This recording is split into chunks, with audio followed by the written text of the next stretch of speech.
Chapter 1. The Crossing. Chu Shengsheng felt as if she were on the brink of freezing to death, silently cursing herself for kicking off the blanket. Her hands groped beside her for the quilt, but instead of the familiar fabric, she encountered damp earth. Dazed, she struggled to open her eyes and discovered she was lying in a deep pit, roughly 3 meters deep. How'd she ended up here? Even in her wildest dreams, she could only manage to wander through the city's sewers, not to find herself in a pit 3 meters below ground. Trembling, she braced herself against the wall of the pit, intending to rise, but was met with a wave of dizziness and excruciating pain in her head, forcing her to sink back down. Suddenly, her gaze fell upon her slender, pale legs, and the shocking realization struck her she was completely unclothed. After a few tentative touches, she noted that her chest appeared to have enlarged. Lowering her gaze confirmed her suspicion, and an unsettling dread crept into her heart.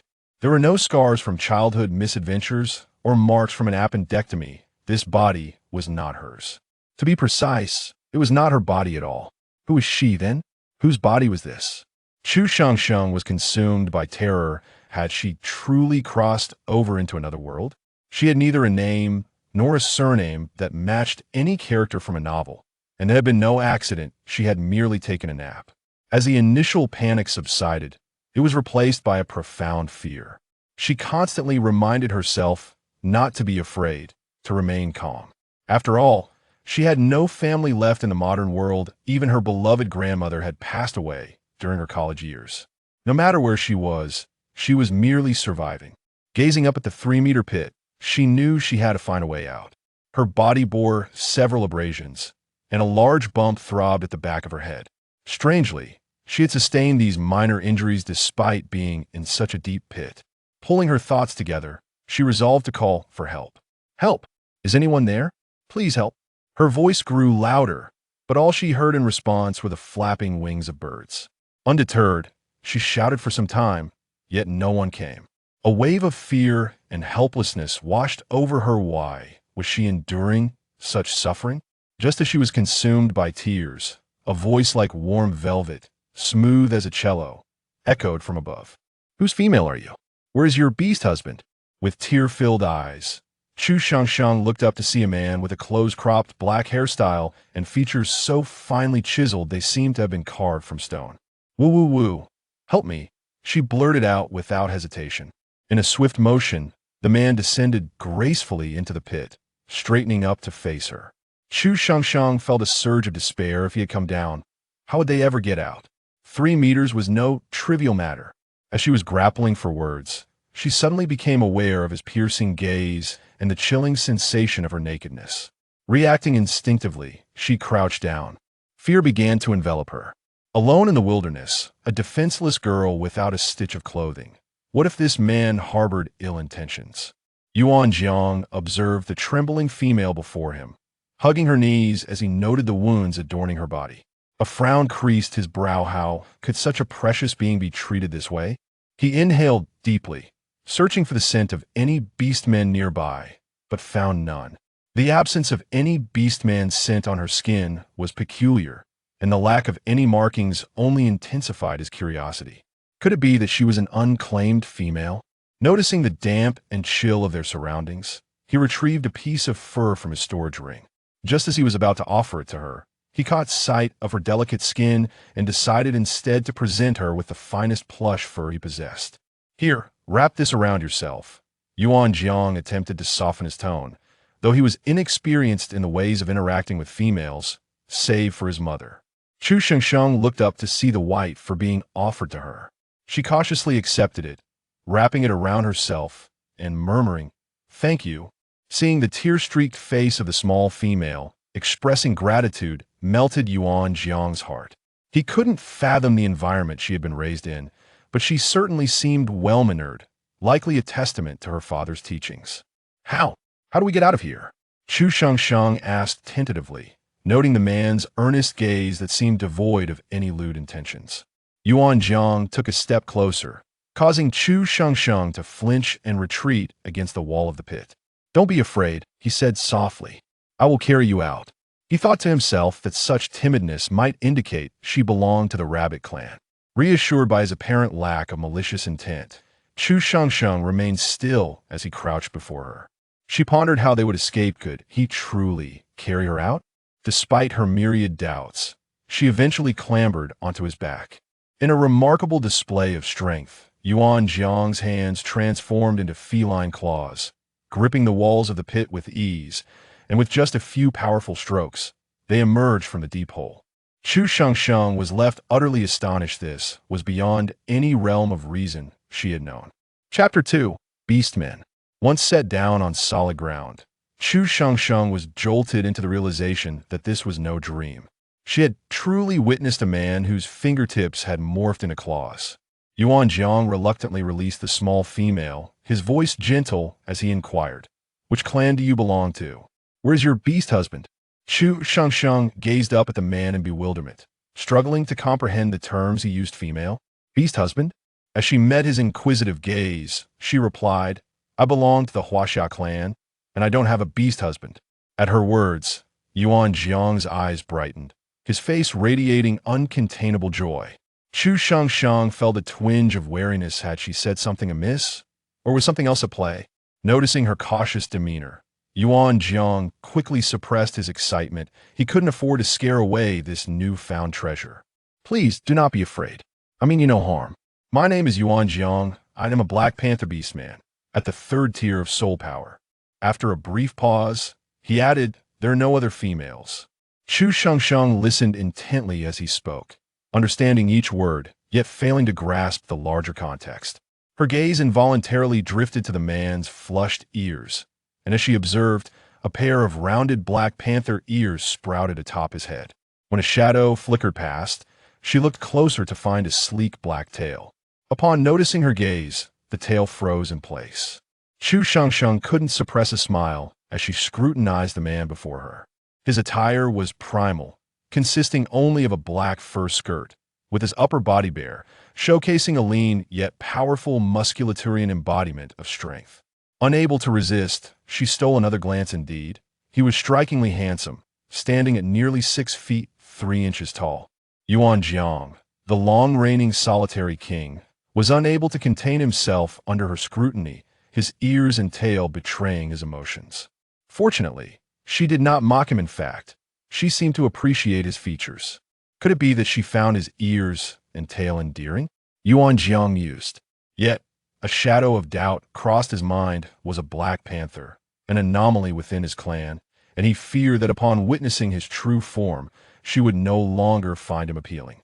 Still, he clung to a flicker of hope that this small female might one day accept him. He had never intended to seek a female, but her gentleness and beauty stirred a longing within him, prompting him to take a chance. "What is your name, small female?" Yuan Jiang inquired, bending slightly toward her. Chu Shangsheng realized she had yet to share her name, hurriedly responding, "I am Chu Shangsheng." "Shangsheng, may I call you that?" Hearing him gently utter her name sent her into a fluster, causing her cheeks to redden. She had never experienced such a moment and could only nod shyly. "Shangsheng, this is the Yunzong mountain range. I have never heard of the Huaxia clan in this region. Do you know where it is? I can escort you home." Chu Shangsheng bit her lip, coming to the unsettling conclusion that she had crossed into another world and may never return. She had no idea how to get back. I don't know," she managed to say, her sorrow overwhelming her as tears streamed down her face like a broken string of pearls. Alarmed, Yuan Jiang stammered, "Please don't cry. I will help you search for it. You need not fear, I will be by your side." Though he had never comforted anyone before, his repetitive reassurances conveyed genuine sincerity. "Really? Is that true?" Chu Shangsheng asked through her tears. Yuan Jiang wished he could swear an oath to prove his sincerity. Seeing her response warmed her heart, and she gradually smiled, saying, "Thank you." Yuan Jiang couldn't help but smile back even in her disheveled state. She was utterly adorable. "May I accompany you?" Chu Shangsheng asked cautiously. Yuan Jiang's heart softened at her question, replying gently, "Of course." He then declared with conviction, "Shangsheng, rest assured, I, Yuan Jiang, will protect you with my life." Chu Shengsheng was taken aback by his proclamation. Was it really that simple? What she did not understand was that in the world of beastmen, such oaths were far from casual. The beast god would hear them, and failing to uphold them would bring divine retribution. Then, where shall we go? Chu Shengsheng surveyed her surroundings, noting the towering trees and a river beside the pit, which explained the damp earth surrounding them. Everything felt alien, as if the flora had been magnified, and the plants were thriving in a wild, untamed manner. Shengsheng, I belong to no clan. Would you care to visit my cave? Yuan Jiang inquired cautiously, concealing the fact that he was deemed ominous by the leopard clan, which led to his departure from them, leaving him without a kinship. Upon hearing this, Chu Shengsheng's eyes sparkled. This was precisely the kind of place she needed. After all, she was still uncertain of the identity of this body she inhabited, fearing that she might encounter someone familiar with it and reveal her incongruity. Chapter 3. The Red Fruit. I am willing, Chu Shengsheng replied without the slightest hesitation. Yuan Jiang, however, was momentarily taken aback. Did she not mind his lack of a clan? Did she truly believe that a mere beast could sustain her? This realization greatly gratified Yuan Jiang's pride and self-esteem as a beastman. A smile crept upon his lips, his eyes gleaming with warmth. The exquisitely featured man felt the ice in his gaze melt into a gentle warmth, and as he focused intently on her, Chu Shengsheng could not help but blush. Flustered, she averted her gaze and attempted to change the subject, saying, "Well then, shall we proceed?" Once Yuan Jiang agreed, he transformed into a sleek black panther, measuring 4 to 5 meters in length, its fur glossy and smooth, with robust limbs and eerie green eyes that glinted with a cold light. Chu Shengsheng thought she was prepared, however. Yuan Jiang's transformation startled her profoundly. Could he be a creature of the supernatural, capable of shape-shifting? Noticing that Chu Shengsheng was still in a daze, Yuan Jiang slightly crouched down and softly urged, "Shengsheng, climb aboard." Chu Shengsheng was fortunate enough to witness a panther speaking human words as she gradually settled onto its back. Yuan Jiang couldn't help but squint, reflecting that a beastman's back is meant to bear its partner. Since Shengsheng willingly chose to ride upon him, did it imply that she harbored some affection for him? Had Chu Shengsheng been aware of Yuan Jiang's thoughts, she would have surely deemed him overly sentimental, for she was oblivious to such customs, thus giving rise to this misunderstanding. Chu Shengsheng leaned low to avoid slipping off the panther's back as it darted through the forest at an astonishing speed, nearly leaving behind an afterimage. As nightfall approached, Yuan Jiang finally halted before a cliff, pausing briefly to say, "Shengsheng, hold on tight." Feeling Chu Shengsheng tighten her arms around his neck, Yuan Jiang leapt gracefully onto a high ledge on the cliff. Chu Shengsheng couldn't suppress a gasp, relieved that Yuan Jiang landed smoothly, revealing a cave ahead. Yuan Jiang suddenly reverted to his human form and gently cradled Chu Shengsheng in his arms, cautiously carrying her into the cave. Feeling a bit embarrassed, Chu Shengsheng placed her hands on Yuan Jiang's shoulders and said, "Yuan Jiang, I can walk on my own." Yuan Jiang regarded her delicate, unshod feet and patiently reassured her, "Be good, Shengsheng. Wait until I make you some shoes before you walk by yourself, otherwise you might injure yourself." Chu Shengsheng felt her cheeks flush at his coaxing tone indeed. She had no shoes, so she decided to refrain from further protest, continually convincing herself that it was a matter of urgency. Once inside the cave, Chu Shengsheng surveyed her surroundings. The cave was remarkably tidy. Upon entering a large chamber, she noticed a smaller alcove sheltered from the wind. Contrary to her expectations of a damp, dusty, and gloomy space, the cave was exceptionally clean and refreshing. The earthen walls were solidly constructed, seemingly burnt to a pristine finish, with minimal contents that rendered the space feel vast and airy. As Yuan Jiang set Chu Shengsheng down in what appeared to be a living area, he couldn't help but feel a twinge of anxiety and regret at her serious appraisal of the surroundings. The cave was haphazardly constructed by him, and he was unaware of his own femininity, which resulted in a rather careless execution. Inside, there were no exquisite decorations, which she found unappealing at that moment. As Yuan Jiang was consumed by regret, Chu Xingxing's stomach let out a rumbling sound. Chu Shangshang was taken aback, her face flushing with embarrassment in the presence of a handsome man. Such a lapse in decorum felt particularly mortifying, especially since they were still strangers. She felt utterly socially mortified. Just as she was grappling with her awkwardness, she heard Yuan Jiang's self-reproachful voice. "Are you starving? It's all my fault for not noticing." He then gently led her aside and invited her to sit.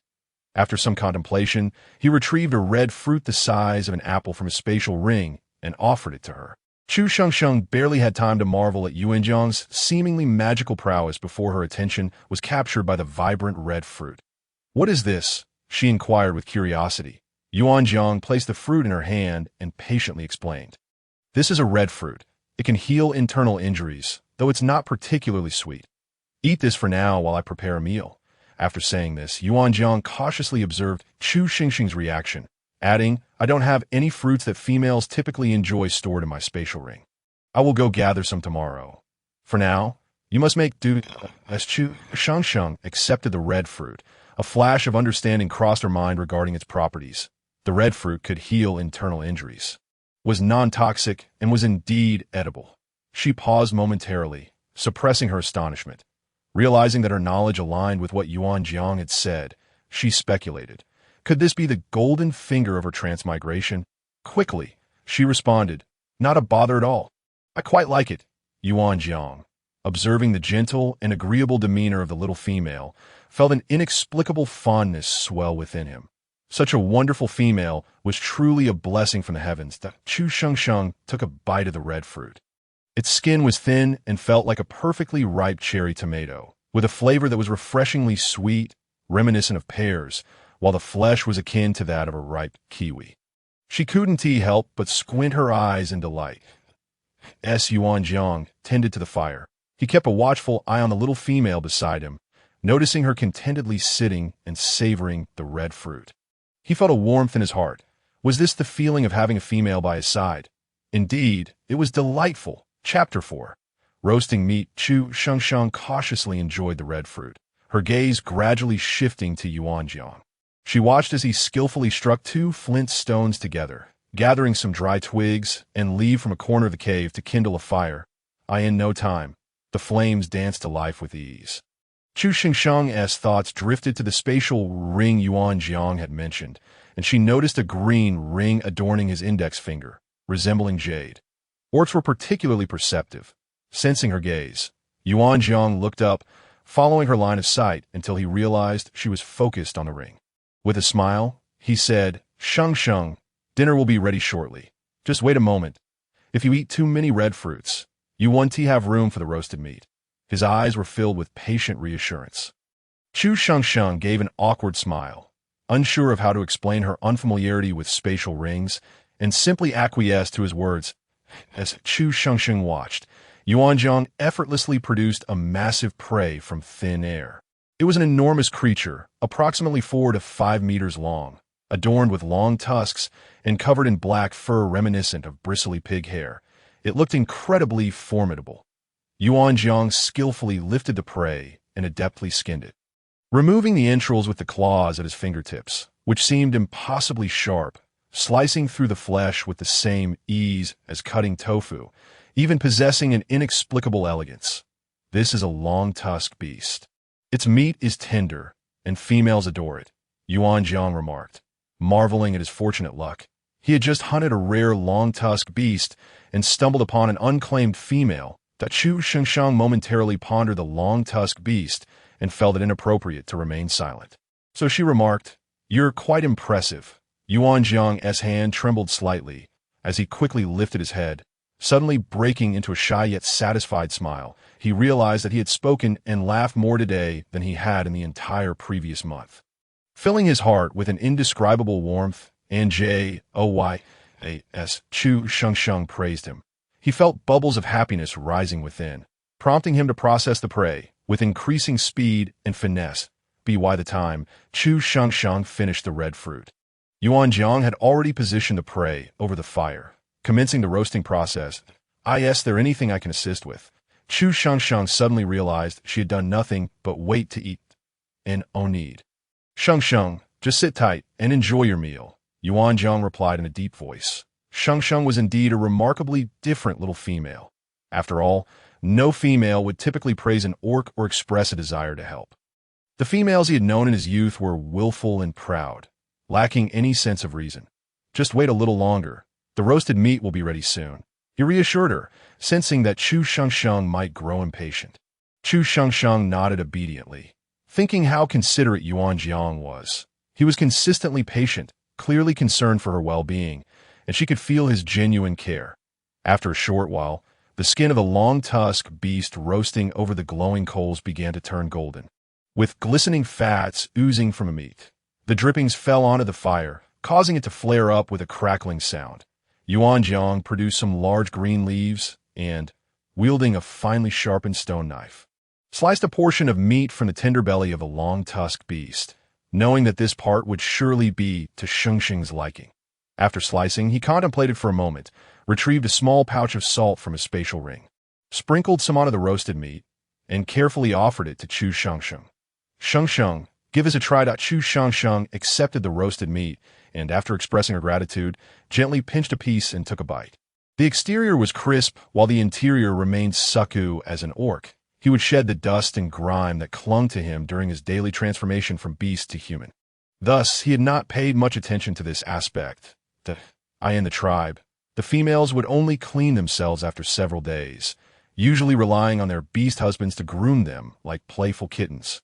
However, now, gazing into Chu Shengsheng's clean eyes, he hesitated to suggest that he could assist her with her cleansing, for they had yet to forge a partner contract, and they were not truly companions. Yuan Jiang swallowed hard. Chu Shengsheng's delicate, fair skin appeared exquisitely tender, and he would gladly offer to help her cleanse herself.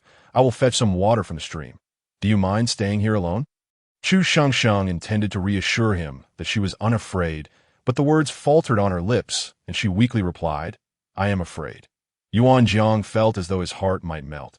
He was bewildered by this sensation he could only describe as infatuation. Then I shall take you with me, he said thoughtfully.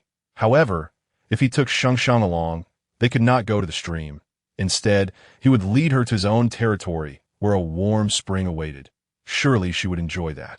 Orcs claimed their territories through their own efforts, and particularly for those of the feline variety, their sense of territoriality was exceptionally strong. Thus, establishing their domain became the first task of adulthood, as Chu Shengsheng observed the scenery receding around her. She realized they were not heading toward the stream, but rather in the opposite direction, which left her feeling somewhat puzzled. Soon, she found herself before a cave, and Yuan Jiang continued to lead her deeper inside. The cave was notably damp, with a faint scent of sulfur wafting through the air. Her eyes sparkled with realization. Could it be a hot spring? Indeed, her thoughts were confirmed as she discovered that it was. In fact, a steaming spring. Standing before the pool, approximately 5 meters in diameter, she tested the water's temperature, which was pleasantly warm. Observing her delight, Yuan Jiang's heart swelled with happiness. Just as Chu Shengsheng was about to step into the water, she noticed Yuan Jiang watching her and shyly said, Yuan Jiang, could you please not look at me? Suddenly, Yuan Jiang realized that females could not revert to their beast forms, and he quickly turned away, murmuring, Shengsheng, you may wash. I shall not look back, that I cannot venture too far. It is not safe here. It is best that I remain vigilant. In Chu Shengsheng's mind, Yuan Jiang was truly wonderful, gentle, and considerate. Trusting his words, she felt assured that he would indeed avert his gaze. Thus, she carefully placed her white fur on the shore and gingerly stepped into the water, commencing a thorough cleansing of her body. As she did so, she scrutinized her physique, standing at over 1.70 meters. Her figure was exceptional, with generous curves, long legs, and skin as smooth and pale as porcelain. Even her fingertips were delicately rosy. It was indeed peculiar how such a captivating beauty could find herself in such a predicament. Utterly bare, she examined her body closely, noting the absence of any significant marks, save for some scrapes and a lump at the back of her head. She decided to cease her contemplation, focusing instead on her cleansing. After all, having traversed into this world, this body was now hers. As Chu Shengsheng bathed in the warm spring, Yuan Jiang, sitting 5 meters away with his back turned, felt increasingly anxious. The sound of splashing water conjured images of Shengxing's fair skin in his mind, along with fleeting glimpses of her enticing curves and the inviting dip of her waist, as well as her long, pale legs. He could not help but let out a suppressed groan, feeling a heat rise within him, which he hastily attempted to suppress by forcing himself to think of something else. Yet, the more he resisted, the more his thoughts spiraled out of control, and he found himself on the brink of embarrassment, prompting him to transform into his beast form. Lying down obediently, Chu Shengsheng found Yuan Jiang in his beast form utterly adorable.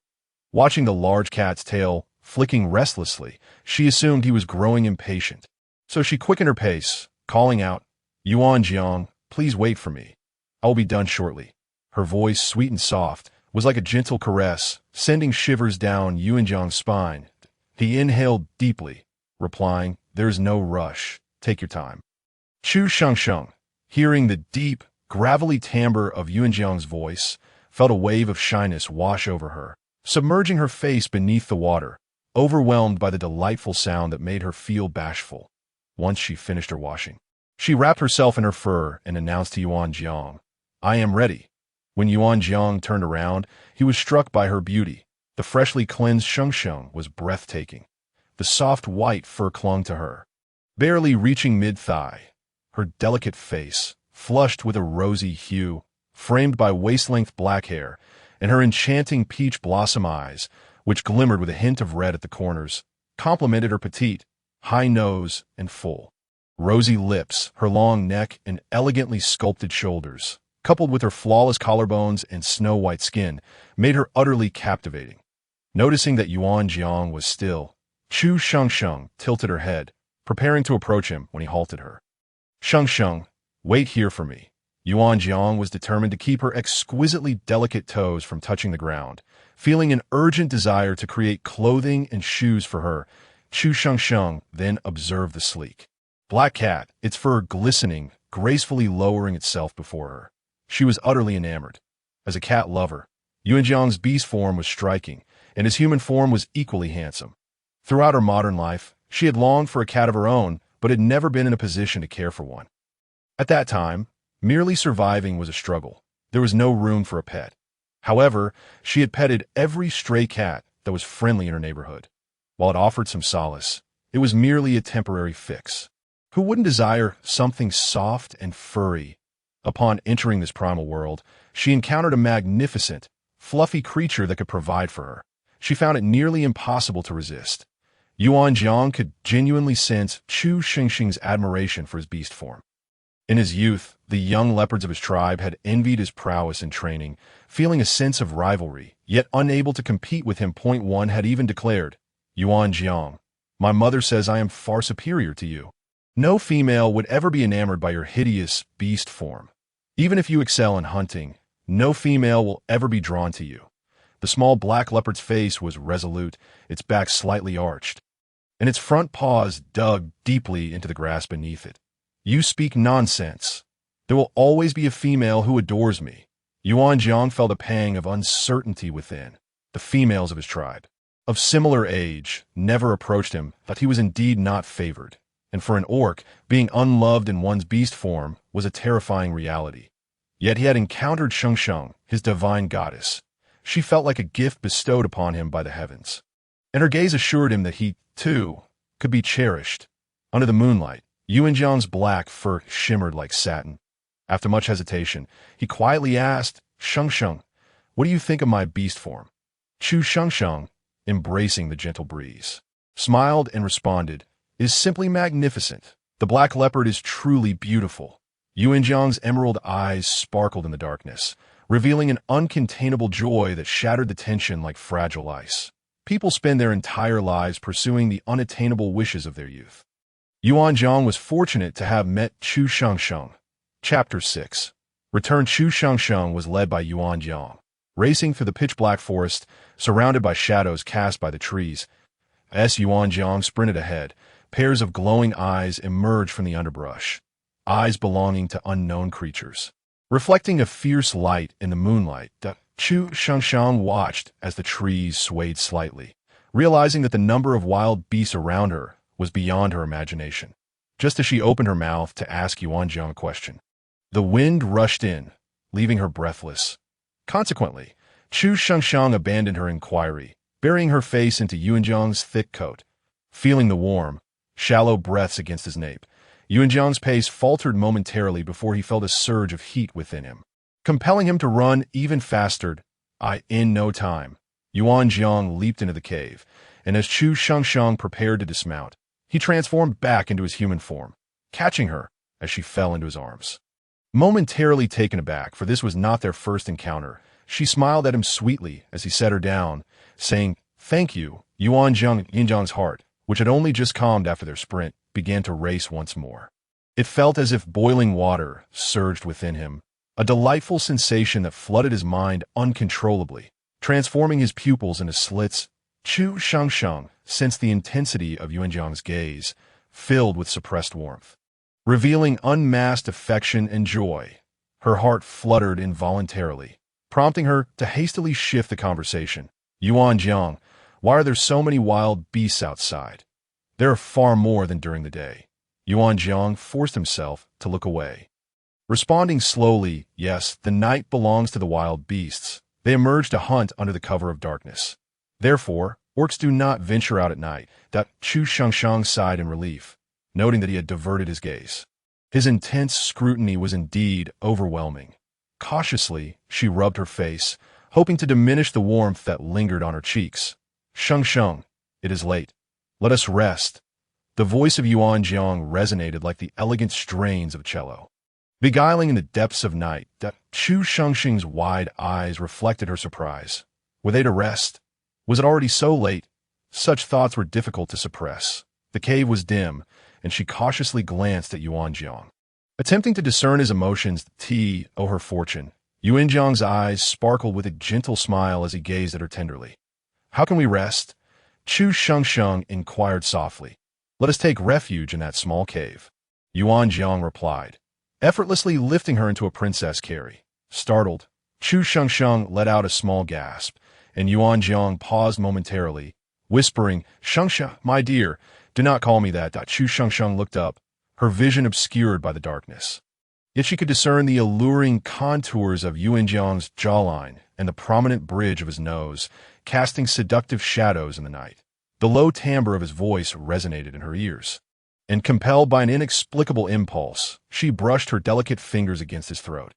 Yuanjiang felt the cool softness of her touch, and a wave of thirst surged from his throat, spreading through his entire being. As Chu Shengsheng felt Yuanjiang's embrace shift, she found herself pressed against a stone bed adorned with animal pelts. In a flurry of panic, she instinctively tried to retract her hand, only to have him seize her slender wrist, pinning it above her head. Chu Shengsheng's breath caught in her throat as she gazed wide-eyed at the man above her. Yuanjiang's feline pupils revealed a predatory gleam, his eyes a captivating emerald, brimming with unspoken emotions. Though Chu Shengsheng could not comprehend their depth, the intensity of his gaze ignited a warmth across her cheeks, creeping steadily to her ears.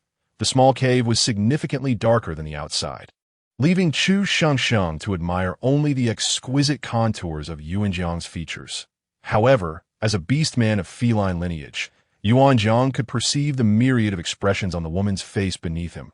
Her bewilderment mingled with surprise, her eyes resembling mist-laden peach blossoms, the delicate slope of her nose, the rosy hue of her cheeks, and the fullness of her lips painted a picture of irresistible allure, akin to a flower adorned with dew. In Yuanjiang's eyes, she was the sole focus of his desire.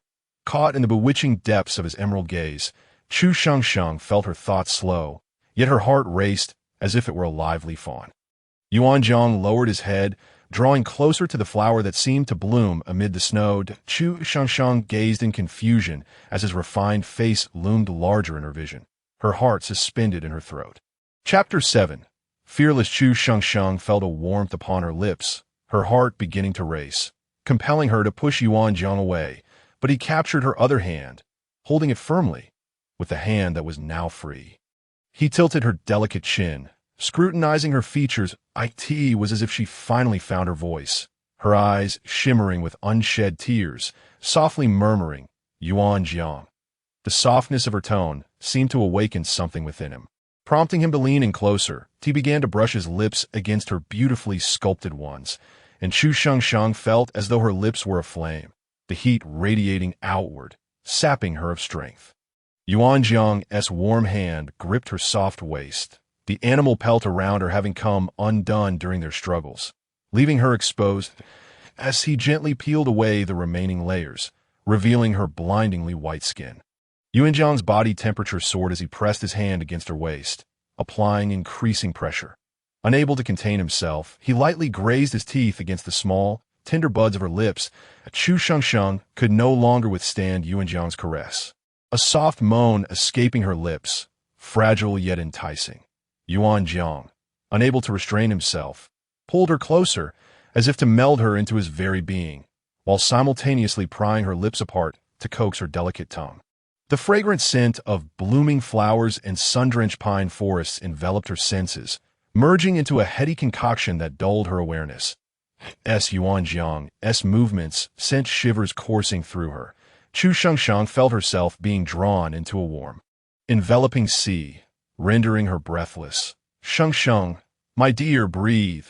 Yuan Jiang's voice, laden with desire, whispered in her ear, prompting her to inhale deeply. The sensation of his firm muscles pressed against her, the iron grip of his hands growing ever warmer, left her trembling in fear. Yuan Jiang, please do not do this, she pleaded, her voice quivering with trepidation.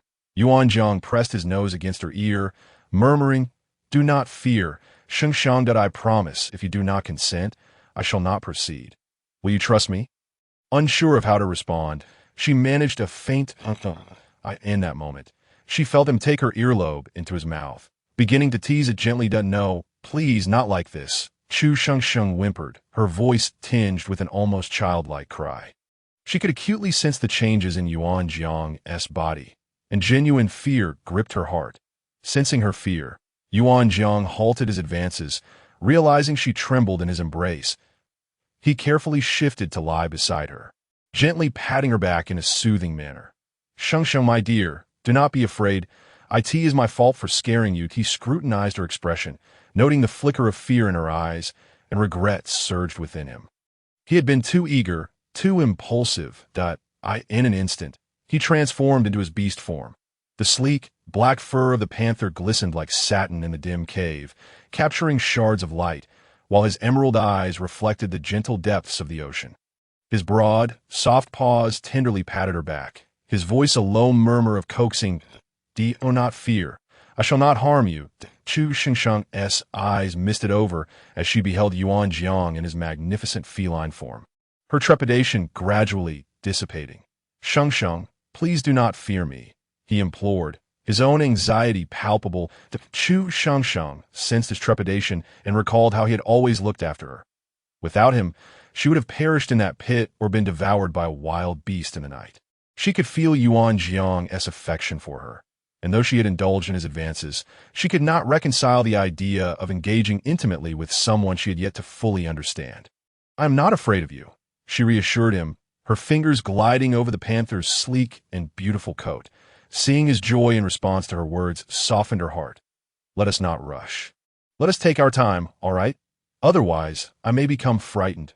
Yuan Jiang grasped the meaning behind her words, a wave of joy washing over him, akin to a weary traveler discovering a refreshing spring in the desert. Shengsheng did not blame him. She wished to have a future with him, that if he had acted this way with any other female, he would have been scorned, for any offense would prompt her to seek another mate. Or worse, expel him altogether. Shengsheng's kindness overwhelmed Yuan Jiang. Nearly bringing him to tears, he had thought himself condemned, filled with anxiety. Yet his divine muse was willing to grant him reprieve, offering the reward he so deeply desired. Chu Shengsheng noticed Yuan Jiang's elation, his beautiful tail joyfully swaying in the air while he nuzzled against her shoulder. Suddenly, Chu Shengsheng realized her garments had fallen away, and she hastily wrapped herself in a pelt for modesty. Yuan Jiang, preoccupied with comforting her, did not notice. Though he had long recognized the exquisite creature nestled in his embrace, he dared not gaze too long, fearing he might succumb to temptation. The beastman's care for the female was instinctual, rooted deep within. Yuan Jiang held no desire to force her. If she was unwilling, he would patiently wait. Chapter 8. Memories. Chu Shengsheng observed that Yuan Jiang seemed oblivious to her presence, his demeanor unchanged, and she let out a quiet sigh of relief. After all, she felt rather embarrassed. Perceiving that he had no intention of leaving, she hesitated to send him away. This was, after all, his territory, and he could do as he pleased. Moreover, with Yuan Jiang transformed into a Black Panther, she found it difficult to view him as merely a devoted cat lover. How could she bear to send away such an adorable creature? In truth, Yuan Jiang was also testing Chu Shengsheng's disposition. Though he lacked understanding of females, he was well versed in the art of hunting. Patience and meticulousness were essential when approaching prey. If the prey's demeanor shifted, a skilled hunter would endeavor to draw closer. Initially, Yuan Jiang feared his dark fur would not be appreciated. But by the stream, he had purposefully transformed into a panther. Stealthily observing Chu Shengsheng's reactions to his relief, she did not seem displeased. While carrying her, he could feel her fingers gently exploring the soft fur around his neck, an undeniable confirmation of her acceptance. Thus, Yuan Jiang concluded that Ku Shengsheng not only had no aversion to his fur color, but was also quite fond of his appearance. Noticing that Ku Shengsheng offered no resistance, he carefully enveloped her in his embrace. Ku Shengsheng felt as though she had been submerged in happiness, relishing the joy of being held by the large cat and the pleasure of petting its fur. Who could truly understand such bliss? However, she still remembered that he was an orc and refrained from overly familiar touches. Perhaps due to the fatigue of the day, it wasn't long before Ku Shengsheng fell asleep. Yuan Jiang felt the gentle slumber of the little female in his arms. His heart softened immensely. He then transformed into his orc form and affectionately caressed Ku Shengsheng's inky black hair, inhaling the floral scent that clung to her, which filled him with an overwhelming sense of security. Meanwhile, in her dreams, Ku Shengsheng experienced all the events that transpired prior to this body. She discovered that in this world, all offspring are born resembling fluffy wild animal cubs. The distinction lies in that while male cubs are born in animal form, they swiftly transform into human boys under the guidance of their parents. This transformation is universal and inevitable. Female cubs, on the other hand, also begin as animals, but do not take on human girl forms until they are 3 years old, guided by a priest. However, not all female bees can transform into humans. Those who cannot, over time, gradually lose their intellect and wisdom, reverting to true beasts. Given the exceedingly low birth rate of females, this reality exacerbates the already skewed gender ratio, resulting in a world dominated by males. Ku Shengsheng, in particular, is a white tiger clan female who cannot transform into a human. Compounding her difficulties, she was exceptionally intelligent at birth, and, as a female, she was likely to become the next priest. Her parents and the clan held high hopes for her, yet during the guidance ceremony on her 3rd birthday, she failed to transform. This disparity led to her being shunned by the clan and ridiculed by peers, ultimately causing her mother to abandon her father. Her father left her mother's den, raising her alone as a beast. One might think this father was good, but that was far from the truth. He recognized his daughter's intelligence, yet was frustrated by her inability to become human. Thus, he raised her sparingly, waiting until her 18th birthday to sell her to orcs in the clan who lacked female companionship. These orcs, without female favor, would indiscriminately keep females who could not transform for their own desires. Upon discovering this, on her 18th birthday, while her father was negotiating with a repugnant orc, she secretly added a sedative to their roasted meat. Since she had not prepared much, she managed to incapacitate them and fled in a panic. In her haste, she stumbled into a 3-meter deep trap. After that, she inexplicably transformed into a human, and thus, Ku Shengsheng traversed through time. As her dream unfolded to this point, she was gently awakened by Yuan Jiang. Rubbing her eyes in a daze, she was met with Yuan Jiang's beautiful and gentle emerald eyes, and recalling the events of the previous night. Her cheeks involuntarily flushed. Seeing the shy expression on the little female's face, Yuan Jiang felt as though he had consumed honey, sweetness flooding his heart. Chapter 9. The fur skirt. Ku Shengsheng carefully tightened the fur wrap around herself. Anxious that it might slip off inadvertently, Yuan Jiang's gaze followed her movements. landing on her snow-white, elongated neck, then down to her exquisite shoulders and straight collarbones. Ku Shensheng was still draped in the same fluffy, white fur from yesterday. Wrapped around her chest like a bath towel, the whiteness of the fur paling in comparison to her skin, as white as snow. Yuan Jiang noticed the ample curves at her chest and the deep valley between them, feeling a dryness in his throat as he swallowed hard. The memory of kissing Ku Shensheng from the night before ignited a fervent heat within him, his deep green eyes betraying his fondness. Flushed by Yuan Jiang's gaze, Ku Shensheng shyly implored, "Yuan Jiang, please stop looking at me." The softness of her voice only stoked the flames of Yuan Jiang's desire. Fearing he might lose control, he swiftly changed the subject. "Sheng Sheng, I made you a fur skirt and shoes.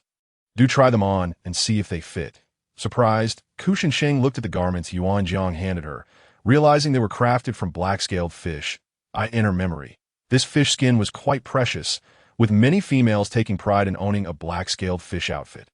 The black-scaled fish is a freshwater species that dwells in deep waters, and only capable orcs can withstand such immense pressure and possess the skills to catch them. These indispensable conditions render black-scaled fish skin quite valuable. Furthermore, while orc skin is tough and resilient to temperature, females are different. For instance, during the hot season, their physical constitution is inferior to that of orcs, making them prone to overheating. The skin of the black-scaled fish, however, remains cool and refreshing even in the heat of summer. This truly black-scaled fish skin. Is it an entire piece? Ku Shensheng could hardly believe it. Yuan Jiang smiled gently. "Indeed, I caught this last year and made you a dress and shoes." Feeling touched, yet sensing its preciousness, she replied, "Yuan Jiang, this is quite extravagant." Yuan Jiang, with a smile in his eyes, patiently responded, "Sheng Sheng, there is no such thing as extravagant. You are the most precious. I would give you everything I possess, let alone a garment made of black-scaled fish skin." Watching Yuan Jiang exit the small cave with a sense of propriety, Ku Shensheng felt deeply moved. The black-scaled fish skin in her hands was not the large, coarse hides of carp or grass carp, but rather delicate and soft. As she examined the fish skin, she realized the dress and the bodice were both perfectly cut, indicating it was a complete piece of fish skin, which likely doubled its value. When she donned the bodice, she initially thought it would be too small, considering her ample figure. Yet surprisingly, the fish skin proved elastic, fitting snugly without constriction. The skirt also fitted perfectly, its hem grazing mid-thigh, revealing her long, snow-white legs, elegantly proportioned. Slipping on the shoes, which resembled cloth footwear with soft soles made from an unknown beast hide, she found them surprisingly comfortable, the upper part made of the black-scaled fish skin fitting her feet flawlessly. Ku Shensheng took a few steps and found her attire remarkably suited her, albeit lacking undergarments, which made her feel slightly awkward, while her lower half felt quite breezy. In this world, orcs strive to win the affection of females, demonstrating versatility in both domestic and martial skills. However, it must be said that there are disparities among individuals. Yuan Jiang's craftsmanship with the shoes was exquisite. In her memory, some orcs with poor sewing skills produced items that were utterly unsightly. After contemplating, Ku Shensheng decided to remove the bodice, wrapping herself in a piece of soft white fur instead before stepping outside. "Yuan Jiang, could I trouble you with something?" she asked, feeling a bit shy. "What is it?" "Sheng Sheng," Yuan Jiang replied, seated by the fire, roasting the leftover meat from the previous night. Ku Shensheng then requested, "Could you please add a bit more thickness to the upper part of the bodice?" She made this request, deciding to figure out the undergarments on her own, as asking Yuan Jiang would be far too embarrassing. Yuan Jiang, never one to refuse Ku Shensheng's requests, set aside his task and took out a bone needle, adding another layer to the black-scaled fish skin. Watching Ku Shensheng joyfully accept the garment and hop back into the cave like a little rabbit, Yuan Jiang couldn't help but chuckle softly. Chapter 10. Planning. Ku Shensheng tried on the bodice. It fit perfectly, looking beautiful and alluring, her figure seemingly flawless, with skin as tender as silk. Imagining herself in a sultry ensemble, she slowly stepped outside to gauge Yuan Jiang's reaction. Yet, Yuan Jiang remained speechless. He was utterly captivated, astonished by Ku Shensheng's beauty, as if she were a miracle of the beast gods, truly breathtaking. resembling a celestial maiden. The design of the fur skirt was common among females in the beast world, and he had crafted it in imitation of their typical attire, never expecting it to look so stunning on Ku Shensheng. Noticing Yuan Jiang's silent admiration, Ku Shensheng felt a tinge of embarrassment and said, "Yuan Jiang, thank you, the clothes fit wonderfully." Only then did Yuan Jiang snap back to reality, slightly bashful as he touched his prominent nose, and replied gently, "No need to thank me. It is my duty. Besides, you look stunning in this outfit." Upon hearing the praises directed at her, Yuan Jiang beamed with joy, his eyes brimming with affection. He mused to himself, fortunate that there were no other beastmen nearby. He wished for Shunshang to be his alone for a lifetime, and to bear him many little leopards. Unbeknownst to her, while Yuan Jiang meticulously sliced the roasted meat for her, his mind was preoccupied with such thoughts.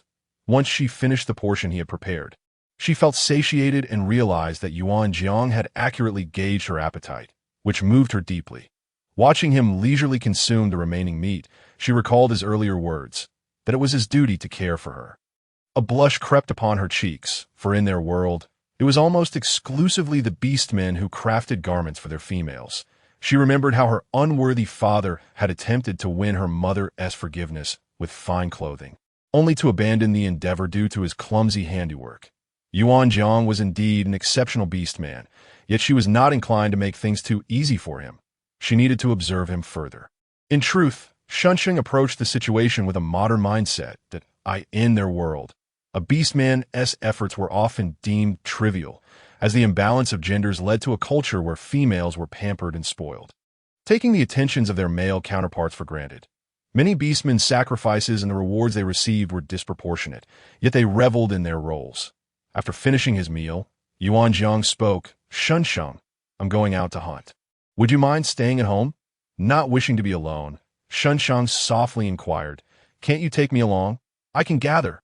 Her eyes sparkled with excitement, recalling how the little white tiger had envied the females who could forage, while it had been confined by its father. Seeing the pleading look in her eyes almost softened Yuan Jiang's heart, but he steadied himself and advised, "Be good, Shunsheng. Hunting is perilous, and I may not be able to look after you." Observing her compliance, nodding without fuss, he felt an overwhelming sense of tenderness for her.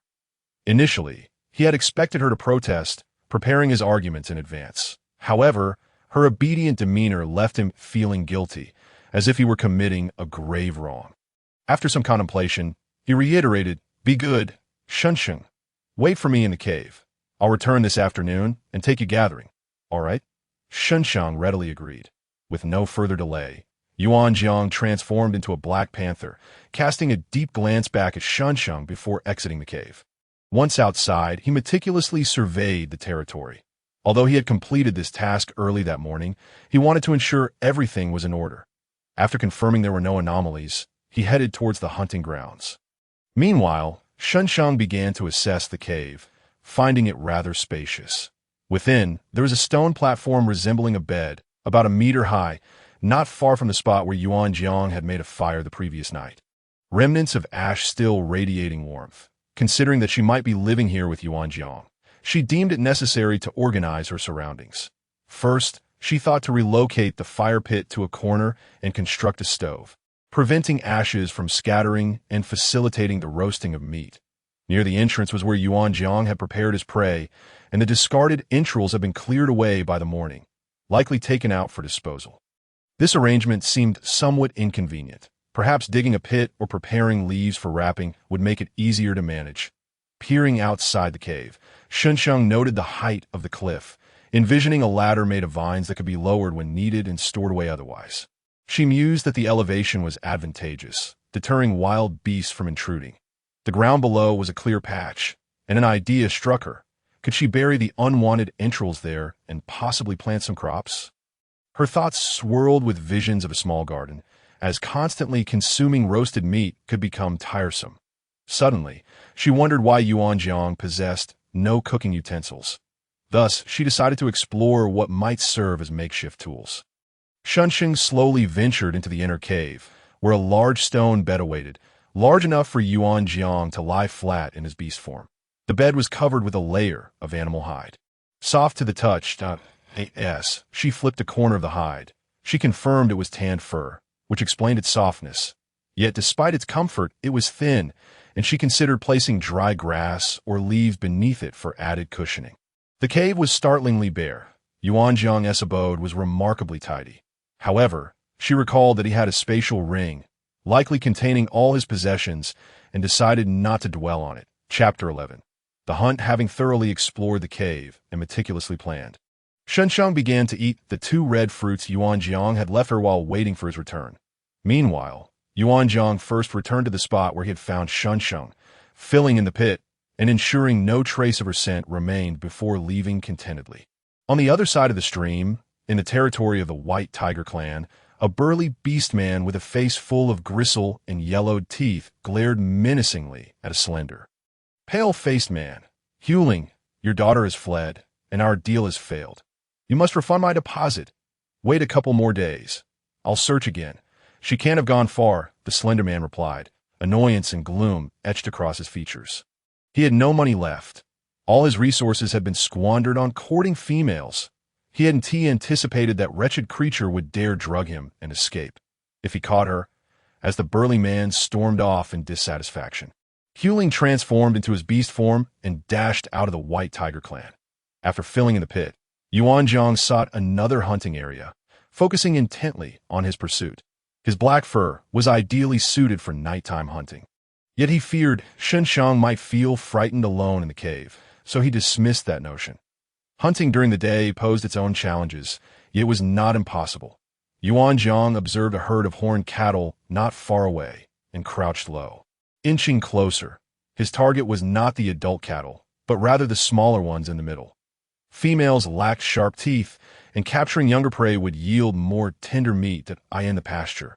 The larger horned cattle grazed while remaining vigilant for potential hunters, ready to scatter at the slightest hint of danger. Yuanjiang was a patient hunter, restraining himself while subtly edging closer, his gaze fixed on the movements of his quarry. The opportunity arose in a flash. Yuanjiang launched himself forward like an arrow released from its bow, a streak of black lightning. Instantly, the herd dispersed in panic. He pursued a bewildered young horned calf with precision and ferocity in a swift leap. His powerful fangs drove deep into the prey's throat, and moments later, he sensed the life ebbing away. He stowed the catch in his spatial ring and detoured to a nearby tree laden with red fruit. Plucking 5 ripe ones from the branches, transforming back into his human form, he raced homeward. After finishing the 2 red fruits, Shunsheng spotted a dark figure leap into the cave, prompting her to stand up. Indeed, it was Yuanjiang. Upon his arrival, he shifted into his beast form. Yijiang's skin was a cool white, with pure black hair, sharp features, and striking green eyes that shimmered with residual ferocity. His lean physique was the epitome of a figure that appeared slim in clothing, but muscular when bare. Shunsheng felt a flicker of curiosity. Why did beastmen retain a fur skirt when shifting from beast to human form? Would it not become damaged? As these thoughts crossed her mind, she blurted out her question. Hearing her inquiry, Yuanjiang couldn't help but chuckle that he realized that Shunsheng, having been tenderly sheltered, lacked certain knowledge. He found himself quite content with the role of educating her. This beast skin skirt is made from our own fur. It is not clothing per se if we wish to have it. It can simply be there. If not, it can vanish. During the hot season, a beastman only needs their fur. Listening to Yuanjiang's explanation, Shunsheng felt enlightened. Indeed, their world was marvelous. "Shunsheng, are you hungry? I have roasted meat for you." Completely captivated by Yuanjiang's beauty, she nodded dreamily. After that, Yuanjiang released a prey from the spatial ring that was slightly larger than the Yuanjiang beast itself. Swiftly tending to it with nimble hands and feet, Chu Shangsheng observed Yuanjiang as he knelt on one knee, his brows furrowed and eyes cast down, wielding a sharp bone knife with precision as he methodically dismembered the prey. Yuanjiang's appearance exuded a certain fierceness, an aura that suggested he was not to be trifled with, his eyes filled with a menacing glint. Yet paradoxically, he displayed boundless patience and tenderness towards her. Chapter 12. The favor of the beast god, Chu Shangsheng gazed curiously at the massive prey, which bore a resemblance to a cow, and leaned closer to inquire, "Yuanjiang, What kind of animal is this? Yuan Jiang continued his work, slicing the meat with an artistry that reminded her of the legendary butcher Ding. This is a horned cow. Huh. But it has no horns. Chu Shengsheng thought. Her curiosity piqued that it lacks horns because it is still a juvenile. Adult horned cows possess a pair of massive, sharp antlers and are incredibly powerful. A solitary beastman cannot handle a horned cow. They are typically hunted in groups. Noticing the glimmer of curiosity in Chu Shengsheng's eyes, Yuan Jiang smirked and paused momentarily to say, "If you like it. Shengsheng, I can hunt a large horned cow for you. However, my spatial ring is somewhat limited, and it would be a challenge to bring it back." Chu Shengsheng sensed the sincerity in Yuan Jiang's voice. If she expressed interest, he would undoubtedly set off to hunt immediately. She quickly waved her hand, unable to fathom the size of such a creature, and realized that it would not be an easy task for Yuan Jiang, given that he was but one beastman. Thus, she promptly declined. A warmth filled Yinjiang's heart. Indeed, the female he had chosen was kind, dash-hearted. In the beast realm, many beastmen perish daily, some struggling to survive, while others sought to prove their strength to females or were compelled by them to hunt specific prey, leading to their demise. If a male were to perish while hunting, the other beastmen would empathize, yet females would deem them inadequate, simply stating they were outmatched and met a clean end. Yuan Jiang, how large is your spatial ring? Chu Shengsheng inquired, genuinely intrigued by this object, which felt akin to a magical item from a game, but it's not particularly large. It's about half the size of our small cave. Chu Shengsheng contemplated in her mind, realizing that it was roughly the size of a small room, approximately 3 cubic decimeters, which indeed was not very big. Observing Chu Shengsheng's thoughtful expression, Yuan Jiang paused and casually remarked, "Shengsheng, once we sign a mate contract, you'll be able to use my spatial ring." Chu Shengsheng tilted her head, noticing Yuan Jiang's nonchalance, as if he were merely making casual conversation. Yet, appearances can be deceiving. The small, adorable round ears of a leopard peeked out atop Yuan Jiang's head. Trembling slightly, Chu Shengsheng felt utterly charmed by Yuan Jiang's demeanor. His calm expression juxtaposed with the anxiously swaying tail and the shyly curled ears was truly delightful. Unable to resist, she let out a soft laugh. Her gaze warmed as she looked at the busy Yuan Jiang. Sensing her attention, Yuan Jiang stole a quick glance at her, his tail almost brushing against her. As he grew increasingly flustered, his bone knife inadvertently scraped against the beast bone several times, prompting Chu Shengsheng to stifle her laughter and share her thoughts about the cave with Yuan Jiang. Upon hearing her thoughts, Yuan Jiang felt increasingly convinced that Shengsheng's tribe must be quite large, as her perspective seemed vastly different from his own. Yet he was pleased. She acknowledged him and was willing to build a home together. Chu Shengsheng noticed Yijiang's sudden silence and began to feel a bit anxious, just as she was about to speak up. Yuan Jiang earnestly declared, "Shengsheng, thank you for choosing to follow me today. Yuan Jiang will treat you well." Even Chu Shengsheng, who was inexperienced in matters of the heart, was taken aback by the sincerity in Yuan Jiang's eyes. She couldn't help but straighten her posture and respond earnestly. "I will remember that." A comfortable silence enveloped the two, devoid of awkwardness, filled instead with an unspoken warmth. Yuan Jiang placed the meat onto a large leaf and then, with his nail, delicately carved out a neat stone from a corner of the cave. Chu Shengsheng marveled at Yuan Jiang's sharp nails, finding them quite remarkable, and asked Yuan Jiang, "Doesn't tea hurt your nails?" Yuan Jiang chuckled at her question.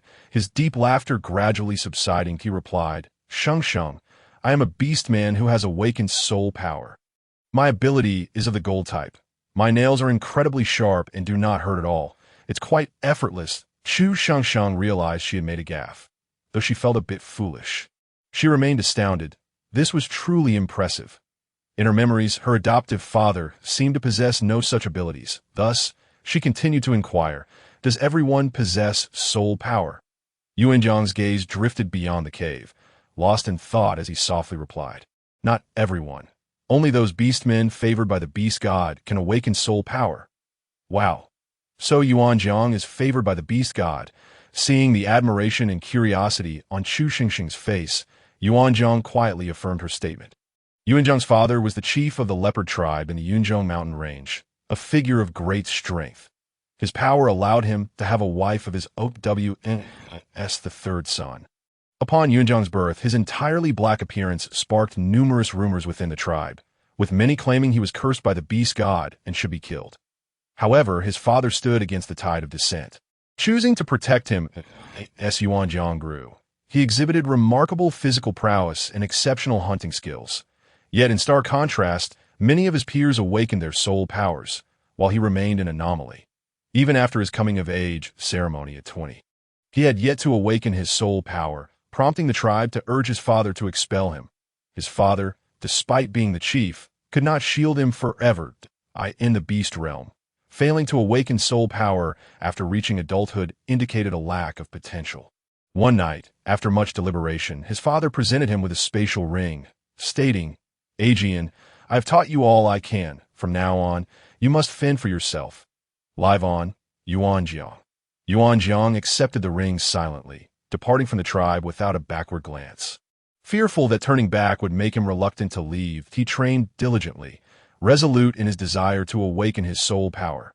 Yet after his coming-of-age ceremony, regardless of his efforts, he remained unawakened, realizing he was not a fortunate beast. From that day forth, he distanced himself from the tribe, living alone within the forest that he hunted obsessively, ensuring that few large beasts remained in the vicinity of his cave, as he had nearly eradicated them. With his honed hunting skills, he was nearly invincible. However, as the saying goes, one who frequently walks by the river will inevitably get wet. On one occasion, he was besieged by a pack of night wolves. At that moment, he had just slain a sizable horned cow and bore injuries. Yet, the night wolves, heedless of his state, relentlessly attacked under their leader's command. That battle raged from dusk until midnight, leaving him reduced to mechanical movements. He neglected to protect any part of himself except his throat, fighting with reckless abandon.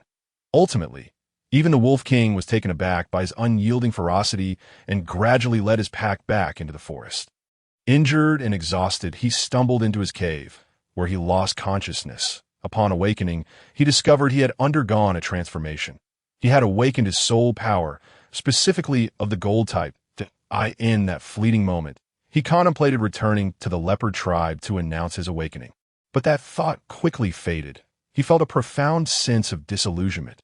His father's gaze had never suggested a desire for him to remain in the tribe, and his mother did not come to bid him farewell. He had been abandoned by the leopard tribe, and thus, there was no need for him to return. The spatial ring he received was rightfully his. Before adulthood, he had hunted numerous prey for the tribe.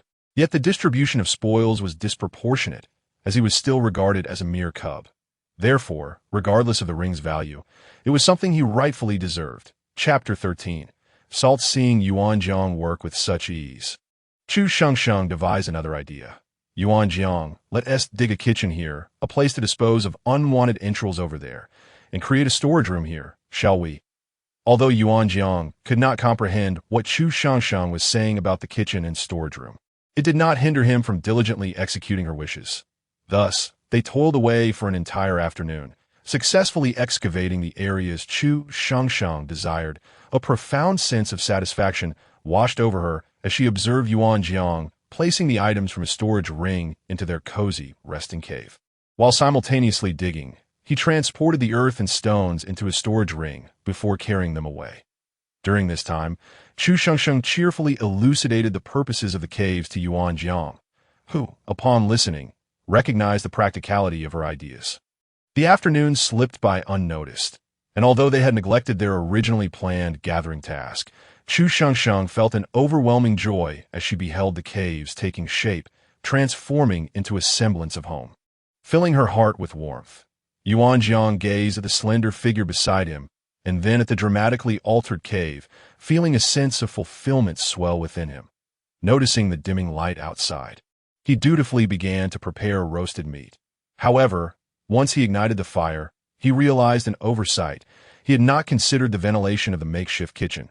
After discussing with Yuanjiang, they decided to construct a new stove in one corner of the spacious living area. The stove was simple, formed by 3 stone bricks arranged in a circle, not too high, approximately 40 centimeters, sufficient to block the wind, with an upper section capable of supporting the roasting meat Chu Shangsheng watched as Yuan Jiang skillfully struck two pieces of black stone together to ignite the fire. Her curiosity piqued. This must be flint, which appeared quite impressive, as Yuan Jiang successfully kindled the flames. She anxiously inquired, Yuan Jiang, will this stone explode when it becomes hot? Her concern was not unfounded, for some stones indeed cannot withstand high temperatures.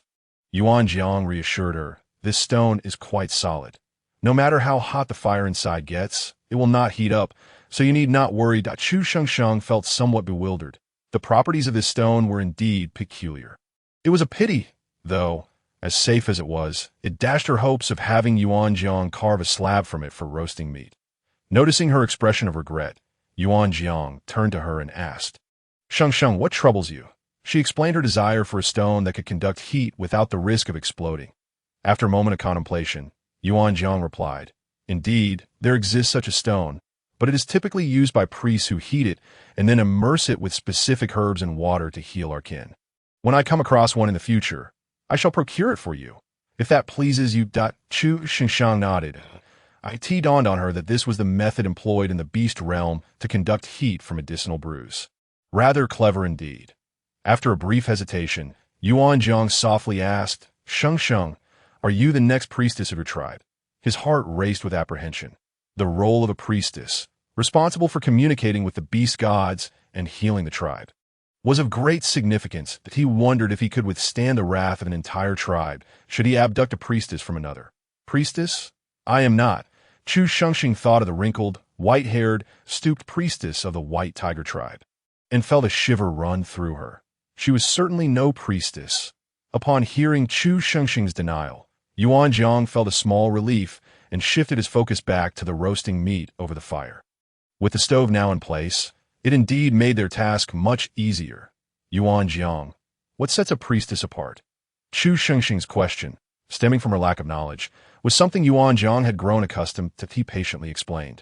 A priestess is a unique figure within a tribe, typically a female, capable of conveying the will of the beast gods, identifying plants, acquiring knowledge of herbs, and healing the beastmen, making her vital to the tribe. So, she was akin to a shaman and healer. Chu Shengsheng understood. Reflecting on her ability to instinctively recall information about red fruits upon encountering them, she became intrigued by Yuan Jiang's mention of plant identification. Thus, she casually inquired, identifying plants? Yuan Jiang replied nonchalantly, yes, females can identify plants. Chu Shengsheng breathed a sigh of relief. This meant she was not an anomaly, which was quite reassuring. She sensed that she could identify all plants, and she did not wish to be viewed as an outsider in the beast realm.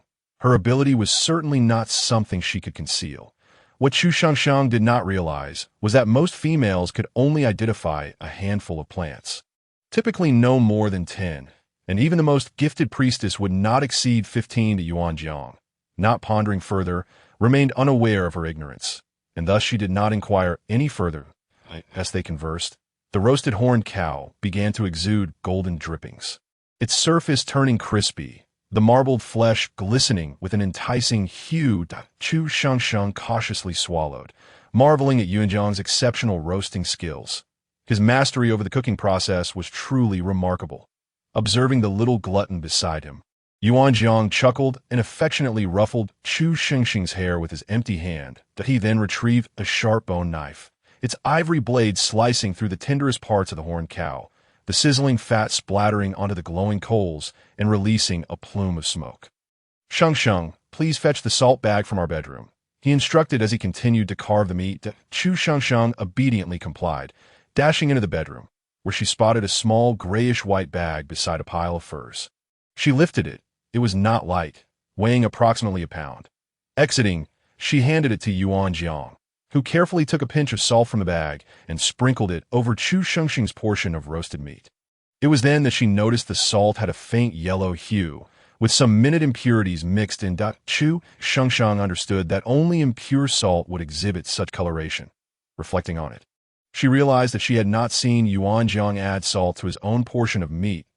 A troubling thought crossed her mind, prompting her to ask, Yuan Jiang, is this salt difficult to obtain? Indeed, only the Black Rock goat tribe produces salt, and their annual yield is limited. making it quite scarce, he replied. Then how did you acquire this salt? I traded it last year for all the beast pelts I'd hunted, he explained. Do not worry. Sheng, this salt will suffice for your meals this season, and I shall find a way to procure more for the next. Chu Sheng then comprehended the value of this salt. Yuan Jiang was unwilling to indulge in it himself. Yet he selflessly offered it to her. Chapter 14. Warmth. As Chu Sheng savored the precious brine, she found herself at a loss for words, her gaze lingering on the man beside her, whose brows were furrowed, long eyelashes casting shadows over his intense gaze, exuding an air of danger. In his tranquil state, he resembled an elegant yet perilous big cat, taking small bites of the delicate meat. Chu Shengsheng could not help but urge, Yuan Jiang, you should eat as well. Yuan Jiang paused, his hand hovering over the coals, raising his eyes to meet hers, whereupon he was greeted by the clarity of her gaze. A slow smile spread across his face, and Chu Shengsheng felt as if she were enchanted, unable to tear her eyes away. The warmth of the fire reflected in his eyes, and his pale skin bore a porcelain-like quality. Shengsheng, dear, I am not hungry. I shall eat later. Yet Chu Shengsheng knew that Yuan Jiang was not truly lacking appetite. He merely wished for her to eat first, ensuring she was satisfied before he partook. In this realm, where food was scarce and hunting arduous, this was Yuan Jiang's unique form of romance. Chu Shengsheng's gaze softened, realizing that this man was genuinely attentive to her needs. Some speak sweetly, yet their words are laced with deceit. Others labor in silence, eschewing the spotlight. Yuan Jiang belonged to the latter category. His sincerity was evident in every action. Observing Chu Shengsheng, he noticed the warmth radiating from her eyes, causing him to feel a touch of bashfulness as his small black ears twitched shyly and his long tail rose in delight. Yuan Jiang, please eat. I have enough, she urged gently. Yuan Jiang, captivated by the tenderness in her eyes, allowed a rare, exuberant smile to break forth, revealing his exquisite, pearly fangs. After a lingering gaze at Chu Shengsheng, he began to eat gracefully. Yuan Jiang had witnessed some females disapproving of their beast husbands eating heartily, prompting many males to secretly consume raw food in the wild. This way, upon returning home, they could eat less, and the females would perceive them as capable and frugal. Yuan Jiang had understood that such behavior was considered commendable among beast husbands, yet he found it utterly distasteful. Would one truly allow someone they cared for to go hungry? Certainly not. Thus, he held a disdainful view of such interactions. However, when it came to having a female of his own, though he did not resort to covert dining, he instinctively ensured she ate her fill first, allowing him to eat with peace of mind. All the trials he had faced prior to encountering the beast gods had perhaps been to lead him to Chu Shengsheng, to meet someone as remarkable as her. That night, Yuan Jiang took Chu Shengsheng to the hot springs and could see this moment. Yuan Jiang had become quite sensible, standing guard in beast form beside the hot spring. That Chu Shengsheng gazed at the beautiful leopard, its chin resting on its sturdy paws, with its little ears twitching and its tail swaying restlessly, exuding an air of impatience. After she swiftly finished washing, they returned to the cave. Chu Shengsheng selected several soft animal hides to lay upon the bed, placing the remainder in the storage room. Previously, Yuan Jiang had brought all their belongings, as he was alone then, uncertain if he would depart from this place one day. However, now that he had a female companion and a home, he was more than willing to watch Chu Shengsheng tidy up, which reminded him of his mother. After Chu Shengsheng arranged the bed, she beckoned Yuan Jiang to lie down. His eyes brightened as he gracefully approached the bedside and slowly reclined. Chu Shengsheng initially thought little of her invitation, but as he approached, his beautiful muscles glistening faintly in the moonlight, each step seemed to tread upon her heartstrings. Feeling somewhat nervous, she clenched the animal hide beneath her. Her eyes filled with innocence and confusion. Yuan Jiang beheld the enchanting lady, resembling the moon goddess, lying upon the pitch-black fur, where the dark pelt contrasted sharply with her porcelain skin, making the petite figure on the bed appear quite delectable. A predatory glint flickered in his eyes as he teasingly flicked his tongue over one of his sharp tiger teeth. Chu Shengsheng watched as Yuan Jiang drew near with an overwhelming presence, then gently curved her thin lips. Without hesitation, he propped his head on one hand, looking down at her from his elevated position on the bed, while his other arm wrapped around her waist. Chu Shengsheng, somewhat dazed, lifted her gaze to meet Yinjiang's exquisitely sculpted jawline and prominent nose. Just as she was about to speak, he leaned down without reservation, pressing a soft kiss to the corner of her mouth. His eyes filled with adoration and appreciation.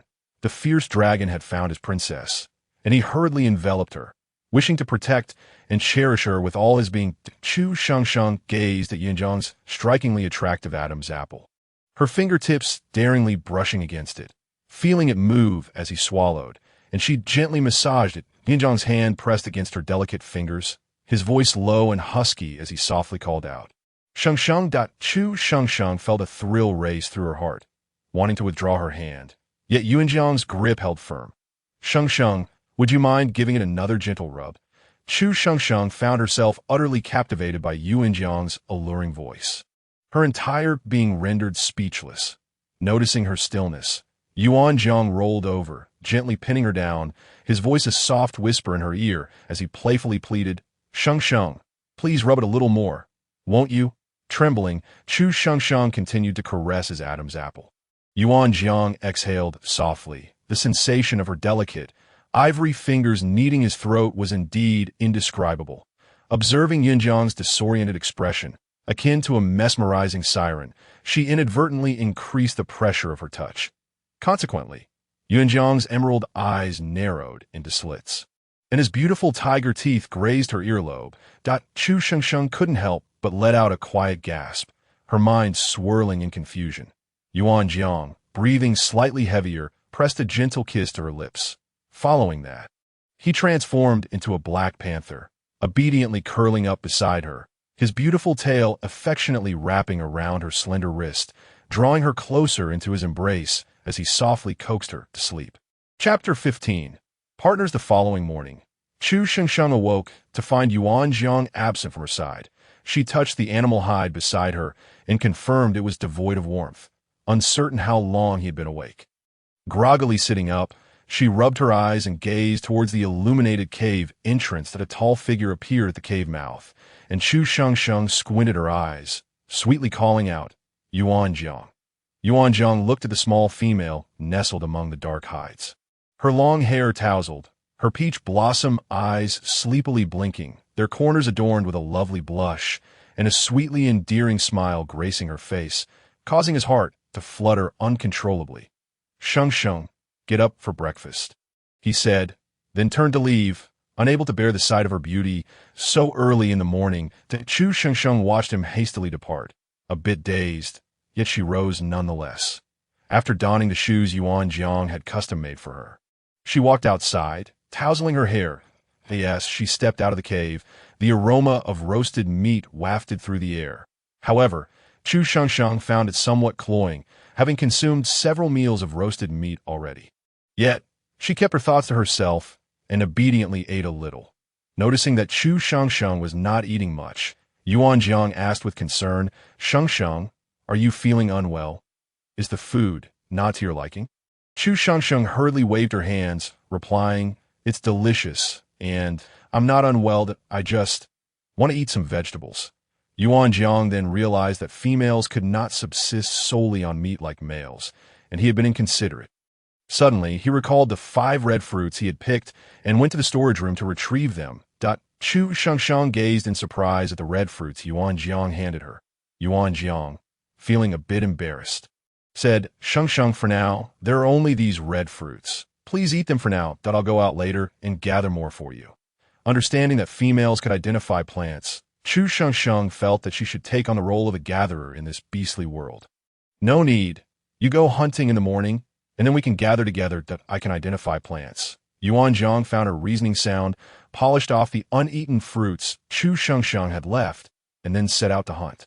Chu Shengsheng tidied up the cooking area, noting that Yinjiang had already cleaned up the remains of the prey they had dissected yesterday. She stepped into the kitchen, pondering if she could construct a chimney. Suddenly, an idea struck her, an idea of a Tibetan-style stove. She could use heat-conducting stones, which she would tentatively call porcelain stones, as they did not transmit heat like ceramics. constructing a chimney from porcelain stones and using the highly heat-conductive stones utilized by priests for the stove walls, which she would refer to as boiling stones, could replace iron if the chimney led outside. Could it not provide warmth in winter while also serving as a smokeless roasting stove? Furthermore, she could place a rack in that corner to hold the items she collected. Subsequently, she returned to the storage room. There were numerous furs inside, but as Yuan Jiang had introduced them to her casually the day before, she was uncertain of their value. Now, seeing that they had 20 assorted furs appeared quite substantial. Yuan Jiang had tanned them all, and they felt quite soft to the touch. She planned to explore Yuan Jiang's woodworking skills, ideally creating a complete set of furniture including tables, chairs, and beds. Additionally, she would make wooden doors for several caves, making it look even more like a home. Given the considerable appetite of the beasts, a barbecue pit was still necessary in one corner of the hall, and she would utilize the kitchen since her culinary skills were not lacking either. After meticulously planning, she found a flat rock wall and neatly inscribed half of a character to keep track of the date. Afterward, Chu Shengsheng enjoyed 2 red fruits before it was late afternoon when Yuan Jiang returned. He had hunted a horned cow, which appeared larger than the one from the previous day, though still not fully grown, that he swiftly began to dissect it, while Chu Shengsheng squatted nearby, her eyes glued to the process without blinking, prompting Yuan Jiang to quicken his pace in silence. Once the prey was skewered over the fire, Chu Shengsheng seized the opportunity to inquire about the fire starter. Yuan Jiang explained that he had exchanged it for animal hides with a wandering beastman. Chu Shengsheng, curious, asked, "What is a wandering beastman?" Yuan Jiang paused, then solemnly replied, "A beastman who has been abandoned by a female becomes a wandering beastman." Chu Shengsheng nodded, somewhat understanding, and saw the complexity in Yuan Jiang's emerald gaze. Without thinking, she said, "Don't worry, I won't abandon you." Yuan Jiang's grip on the meat tightened, and his pupils suddenly constricted. With some excitement, he asked, "Shengsheng, do you acknowledge me as your partner?" Chu Shengsheng found herself at a loss for words, neither affirming nor denying. Yet, seeing Yuan Jiang's hopeful expression, she lowered her head, unconsciously poking at the charcoal with a small stick, and quietly replied, Yuan Jiang realized that Chu Shengsheng was accepting him, and hearing it aloud sent shivers of delight through him. His eyes sparkled with uncontainable joy, as if the beautiful emerald depths held the vastness of the starry sea. With her, Chu Shengsheng, at its heart. Chapter 16. The egg of the Gugu beast. Chu Shengsheng sensed an atmosphere of suppressed intimacy within the cave. As Yuan Jiang's gaze upon her was so tender it seemed it could produce tears, the once sharp and fierce young man now appeared soft and gentle, akin to a domesticated big cat. Chu Shengsheng dared not lift her head. Focusing intently on her meal, Yuan Jiang understood that Shengsheng was shy, yet he could not help but gaze at her, his heart overwhelmed with joy that was difficult to bear. Yuan Jiang began to contemplate whether he should howl like the night wolf tribe atop the mountain. However, he is not a dog. Yuan Jiang shyly touched his prominent nose. After finally finishing their meal, Chu Shengsheng hurriedly said, "Yuan Jiang, let us go outside quickly." Yuan Jiang tidied up the campfire, ensuring no sparks would scatter about, and then transformed into a leopard. Each time she beheld Yuan Jiang's beastly form, she found him strikingly handsome, and his pitch-black fur was also endearing. Primarily, he was handsome, such a stunning big cat, and he belonged to her. She could hardly contain her joy. Yuan Jiang dashed across the grassland, startling various birds of unknown breeds, sending them flying far away. Chu Shengsheng watched these brightly feathered, somewhat foolish birds, larger than modern chickens, and felt a surge of delight. This was simply marvelous. She thought, even in her current state of ineptitude, she could catch these low-flying ground birds. Her mind was filled with images of roasted birds, bird soup, and stir-fried bird dishes. Suddenly, Chu Shengsheng spotted something white in the grass, and quickly patted Yuan Jiang's beautiful back. "Yuan Jiang, stop!" Yuan Jiang skidded to a halt, nearly throwing Chu Shengsheng off balance due to inertia, but fortunately he had transformed into a beastman and caught her steadily. Chu Shengsheng was so startled that her voice nearly fled her. Her exquisite brows furrowed in anger. "Yuan Jiang, what are you doing? You scared me half to death." Seeing Chu Shengsheng's stern expression, Yuan Jiang felt as if his heart had been struck, finding her irresistibly cute. She resembled an adorably naive little cub. There, shouting indignantly. One could imagine a defenseless little kitten, standing on its hind legs with its paws on its hips. Mewing in a huff. Chu Shangshang noticed the way Yuan Jiang gazed at her. He appeared not the slightest bit afraid, but rather affectionate, as if he longed to lick her.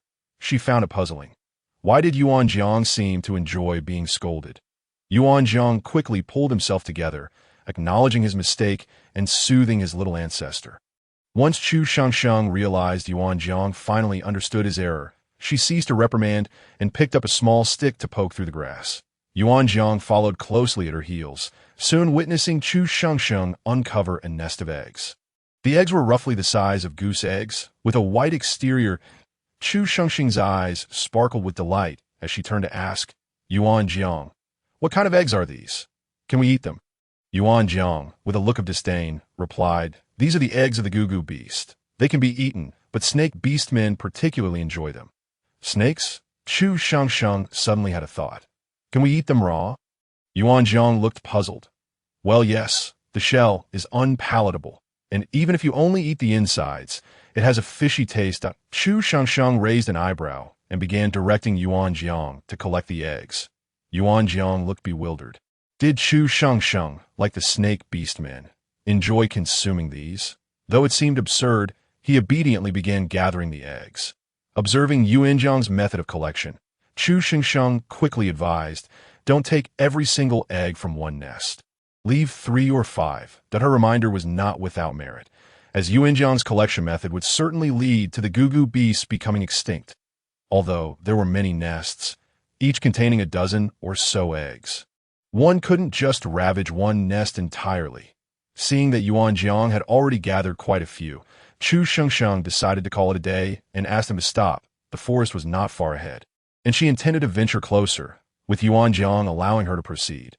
Watching Chu Shangshang poke about with her small stick, Yuan Jiang curiously inquired, Shangshang, what are you doing? Chu Shangshang noticed his gaze fixed on the stick in her hand and patiently explained. By tapping it like this, I could deter any snakes lurking about. Snakes? Yuan Jiang suddenly realized, they are indeed frightened by noise.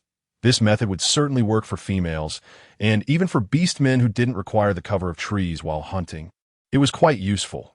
Chapter 17. Yellow fruit. Chu Shangshang cautiously walked ahead, while Yuan Jiang followed closely, feeling an indescribable peculiarity. Typically, it was the beastmen who walked carefully in front of females, protecting them. Yet here he was being shielded meticulously by her. With this thought, he maneuvered to stand in front of Chu Shangshang and said softly, Shangshang, let me handle the dangerous tasks. Chu Shangshang chuckled softly. Yuan Jiang's brand of masculinity was occasionally quite endearing. Arriving at the forest's edge, Chu Shangshang spotted some low thorny bushes. Nearby, an unknown small creature, the size of a palm, clutched a yellow fruit about the size of a cherry tomato. Tasting it, upon seeing them approach, it dropped the fruit and scurried away.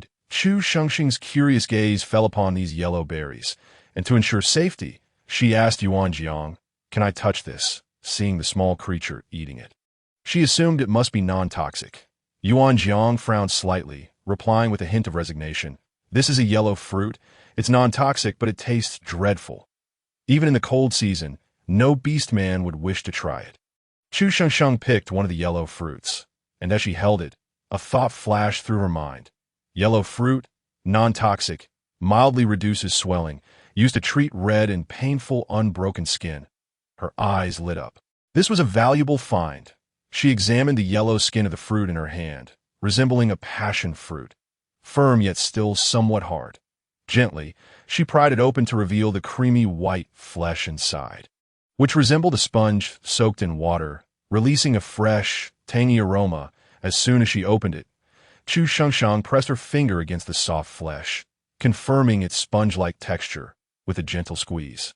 A lot of clear liquid oozed out.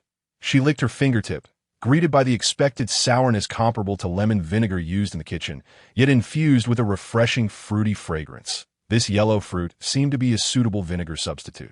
Observing the surrounding yellow fruits, she marveled at nature's wonders and instructed Yuan Jiang to pick several, intending to take them home for marinating meat. As Yuanjiang adeptly gathered the fruits, he remarked, "I've heard that some pregnant females tend to enjoy these." Before he could finish, Yuanjiang suddenly turned to Chu Shengsheng, solemnly stating, "Shengsheng, we need not prepare in advance. When you're pregnant, I will find you fruits far tastier than this. Moreover, I sent it a bit early for that." With that, Yinjiang's dark leopard ears perked up, shaking slightly, his face betraying a hint of shyness. Chu Shengsheng glanced helplessly at the bashful yet determined Yuanjiang, realizing his thought process was quite unique. "I'll take this back to marinate the meat." "Is that meant to be spread on the meat?" Yuanjiang's expression turned troubled. If Shengsheng wished to innovate and create a new dish, he would support her. However, marinating with yellow fruit? Could that even be edible? Chu Shengsheng observed Yinjiang's incredulous face, and, after a moment's hesitation, she replied, "What Shengsheng makes will undoubtedly be delicious." Chu Shengsheng nearly burst into laughter. There was no need for such reluctance. She decided not to elaborate further. Once she prepared the dish for Yuanjiang to taste, he would understand. Seeing that Yuanjiang had gathered quite a few, she deemed it sufficient, as it wasn't a staple food. She merely wanted to test if the fruit could be preserved and used as vinegar. The two entered the forest, surrounded by the melodic chirping of birds, as if nature itself was serenading them. Regardless of how many times she witnessed these plants, Chu Shengsheng always found them fascinating. They appeared magnified, making her feel like a frog at the bottom of a well, unable to see the sky above. Observing Chu Shengsheng's wonder, Yuanjiang confirmed in his heart that his little female had indeed been well protected, and he would strive to do an even better job. Chu Shengsheng admired the flowers and grasses around her. While Yuanjiang led the way, she followed closely, her eyes darting about. Suddenly, Chu Shengsheng slipped, nearly falling. And in her panic, she reached out to grab whatever she could, only to be caught securely by Yuanjiang, who acted swiftly. "You startled me, didn't you?" Yuanjiang regarded her with eyes as fragile as fine porcelain. "No." Chu Shengsheng straightened up, glancing at her feet, where some freshly sprouted mushrooms lay, looking soft and slippery. She asked Yuanjiang, "Can these mushrooms be eaten?" "They probably shouldn't be."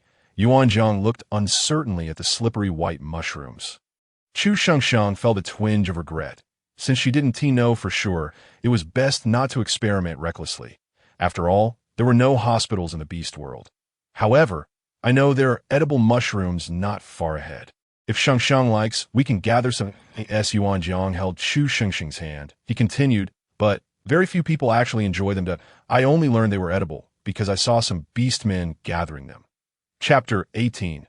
Purple Stargrass. Chu Shengsheng followed closely behind Yuanjiang as they made their way to the spot he mentioned where mushrooms could be found.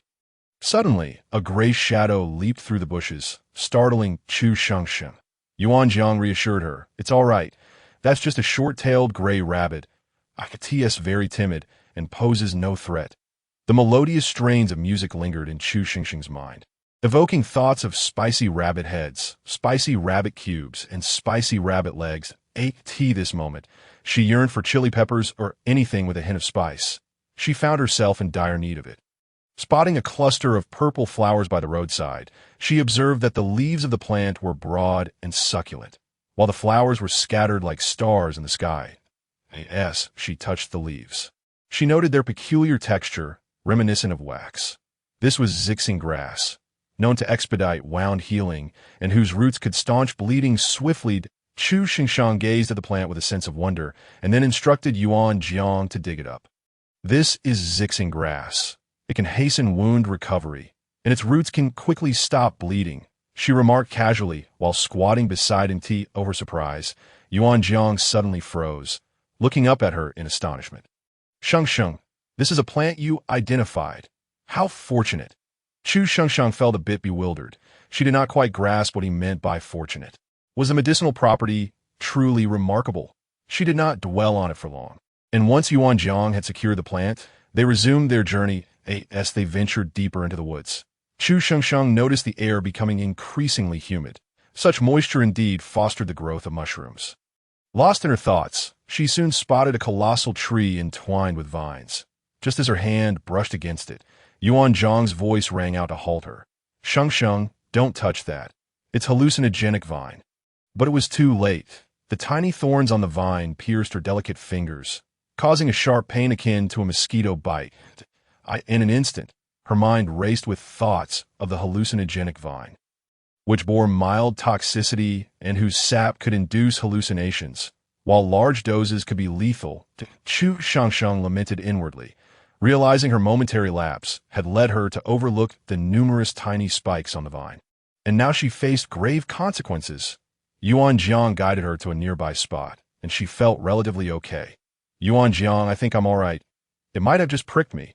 The toxicity doesn't seem that severe. Is there an antidote? No, but will be quite uncomfortable. The severity of the poisoning will depend on the dosage and its duration, he replied. Chu Shangsheng sighed in relief, believing that since she had only been pricked, she would likely recover soon. Still, she resolved to search for mushrooms. Yuan Jiang, unable to dissuade her, acquiesced and led her onward. As they walked, Yuan Jiang kept a watchful eye on her. Soon enough, the effects began to manifest. Chu Shangsheng felt an overwhelming sense of joy, as though she were walking on clouds, her entire being light and airy. Shangsheng, are you all right? Yuan Jiang inquired, observing her dazed expression as she struggled to comprehend his words.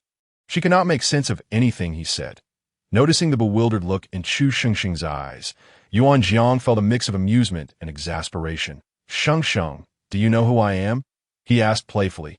Unable to resist teasing her, Chu Shangsheng, still dazed, replied, I don't know.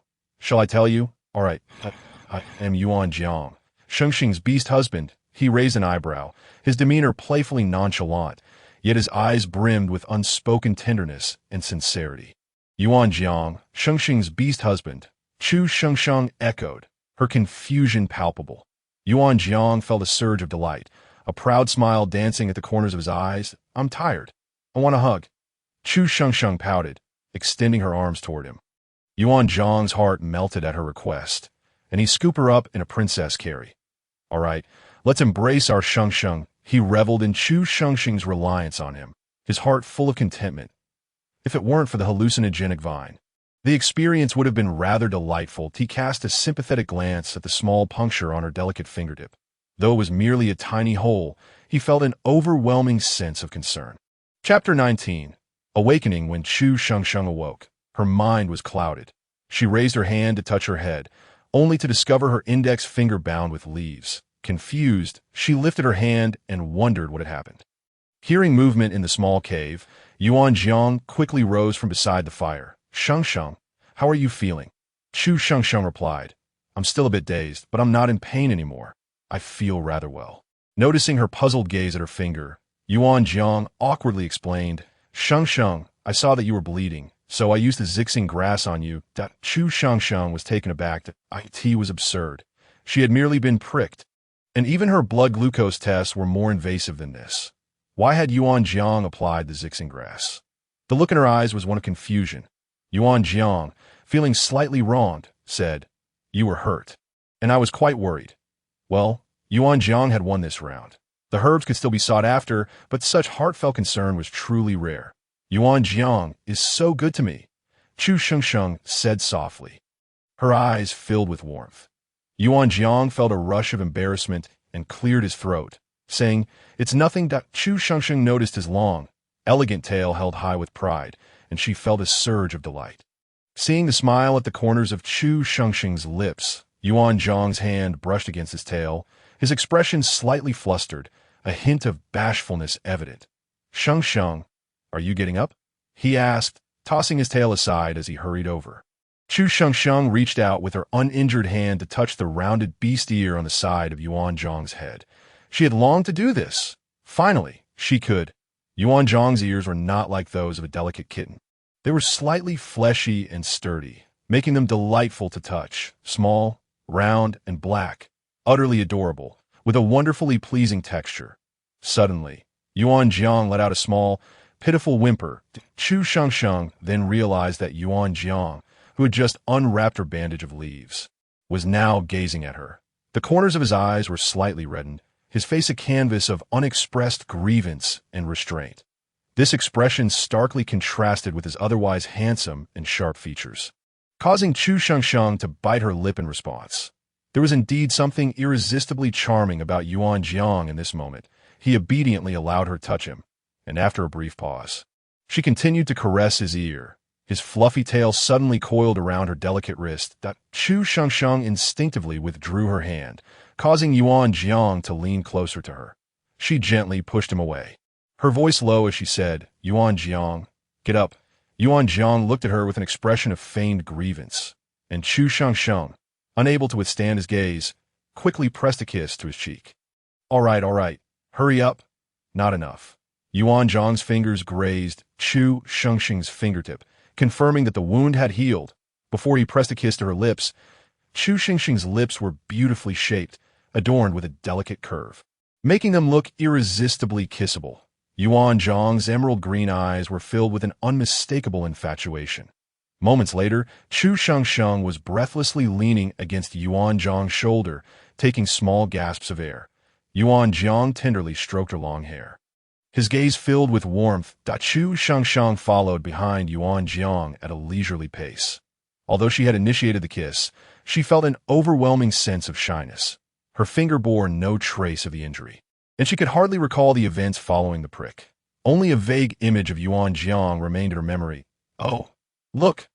Mushrooms!" Chu Shengsheng exclaimed, her eyes widening in surprise at a small pile of yellowish-brown mushrooms on a nearby stone platform. "Yes, Shengsheng likes them, so I picked some," Yuan Jiang replied nonchalantly. However, Chu Shengsheng was filled with delight. What girls truly cherish is the feeling of being cared for and thought of. Yuan Jiang was indeed exceptional. Chapter 20. Mushroom Soup. Chu Shengsheng picked up a mushroom, finding it quite satisfactory. Though its surface was a tad dry, it was still relatively fresh. The mushrooms are a bit dried out, which makes them less appetizing. Yuan Jiang said, feeling a bit awkward. "It's all right." "Yuan Jiang, do you have water?" "Yes." Yuan Jiang retrieved a wooden basin filled with clear water from a corner. Observing the limited amount of water, Chu Shengsheng realized she had not paid attention to their water supply.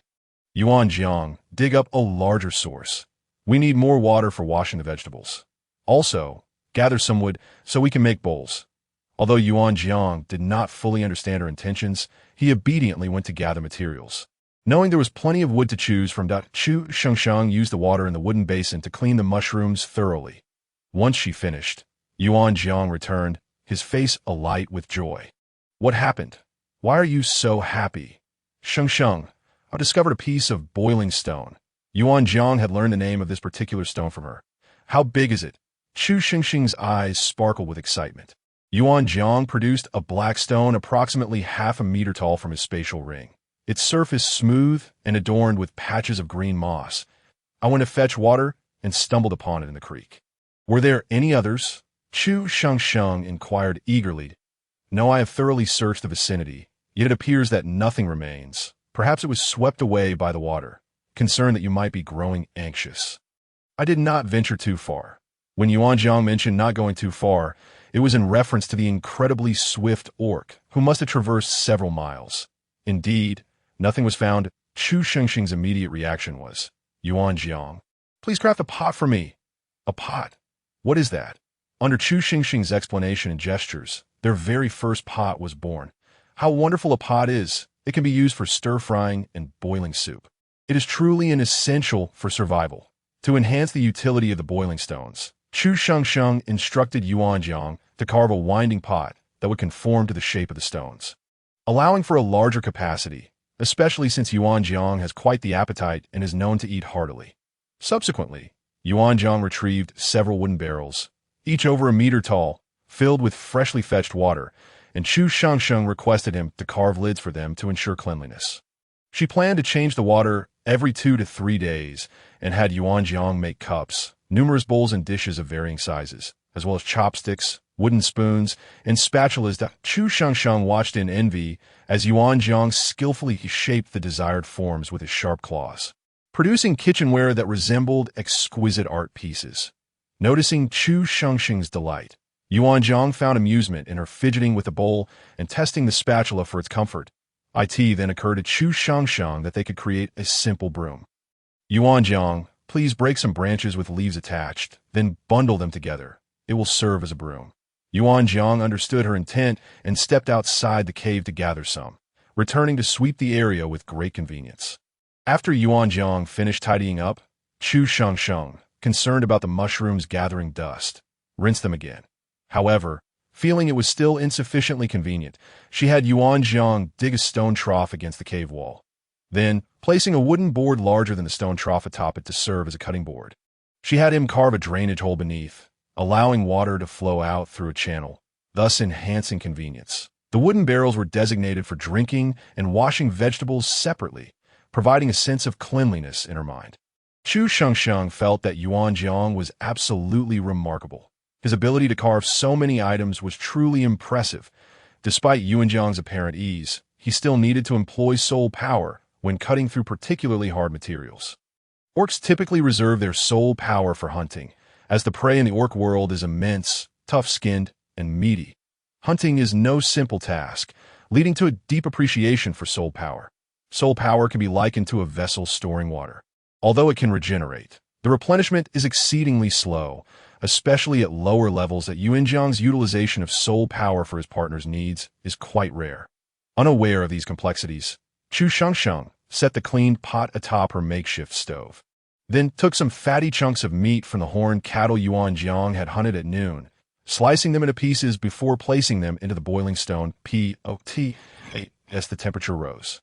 The white fat within the pot sizzled, gradually turning transparent and golden, releasing a tantalizing aroma as the fat rendered out and pooled at the bottom of the pot. Chu Shengsheng patiently stirred with the spatula to ensure even heating, allowing the fat to become perfectly golden. She then added some water to the pot.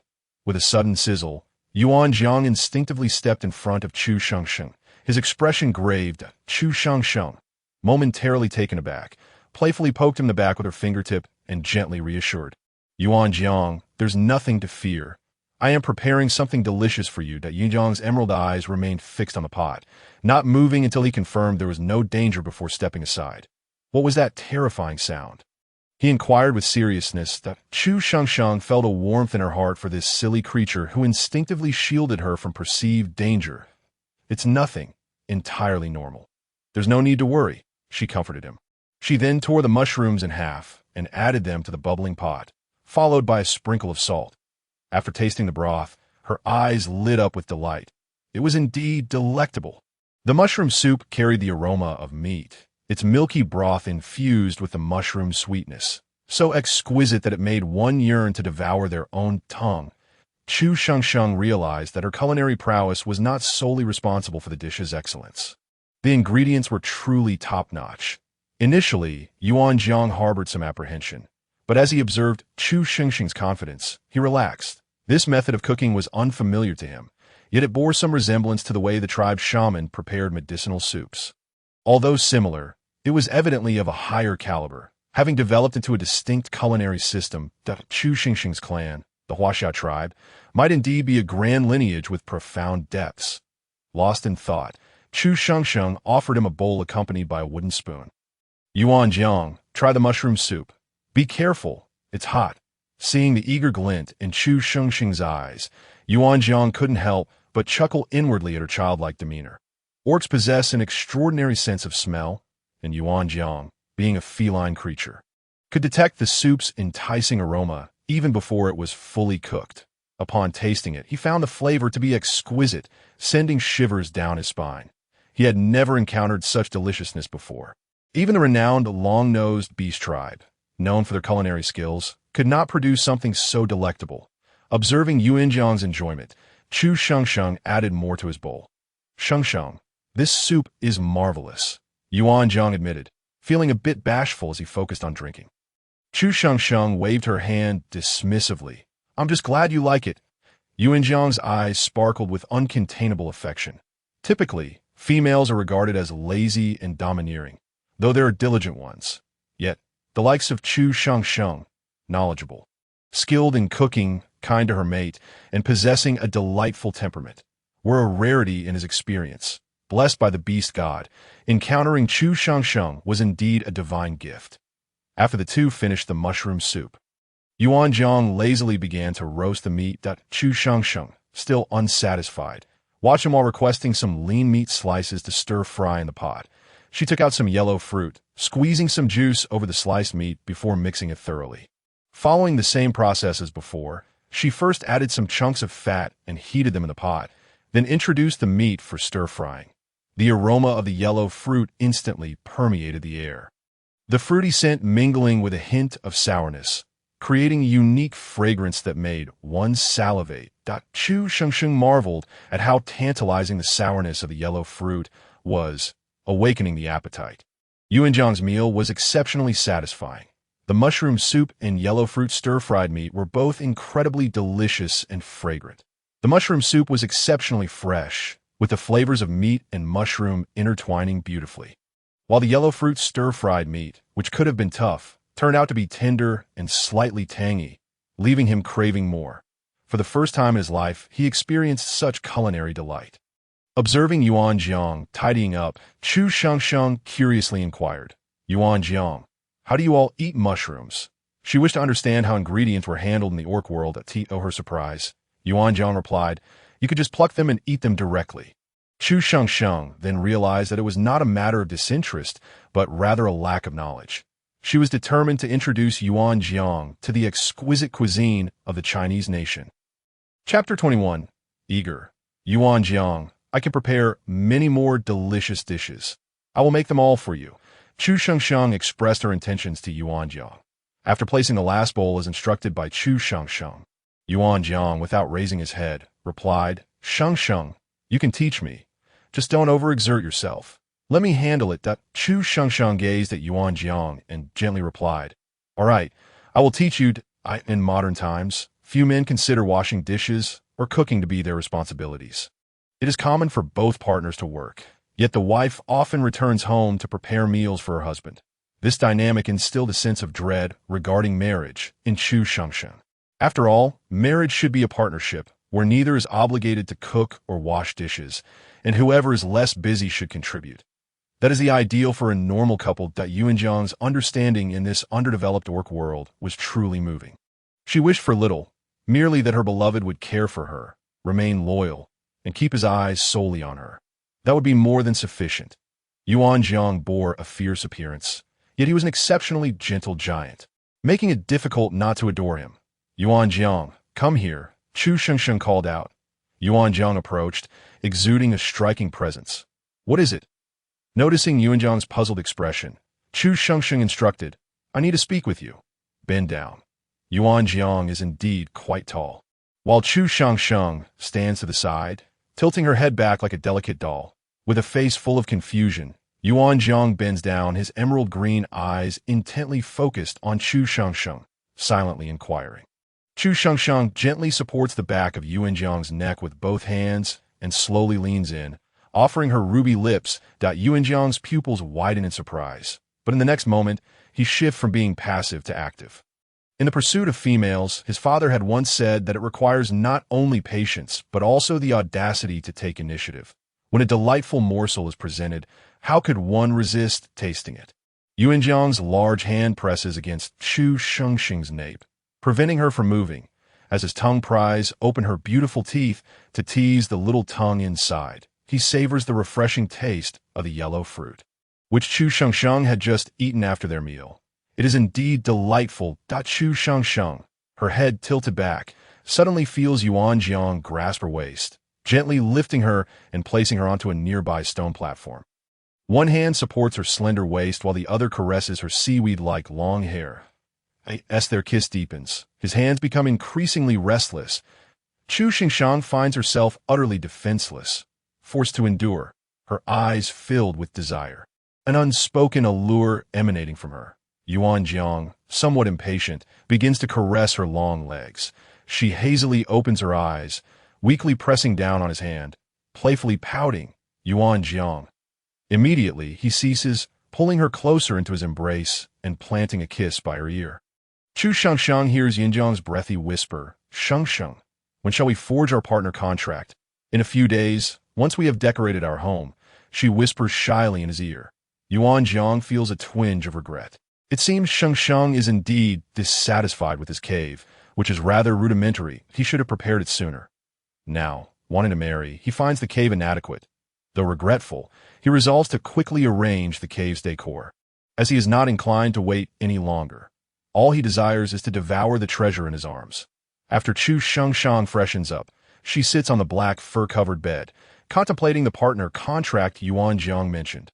Feeling somewhat puzzled and planning to ask him about it, Yuan Jiang strolls into the bedroom and, noticing Chu Shengsheng's serious little face, inquires, "What are you thinking about?" Hearing that enticing him, Chu Shengsheng feels somewhat helpless. Realizing that Yuan Jiang has keenly detected her fondness for his voice, which he uses to tease her and observe her reactions, "I'm thinking about the partner contract." Chapter 22. The partner contract. Yuan Jiang's eyes brighten. If Shengsheng is contemplating it, she is seriously considering their contract. His long, sleek leopard tail perks up and sways. "Yuan Jiang, can you tell me about the partner contract?" Chu Shengsheng asks curiously, tilting her head. Yuan Jiang sits on the bed and pulls her closer into his embrace. Explaining, the partner contract is the process through which beastmen and females forge a bond under the witness of the beast god. What does it mean to be under the witness of the beast god? The female must drink the beastman's heart's blood, and after they mate, a totem mark belonging to the beastman will be imprinted on her body. Is it really that simple? Could someone force a female into a partner contract? Chu Shengsheng ponders the scarcity of females in this world. Beastmen long to possess their own female, which must inevitably lead to many dark dealings. Not at all. Yuan Jiang's expression turns complex. If a beastman forces a female, she has the option to dissolve the partner contract with him and erase his totem. In that case, the contract is nullified, but it will inflict some internal injuries on the female, requiring time to heal. While the male's cultivation will be permanently stunted. If abandoned by the female, he will become a wandering beastman. Can a wandering beastman sign a partner contract with another female? No. A beastman can only sign one partner contract in a lifetime. What about the female? Chu Shengsheng asks. Intrigued, a female can sign up to 20 contracts. Chu Shengsheng is taken aback. 1 compared to 20? How absurd this world is. Shengsheng, if we sign a contract, I promise to treat you well.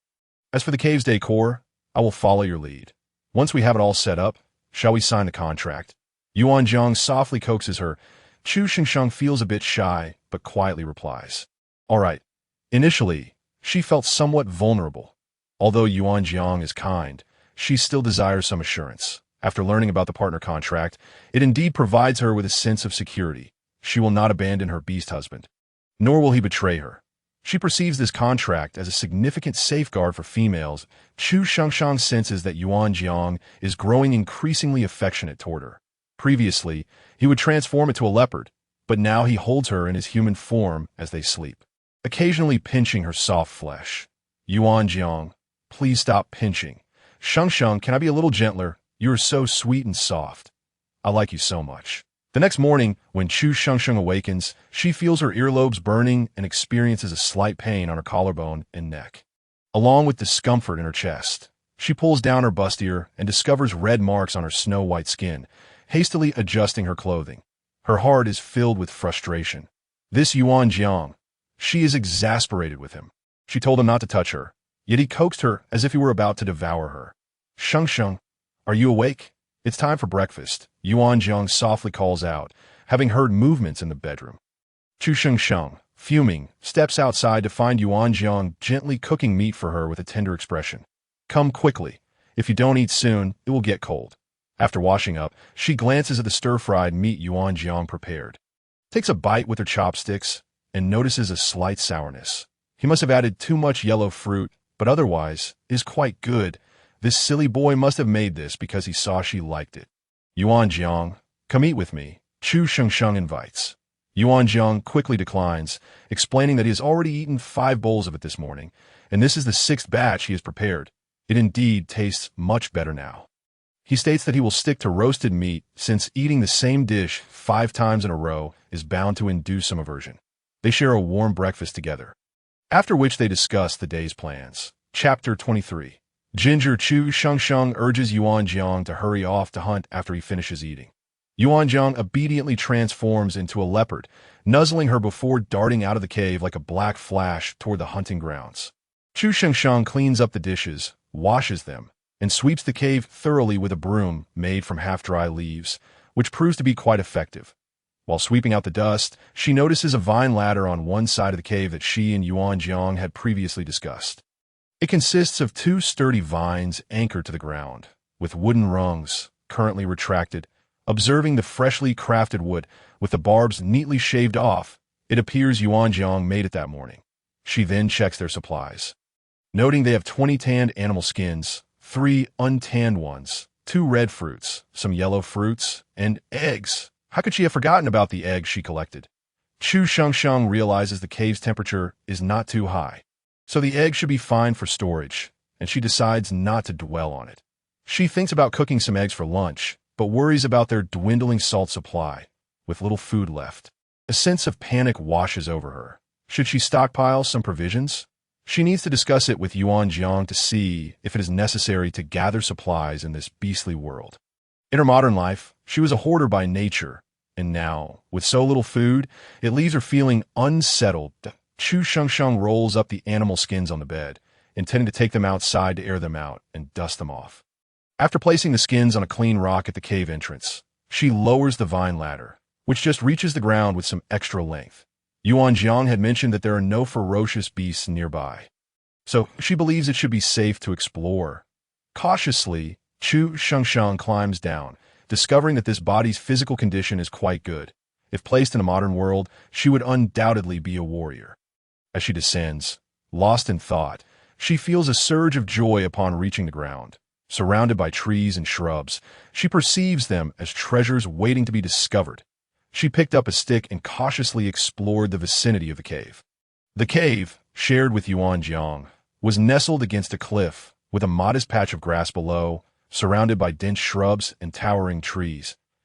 As Chu Shengsheng ventured a little deeper into the forest, she noticed the lush vegetation and the presence of small creatures.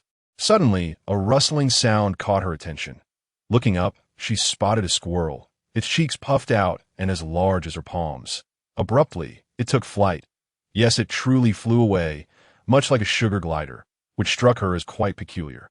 Chu Shengsheng felt a bit dazed but quickly resumed her exploration. She moved forward and picked up a pine cone, the very one the squirrel had been nibbling on. Eucalyptus seeds, mildly toxic, can cause diarrhea and should not be consumed. With a tinge of regret, she discarded the plump, beautiful seed, which was about the size of a walnut. Wasn't this akin to the poisonous seeds of the beast world? Her gaze was drawn to a familiar cluster of plants nearby. With slender green leaves and green stalks resembling ginger, Chu Shengsheng hurried over and, upon closer inspection, confirmed that these plants, nearly taller than her, indeed resembled ginger. As her hand brushed against them, she recognized them as yellow ginger, non-toxic, spicy, capable of dispelling cold and dampness, and effective for cooling the body and detoxifying. She unearthed the plant, revealing a tuber still encased in soil, larger than modern ginger. She harvested some while leaving plenty behind. Noting that with the cave so close, she could plant the ginger nearby or transplant some to an even closer location for easier access. She marked the spot and, noticing the day was waning, hurried back. When Chu Shengsheng retracted the vine ladder, Yuan Jiang had yet to return. She quickly spread out the animal hides in the bedroom before starting a fire. Yes, she had indeed learned to kindle a flame. Just as she was about to set the pot on the stove, it struck her that she had forgotten to gather some oil. She had none at the moment. Reluctantly, she decided to boil several eggs instead. This would suffice. Boiled eggs were quite delightful as well. As the eggs near completion, the agile Black Panther leaped into the cave. Yuan Jiang, you're back. Chu Shengsheng's voice brimmed with joy. Chapter 24. Scrambled eggs. Yuan Jiang gazed at the crackling fire in the cave, a warmth enveloping his heart. Observing Chu Shengsheng's exuberant expression, he contentedly replied, "Yes, I am back. Quickly wash your hands. Let us have something to fill our stomachs." Chu Shengsheng felt a pang of sympathy for Yuan Jiang, who tirelessly hunted each day. With a proud lift of his beautiful brows, he declared, "As Shengsheng's beast husband, it is my duty." Chu Shengsheng couldn't help but feel exasperated. Ever since they had discussed forming a mate bond, Yuan Jiang had taken to reminding her of it. Leaving her in a state of bemusement, she placed the eggs into a basin filled with cool water and, Once they had cooled sufficiently, retrieve them. Tapping them gently against the stove, shung, that might cause the contents to spill out, Yuan Jiang cautioned, recalling a time years ago when he had curiously picked up an egg, only to crack it open with too much force, leaving him disgusted by the viscous contents that had splattered over his hands, accompanied by an unpleasant odor. Fear not. They are cooked through. The insides are solidified. Only raw eggs would spill out, Chu Shengsheng assured him as she peeled the eggshell away. Revealing the soft, white delicacy within, she presented the peeled eggs to Yuan Jiang. Here, give it a try. This is boiled egg. Yuan Jiang gingerly accepted the slippery egg, cautiously taking a bite. To his surprise, it bore no strange taste. Soft and warm, and quite agreeable. What do you think? Chu Shengsheng inquired, continuously peeling more eggs. It's rather good.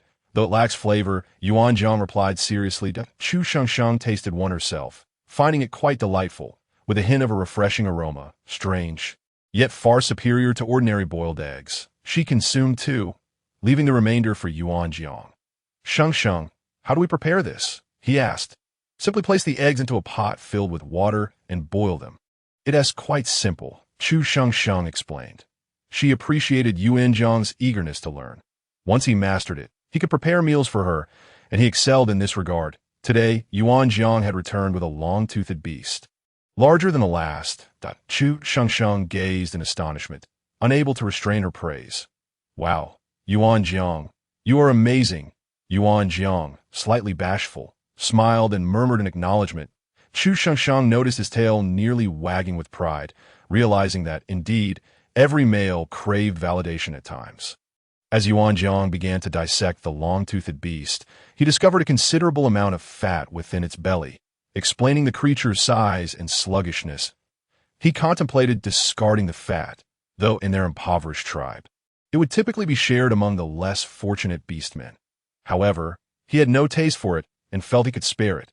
Wait, don't throw it away. Yuan Jiang, place it on this leaf. Chu Shengsheng interrupted urgently. After all, she had intended to gather some oil. Shengsheng, it's not palatable. Yuan Jiang attempted to dissuade her, certain he wouldn't let her go hungry. The fat could simply be discarded. Oh, Yuan Jiang, just put it in. I have other uses for it. Seeing Chu Shengsheng's insistence, Yuan Jiang meticulously trimmed the fat and placed it onto a clean leaf. Chu Shengsheng's eyes sparkled with satisfaction. Not only could she extract oil, but she could also create crispy remnants as a snack. The thought of oil-fried morsels, their crispy texture infused with a rich aroma, made her mouth water. She instructed Yuan Jiang to cut some fat, which she heated in the pot while retrieving 5 eggs from the pantry, cracking them into a small basin and whisking them together. By the time the oil was ready, she poured the egg mixture into the pot, producing a satisfying sizzle. Yuan Jiang, still cautious, perked his ears but returned to his task, diligently cutting meat.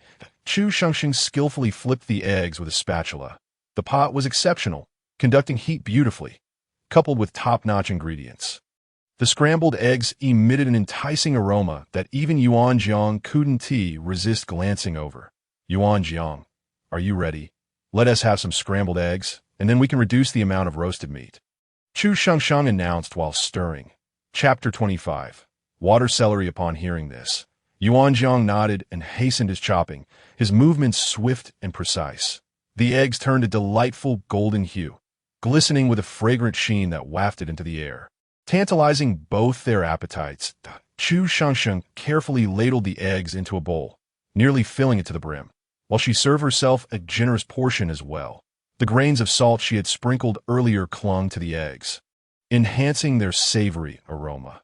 Blowing on her serving to cool it down, she took a bite, and the rich, toasted flavor enveloped her palate, accompanied by an indescribable fragrance, perhaps due to the fact that these were wild chicken eggs, not farmed.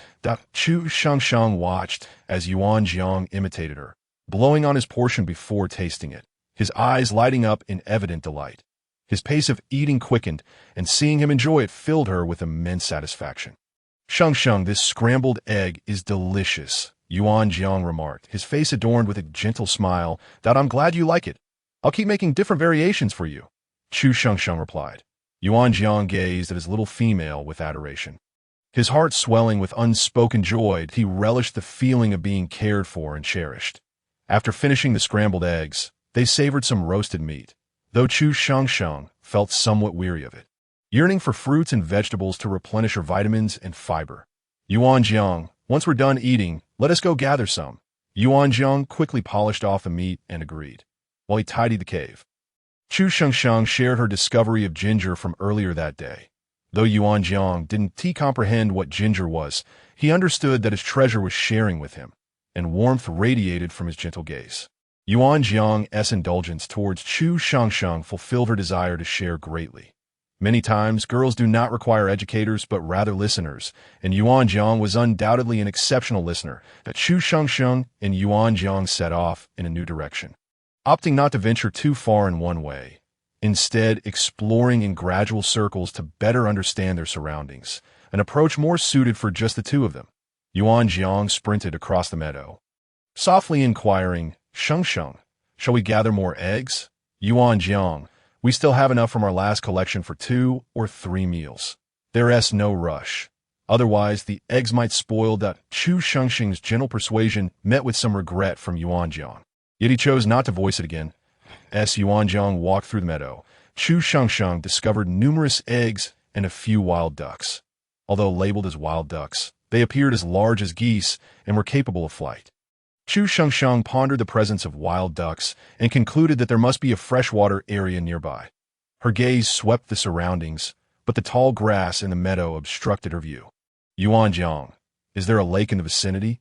She casually inquired. To her surprise, Yuan Jiang affirmed her question, prompting her to urge him towards the lake.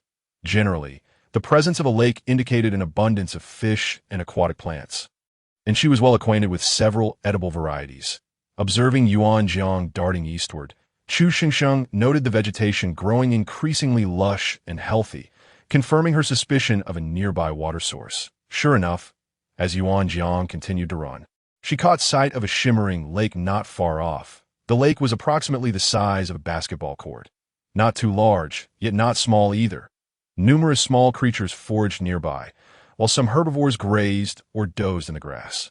Look, a lake! Chu Shengsheng exclaimed, unable to contain her delight. She could change her menu. Indeed, there's a lake, Yuan Jiang softly echoed, his tone exceedingly gentle. Chu Shengsheng eagerly leaped from Yuan Jiang's back, hardly waiting for him to transform into human form. Sensing her jump, Yuan Jiang's heart tightened momentarily, but seeing her joy, he refrained from cautioning her about safety, choosing instead to save such advice for another time. Chu Shengsheng hurried to the lake's edge, where she saw an abundance of aquatic plants, indicating the water was rich in nutrients. Her gaze followed a fish swimming nearby, and her excitement soared. There were fish. Shifting her focus, she noticed a cluster of lush, dewy green plants nearby, and upon closer inspection, recognized them as water celery.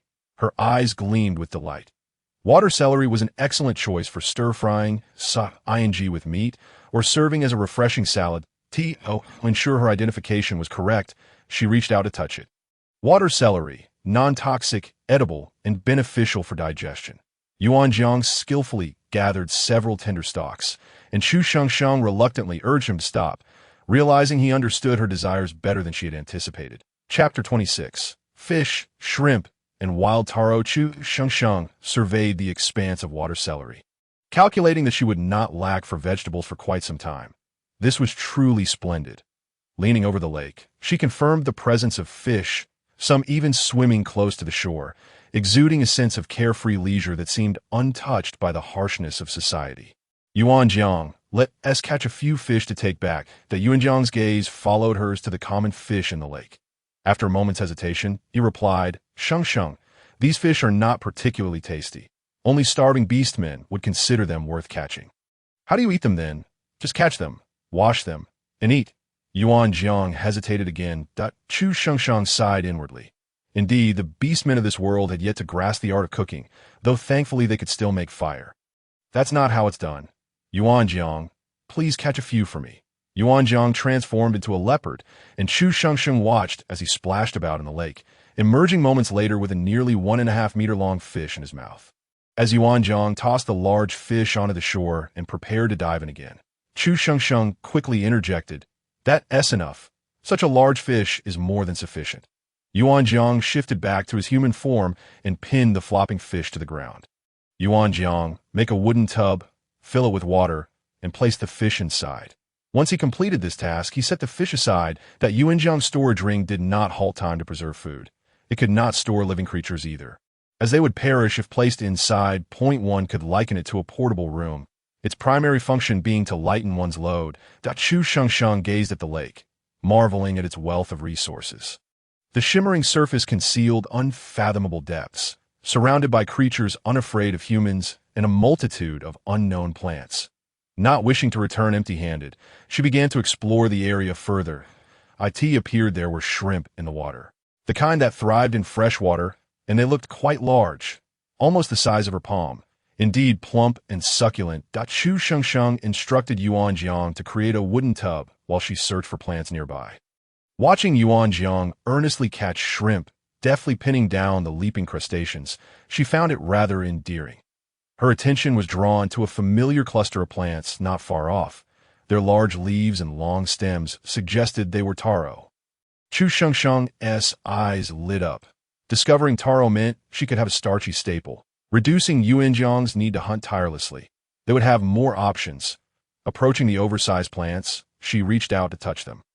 Wild taro, however, was toxic and inedible, known for its properties in clearing heat and detoxifying, often used to alleviate sore throats and mouth ulcers. Chu Shengsheng felt a moment of disbelief. This was inedible. She had envisioned the sweet taste of Li Pu taro, and her heart sank. Yet, at least it could be used medicinally. Given its beneficial properties, she resolved to dig some up, dry it, and store it for future use in this world lacking in medical advancements.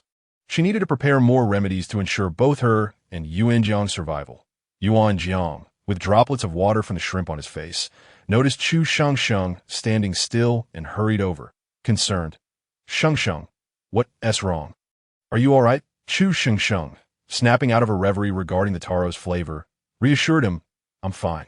Yuan Jiang, let us dig up some of this wild taro. It could be used for medicinal purposes. Although Yuan Jiang was busy catching shrimp, he remained attentive to Chu Shengsheng's every move. He had already seen her touch the taro and recognized her familiarity with its appearance, recalling her confident demeanor when identifying plants. This certainty sparked a hypothesis within Yuan Jiang. His Shengsheng possessed the abilities of high priestess in their tribe, yet she seemed oblivious to her own potential. Despite his curiosity, Yuan Jiang chose not to pry, respecting her trust in him.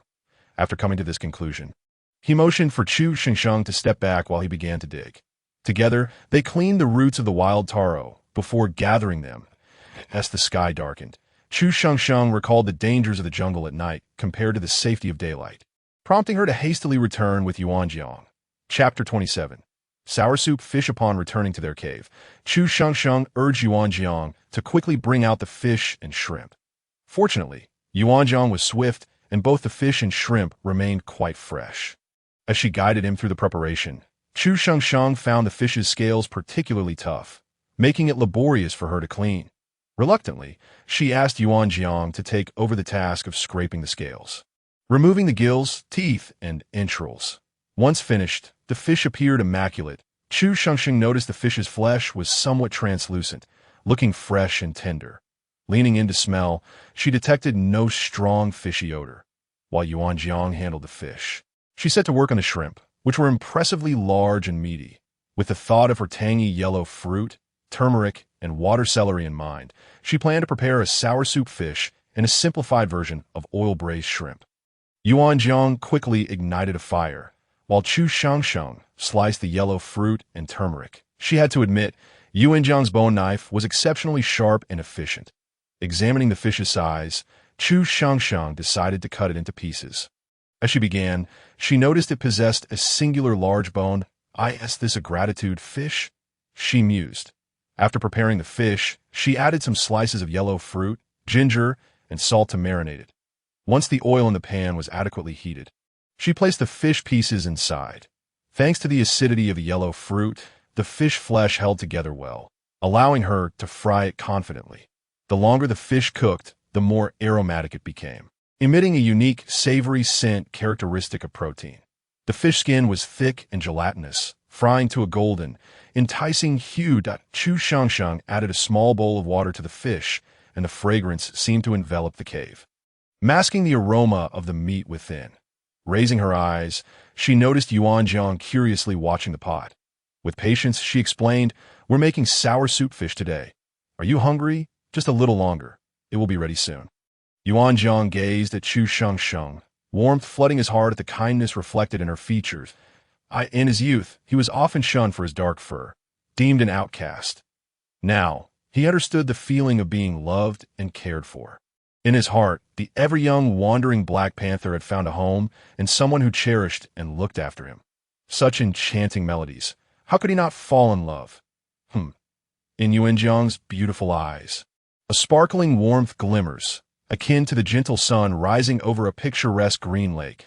Chu Shangshang placed some yellow fruits and water celery into the pot, feeling it was nearly ready, and quietly waited. As the pot began to boil, the fragrant aroma of fish soup wafted forth, infused with the freshness of fish meat, the delightful scent of water celery, and the tangy sweetness of the yellow fruits. The soup transformed into a creamy white. Looking utterly delectable, Chu Shangxing carefully ladled the fish into a wooden basin and said to Yuan Jiang, "You may eat first. Don't let yourself go hungry." Yuan Jiang shook his head. While he was indeed hungry, he wished to wait for his little female companion to dine together. Shangxing also refrained from eating, likely feeling hungry herself. Noticing Yuan Jiang's reluctance, she did not insist but silently quickened her movements. Chu Shangsheng poured the shrimp into the hot oil, her culinary skills being rather unorthodox, yet palatable. The large shrimp sizzled in the oil, releasing a mouth-watering fragrance. Their unique aroma, enticing, Chu Shangsheng found it utterly irresistible. Yuan Jiang, having already savored the fragrant sour soup, was astonished to discover that the oil-braised shrimp was even more aromatic, sending shivers down his spine. A feline beastman. His sense of smell was acute, making it impossible to resist the temptation. Once the shrimp reached a satisfying crispness, she drained the oil from the pot, somewhat regrettably, as there was no way to store it now. She retained a bit of the residual oil, added ginger slices to infuse with fragrance, and, after placing the large shrimp into the pot, she squeezed a few drops of yellow fruit juice before finally lifting the shrimp out. At long last, the shrimp was ready. Yuan Jiang set the skewers of roasted meat, while Chu Shangshang ladled fish soup and pieces of fish for him. Handing it to Yuan Jiang, she cautioned, "Yuan Jiang, this fish has bones. Remember to spit them out if you bite into one." Yuan Jiang obediently nodded, and seeing the fierce-looking leopard behaving so docilely brought a smile to Chu Shangxing's eyes. As Yuan Jiang took his first sip of the soup, he was utterly enchanted. The creamy white broth was incredibly delicious. Infused with the fragrance of fish meat, the gelatinous texture of fish skin, a hint of ginger spiciness, the slight acidity of yellow fruit, and the refreshing aroma of water celery. A true feast for the taste buds. The slightly sour fish soup was appetizing, the fish meat tender, while the skin offered a delightful chewiness. Yuan Jiang had initially intended to chew the large fish bones, but recalling Chu Shangxing's warning, he decided to spit them out. For Beastman, fish bones were not particularly hard, especially those that had been both fried and boiled, yet he remained obedient. Observing Yuan Jiang relishing his meal, Chu Shangsheng busily used her chopsticks to serve him shrimp. Yuan Jiang was now adeptly using chopsticks, which pleased her greatly. Chapter 28. Oil residue. Although somewhat clumsy, Yuan Jiang managed to securely grasp a large shrimp from the bowl and bring it to his mouth. Chu Shangsheng, unable to remind him in time, watched as he quickly chewed and swallowed the shrimp. She tried one herself. The shrimp was crispy with a hint of sweetness, and she too could crush it whole. Though the shrimp head was rather prickly, she felt relieved that she had removed the shrimp's stomach. Chu Shangsheng observed that while Yuan Jiang truly enjoyed the sour fish soup, it was evident that the fried shrimp delighted him even more. As he devoured it with abandon, Chu Shangxing's eyes crinkled with joy. It thrilled her to see him so enamored with her cooking. Noticing Chu Shangxing's gaze, Yuan Jiang shyly smiled, his lips pressed together. "Eat more. If you like it, I am very happy." Yuan Jiang struggled to articulate his feelings. So he simply stated, "I like it very much." Chu Shengsheng, looking at Yuan Jiang's warm gaze, recalled the sharpness and ferocity she had first witnessed in him, feeling as though she had tamed a fierce beast. Later, Yuan Jiang enjoyed some roasted meat, while Chu Shengsheng found herself unable to eat more, feeling quite helpless. Yuan Jiang had truly mastered the art of roasting meat. It emerged golden brown and glistening with oil, and when torn apart, juices erupted, looking utterly delectable, yet she could not partake. After their meal, it was Yuan Jiang who washed the dishes. Chu Shengsheng waited for him to finish before asking him to create several containers from heat-resistant porcelain stone, which she planned to use for storing the rendered fat. She cut the fat into small pieces with a bone knife, then placed them into the pot, adding clean water. Before long, the pot began to boil, and after stirring for a while, the fat pieces turned transparent, their edges becoming golden brown and shrinking. With all the fat being released, Chu Shengsheng carefully scooped out the residue, placing it into a bowl, sprinkling a bit of salt before pouring the fat into the freshly prepared porcelain jars, filling two entirely. This quantity would suffice for both her and Yuan Jiang for over a month. Yuan Jiang caught the fragrant scent of the fat. Reminiscent of roasted meat, but even more enticing, he quickly took the pot to wash it, prompting Chu Shengsheng to remember that wood ashes could effectively remove grease, and hurriedly reminded him. Yuan Jiang tested it and found it indeed useful, realizing that Shengsheng was knowledgeable about many things. Once he finished washing the pot, he sat beside Chu Shengsheng, seeing that the oil residue had cooled sufficiently. She took a piece to taste, finding it wonderfully fragrant and delightful. It had the essence of pork cracklings, yet somehow seemed even more aromatic. Chu Shengsheng offered Yuan Jiang a piece, which he appeared to enjoy. Having already eaten his fill, she let him have the remainder as a snack. As Yuan Jiang munched away, he casually asked, "Shengsheng, is there anything else we need in our cave?" Chu Shengsheng, perceiving his subtle hint, decided to respond playfully. "The furs in the cave lack a beautiful red hue. I wish for a lovely dress to wear when I marry you." Yuan Jiang felt a pang of discomfort at the thought. He had neglected Shengsheng. She didn't even possess a beautiful skirt, and he felt remiss. He vowed to hunt even harder. Moreover, as Shengsheng's only male companion, he had made her but one outfit, a fact he found utterly inexcusable. He needed to create more. Yuan Jiang mentally resolved to make amends, recognizing the importance of fulfilling this duty. "Shengsheng, wait for me to return with my hunt," he declared without hesitation. Though vibrant furred beasts were typically formidable, he was also a third-tier spirit power beastman capable of hunting. The life of a beastman was one of relentless effort, battling against nature. There was no distinction between easy and hard, only the choice to act or not. Yet, he needed to tread carefully to avoid damaging the pelts. Chu Shengsheng observed Yuan Jiang's contemplative expression and quietly sighed in relief. She feared that her own fragility might not withstand their intimate moments. Feeling an urge to evade, seeing Yuan Jiang gaze at her with the same intensity a cat shows towards catnip made her cheeks flush. Chapter 29. Happiness. Did Yuan Jiang not perceive Chu Shengsheng's worries and avoidance? Perhaps he did, yet he chose silence, not questioning her if she desired time. He would wait.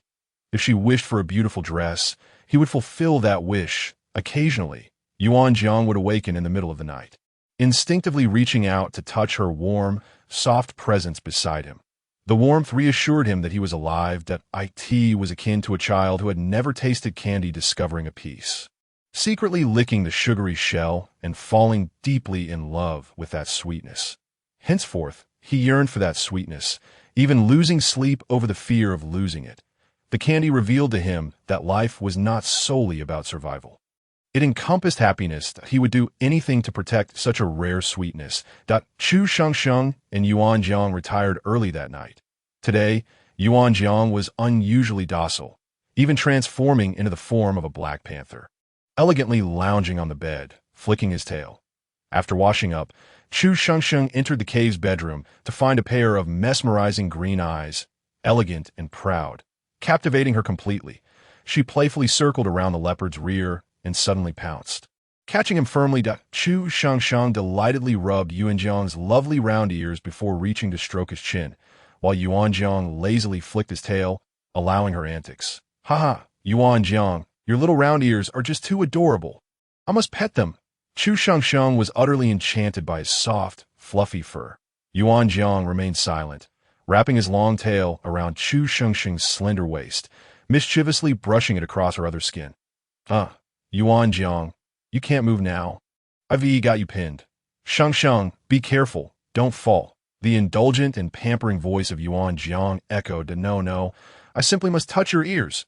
Could you be a bit more careful? Yuan Jiang replied with a tone of helplessness. In truth, happiness was quite simple. It consisted merely of her playful antics and his gentle laughter as he indulged her whims. The following morning, Chu Shengsheng awoke in a daze, feeling as though she had struggled to breathe throughout the night. Her chest felt constricted, as if a heavy stone were pressing down upon it.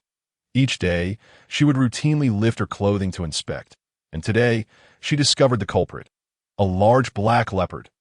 How could you possibly sleep with your enormous paw resting on my chest? Chu Shengsheng exclaimed, her soft voice tinged with sharp indignation. The large black leopard, feeling somewhat guilty, fumbled with a pair of chopsticks, pushing aside the scrambled eggs he had prepared. Chu Shengsheng gazed at the enormous paw print left on her chest, a mixture of anger and amusement bubbling within her. And oh wonder, I felt as if a ghost were pressing me down all night. Your claws have left marks on my skin, she admonished. Control your massive black paws. Do you hear me? Gently, she pinched Yuan Jiang's cheek, that he remained silent, yet his vivid green eyes brimmed with a sense of grievance and disbelief, as if she were being tyrannical. Chu Shengsheng, with a sigh of resignation, used her palm to soothe his face, noting his increasing pout, and tenderly placed a kiss on the cheek she had just pinched. Doesn't hurt anymore. Dear, she cooed softly. Yuan Jiang's small ears perked up, quivering shyly, yet inside he felt a bubbling joy. Chu Shengsheng's gaze drifted towards the golden scrambled eggs in the pan, although they bore a slight char. It did not mar her good mood. Yuan Jiang, you did wonderfully. It looks absolutely delicious. Despite knowing that Chu Shengsheng was merely flattering him, the joy in his eyes was unmistakable that a simple compliment could elicit such glee from him that his ears and tail would perk up. Proudly elevated, I could tease only for you. Shengsheng, Yuan Jiang said, his words carefully measured. Chu Shengsheng then realized that Yuan Jiang was the type of boy who, despite his rough exterior, was quite shy and reserved. He bore the appearance of a hardened criminal, yet his beautiful emerald eyes conveyed a silent accusation of her teasing. Chapter 30. The red-scaled lizard Chu Shengsheng sampled the eggs and found them delightful. Perfectly seasoned with just the right amount of salt, offering a delightful crunchy texture. As she turned to look at Yuan Jiang, he stiffly averted his gaze, silently conveying that he was not eating. Upon seeing a pile of eggshells nearby, a realization dawned upon her, and she couldn't help but chuckle, feeling touched by his silliness. After finishing breakfast, Yuan Jiang approached her, bending down to gently kiss the corner of her mouth. Wait for me, he said softly, gazing at her delicate form with tenderness. Before leaping away like a leopard into the wilderness, Chu Shengsheng caught only a glimpse of the dark flash cutting through the morning sunlight, trailing a hint of moisture in its wake. She stored the rendered fat in a corner of the storeroom and checked the yellow fruit, noticing it was slightly wilted but still intact. She planned to revisit it in a few days. Thanks to Yuan Jiang's daily routine of filling the wooden barrel with water, she had an ample supply. After washing the wild taro, she sliced it and laid it out to dry on a clean stone. Next, Chu Shengsheng tidied the cave and laid out the animal skins to dry before lowering the vine ladder. She intended to transplant some ginger to a nearby patch of land, taking only a bit to see how it would fare.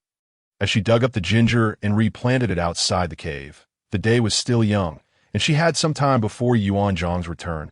She began preparing lunch with the leftover meat from yesterday's hunt, intending to have it ready for when he came back, after which they could explore together. Meanwhile, Yuan Jiang stealthily followed a red-scaled lizard, treading lightly with his eyes transformed into beautiful vertical pupils. This red-scaled lizard appeared to be rather small, measuring around a meter in length, insufficient for a full outfit. Such creatures were social animals, the largest among them reaching up to 3 meters. A 3-meter red-scaled lizard would likely be the undisputed king of its clan. And Yuan Jiang desired the king's vibrant orange hide. The lizard scales shimmered in vibrant orange, reminiscent of modern-day carp scales, yet less densely packed, revealing a layer of soft skin beneath. The natural, slightly loose scales sparkled like sequins, tracing beautiful arcs in the air. Yuan Zhang's gaze ignited with fervor. This was precisely what he wanted. Shang would surely adore it, he mused, a smile involuntarily gracing his lips as he envisioned her adorned in the garment. After a short wait, the red-scaled lizard ventured into a marshy area of the forest, emitting anxious chirps. Emerging from the depths was a slender red-scaled lizard, measuring 3 to 4 meters in length, resembling the king of its kin. Assessing its size, Yuan Jiang concluded it would be more than sufficient for crafting an outfit for Chu Shangshan. He crouched in hiding, his black fur blending seamlessly with the dark earth, waiting patiently. However, today, the red-scaled lizard seemed aware of his presence, displaying signs of unease. Its gaze swept the surroundings, filled with an unexplainable apprehension. Animals possess an innate sense of danger, and indeed, the very scenario Yuan Jiang dreaded unfolded before him. The large red-scaled lizard retreated deeper into the marsh. Yuan Jiang felt a pang of regret. He had missed his chance. Yet, the silver lining was that he might have discovered a whole clan of red-scaled lizards, along with a formidable specimen ideal for crafting clothing. Chapter 31. Other beasts having scouted the area in advance, Yuan Jiang felt a surge of confidence. Even the beast gods seemed to support him. After all, in the beast realm, vibrant pelts were highly coveted, and the pursuit of beauty was an eternal topic among females.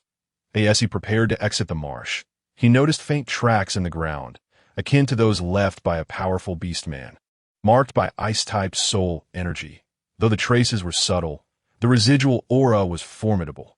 This beastman might be even stronger than he. This realization instilled a sense of caution in him. He was no longer a solitary beast. If this individual harbored animosity towards females, Chu Shangshan would undoubtedly be in danger. With growing concern, Yuan Jiang concealed his own tracks as he sprinted back towards the cave. He had ventured too far in pursuit of the red-scaled lizard. Entering unfamiliar territory, the cool, humid air of the marsh dulled his sense of smell, and he realized he had likely trespassed into the domain of another powerful beastman. This was not ideal. He wished to avoid provoking any threats that might disrupt his life with Chu Shangshan.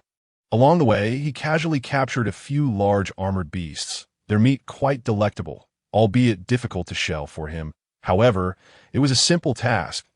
As he raced back, he intentionally took a longer route, skirting the territory of the White Tiger clan before finally returning to the cave. Not far from the marsh, a pair of blood-red eyes opened. Gazing hauntingly towards it, Chu Shangshan had prepared fried eggs and sour soup with sliced meat. She felt a twinge of regret for the lack of starchy staples, wondering how delightful it would be otherwise. Moreover, her salt supply was dwindling, casting a shadow over her spirits. She was unfamiliar with the Cloud Mountain range, knowing only that seawater could produce salt through evaporation. She had also observed animals licking stones, indicating the presence of salt mines. Yet she lacked a deeper understanding. But surely Yuan Jiang, a native of the Cloud Mountain range, would know. It struck her that she had only just realized this. As Chu Shangshan awaited eagerly, Yuan Jiang leaped into the cave. The moment he transformed back into human form, a gentle smile graced his features. "I'm back. Wash your hands and let us eat." Chu Shangshan's voice rang with joy. Upon entering the cave, Yuan Jiang was enveloped by the tantalizing aroma of the meal. Someone awaited him, having prepared a delicious feast, a notion he had never dared to contemplate. In the world of beastmen, it was expected that females would not partake in labor, as their value was ingrained in the hearts of beastmen. They would go to great lengths to earn the affection of a female, often indulging her whims unconditionally. Yuan Jiang had witnessed some females who were both foolish and toxic. Their beast husbands might not genuinely love them, but merely sought offspring. All right, Yuan Jiang obediently washed his hands, uncertain of the reason behind the ritual, yet willing to comply as it pleased Shangshan. "Yuan Jiang, let me tell you, I dried the wild taro today and made a decoction for my tea. Tea is great for clearing heat and detoxifying, alleviating sore throats and mouth ulcers. Also, I transplanted the ginger outside the cave." As Chu Shangshan animatedly shared her news, Yuan Jiang felt his heart soften further. He beheld his petite female companion, her bright eyes shimmering with brilliance. A reflection of himself. Sheng Sheng, your voice is truly magnificent, Yuan Jiang gently remarked. Contemplating Sheng Sheng's casual manner of identifying plants, he continued, Sheng Sheng, the ability to recognize flora is a gift bestowed upon females by the beast god. Typically, females can discern only a few varieties. Those with greater prowess, capable of identifying over a dozen, are the priests of the tribe, holding esteemed positions and immense power. Chu Sheng Sheng realized that her ability was indeed exceptional. She sensed that she could recognize countless plants, especially those with unique properties. Yuan Jiang, I feel as though... Chu Sheng Sheng's words were halted as Yuan Jiang gently pressed his index finger against her rosy lips, preventing her from speaking further. She blinked her large eyes, filled with innocence. Sweetheart, you mustn't divulge your treasures to others. Observing Yuan Jiang's earnest expression, Chu Sheng Sheng recognized the distinctiveness of her gift. Yuan Jiang wished to teach her the wisdom of discretion. Chu Sheng Sheng pouted and replied, but you're not just anyone. The corners of Yuan Jiang's lips curled upwards uncontrollably. His little female was so obedient, her affection was always sincere and fervent, akin to the warm sun on a winter's day. Chapter 32. The Salt Mine. As Yuan Jiang elegantly and swiftly consumed his meal, Chu Sheng Sheng felt an overwhelming sense of satisfaction.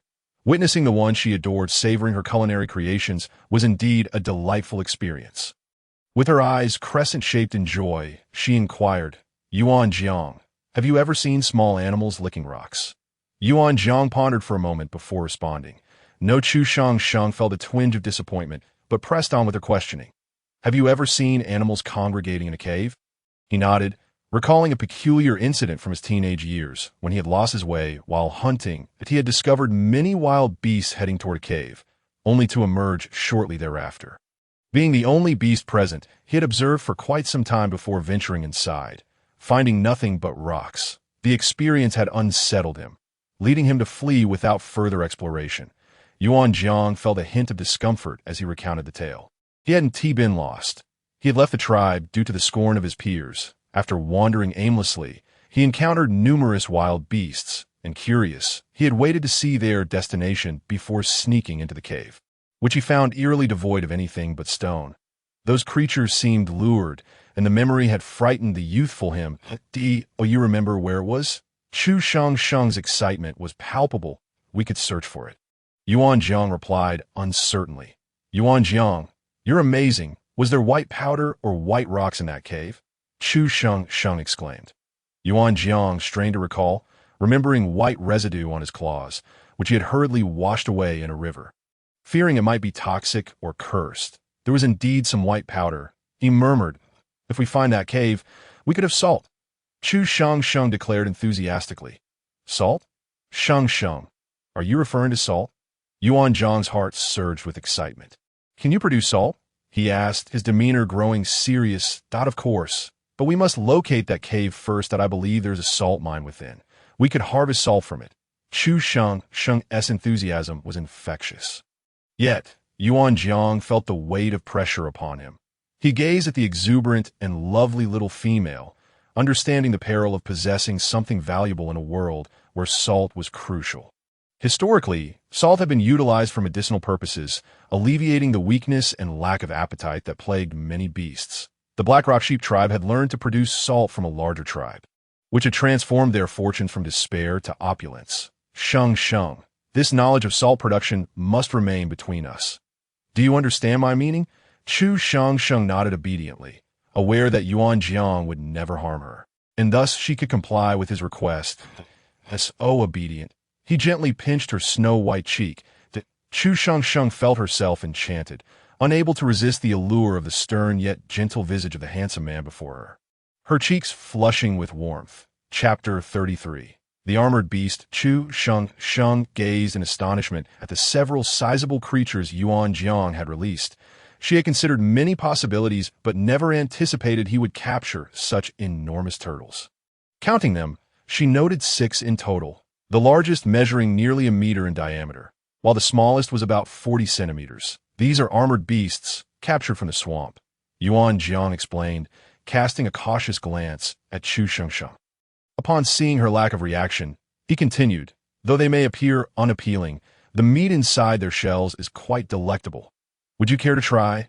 Yuan Jiang felt a pang of anxiety. He feared that Chu Shengsheng might judge his hunting skills as inadequate. Incapable of providing for her, in the realm of beasts, females typically manifested a singular trait. Their affection for males was often tied to what they could offer, be it fine garments, delicious food, or mere amusement. Failing to meet these expectations could lead to neglect, disdain, or even abandonment. Chu Shengsheng's silence felt like a sentence of condemnation to Yuan Jiang, who had witnessed too many terrifying instances of males being cast aside. He did not wish to join their ranks. Wow, Yuan Jiang, you're incredible. I love it, Chu Shengsheng exclaimed, jolting back to her senses, her heart brimming with joy. They had discovered yet another edible resource, a thrilling revelation that signified a promising future for her and Yuan Jiang. Observing the armored beast, which resembled a large turtle, she anticipated its delightful flavor. Yuan Jiang, how do you prepare this turtle? She inquired, prodding the deceased creature with a small stick to ensure it was indeed lifeless.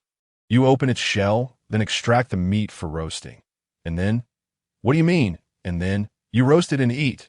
Yuan Jiang replied earnestly. Chu Shengsheng was a loss for words. She could hardly fathom how such a crude method could yield a palatable dish. How did you discover it was delicious? She casually asked 6 summers ago. I lived alone and was injured, cut off from my tribe and devoid of food sources or hunting abilities that I unearthed the armored beast from the parched swamp, surviving on them until my strength returned. Yuan Jiang recounted nonchalantly, scrubbing a pot. Chu Shengsheng paused, her hands halting in their movement as she envisioned Yuan Jiang's struggle to survive in the wilderness. Wounded and without sustenance, she could only imagine the despair he must have felt, dragging his injured body in search of food, attempting to consume the cumbersome turtle. The calmness with which he spoke of its flavor filled her with admiration. Yuan Jiang's character and survival instincts were lessons she aspired to learn. Suppressing her tears, she changed the subject. What is the hot season? Is it now? Chu Shengsheng noted the increasing heat of the days. Yuan Jiang's expression grew grave. No, we're not yet at the peak of the hot season. Chu Shengsheng was astonished. If it was already 30 degrees at noon, how scorching could it truly become? She swallowed hard. Plants will wither, all beasts will retreat, rivers will dry up, and the beastmen will find themselves without food or water. Jiang's expression was cold and unyielding as he spoke. Chu Shengsheng was taken aback by the scene Yuan Jiang described. Was this not a calamity compounded by severe drought? Could they possibly survive? Gazing at the curled leaves outside, Chu Shengsheng hesitantly inquired, how much longer? Approximately 30 days of sunlight, Yuan Jiang replied gravely. Chu Shengsheng felt as though she had been struck by a thunderbolt. The realization that the end was merely a month away, while she was utterly destitute, filled her with dread. Her instinct to hoard supplies surged forth. She yearned to stockpile provisions, recognizing that salt was essential for preserving meat. All she desired were salt, storable vegetables, or dried produce, and starchy tubers. Chapter 34. Waiting for a rabbit, then we must gather food, Chu Shengsheng declared, her fair visage etched with seriousness and concern. Unable to resist, Yuan Jiang gently pinched her delicate cheek, leaning down to say softly, "Don't worry. I am here and I won't let you go hungry." Chu Shengsheng blinked her large eyes and nodded silently, her heart resolute. She not only wished to avoid hunger during the scorching season, but aspired to eat well. This was her goal. Reflecting on Yuan Jiang's mention of the hot season, Chu Shengsheng cautiously asked, "What comes after the hot season?" Yuan Jiang looked at her with a mix of exasperation and affection, seemingly questioning the necessity of her inquiry. "The cold season," he replied. Chu Shengsheng stiffened momentarily. She realized that survival in the beast world was far from straightforward. This prompted her to prepare even more supplies. "What is the cold season like?" "Come here," Yuan Jiang beckoned, transforming into a sleek black panther and lying down for her to mount as soon as she settled. Yuan Jiang leapt away like a flash of lightning. Chu Shengsheng leaned low, hearing him murmur, "The temperature will gradually decrease during the cold season, but it will come slowly. The Beastmen can hunt some wild animals and gather furs to endure the coldest periods.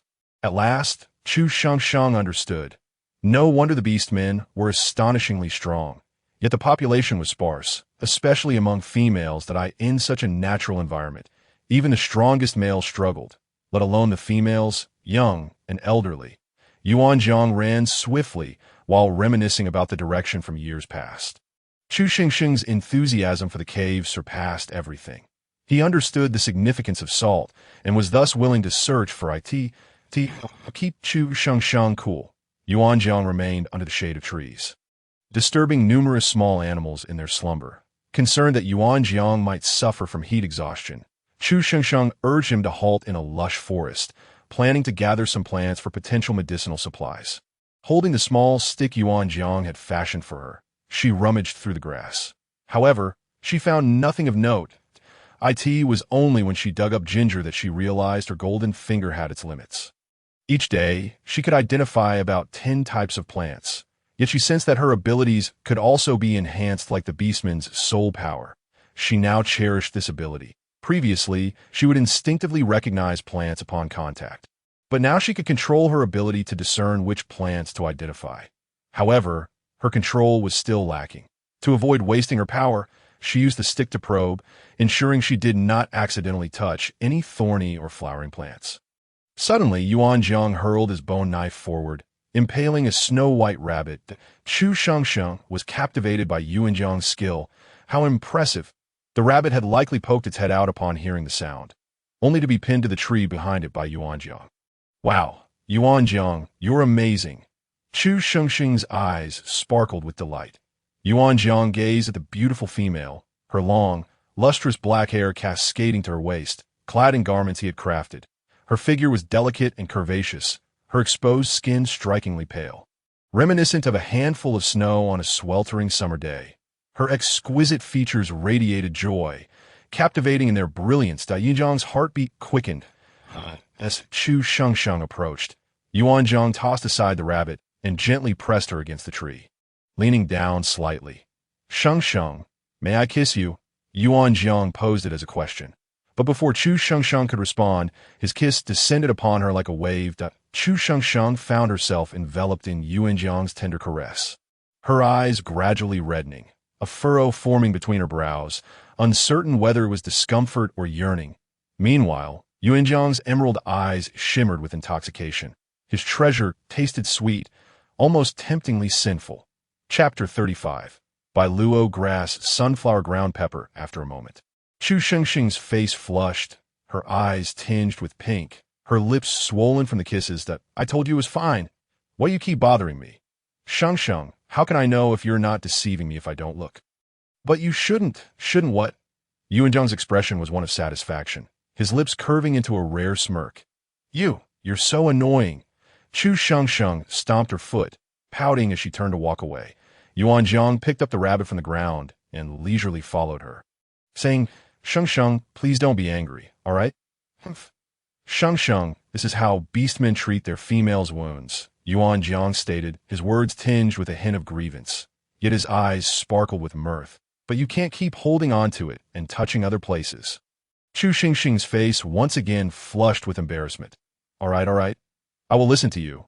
Yuan Jiang acquiesced lightly, yet he had already intuitively grasped the essence of admitting mistakes while planning to continue in the future.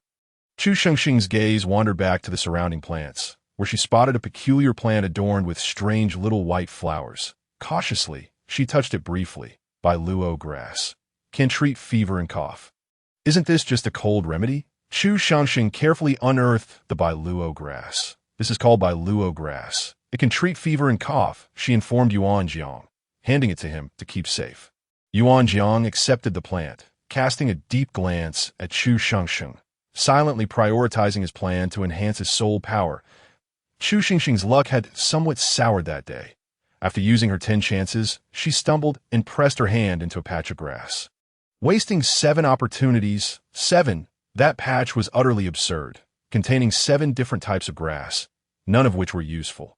Yuan Jiang felt a pang of heartache, inspecting Chu Shengxing's body for injuries before finally relaxing. He insisted on carrying her in a princess hold.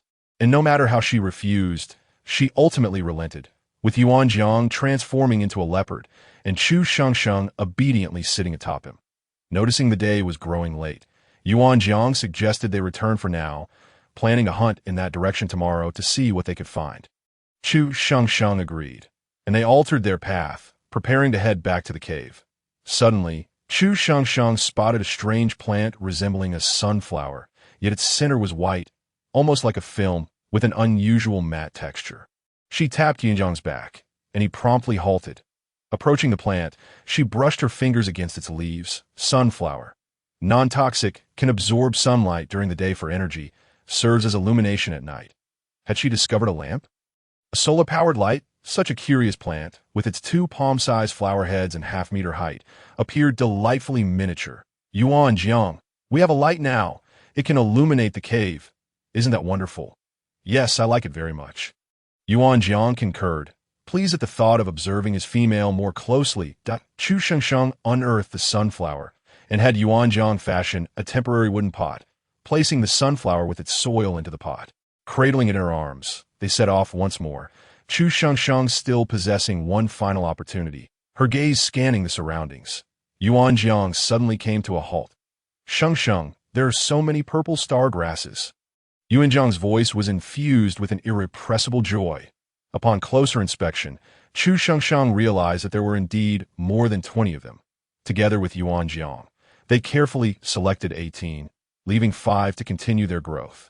Suddenly, Chu Shengsheng spotted a type of lichen on a nearby rock, adorned with small fruit about the size of a thumb. As she leaned closer, a familiar scent wafted through the air. Her sense of smell, recently dulled by monotony, began to sharpen, revealing a spicy aroma. The wild pepper, non-toxic, pungent, and stimulating, perfect for warding off the cold and inducing perspiration. Indeed, it was chili pepper, and Chu Shengsheng was on the verge of tears from sheer elation. This was an essential ingredient for any kitchen. As she drew nearer, a wave of spiciness filled her nostrils. She refrained from letting Yuan Jiang take action, instead introducing him to the wild pepper while she gathered a good handful. Finally, she wrapped them in clean, large leaves and tucked them in her ring, urging them both to hurry towards the cave.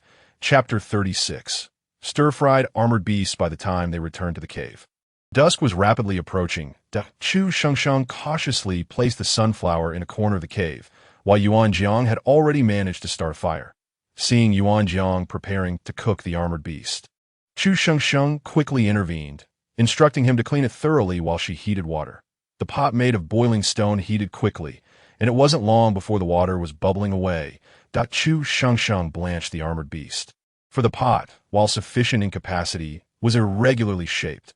After scalding the creature, she peeled off the soft membrane from its shell and directed Yuan Jiang to remove the shell and its innards. She also severed its head and neck. Feeling too weary to deal with the esophagus, taking advantage of the moment, she had Yuan Jiang remove all the fat, lest it impart an unpleasant odor.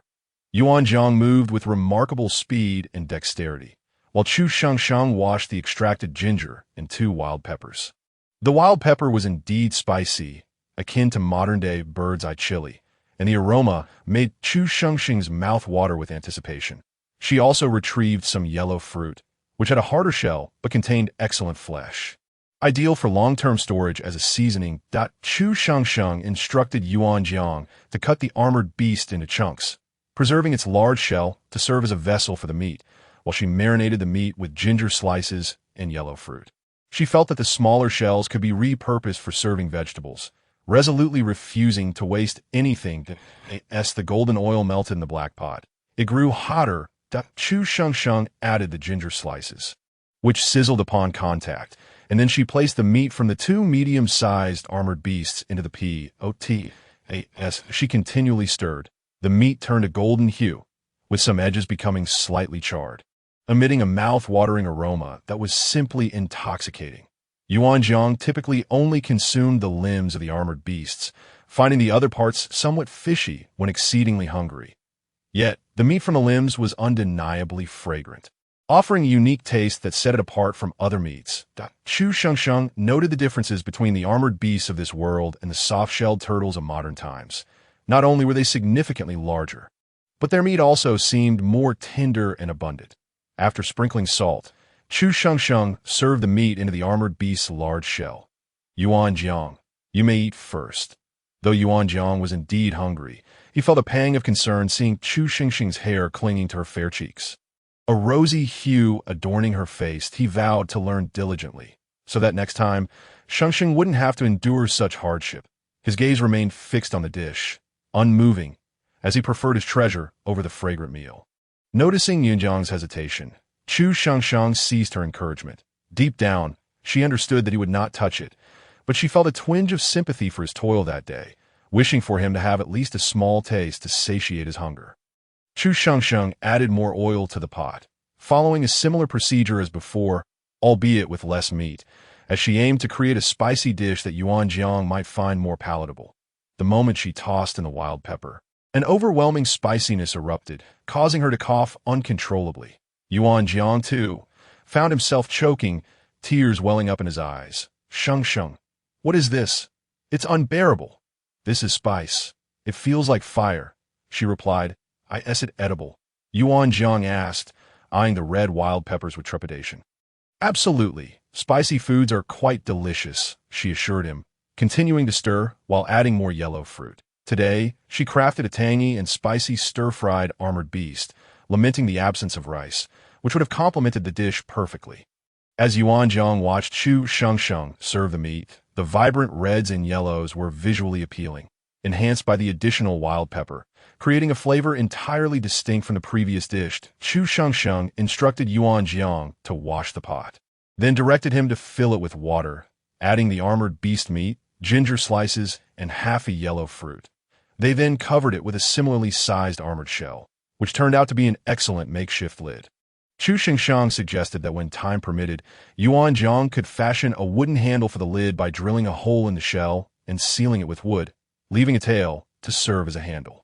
As they stewed the armored beast, Chu Shengsheng encouraged Yuan Jiang to eat. Chapter 37. Braised armored beast. Chu Shengsheng eagerly picked up a piece of her longed-for tangy and spicy armored beast, only to be met with an intense heat upon tasting. This was unlike the chili she consumed daily in modern times. This spice truly felt like fire.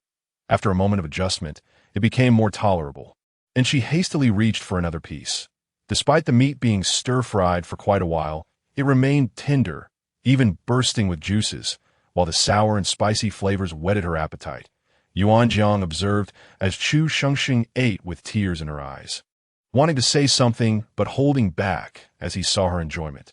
After a moment's hesitation, he too took a piece, only to be met with a fiery pain as it touched his tongue. He swallowed hard, his expression contorted. Chu Shengsheng noticed, and, while taking small breaths, offered him cool water, saying softly, "Gargle." Following her advice, Yuan Jiang took a while to recover, wiping the sweat from his forehead as he asked, "Shengsheng, is this truly edible? It feels quite unpleasant." "Indeed, it is delicious. You'll get used to it," she reassured him. Observing his reluctance, she continued, "Yuan Jiang, some people relish spice, while others prefer sweetness, and some cannot live without sourness that people's taste vary greatly. So it's perfectly normal if you don't enjoy it. There's no need to overthink it." With that, Yuan Jiang felt a sense of relief wash over him. Realizing that his preferences were valid, he feared that Chu Shengsheng might not appreciate his aversion to spice. Worried that she would think he didn't understand her preferences. When one genuinely cares for someone, they unconsciously pay attention to them, especially to how they are perceived in their eyes. Yuan Jiang resolved to experiment more, hoping to become accustomed to the flavors that Chu Shengsheng cherished. In the meantime, the armored beast soup had finished simmering. Chu Shengsheng lifted the lid, releasing an incredibly fragrant aroma. The broth, creamy white and adorned with delicate oil droplets, looked enticing. The ginger and yellow fruit had effectively eliminated any fishiness, resulting in a visually appealing and delicious soup. Chu Shengsheng ladled a generous bowl for Yuan Jiang, containing both meat and the gelatinous edges of the armored beast. Appearing tender and springy, Yuan Jiang took a sip, astonished by the broth's exquisite flavor. Before encountering Chu Shengsheng, he had only known soup as a strange liquid concocted from unknown herbs. However, with Shengsheng, he discovered that soup could also be delicious and alluring. Yuan Jiang savored the soup and meat slowly. The meat was incredibly tender and fragrant. Chu Shangshang finished her bowl quickly, satisfied, and encouraged Yuan Jiang to finish the rest, watching him eat with delight. Chu Shangshang couldn't help but marvel at how elegantly and swiftly the big cat consumed his meal. Afterward, she instructed Yuan Jiang to tidy up the bowl while she organized the purple star grass and white luo grass she had gathered that day. With the sunflower illuminating the cave, it resembled a brilliant incandescent bulb. Once she had finished tidying up, she asked Yuan Jiang to lead her to the hot springs.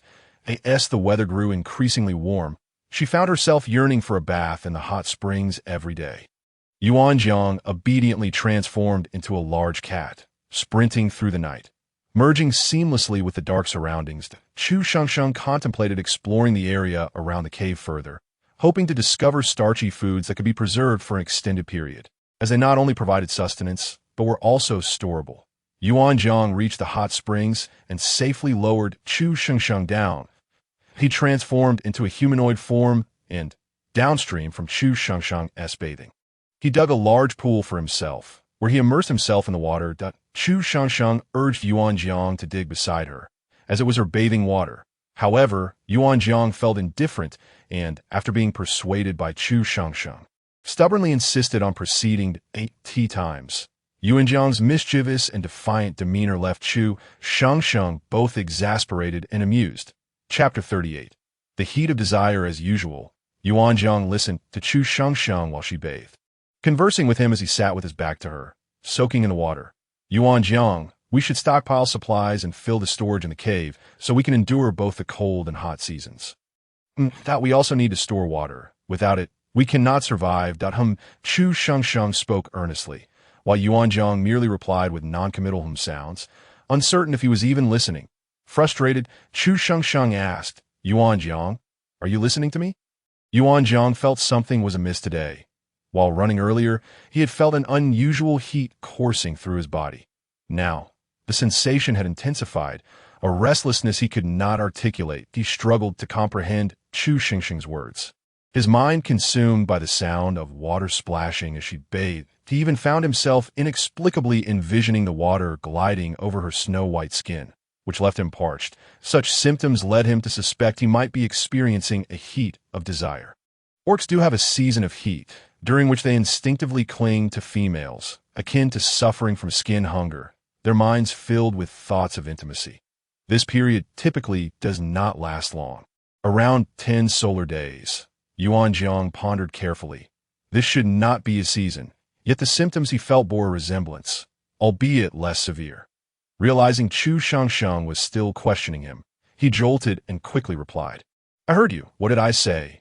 Chu Shangsheng asked, her tone ambiguous. A flicker of panic coursed through Yuan Jiang, but he maintained his composure, his body unmoving as he softly uttered, Shangsheng, I don't feel well. I feel so uncomfortable. Where do you feel unwell? Chu Shangsheng exclaimed, startled. She hurriedly grabbed a white, short fleece towel she had prepared for Yuan Jiang, wrapped herself in it, and quickly approached him in her new wooden slippers. Shangsheng, I feel unwell everywhere. Yuan Jiang's voice was hoarse, tinged with a sense of suppression and grievance. Chu Shangsheng knew Yuan Jiang was not one to complain without cause, and her anxiety deepened as she noticed him motionless in the center of the pool. She swiftly stepped out of his pool and moved toward him. The moment Chu Shangsheng's hand touched Yuan Jiang's arm, she felt an intense heat radiating from him, startling her. She quickly checked his complexion, only to meet his emerald eyes, which had transformed into slitted pupils filled with an indescribable wild desire. The contrast of Yuan Jiang's pale skin against his sharp, dark brows and his alluring crimson lips exuded an inexplicable allure. Chu Shangsheng involuntarily swallowed hard, and after a long moment, she managed to regain her voice, asking softly, Yuan Jiang, what's wrong? What do you feel? Shangsheng, mate, I hold you. I feel so uncomfortable. Yuan Jiang's voice resonated deeply, laced with a breathy tone. Chu Shangsheng admitted to herself that she was indeed bewitched by him. Chu Shangsheng spoke candidly.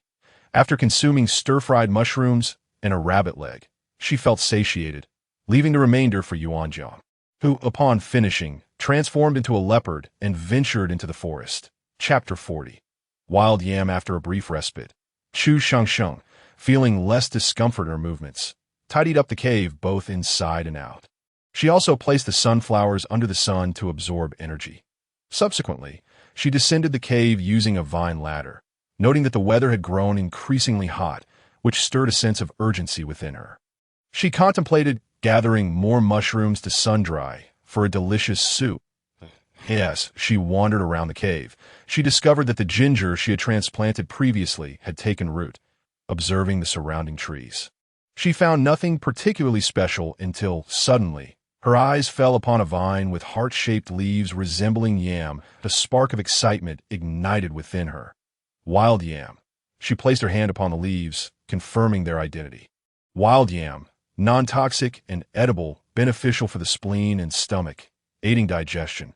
Indeed, it was yam. Just as she was about to dig it up, thoughts of Yuanjiang made her reconsider. She resolved to wait until evening to excavate it together. Not wishing to squander her efforts, carefully noting the location, she continued her exploration. Fortune seemed to favor her today as she stumbled upon a fruit the size of a basketball. Sweet milk fruit. Non-toxic. The flesh is edible. Chu Shangsheng observed a large fruit that had fallen not far away. She cracked it open, causing its juice to splatter everywhere. Upon tasting it, she found it sweet. Not overwhelmingly so, but rather a subtle sweetness akin to coconut water, reminiscent of milk, with the inside filled with this milky liquid devoid of flesh. Noticing the fruit's hard shell, she marveled that it had not shattered despite falling from a height of 3 or 4 meters. This fruit was excellent for consumption or quenching thirst, though she pondered how long it could be preserved. Reflecting on the time, she realized she should return, lest Yuanjiang worry about her absence. Retracing her steps back to the cave, Yuanjiang was relentlessly sprinting on the other side. Having left early that morning, Yuanjiang had set his sights on hunting the red-scaled lizard he had previously discovered. He could hardly contain his eagerness. Driven by the desire to forge a bond with Chu Shangsheng, he had restrained himself the previous night, recalling her wish for a red dress. He was determined to fulfill her expectations, as he could never bear to disappoint her or be untrustworthy. Stealthily, he ventured deeper into the forest, spotting the enormous red-scaled lizard lurking near the swamp. As the creature remained oblivious to his presence, he seized the moment and pounced fiercely. His sharp teeth latched onto the lizard's neck while his limbs held it down, preventing escape. The red-scaled lizard exhibited remarkable vitality, blood gushing profusely, yet Yuanjiang did not relent. He pressed on despite the taste of blood filling his mouth. Seizing a brief moment of exhaustion from the lizard, he swiftly slashed its throat with his claws. Only then did the creature succumb to its injuries, and Yuanjiang, panting heavily, gazed at the lifeless beast. He carefully skinned the red-scaled lizard, its hide intact, but before he could dispose of the carcass, he suddenly felt an icy chill envelop him. She observed that the Gugu beast was indeed quite meaty, suitable for preservation, and easy to capture. As there was no salt available, the preservation methods could involve drying and smoking. Considering the sweltering heat outside, she decided to dry it. Additionally, she could catch fish to dry as well, thus providing herself with dried fish. Chu Shangsheng mentally calculated her options while watching Yuanjiang consume the remaining Gugu beast meat entirely. "Are you full?" she asked, despite her usual reticence. Yuanjiang nodded. He was indeed satiated and pleasantly surprised by the delectable taste of Gugu beast meat, rivaling even that of the long-toothed beast. "Next time you catch Gugu beasts, be sure to catch some fish and shrimp too. I will find a way to preserve these items, ensuring we have food during the hot season." "All right," Yuanjiang replied, though he harbored doubts about the feasibility of preserving food in such heat. Nevertheless, seeing Chu Shangsheng's enthusiasm, he chose not to voice his concerns, for she seemed so resolute. "This morning, I discovered wild yam and sweet milk fruit. Shall we go and pick them?" Yuanjiang was unfamiliar with wild yam, but recognized sweet milk fruit. It was a favored food among young beasts. When the young had not yet developed teeth, the mothers would seek out sweet milk fruit to nourish their offspring. As females do not prolong nursing, sweet milk fruit becomes exceedingly vital. The sweet milk fruit in Yuanjiang's territory was one he had transplanted unsure of its future utility. Yet now, it proved to be quite beneficial. Indeed, this sweet milk fruit can be preserved for a long time. So we should definitely gather some, Yuan Jiang affirmed, recognizing that the young-born in the hot or cold seasons would rely solely on sweet milk fruit, which had an impressively long shelf life. Sheng, is harvesting wild yam troublesome? If not, we could attempt to find a cave. Let us venture further than yesterday, in a different direction. We are likely to encounter something novel that it does require digging out. She replied, but that is quite simple, Sheng. Why don't we first search for that cave? Yuan Jiang's reasoning was sound. Chu Sheng was currently fixated on obtaining salt. She surmised that salt-deprived beasts could only replenish their salt intake by consuming the blood of their prey. A notion that she found quite difficult to accept. Yuan Jiang and Chu Sheng sprinted toward the cave, eager to avoid disappointing her. Thus he ran swiftly. Yuan Jiang, let us take a moment to rest. Chu Sheng gently reminded him that I'm fine. Sheng, I'm not tired. Yuan Jiang whispered back, aware of her obsession with finding the cave. They truly were in need of salt, so he felt compelled to exert himself.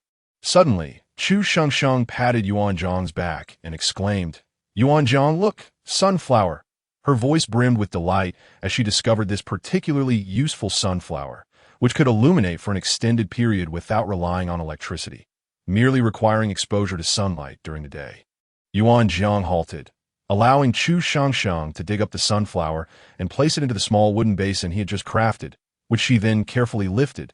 She intended to position this sunflower in their living room, for it was indeed larger and brighter than the one at home. Chu Sheng once again perched herself on Yuan Jiang's back, contemplating that she had 7 more opportunities today and needed to be more diligent. They traversed together, stopping intermittently, when Chu Sheng touched a blue palm-sized flower. Blue moon flower. Highly toxic, not suitable for consumption, it could induce paralysis and respiratory failure, leading to death. After 7 attempts, 5 yielded only ornamental flowers. None of practical use, leaving her feeling quite disheartened. Could one's luck truly be this abysmal? What were these peculiar plants? Chu Sheng felt exhausted from her futile efforts. Fortunately, she had discovered a blue moon grass. Albeit poisonous, though it was inedible, it could still serve a purpose. She cautiously extracted the grass and instructed Yuan Jiang to store it, unsure when it might prove useful. Chapter 43. Mining for salt and wild yam. Chu Sheng gazed aimlessly at her surroundings while Yuan Jiang resumed his swift pace. With his emerald eyes narrowed, he sprinted onward, childhood memories rekindling within him. Beasts possess an innate ability to remember the paths they have traversed, perhaps due to their familiarity with the jungle or the profound impact of past experiences. Yuan Jiang recalled the last time he ran this route. The trees had been yellowing, the sound of his footsteps echoing upon the dry wood in the profound silence. He had often been alone, sometimes feeling a pang of loneliness. Yet now, things were different. He had Sheng, her light footsteps banishing the solitude of yesteryears. He now carried his treasure, the promise of happiness for the remainder of his days. Perhaps they would even have a litter of little black leopards, frolicking on the ground while they shared knowing smiles.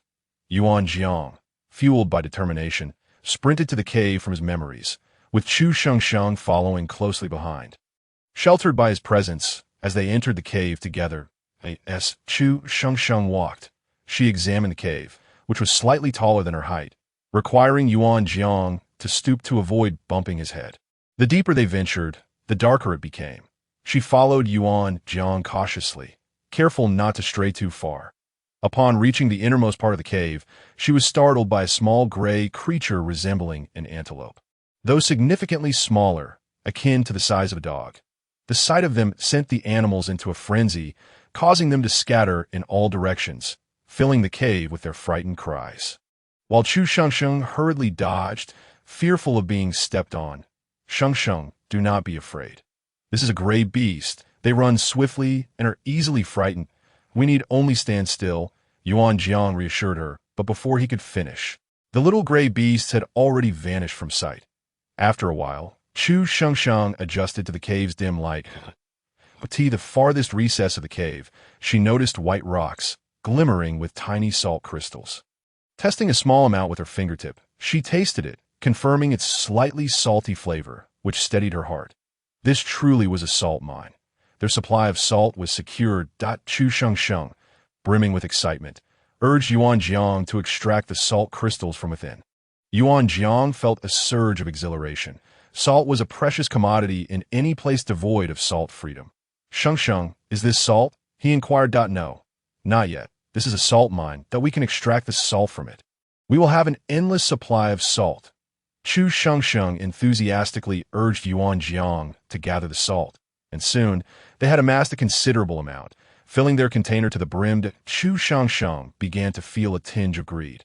However, given the distance they had traveled, she desired to collect more to minimize future trips. Today had indeed been a bountiful harvest, and as night descended, she and Yuan Jiang returned home together. Yuan Jiang, we have salt now. With salt we can cure meat, ensuring we will thrive through both the cold and hot seasons. Chu Shengsheng's hopeful and soft voice filled Yuan Jiang with warmth. Deep within, he felt an unspoken debt to Chu Shengsheng. Sensing that she had likely never endured hardship, given her inability to even kindle a fire. The knowledge she possessed was not merely hearsay, but born from experience. What she had lived through was beyond his comprehension. Yet he had failed to provide her with an adequate life, and this realization weighed heavily on him. His actions were limited, but he aspired to do everything within his power to ensure that, though her material needs might be scarce, her spirit would be immensely enriched. He would continuously strive to provide her with a warm and comforting life. Excellent. Shengsheng, you are wonderful. Yuan Jiang lavished her with praise, causing her to smile brightly. The starry sky above the beast realm sparkled brilliantly, while their bond deepened with each passing day. In a land stripped of convenience and technology, the connections between people seemed to strengthen significantly. Under the cloak of night, Chu Shengsheng and Yuan Jiang also harvested the wild yam not far from the cave. As for the sweet milk fruit nearby, Yuan Jiang suggested they wait a few days to pick it, as it would become sweeter. Chu Shengsheng was receptive to his advice, and Yuan Jiang bundled a large supply of yam in a beast hide, taking Chu Shengsheng's hand as they returned to the cave together. Chapter 44. Morning indeed. It had grown late that night. Yuan Jiang felt fatigued, yet seeing that Chu Shengsheng had been disturbed by him all night and had labored so hard today, he felt an overwhelming sense of compassion for her. He swiftly placed the wild yam in a corner of the storage room, and then set the salt mine in the unused kitchen. Only then did he begin to kindle a fire to prepare their meal. Chu Shengsheng, lacking strength, watched as Yuan Jiang busied himself with frying eggs and roasting chicken, her heart warmed by the sight.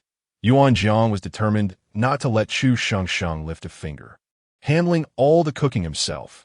Noticing Yuan Jiang's eagerness to feed her, Chu Shengsheng could only helplessly remark, Yuan Jiang, I'm just tired, not incapacitated. Yuan Jiang indeed wished to feed Chu Shengsheng. He found it quite amusing, a delightful joy akin to that of nurturing. However, upon noticing her delicate brows furrowed in displeasure, he immediately withdrew, feeling a twinge of regret within. As Chu Shengsheng savored the dishes prepared by Yuan Jiang, it became evident that he possessed a modicum of culinary talent, as his creations grew increasingly delectable. Truly a case of the student surpassing the master, the kind of apprentice any mentor would cherish. Despite the exquisite flavors, fatigue overwhelmed Chu Shengsheng, and though the meal was delightful, she could scarcely eat much. Ultimately, it was Yuan Jiang who coaxed her into consuming a bit more. She found his persistent nature quite vexing. Yet he remained patient and gentle in his presence. Her own frustrations began to dissipate. Yuan Jiang treated her with an almost boundless patience, expressing his love for her in his own unique manner. A sentiment Chu Shengsheng understood all too well. How could she dare to let it go unreciprocated? Later, Yuan Jiang tenderly washed her face and dried her body, and though Chu Shengsheng initially resisted, she soon relented, permitting him to assist her. However, the result was that her already healing skin bore new marks, and Yuan Jiang's curiosity about her was palpable, coupled with an undeniable fondness reflected in the depths of his emerald eyes, which shimmered with an insatiable desire to cherish her completely. Chu Shengsheng, unable to suppress her weariness, soon drifted into slumber. Yuan Jiang, with a heart full of affection, gently brushed the perspiration from her temples and placed a soft kiss upon the flush corners of her eyes. To him, she was the most exquisite female in all the world. As he contemplated the following day's endeavor to tan the hide of the red-scaled lizard, he resolved to forge a mate's contract with Shang Shang during the warm season, confident that perfecting the hide would yield great rewards. The next day, Chu Shengshang awakened to a tantalizing aroma wafting through the cave, a piquant and spicy scent that set her salivary glands into a frenzy. Rubbing her eyes, she ambled outside, where Yuan Jiang was tending to the charcoal, looking up with a smile as he noticed her stirring. "Awake? Wash your face. Breakfast is ready." Yuan Jiang's features seemed to have softened since their first encounter. His long black hair reaching to his ears and wisps of bangs framing his face, giving him a gentle demeanor. He appeared to have transformed from a fierce beast into a domestic cat, tender and serene. Yet his muscular frame hinted at a strength capable of tearing prey apart. "What delicious fare have you prepared?" Chu Shengsheng inquired, her curiosity piqued. Yuan Jiang carefully placed a hand on her shoulder to steady her, mindful that she might stumble into the fire. Though he could rescue her if necessary, he preferred to avoid any mishaps. After washing her face, Chu Shengsheng discovered that Yuan Jiang had stir-fried the meat of a gugu beast, seasoned with yellow fruit and ground peppers, an appetizingly sour and spicy dish.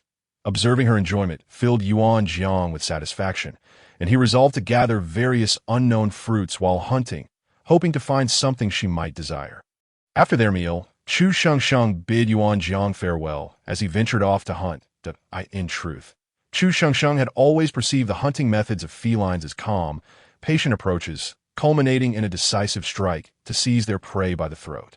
Such a method of killing embodied an ineffable aesthetic of violence, one she longed to witness firsthand. Yet she understood that her presence would only hinder Yuan Jiang, so she refrained from expressing her desires. She proceeded to tidy the cave and began organizing her pantry. Meanwhile, Yuan Jiang found himself in grave peril. Chapter 45. Eugene Yuan Jiang spent the entire morning tanning the hide of the red-scaled lizard. In the beast realm, the tanning of hides was a swift process, facilitated by the sheer strength of the Beastmen. However, to produce soft and flawless leather necessitated the sap of a specific tree known as the Qingji tree. As its name suggests, the sap was indeed green. This sap possessed mild toxicity, causing a slight stinging sensation upon contact, yet it was negligible for the Beastmen. Moreover, it was essential for creating impeccable hides. By chance, Yuan Jiang had encountered this tree not far from the swamp the previous day. The Qingji tree thrived in moist environments, retaining water within its structure and producing ample sap. It used this sap as an insect repellent. Its mild toxicity was sufficient to deter pests. Cautiously, Yuan Jiang approached the swamp, waiting patiently for a moment of stillness before extracting the sap. As he did so, he felt a sudden sharp pain in the tip of his finger, akin to a small prick, yet upon inspection, he found nothing amiss, merely a droplet of moisture. Assuming it to be a thorn from the bark, he dismissed it, unconcerned by the sap's mild toxicity. However, moments later, Yuan Jiang began to feel unwell. His vision blurred, and a sense of weakness enveloped him. His fingers grew numb, rendering him incapable of feeling them. Struggling to steady himself against the Qingji tree, he laboriously lifted what felt like a leaden arm. Noticing the darkened hue of his fingers, he had indeed been poisoned. He recalled the unusual incident that had just transpired, mulling over the only noteworthy occurrence: the prick on his fingertip. His thoughts drifted to the droplet he had encountered and the Beastman lurking in the swamp, whose identity remained uncertain. With great effort, Yuan Jiang forced himself to rise and stagger toward the grassy plain, avoiding the direction where Chu Shengsheng was. He feared that she might fall prey to the malevolent Beastman, and he felt utterly incapable of protecting her.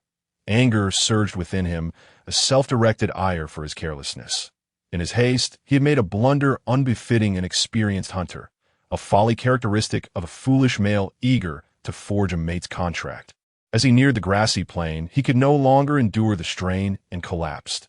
Eugene nonchalantly observed the foolish black panther collapsing at the edge of his territory, boredly tracing circles in the dirt with the tip of his tail. How dull! The grassy plain was devoid of interest.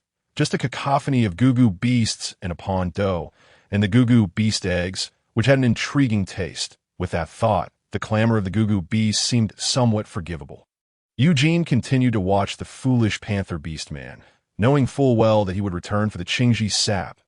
He waited patiently, and before long, Yuan Jiang did indeed reappear, after meticulously skinning a red-scaled lizard. A creature that held no particular value, he had procured a beautiful red lizard hide, undoubtedly intended as a gift for his female. How utterly mundane. What a waste of effort to obtain a hide merely to present it to a female. Such foolishness! This beast man was competent in strength, yet devoid of intellect, his thoughts consumed by females. What future could he possibly have? With just a single drop of his venom, he had rendered the beast man incapacitated. It truly was a game too easy to play. Eugene turned his gaze away from the fallen beast man and leisurely made his way back to the swamp, where he found solace in the cool tranquility it offered. Chu Xingxing, meanwhile, had gathered a portion of wild yam in the cave, roasting some by the fire while intending to stew the remainder with goo-goo beast meat. However, as afternoon waned, Yuan Jiang had yet to return, and Chu Shangshang felt a growing sense of unease. Her heart raced with a foreboding sense of dread, as if something terrible had befallen him. After waiting a spell longer, she could no longer remain idle. She must seek him out. Equipping herself with the bone knife Yuan Jiang had crafted for her and a few herbs, not for any particular purpose, merely as a precaution, Chu Shangsheng included a piece of his soft beast fur in her belongings before setting off. In her mind, she replayed Yuan Jiang's words from that morning. She was uncertain of the location where Yuan Jiang hunted, but she remembered her request for him to return with shrimp and fish. And now she intended to check the vast grasslands. Perhaps fate favored them, for both had chosen the same destination. Chu Xingxing's physical prowess had improved significantly compared to her life in the modern world. Perhaps it was the conviction to find Yuan Jiang that propelled her forward. The once timid girl now felt no trepidation. Her sole focus was on locating him, following the route etched in her memory. She maintained her pace, driven by an urgency she could not ignore. Yuan Jiang's condition remained an enigma, but her only desire was to hasten her search as soon as she laid eyes on him. Her worries would dissipate. Chapter 46. Finding Yuan Jiang with a heart full of urgency, Chu Xingsheng traversed the landscape for what felt like an eternity. By mid-afternoon, she finally beheld the grassy plain. A strong premonition surged within her. She was on the brink of reuniting with Yuan Jiang. Approaching the pond, her heart sank as she found no trace of him, only startled by a flock of large, unfamiliar birds that took flight from the brush. Turning her gaze toward the distant forest, which loomed dark and foreboding, she began to venture into its depths. The trees appeared to claw at the sky, their branches twisting menacingly. Summoning her courage, she pressed onward, her fear eclipsed by the urgency of her love for him. Yuan Jiang. Chu Shengxing's complexion turned pale as she spotted the beast man lying motionless on the path. It was Yuan Jiang. Chu Shengxing hurriedly ran to the side of Yuan Jiang, trembling as she reached out to touch the tip of his nose, feeling the breath of air. Yuan Jiang was still alive. Yuan Jiang. Yuan Jiang. Regardless of her desperate cries. There was no sign of movement from him. She noticed that his lips had turned a shade of dark blue, and his fingertips were also tinged with a bluish hue. His complexion was pale, with an unsettling undertone of green, indicating something was gravely amiss. She suspected that Yuan Jiang had been poisoned and realized she must find a way to administer an antidote.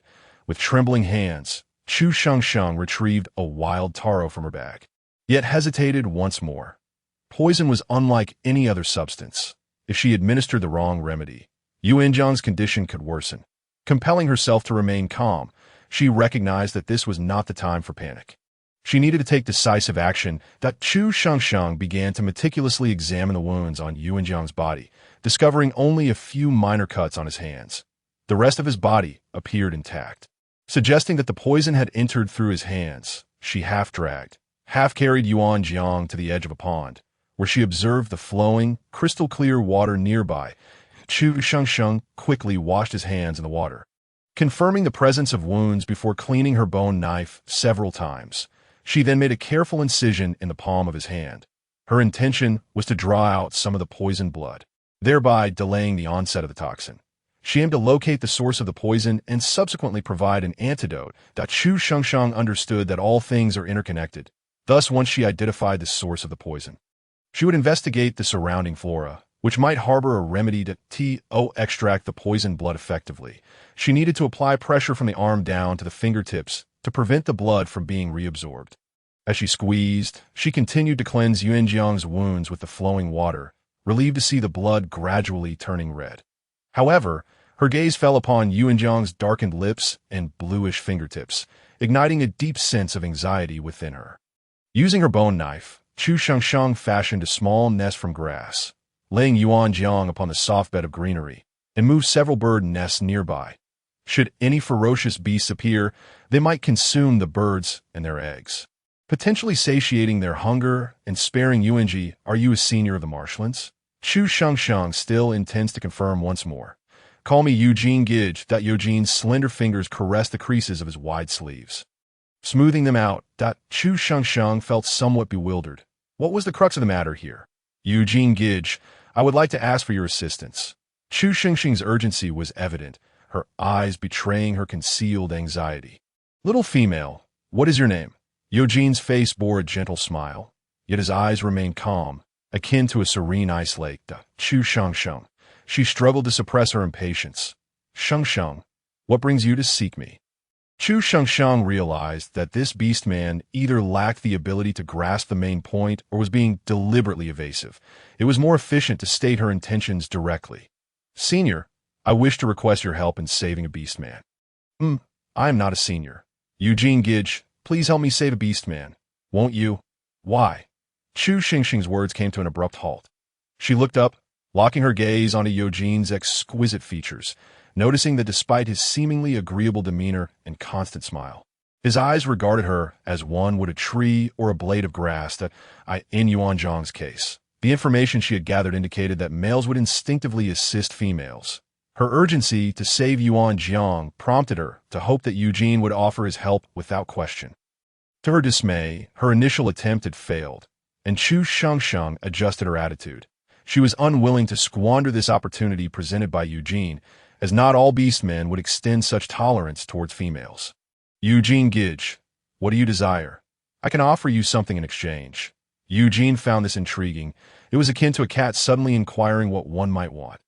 Here was a female, seemingly fragile, yet she spoke with such earnestness. Eugene's interest piqued. He stroked his chin thoughtfully and replied, Well then, you owe me a promise. What does that sound? Chu Shengsheng felt somewhat troubled. The scope of this promise was too broad, and she hesitated to agree. Observing her indecision, Eugene's interest waned. He could surmise that Chu Shengsheng was intent on saving that leopard tribe beastman. Her solitary venture into the marshlands indicated she was unlike other females.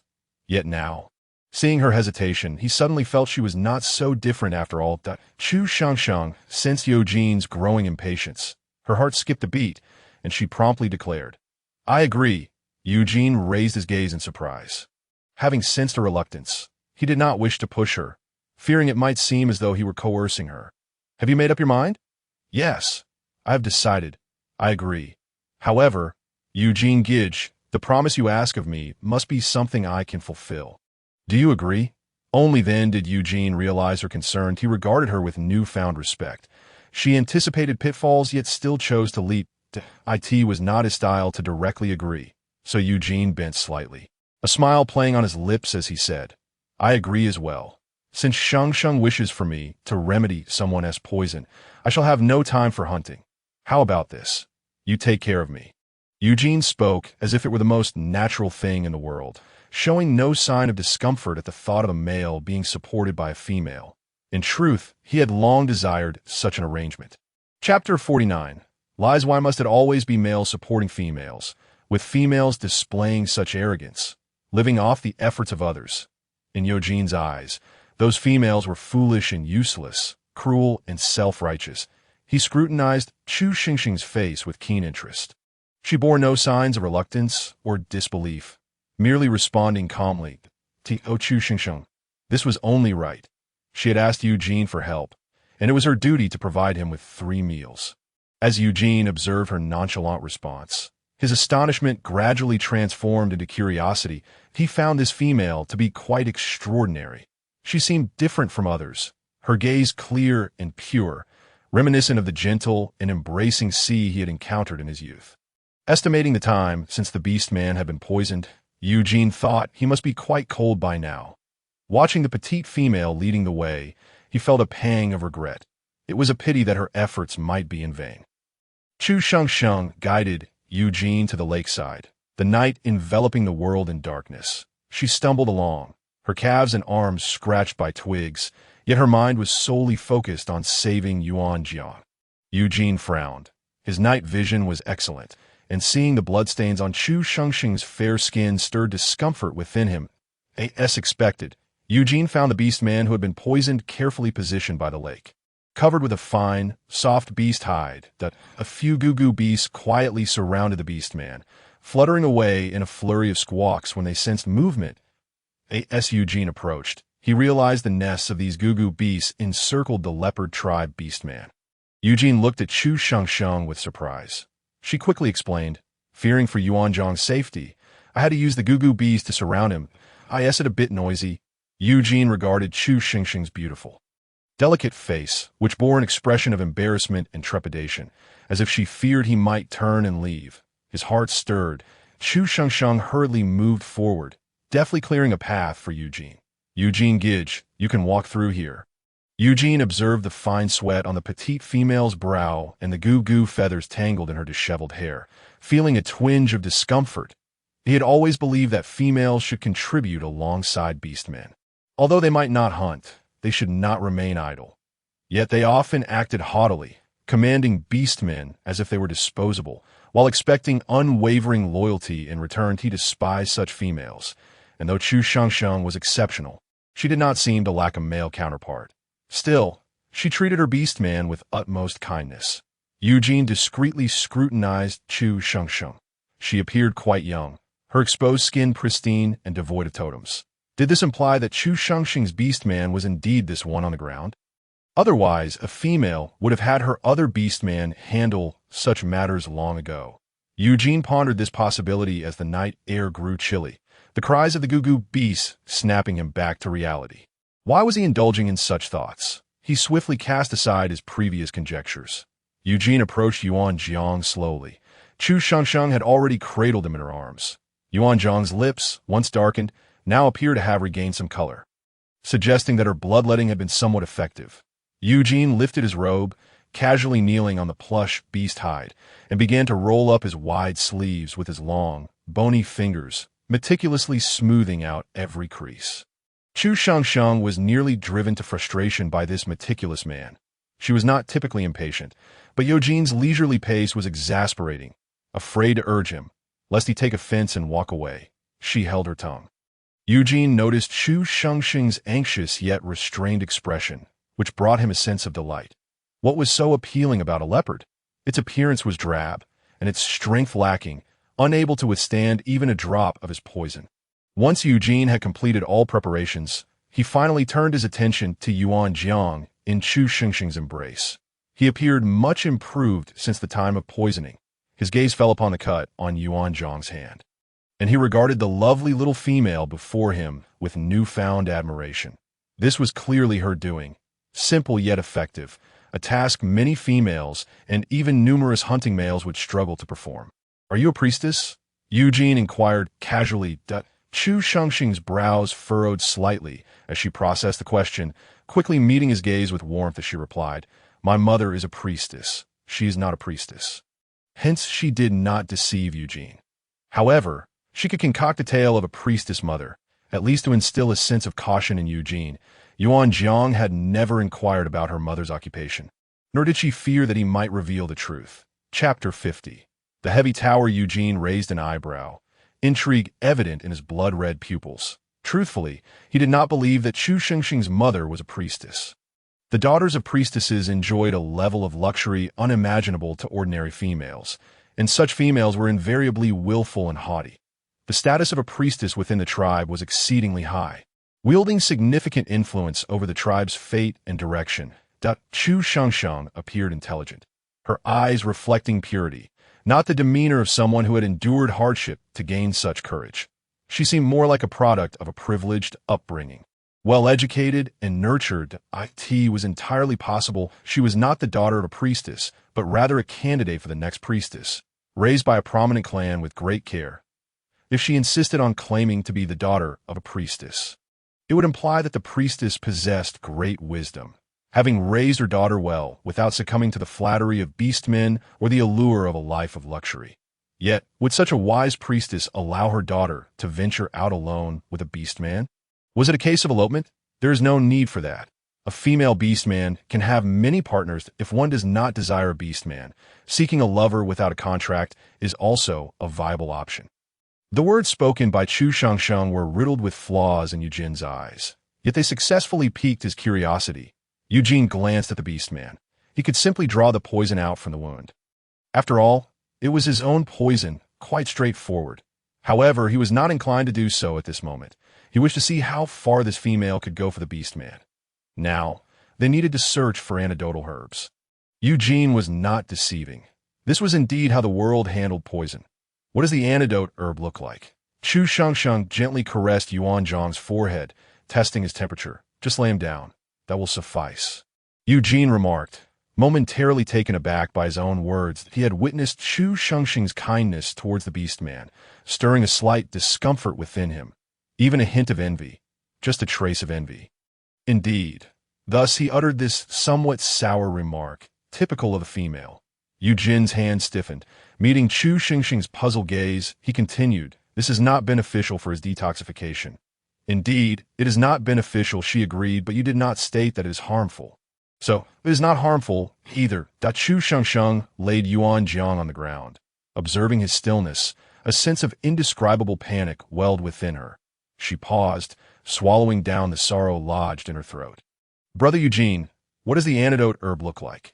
Its stem is purplish-blue, adorned with a ring of oval leaves, about 7 or 8 in total. Typically, there's also a layer at the top, where its flowers or fruits reside.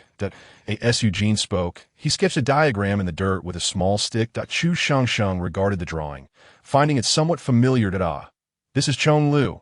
It can be used for detoxification and to reduce swelling. It is indeed the right remedy. Have you understood? Eugene looked up at Chu Shangsheng, noticing her eyes were not filled with confusion, but rather comprehension, that he now felt that Chu Shangsheng resembled a priestess. Without a doubt, that I understand. Brother Eugene, where shall we search? Although Chu Shangsheng recognized Chong Lu, she truly did not know where it grew. Let us search on the other side of the swamp. There are mountains there, and Chong Lu tends to thrive in the valleys. Chu Shangsheng nodded obediently, yet her gaze lingered on Yuan Jiang with concern. Carrying Yuan Jiang on her back was beyond her capability. She hesitated to suggest that Eugene assist her. Given his fastidious temperament, he did not seem like someone who would carry Yuan Jiang. Eugene's gaze also fell upon Yuan Jiang. He could guess Chu Shangsheng's worries. Thus he said, do not fret over him. I will have someone else look after him. Someone else? Chu Shangsheng questioned, puzzled. Could there be anyone else in the swamp? Do not worry. He will not perish. The physical constitution of beastmen is beyond your imagination. At worst, we shall return sooner. Eugene's demeanor remained nonchalant. May I meet this someone else? Chu Shangsheng inquired, still uneasy. Eugene cast a deep look at her. There were indeed no others in the swamp. This was his territory. Who would dare reside here? Eugene whistled a long note, causing the low shrubs to begin to sway. Hiss, hiss, hiss. Chu Shangsheng's gaze fell there, a sense of foreboding creeping over her. As expected, a large white snake emerged. The serpent was 3 meters long, appearing quite robust, perhaps as thick as a small bucket. Chu Shangsheng felt her body stiffen.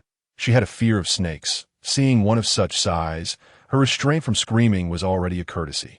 Chapter 51. Bayou Eugene noticed the rigidity in Chu Shangsheng's expression, the playful smile gradually fading from his face. Indeed, regardless of the type of female, none favored the cold, unfeeling nature of snakes. In the beast realm, females predominantly favored beastmen with plush fur. Creatures like snakes and lizards were generally unpopular. Even if some females accepted them, they were always the first to be discarded. Such unjust treatment drove snake and lizard beastmen to madness. And once they became outcasts, each one turned into a fierce character, perpetuating an ever-worsening reputation, a vicious cycle. Eugene's fingers twitched lightly. The white snake swiftly approached, curiously observing Chu Shengsheng. Her complexion paled, yet she soon realized the snake was, in fact, quite beautiful, its jade-white scales appearing sacred. Moreover, its eyes seemed filled with curiosity rather than malice. Those round eyes were innocent and somewhat foolish, reminiscent of a silly husky's gaze. This association lessened her fear. Furthermore, she might truly need this lovely snake to care for Yuan Jiang. After observing for a moment, Eugene did not rush her. Merely watching with a cold expression, Chu Shengsheng cautiously placed her hand upon the snake's head. The jade-white scales felt cool, yet were neatly arranged. The delicate, cool texture against her warm, soft fingertips created a wondrous sensation. The snake slowly lowered its head further, appearing to enjoy her gentle touch. Eugene was somewhat astonished, keenly observing Chu Shengsheng's face, which showed no signs of disgust. Under the moonlight, there was an indescribable tenderness in her demeanor. "What is its name?" Chu Shengsheng inquired while petting the snake. "Name? It has no name," Eugene replied, his gaze lowered. This creature was the offspring of a beastman and a female wild snake. It could comprehend the speech of beastmen. However, it would not transform into a beastman. It was an anomaly, unwelcome in both the wild and beastman communities. Previously residing in the swamp, Eugene defeated it and, discovering it to be merely a silly white snake, chose not to drive it away. "No name, such beauty, yet no name." Chu Shengsheng expressed her surprise. "You find it beautiful? You truly perceive it as beautiful?" Eugene could hardly mask his astonishment that indeed, it is quite beautiful, Chu Shengsheng replied without hesitation. Eugene found it challenging to articulate his feelings. As a snake beastman, he had long been shunned by females. Hearing a female declare a snake beautiful felt surreal, as though he were dreaming. He had always been the despised and rejected entity, yet suddenly, someone remarked that even a snake could be beautiful. After a long pause, he slowly suggested, "Shengsheng, why don't you give it a name?" "Me? Can I?" Chu Shengsheng looked at Eugene with uncertainty, confirming that he was entirely serious, devoid of any playful demeanor. "Yes, indeed. Look, it adores you." Eugene was correct. The beautiful snake was practically rolling in front of her. Akin to a dog. Hearing Eugene's words, the snake eagerly nodded that "It can comprehend our words." Chu Shengsheng's surprise deepened. Yes, it could have is a girl or a boy. Chu Shengsheng instinctively opted for a modern inquiry. Although Eugene had never encountered such terminology, he could deduce the answer that a girl. "She's a girl," Eugene stated earnestly. "A girl. Then let us name her by you. She is as lovely as a flawless piece of white jade." Chu Shengsheng declared sincerely. "Good. She adores it." Eugene's lowered gaze brimmed with genuine tenderness, his eyes resting on Chu Shengsheng's beautiful face. The snake seemed to understand its name was Bai Yu, an excellent name indeed. Happily swaying its exquisite tail. Chapter 52. Departure under the moonlight. Her dark hair cascaded, her eyes gentle, lips smiling, and her fair complexion radiant. The delicate, fair-skinned female placed her soft hands on the white snake's head. Resembling a goddess sent by the beast god to save the world. Eugene's previously indifferent gaze gradually softened, the moonlight shimmering upon the lake, accentuating the gentleness of the one caressing the white snake. For the first time in his life, he felt that he too could be liked by someone for his beast form. Eugene glanced at the leopard beast man lying nearby, narrowing his eyes. If Chu Shengsheng could admire Bai Yu, then surely she could also cherish him. Eugene. The presence of Yuan Jiang seemed unnecessary now. While one was preoccupied with such thoughts, Yuan Jiang remained oblivious. Chu Shengsheng fashioned several small bowls from sturdy leaves, allowing Bai Yu to use them to provide some water to Yuan Jiang when his lips grew parched. As for food, she instructed Bai Yu to fetch one of the eggs from the nearby Gugu beast to feed Yuan Jiang. Given the limited conditions, this was all she could manage for now. Eugene stood beside her, arms crossed, his eyes filled with impatience. Yet he refrained from uttering a single word, watching as Chu Shengsheng gently wiped the dirt off Yuan Jiang's body with soft animal skins, feeding him water and egg. "Brother Eugene, shall we depart?" Chu Shengsheng turned back to glance at Yuan Jiang once more before finally speaking. Eugene, having grown increasingly impatient, responded, "All right, let us go." After saying this, he charged ahead, leading the way. Chu Shengsheng followed closely behind, obediently trailing him. "Shall we take a moment to rest?" After walking for 2 hours, Eugene finally inquired. He asked this because Chu Shengsheng had not taken a moment's rest. And now the sky had darkened considerably, with ominous clouds obscuring the moonlight. Chu Shengsheng's night vision was not as keen as Eugene's, and she found herself repeatedly tripping over small branches, making her progress arduous. "No need. Eugene Gidge, how far are we from the valley?" Chu Shengsheng's voice, once soft and melodious, had grown somewhat hoarse from a long lack of water.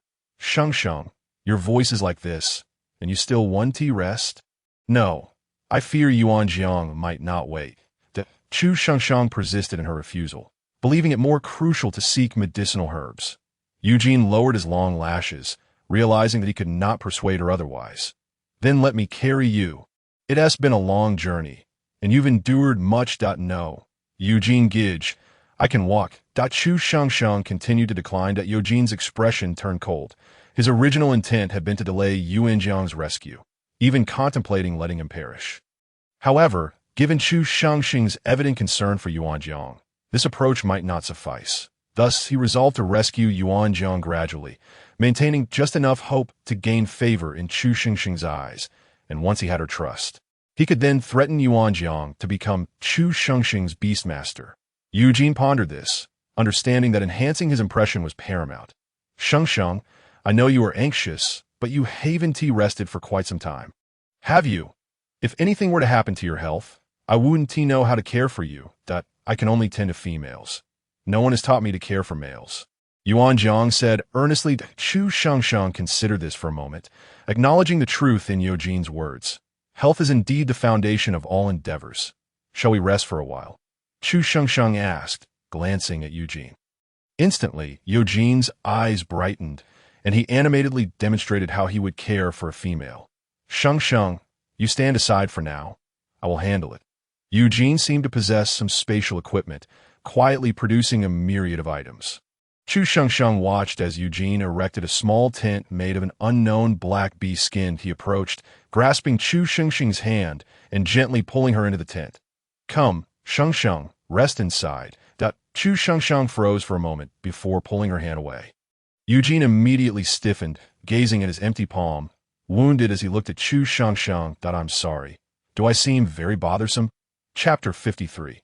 Eugene's cottage. Chu Shengsheng felt somewhat flustered and quickly replied, No, you're overthinking it." Observing Eugene's downcast eyes and slightly pursed lips, she was at a loss for how to respond. "Shengsheng, please don't be afraid of me. I would never harm you," Eugene said cautiously. This sentiment stifled the words that had almost escaped Chu Shengsheng's lips, for she was not afraid of Eugene. Rather, it was the sudden grip on her hand that startled her. Gazing at Eugene's careful expression, Chu Shengsheng murmured, "I'm not afraid of you." "That's good. Shengsheng, come. Let me show you Eugene's cottage." Eugene's face broke into a radiant smile, and at that moment, Chu Shengsheng suddenly understood what it meant to possess a beauty that could captivate a kingdom. Eugene resembled a nobleman, and when he smiled, it was like a blooming peony, so striking that it could almost scorch the eyes, enchanting and mesmerizing. This time, Eugene carefully took hold of Chu Shengsheng's wrist, a gesture of polite closeness. This step back made Chu Shengsheng feel considerably more at ease. Eugene slightly bent down to lift the tent flap, revealing a soft bed lined with numerous beast skins. Appearing very comfortable, beside it stood a small table, adorned with wild fruits that Chu Shengsheng had never seen before. Eugene guided Chu Shengsheng to sit at the edge of the bed, then gently lifted the hem of his garment, exuding the demeanor of a refined nobleman as he slowly knelt beside her. Noticing Chu Shengsheng's curiosity towards the beautiful fruits, his eyes softened, and with a hint of prideful amusement, he spoke softly. "Shengsheng, this is the Hongzhu fruit. It is said to enhance beauty, and females adore it. This is the Qingyuan, crisp and refreshing, quite delightful." Chu Shengsheng could hear Eugene's voice, clear and melodious like jade striking stone, always imbued with a unique rhythm. Gentle, yet imbued with nobility, an inexplicable air of pride combined with an unintentional anger that was both contradictory and alluring. These fruits, when spoken of by him, seemed to promise an even greater delight. Come, try some. Eugene placed a handful of fruits in Chu Xingxing's palm. She accepted them cautiously, casting a subtle glance at Eugene. It was only natural for someone suddenly treated with such kindness to feel a twinge of wariness. The Hongzhu fruit was confirmed to be non-toxic, edible, and beneficial for the skin. Once Chu Shengsheng ascertained the fruit was safe, she delicately began to savor it. Eugene, perceptive to Chu Shengsheng's caution, felt an even greater intrigue stirring within him. His exceptional beauty had never failed to win over females. He had not anticipated that this little female would be so astute and immediately on guard. Shengsheng, you keep enjoying those. I will step outside to keep watch. When dawn breaks, I will wake you up, all right? I know it's hard for you to sleep for long. Eugene observed Chu Shengsheng savoring the Hongzhu fruit. He smoothed the creases in his wide sleeves and slowly stood. Chu Shengsheng felt a mix of embarrassment. This was Eugene's cottage, and he would go out to guard her. That simply wouldn't he do? No. Eugene Gidge, you should rest here. I can go outside. Chu Shengsheng intended to rise. However, Eugene gently pressed her shoulder, urging her to remain seated. His cool, red hair cascaded over Chu Shengsheng's bare shoulder, imparting a refreshing sensation. Shengsheng, you are female. I'll guard you outside, though I may not be adept at cooking. My strength is formidable. You can rest assured. After saying this, Eugene stepped outside. Chu Shengsheng felt somewhat surreal. Initially, Eugene's demeanor had been rather poor by beastly standards, yet now he was so considerate, leaving her puzzled. She decided to take each step as it came. Perhaps Eugene had indeed developed a sense of care typical of beastmen towards females. Chapter 54. Vigilance. Chu Shengsheng, feeling fatigued, consumed a few of the fruits before allowing herself to rest. Upon hearing Chu Shengsheng's breathing grow steady, Eugene confirmed she had fallen asleep and lifted the tent flap to enter. Chu Shengsheng lay carefully at the edge of the bed, seemingly cautious not to dirty it. She appeared restless in her sleep, her brow furrowed, evoking a sense of pity. Eugene merely observed, not wanting to draw too close. This female exhibited a strong sense of vigilance, and he had no desire to instigate her distrust. He regretted his initially arrogant approach. How could a male declare he wished to be nurtured by a female? However, having said it, he was left with no choice but to create some obstacles to alter her impression of him. Eugene stood still, watching Chu Shengsheng's sleeping visage for a long while, harboring some doubts about whether she had indeed not formed a mate bond with that leopard beastman. After all, Chu Shengsheng had not utilized the spatial ring belonging to the leopard beastman. Otherwise, she could have easily produced beast skins from the ring to construct a bed instead of using HAY in the beast world. Those who possess spatial rings were typically not a meager means, especially not a beastman with a third-tier soul force, which was 2 tiers below him. The more Eugene pondered, the more fervently his heart raced. Could it be that he had the chance to become this little female's first beast husband? Among beastmen, it was said that a female's first beast husband would be cherished immensely, with a negligible chance of being abandoned. Furthermore, the first beast husband's totem would manifest over the heart, right there on the chest. Such a condition was an unparalleled temptation for Eugene, the serpent beastman. Timing himself, Eugene deemed it was about time and casually hunted a prey nearby. Shengsheng, it's time to rise. Yes, soon as Eugene's voice rang out. Chu Shengsheng opened her eyes. Though a hint of confusion lingered, it dissipated swiftly. All right, Chu Shengsheng assessed her surroundings discreetly. The grass beside her maintained its previous arc, and she exhaled softly in relief. She had kept her guard up last night. Not daring to sleep too soundly, Eugene's rapidly shifting demeanor had indeed made her wary. However, it seemed that last night he had not intruded upon her, suggesting he did not harbor ulterior motives in Eugene's clear red eyes. A glimmer of understanding flashed as he noticed Chu Shengsheng's subtle scrutiny of him. He was indeed captivated by the cleverness of the small female he had set his sights on, which only heightened the challenge for him. Eugene's elongated canines sharpened slightly, and he couldn't help but tease them with the tip of his tongue. Serpents possess exquisite fangs that cannot resist revealing themselves upon sighting their prey. Chu Shengsheng followed, closely behind Eugene, soon catching sight of the massive, lifeless Longfang beast outside the tent, its demise remarkably clean, save for the blood streaming from its eyes. It was surprising to witness Eugene, with his noble visage, execute the hunt with such precision and efficiency. As he packed away the tent, he remarked, "Sheng, I'm not particularly skilled at cooking," a hint of embarrassment gracing his features, bathed in the golden light of dawn. The red-haired man stood tall and elegant, his long lashes casting shadows over his bashful eyes, exuding an aura of innocence and gentleness that made him appear harmless and docile. Such a boy was beyond reproach. "It's all right. Besides, it's impressive that brother Eugene can hunt. Leave the cooking to me," Chu Shengsheng replied softly. Her voice soothing that Eugene's face broke into a smile, though it quickly faded as he pressed his lips together and added, "I can help." Chu Shengsheng found herself charmed by Eugene's proud yet bashful demeanor, reminiscent of a noble youth venturing into the world for the first time, navigating their interactions with a hint of awkwardness. Eugene understood that to approach a wary female, the first step was to avoid raising her suspicions, inching closer without drawing attention.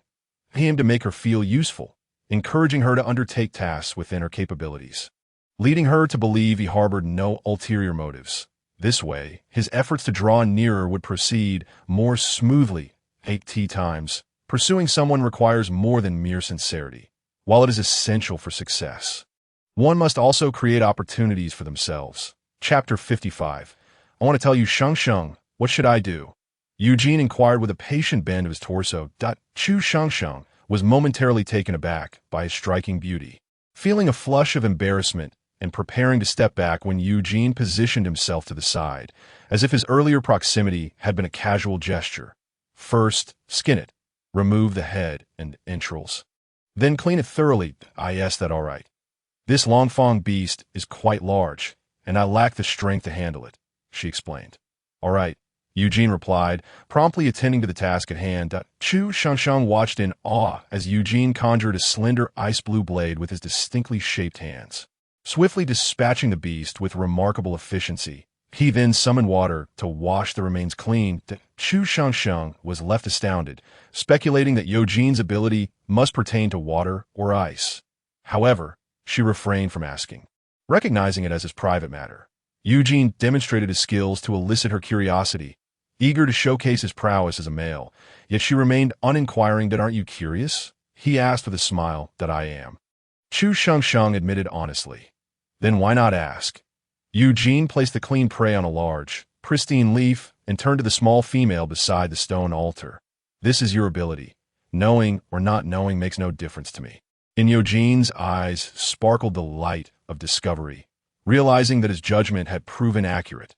The temperament of females in the beast realm was often intolerable to him, having encountered many who were arrogant, boorish, and self-important.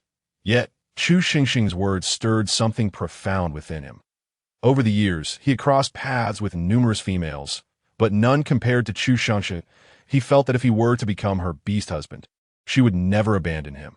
Her eyes radiated intelligence. Her heart was clear and untainted, akin to the purest snow atop a mountain peak. She perceived the suffering of the world and the helplessness of beastmen. "But I want to tell you," Eugene nearly blurted out uncontrollably. His heart raced, as if ignited, feeling as though he had finally stumbled upon what he had been searching for. He resembled an inexperienced male. Consumed with the desire to present himself, Chu Shengsheng gazed up at the man, who seemed to illuminate in the morning light, her eyes filled with confusion and curiosity. "Shengsheng, within my clan, I've never been welcomed.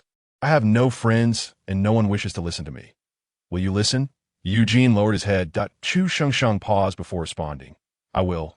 Shengsheng, my ability is ice, and I currently possess 5th-tier soul power," Eugene declared with the exuberance of a child boasting of his accomplishments. Upon hearing his revelation, Chu Shengsheng felt a barrier within her shatter.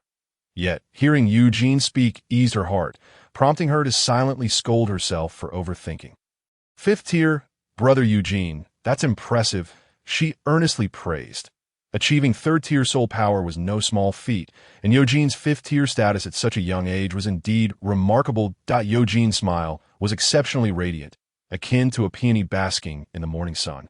Radiating satisfaction, Chu Shengsheng directed Eugène to move the meat beside the stone altar she had just constructed, instructing him to cut it into pieces and skewer them with clean wooden sticks. This will help it cook faster and save time. Though Eugène appeared clumsy, as if it were his first time, he diligently followed her instructions. Chu Shengsheng retrieved salt, yellow fruits, and ground chili peppers from her bag.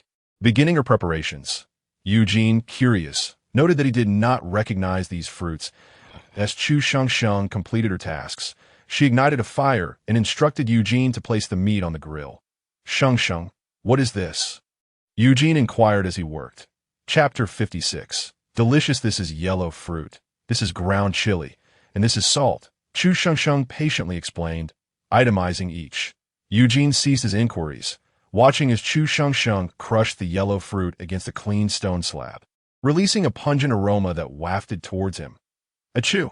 He sneezed uncontrollably. Brother Eugène, step back a bit. This ground chili is rather pungent. Eugène's nose turned slightly red as he observed Chu Shengsheng, who also had tears in her eyes, yet continued her work. He cautiously inched closer, asking, Shengsheng, is there anything I can do to help?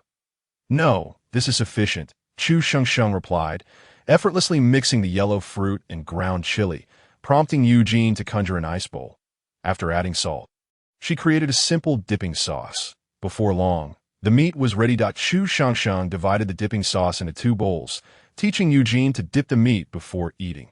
She had not added much ground chili to his sauce, merely to impart a hint of spiciness, while hers was vibrantly red and quite fiery. Eugène curiously tried this novel way of eating. As soon as he took a bite, he was mesmerized. The combination of fresh, savory, and tangy flavors was unlike anything he had ever experienced, making the meat seem almost too delightful to swallow. Chu Shengsheng watched as fine beads of sweat appeared on Eugène's alabaster forehead. Yet his expression was one of pure enjoyment, filling her with joy at his appreciation for the tangy and spicy flavors. This is truly delicious, Eugène exclaimed, becoming increasingly enamored with the dish, not forgetting to provide Chu Shengsheng with feedback. She couldn't help but smile deeply at the sight of the noble youth relishing the meat. I'm glad you like it. After finishing their meal, the two tidied up and resumed their journey. Chu Shengsheng was somewhat astonished by Eugène's substantial appetite, curious about the beast form he possessed. Eugène seemed to have found his conversational stride, offering protection to Chu Shengsheng as he remarked, the dishes you prepare are truly delectable, and I enjoy them immensely. Chu Shengsheng couldn't help but smile, her heart swelling with satisfaction and joy at being appreciated for her cooking. Shengsheng, when I first asked you to hunt for me, did you think I seemed unmasculine? Eugène inquired nonchalantly. Chu Shengsheng raised her gaze, noting the undeniable hint of vulnerability in his expression. Shengsheng, I feared you might use the pretext of detoxification to approach me, which is why I spoke that way, he continued. Many females have approached me with various excuses in the past, leaving me with lingering shadows of doubt. However, I've come to realize that you are not like that. You simply sought my assistance. Chu Shengsheng regarded Eugène, whose face resembled a spring bloom, strikingly beautiful and likely to attract attention. It was no wonder his attitude had shifted so rapidly. This clarified much. Indeed, it should be I who hunts, yet here I am allowing you to do so. Chu Shengsheng felt a twinge of embarrassment. Eugène observed her reaction earnestly, and upon confirming her belief, he felt a sigh of relief within. What he had said was not entirely false, yet his malicious intent was indeed genuine. At that time, he truly wished to make things difficult for Chu Shengsheng. Chapter 57. Drinking Heart's Blood. Shengsheng, I'm quite proficient in hunting. From now on, you can leave the hunting to me, and you may prepare delicious meals for me, Eugène stated, attempting to ease Chu Shengsheng's wariness in his own manner. When beastmen pursue their favored females, they instinctively employ strategies. This principle holds true even in the modern world. In courting, sometimes it requires a bit of strategy, as different individuals necessitate varying approaches. Strategies thrive on the right timing, location, and harmony among people. thus allowing them to manifest their full potential. Chu Shengsheng gazed toward the direction they had come from, her heart still plagued by worry. Meanwhile, Yuan Jiang enjoyed the service of the snake. Baiyu awkwardly brushed the eggshell from Yuan Jiang's face for the third time, her round eyes betraying a hint of guilt. She recalled Chu Shengsheng instructing her to feed Yuan Jiang some egg liquid both in the morning and evening. And lacking hands, it was utterly normal for her to use her tail to crack the egg against Yuan Jiang's face. Noticing Yuan Jiang's reluctance to open his mouth, she abandoned the egg feeding, instead curling her tail to scoop clean water from the lake to offer him a drink, inadvertently washing his face in the process. Baiyu nodded in satisfaction, thinking to herself that she was indeed the cleverest snake. In the Yunzhong mountain range, she was the most intelligent of snakes, and there would be no room for debate on that matter. If Eugene were to learn of Baiyu's thoughts, he would undoubtedly be taken aback. Chu Shengsheng and Eugene walked in silence, until Eugene's eyes flickered, leading Chu Shengsheng on a detour. Shengsheng, not far ahead lies a misty forest where the fog is toxic. My blood can prevent you from succumbing to its poison. Would you care to drink a little? Eugene said with some difficulty. Chu Shengsheng paused in her act of drinking water, pondering the notion that in nature, animal blood could serve as an antidote. What was the principle behind that? Eugene's words were not without basis. He was a rare, mutated venomous snake in his youth to ensure his own survival. He had consumed an unfathomable amount of poison, rendering his own toxin difficult to neutralize. Moreover, his blood possessed the ability to counteract myriad toxins, while the fog in a misty forest could be remedied by consuming detoxifying herbs, specifically the plant known as Chonglu. There was a significant issue. They did not possess any. Could this harm your body? Chu Shengsheng instinctively inquired.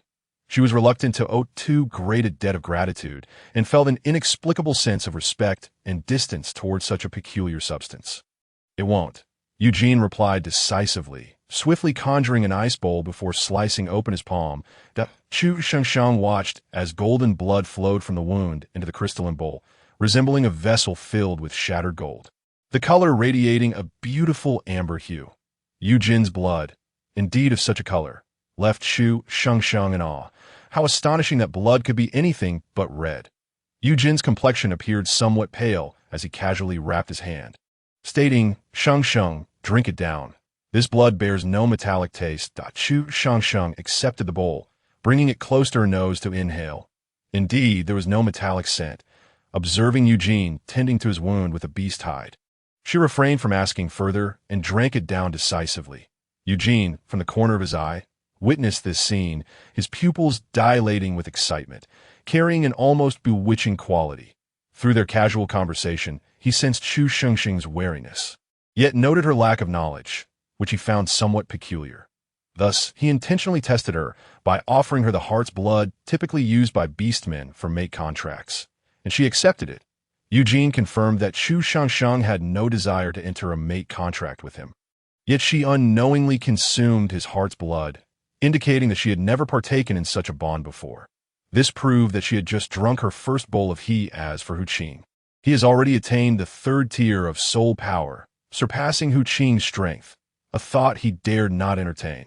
They're a genuine group of wandering beastmen, while Hu Qing hails from a large tribal city, possessing knowledge far greater than theirs, which is why they all defer to him, calling him their leader. Chapter 59.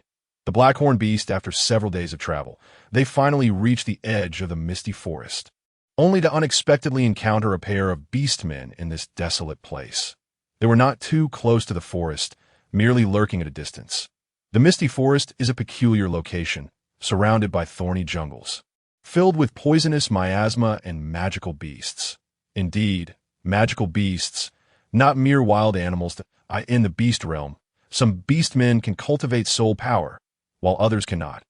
Among wild beasts, some are born with extraordinary abilities, and such creatures are termed magical beasts. Due to the presence of the misty forest, the Yunzhong mountain range appears as an isolated paradise. Beyond the Yunzhong mountain range lie vast city-states, and even royal families. Chu Shengsheng and Eugene aim to venture into a small valley within the inner circle of the misty forest, where Eugene recalls having seen detoxification herbs during a previous passage. The misty forest can be divided into 3 concentric circles: the outer, middle, and inner circles. The strength of the beasts varies within these circles. The deeper one goes, the stronger the beasts become. The outer circle is predominantly inhabited by ordinary beasts, while the Yunzhong mountain range has scarcely seen magical beasts, as they reside primarily within the misty forest. The middle circle is mainly filled with magical beasts of average strength, while the inner circle houses exceptionally powerful magical beasts. However, this classification is not absolute, as these creatures possess the ability to traverse freely wherever they desire. Sheng, maintain your vigilance. I shall protect you. If we encounter danger, remain calm and trust in me, Eugene said earnestly and meticulously. Chu Sheng obediently nodded, her large eyes scanning the surrounding trees. Within the misty forest, perhaps due to the dense foliage, the warmth of the outside season seemed irrelevant, casting an eerie chill. Just as Eugene finished speaking, a shadow leapt out from the nearby thicket. Eugene raised his hand, conjuring an ice shield to block the attack. Crash! Chu Sheng watched as a large creature resembling a Tibetan mastiff, with long canine teeth, collided forcefully against the ice shield, cradled in Eugene's embrace. She dared not utter a sound. She witnessed the ice shield transform into sharp icicles that viciously pierced the creature's eye, causing it to howl in agony before collapsing to the ground. After a brief convulsion, it lay still. This is a short-tailed dog, seemingly fierce but relatively easy to defeat, as it tends to strike from ambush. And oh wonder it possesses such an unappealing appearance. Eugene's disdain was palpable. Initially, Chu Sheng felt intimidated, yet witnessing Eugene's prowess was undeniably impressive. However, his remark about its unattractiveness left her both amused and exasperated. Naturally, Eugene took hold of Chu Sheng's hand, lowering his voice to say, "Be cautious of the ground. We must leave quickly, as the scent of blood will attract other beasts." Chu Sheng carefully navigated around the slippery stones, obediently following Eugene, her mind too preoccupied to dwell on anything else. Glancing back, she spotted a pack of gray, curly-haired creatures the size of huskies, resembling elongated dogs, surrounding the carcass and voraciously tearing it apart. Eugene glanced back and remarked, "These are corpse dogs, scavengers that feed on the dead. Also known for consuming refuse." Chu Sheng nodded in understanding as she continued to follow Eugene forward. Not long after, the trees ahead began to sway, suggesting the imminent arrival of a formidable creature. Suddenly, a large beast emerged, reminiscent of an elephant, yet covered in long fur, adorned with a pair of black horns atop its head, and possessing a long pig-like snout. It appeared quite robust. Eugene's expression darkened as he pulled Chu Sheng behind him, his gaze sharp and focused. "Sheng, this is a magical beast known as the Black-Horned Beast. Do not be afraid. I will protect you." Eugene anticipated that Chu Sheng might be unfamiliar with magical beasts. Hence his forewarning. Just as Chu Sheng was about to respond, the Black-Horned Beast suddenly opened its mouth, launching a fireball towards them. The fireball was small, about the size of a palm, which Eugene blocked with his ice shield. Seizing the opportunity, he transformed the shield into icicles aimed directly at the beast's eyes, effectively neutralizing the threat. Chu Sheng was utterly captivated. So this is what a magical beast is. One that wields magic? The Black-Horned Beast took advantage of the moment, charging ferociously, its horns clearly not merely ornamental. Eugene swiftly wrapped his arm around Chu Sheng's waist and leapt back, gracefully evading the onslaught. Chu Sheng found herself cradled in Eugene's embrace as they maneuvered to counterattack the magical beast. Eugene's motives were not entirely altruistic, as this magical beast was merely a second-tier creature, making it relatively easy to slay. Nonetheless, his desire to hold Chu Sheng closer was genuine. After a fierce battle lasting 15 minutes, Eugene successfully defeated the Black-Horned Beast and said to Chu Sheng, "Sheng, let us collect the magic crystal." "Magic crystal?" Chu Sheng inquired, her curiosity piqued. Indeed, the magic crystal is the core found within the heart of a magical beast. It serves as a universal currency across the continent and aids Beastmen in cultivating their soul power. As he spoke, Eugene used an ice dagger to extract a piece of orange crystal from the heart of the Black-Horned Beast. "Here, you may have it."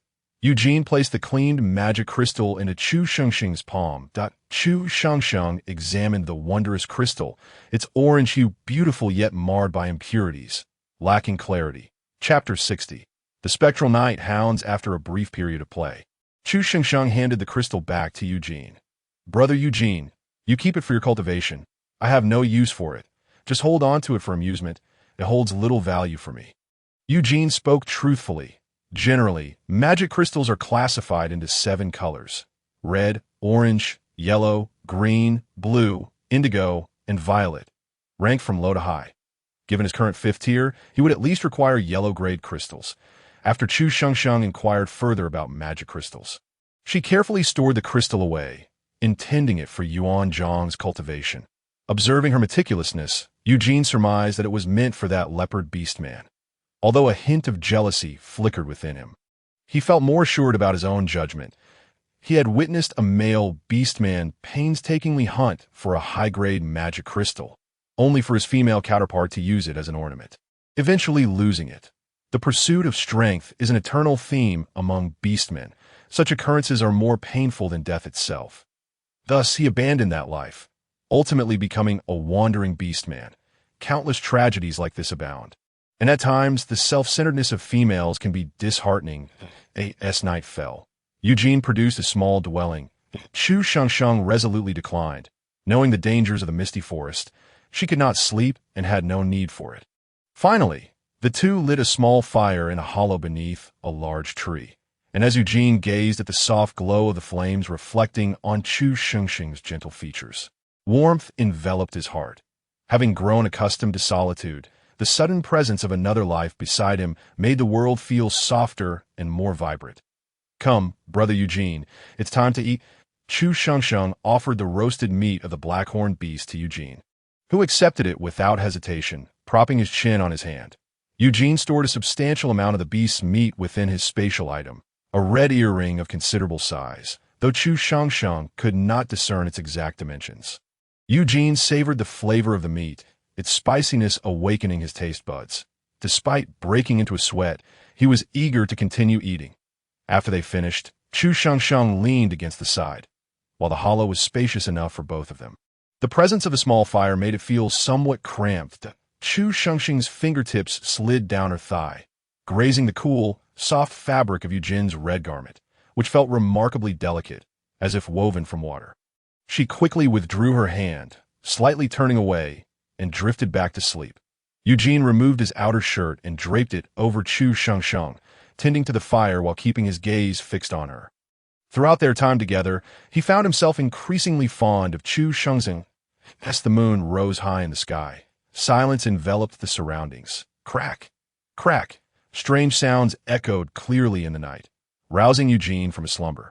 His eyes, as clear as red jade, opened slowly. Adjusting Chu Shengxing's sliding outer garment, he stepped out of the hollow. Surrounding him were pairs of glimmering green eyes, emanating a numbing ferocity. Eugene's expression grew cold. These were the spectral night hounds, a species more ferocious than wolves, known for their absolute loyalty to their king. A formidable opponent indeed. Awu, the leader of the spectral night hounds, issued a command, and the first wave of hounds lunged forward. They bared their sharp fangs, their eyes filled with bloodlust. Eugene shielded the tree hollow with an ice barrier, then, with a sinewy hand, unleashed a barrage of icicles towards the surrounding night hounds. The beasts sustained only superficial wounds, yet their thirst for blood intensified. Eugene conjured a long sword of ice, striking fiercely at the night hound to his right, which collapsed under the blow. This action seemed to stir a hornet's nest, unleashing a torrent of slicing winds towards him. Eugene positioned himself before the tree hollow, his expression darkening. That it was indeed unfortunate to encounter such a formidable pack of night hounds. Chapter 61.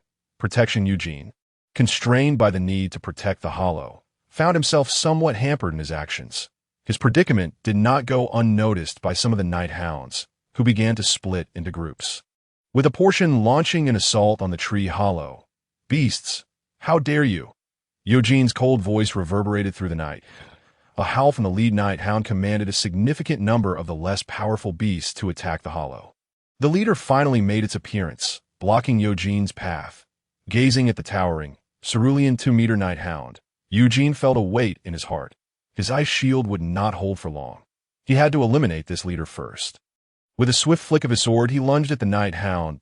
Chu Sheng, stirred by the commotion, awoke groggily to find herself wrapped in Eugene's outer garment, the fire pit extinguished. Eugene was absent, and the entrance to the hollow was encased in ice. Quickly rising, Chu Sheng peered through the ice, spotting numerous dark, wolf-like beasts outside, expelling azure wind blades aimed at the ice barrier. Startled, she stepped back, relieved that the ice held firm. She stowed Eugene's garment in her pack, slung it over her shoulder, and gripped her bone knife, her fear deepening. Not far away, she observed Eugene engaged in a fierce battle with a massive, cerulean wolf-like creature, the wind swirling chaotically around them. The beast could unleash azure wind blades and accelerate with the gusts, making it a formidable opponent. Chu Sheng's gaze fell upon Eugene, poised and lethal, wielding his ice-blue longsword. Sensing her gaze, he slowly turned his head, their eyes meeting from a distance.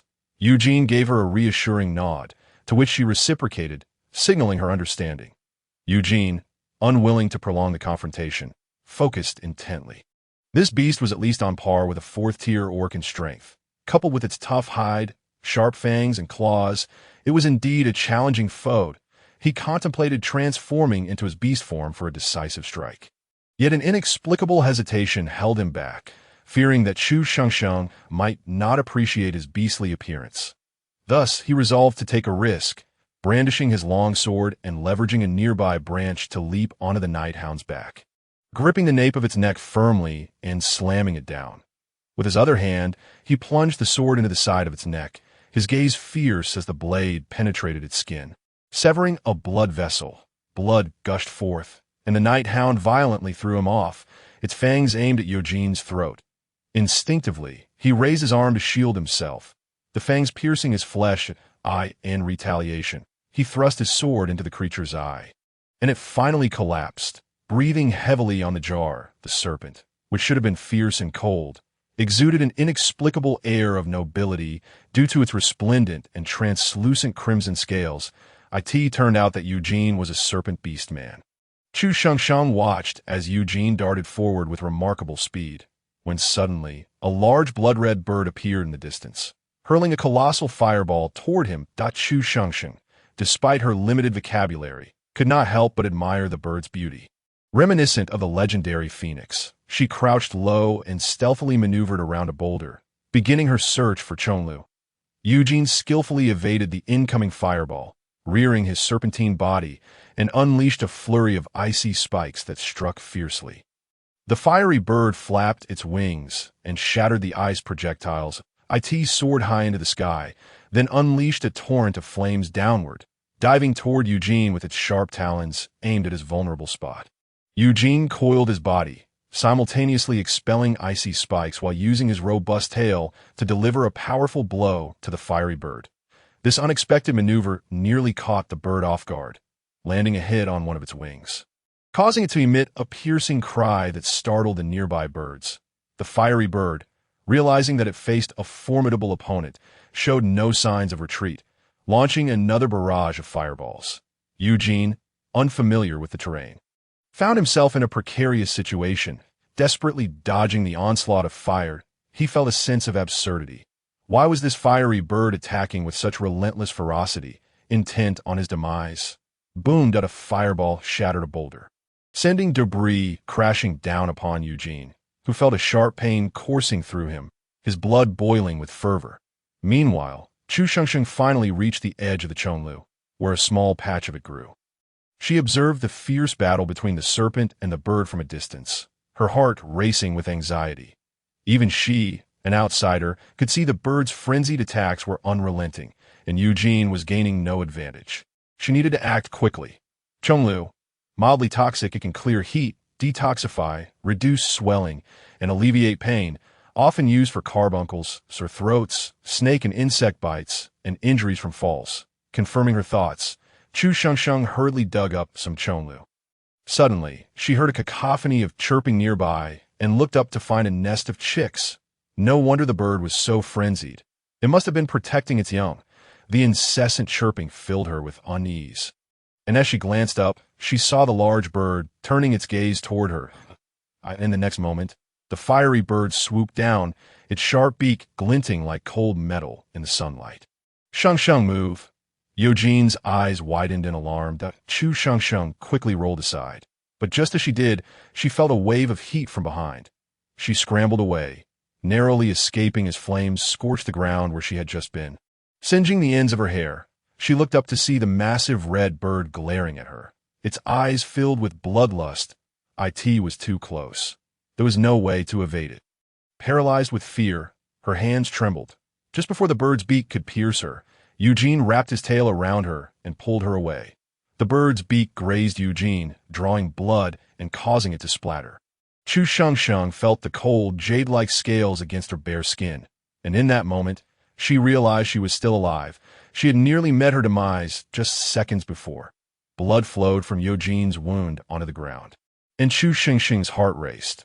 Were they truly going to perish here today? Eugene raised his head high. His sharp teeth protruding slightly, he had intended to divert the fiery bird's attention so Chu Shangsheng could gather some Chonglu. But he had nearly allowed the bird to harm her. This was utterly unforgivable. Eugene vowed to make the fiery bird pay with its life. Chapter 64. Exiting the valley with a resounding cry.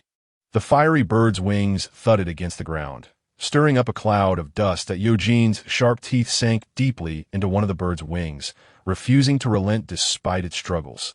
The fiery bird attempted to retaliate, but Eugene coiled his tail protectively around Chu Shangsheng, rendering him unable to attack. Thus, he opted to inject even more venom. The fiery bird's gathered fireball dissipated in an instant, and it slowly lowered its body, eyes filled with defiance. Only after confirming the bird's demise did Eugene release his grip. Transforming back into his human form, he embraced Chu Shangsheng, his blood-stained lips appearing delicate yet fragile. "Shangsheng, it's all right now." Chu Shangsheng gazed at Eugene, who was in disarray. His leg was injured, blood trickling from the corner of his mouth, a cut on his forehead, and his long hair somewhat disheveled. "I'm fine. How about you?" "Eugene Gidge, I'm all right." Just as Eugene finished speaking, he swayed slightly, causing Chu Shangsheng to panic, and she quickly steadied him. "Come, Eugene Gidge, sit here for a while." Supporting Eugene to a nearby spot, Chu Shangsheng took out the remaining purple stargrass, ground it into powder, and applied it to his wounds. She pressed her fingers against his leg, feeling that it might be fractured. Her expression darkened, but she knew she could manage this injury. Eugene sensed something was amiss with his leg and, noticing Chu Shangsheng's troubled gaze, felt a pang of anxiety. Would he become a crippled beast? Would he be undesirable to females? Would it hinder his hunting abilities? All these questions culminated in one. "Shangsheng, how is it?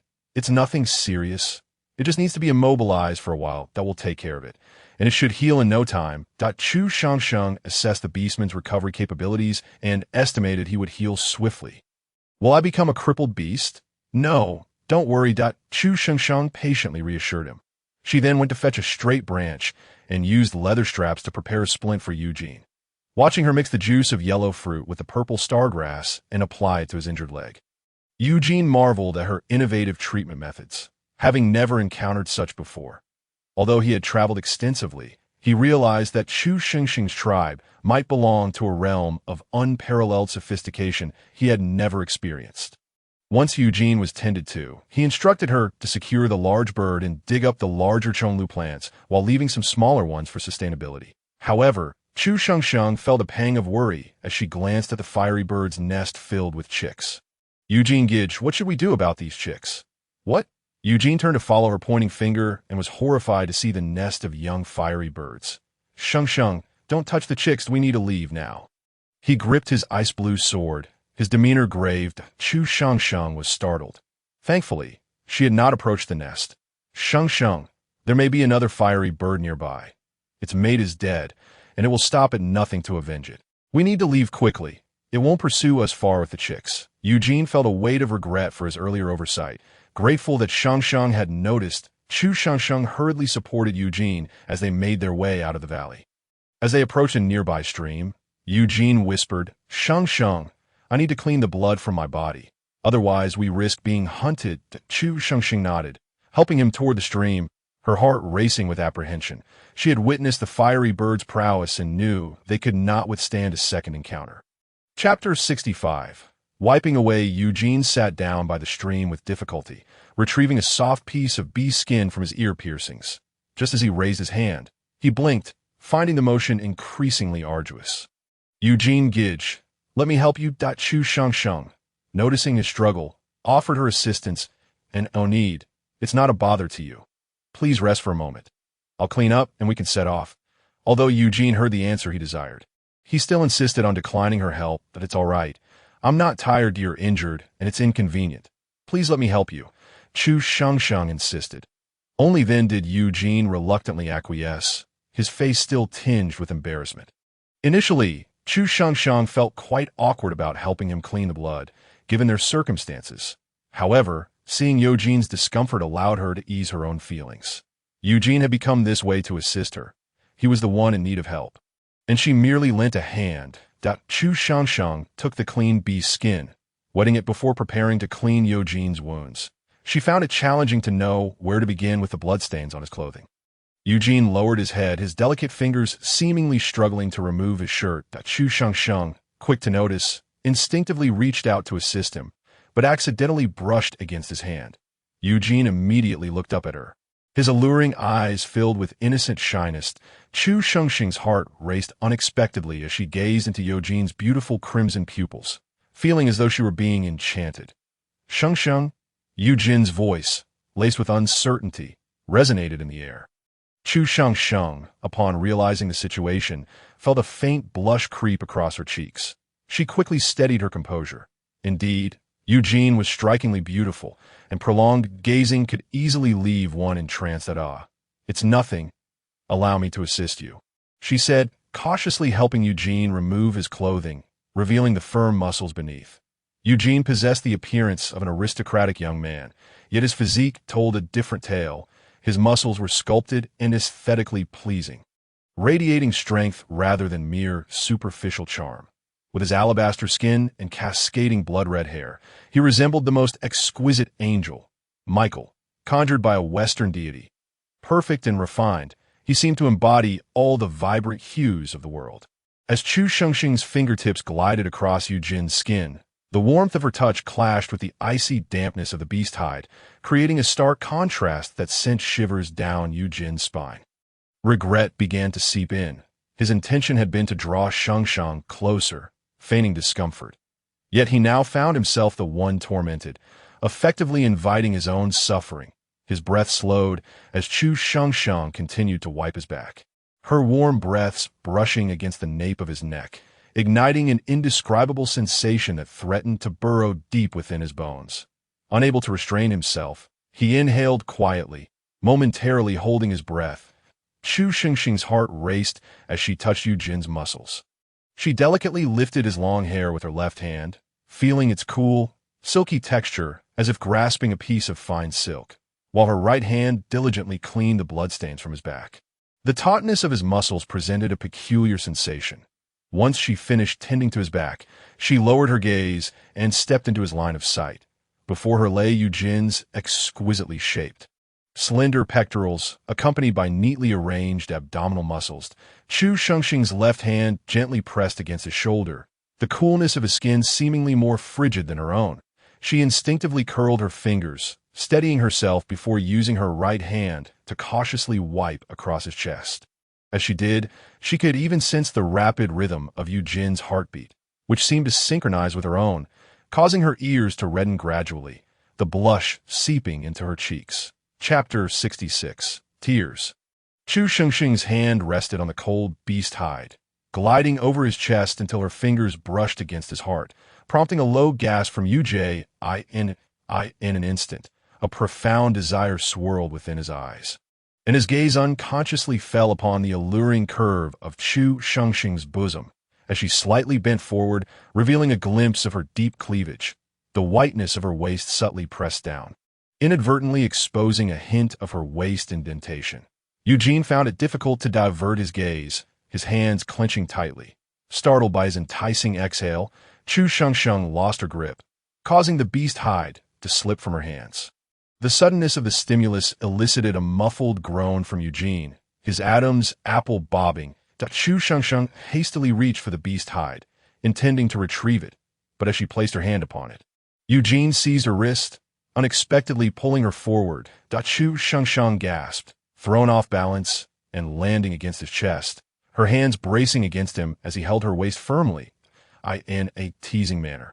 Eugene pressed against her delicate waist indentation, eliciting a sudden release of strength from Chu Shengsheng, causing her to melt into his embrace. Eugene's tongue playfully flicked against the sharp edge of his canines.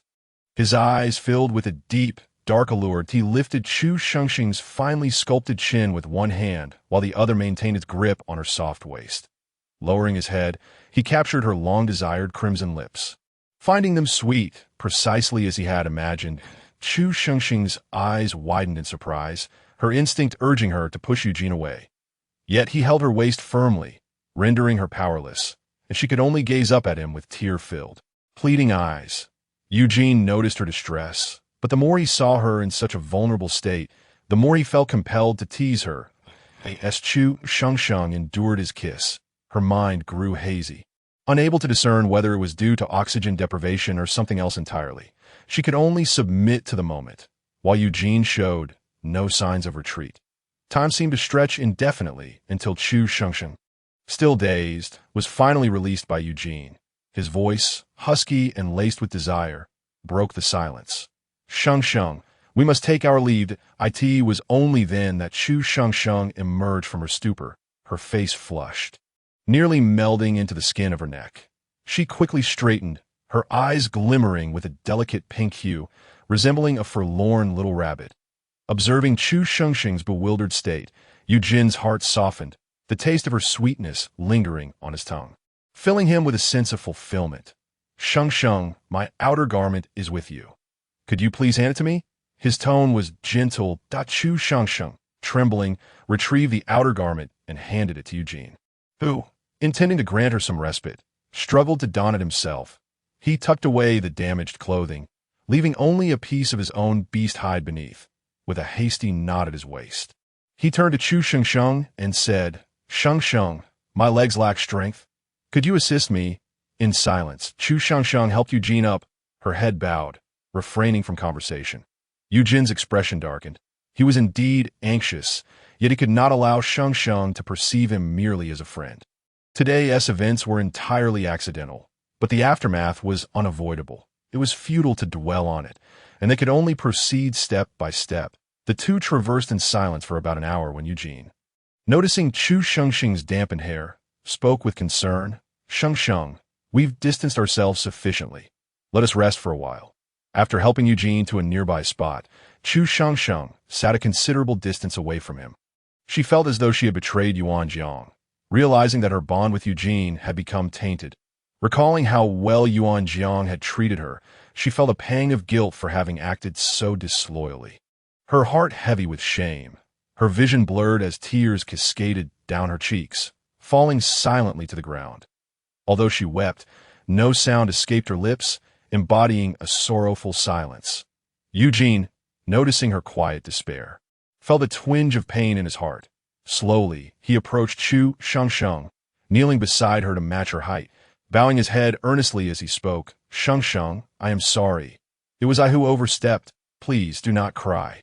Seeing Eugene's usually proud demeanor lowered in such a way, her heart ached. He appeared like a condemned man awaiting judgment, filled with trepidation. His grip tightened, anxiety settling deep within him. After what felt like an eternity, Chu Shengsheng finally managed to choke out, Why? Eugene replied softly, Because I have feelings for you. Chu Shengsheng felt a premonition. Hearing these words now brought a sense of inevitability. Shengsheng, I care for you deeply. I have traveled many places and met countless people, yet only you have stirred my heart. You cannot.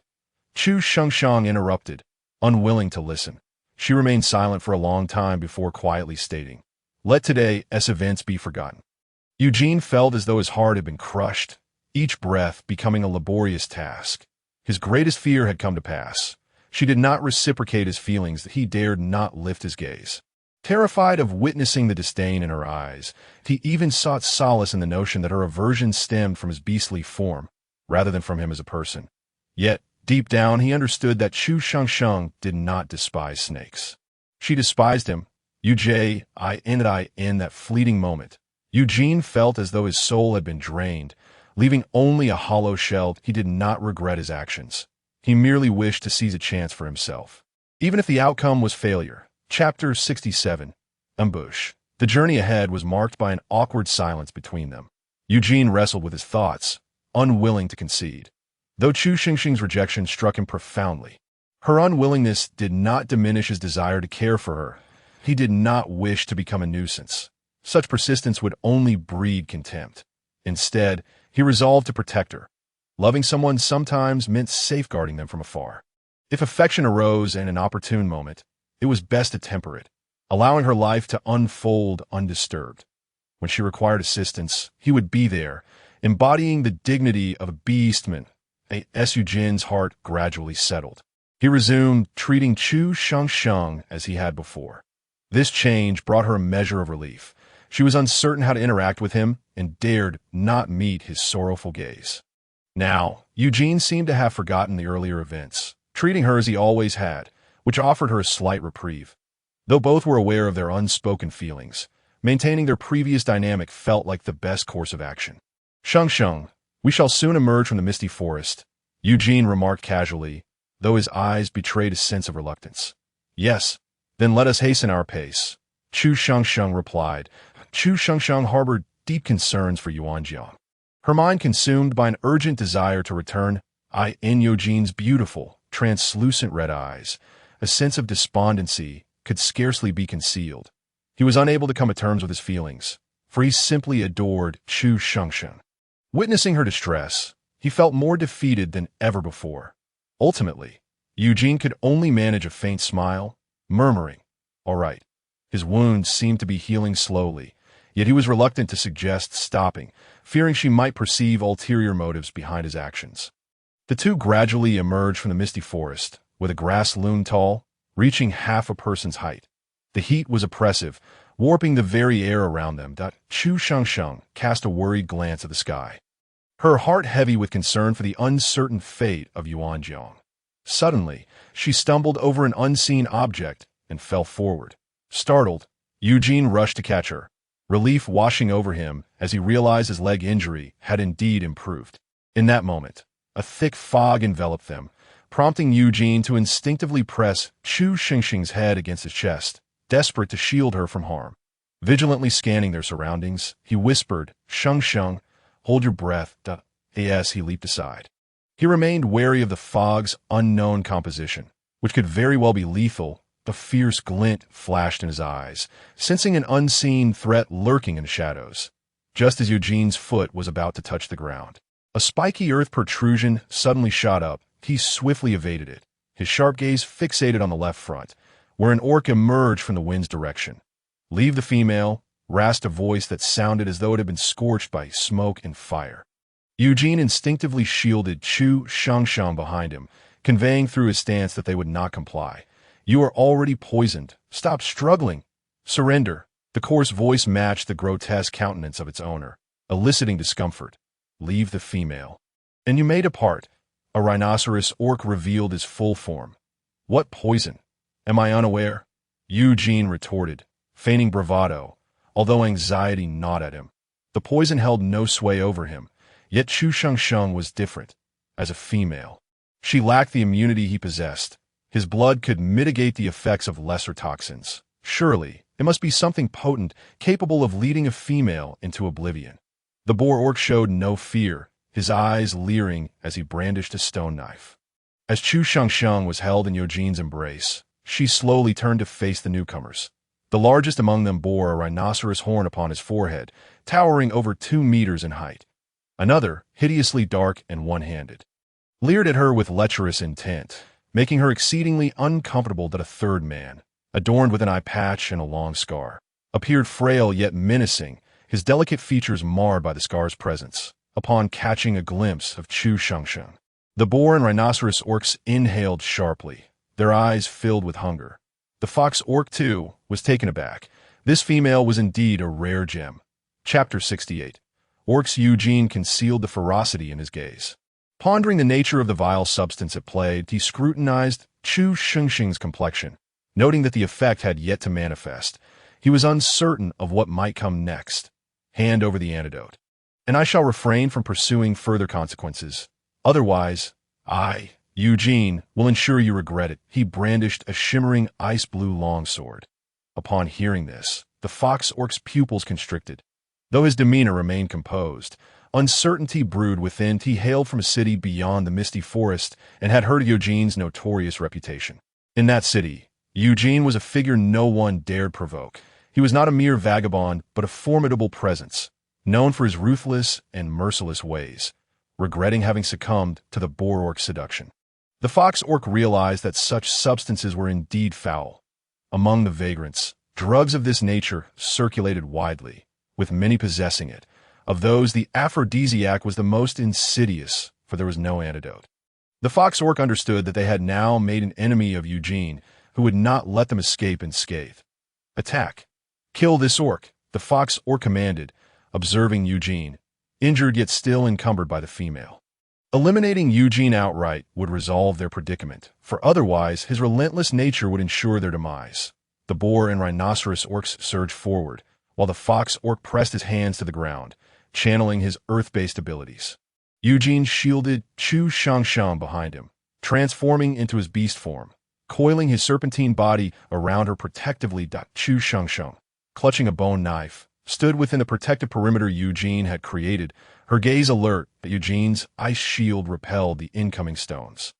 Kicking up a cloud of dust, narrowing her eyes, Chu Shangshang witnessed Eugene use his long tail to strike the boar orc away, sending him crashing into a thicket of thorns, leaving him bloodied.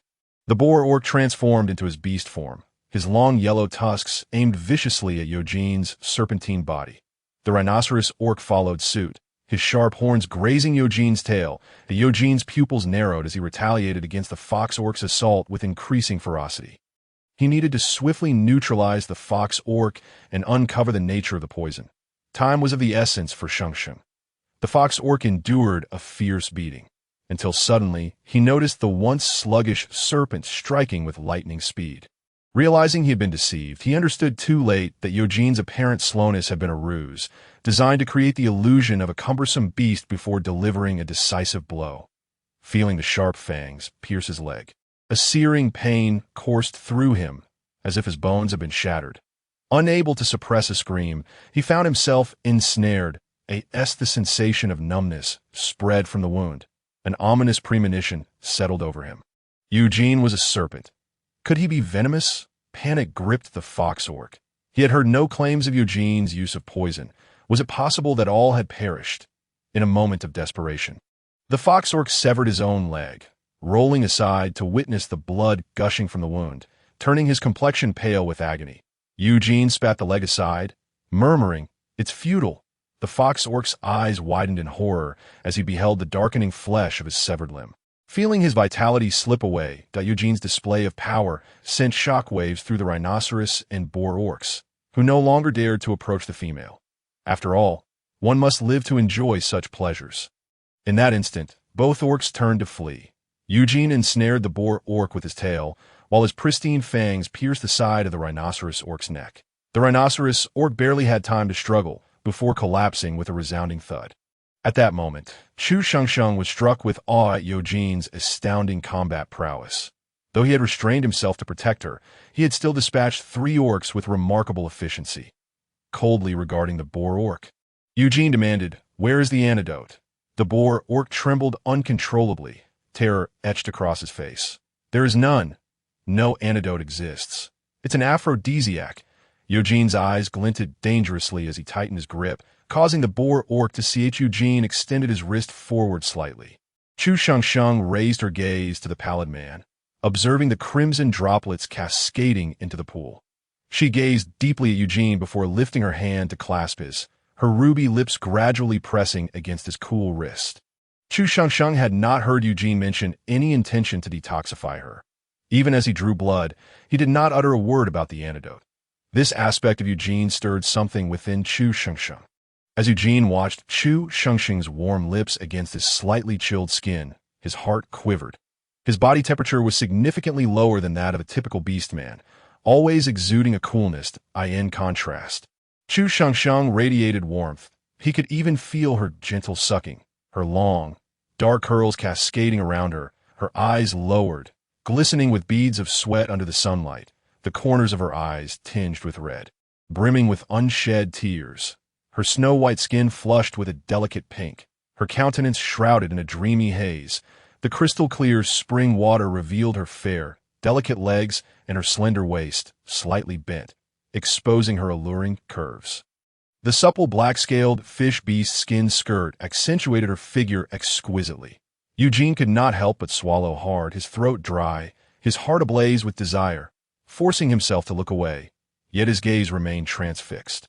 He felt the loss of blood coursing through him, rendering him somewhat weak. More than the weakness, he was plagued by an itch emanating from his wounds, as if it were traveling through his veins to every part of his body. The mere thought of Chu Shengsheng drinking his blood ignited a fervor within him. She consumed his blood. She did not despise him. This notion nearly coaxed a smile from Eugene amidst his daze. Chu Shengsheng, too, was not faring well. Her body felt languid, almost unable to support itself. Like a small beast, she suckled at Eugene's wrist, unsure of where to exert her strength, her fingers tightening around his wrist until they turned pale. At this moment, she felt no chill. The gurgling mountain spring failed to cool her down. She felt as though she might ignite, believing that only Eugene's skin bore any coolness. Her mind was a muddled haze, overwhelmed by a sense of discomfort, as if the heat and itch from her very bones were consuming her. Eugene observed the alluring flush on Chu Shengsheng's face, her eyes glimmering with an unconscious seduction. He understood that his blood was of no avail. Suddenly, Chu Shengsheng, in a daze, pulled him into the pool. Without a second thought, she pressed her weight onto Eugene's wrist, resulting in both of them tumbling into the water. Fearing for her safety, Eugene quickly supported Chu Shengsheng, only for her to cling to him like a koala. He could feel her warm breath against his ear, her fingers gripping the nape of his neck tightly. Her long legs entwined around his waist, her hair cascading, leaving him stiff and at a loss. He had never been this close to a female before, and now he was so flustered that it seemed unbelievable. Shengsheng, try to stay awake. Eugene's low voice resonated, tinged with an inexplicable panic. That I feel so uncomfortable, Chu Shengsheng murmured softly. Eugene inhaled deeply, his mind muddled, uncertain whether it was due to blood loss or temptation. Chapter 70. Serpent totem. Though his mind was clouded, he still carefully shielded Chu Shengsheng, whispering, "Shengsheng, please stay alert." "I am Eugene." Chu Shengsheng's soft, sultry voice responded. "Eugene is Eugene." Upon hearing her call his name, Eugene's clarity began to wane. "Shengsheng, yes, it's Eugene," he murmured, inching closer to her misty eyes, reverently brushing his lips against the reddened corners of her eyes. Chu Shengsheng's large, misty eyes widened, her nose tinged with crimson. A blend of pity and allure. Her fingers instinctively traced the contours of Eugene's muscular back, causing him to stiffen momentarily, his hand gripping her slender waist. Chu Shengsheng gasped as he held her waist, her body yielding to him. Eugene was entranced by her appearance, his beautiful red pupils narrowing as the fog his eyes deepened, almost swallowing her whole. Chu Shengsheng's eyes brimmed with unspoken pleas. Eugene's red tongue brushed against his thin, red lips, his clear voice laced with a husky desire. "Shengsheng, do you know who I am?" Chu Shengsheng stared into the eyes of the man before her, the last remnants of clarity allowing her to recognize him. "Eugene? You are Eugene," she replied intermittently. "Shengsheng, hold on just a little longer," Eugene urged, his eyes filled with longing, but he restrained himself. Chu Shengsheng could not comprehend Eugene's words. The final flicker of clarity dissipated. She pressed herself against him, his low temperature providing her solace, igniting her desire for more as her ruby lips brushed against his exquisite Adam's apple. In that instant, Eugene's reason snapped, and he fiercely gripped her waist, lowering his head to capture the lips he had longed for. "Shengsheng, call my name," he breathed against her ear. "Eugene, Eugene." Chu Shengsheng whimpered softly. Her delicate wrist pinned at the edge of the pool, her pearl-like fingers grasping desperately. Their intertwined hair of red and black melded with soft moans and gasps. The pale skin bore blossoms of crimson, and the taut muscles bore the marks of her nails. Her slender waist was constricted, her porcelain skin flushing with a tender pink hue. Shengsheng, Eugene pressed against her, his gaze predatory. Chu Shengsheng's eyes were glazed. Her body yielding to the overwhelming sensation, almost melting away. No more, she rasped, pleading softly. Eugene, while soothing her, relentlessly pursued, yearning to engulf her entirely. The sunlight, embarrassed, drew a dark curtain over the day, as night fell, and the moonlight was exceptionally pure, casting their entwined shadows. Eugene gazed at the female in his arms, her pitiable state striking him deeply. The corners of her eyes were nearly bleeding red, her face adorned with glistening tears. He lowered his head, kissing each tear away, his eyes filled with tenderness. Eugene cradled the unconscious Chu Shengsheng in his arms. Carrying her from the house, he dried her off, carefully laying her on the bed. Such a significant movement did not rouse her. She must have been utterly exhausted. Eugene beheld the beautiful serpent totem on her heart, almost in reverence, kissing the symbol and gazing deeply at Chu Shengsheng. From this moment forth, he, Eugene, would be her beast husband, regardless of her acceptance. He looked upon the female with closed eyes, longing for her to awaken, to judge him, yet fearing her gaze would be filled with disdain. Eugene, like a devoted follower, draped the finest beast skin over Chu Shengsheng before kneeling at the edge of the bed. Holding her hand, his gaze unwilling to part from her, Chu Shengsheng felt her body grow soft, as though every inch had been crushed and reassembled, leaving her weak yet tinged with faint pain. She extended her arm, intending to rub her eyes. However, as she stretched, she noticed the red marks on her alabaster skin. Memories of the previous day flooding her mind. She and Eugene had been ambushed, and then Chu Shengsheng struggled to prop herself up, pushing aside the snow-white beast skin. The serpent totem, about 2 inches in size, resembled a plum blossom blooming against the snowy backdrop. The fierce little snake's imposing and solemn imprint etched upon her fair skin. Chapter 71. Acceptance. Chu Shengsheng's delicate fingertips slowly traced the small serpent on her chest. The coolness of her touch meeting her skin, confirming that this was no dream. She rubbed it vigorously, yet the totem remained unchanged as a wave of despair washed over her. This was real. She was not dreaming. Tears cascaded down her cheeks. She could not forgive herself for being the one to reach out to Eugene first. Eugene, nervously fumbling outside, was grilling meat when he heard a commotion and hurriedly rose. As he reached for the curtain, he heard Chu Shengsheng's sobs, halting him in his tracks. She was crying. She would not forgive him. The more he thought about it, the more anxious he became, feeling a sense of desolation for himself. Eugene slowly knelt outside the small dwelling, uncertain of what to do. He had always been cunning and eloquent, but now he felt utterly at a loss, his heart heavy with disappointment, unable to utter a single word. It turned out that all his eloquence crumbled before the weight of affection. Chu Shengsheng wept for about a tea's length of time, regaining her composure.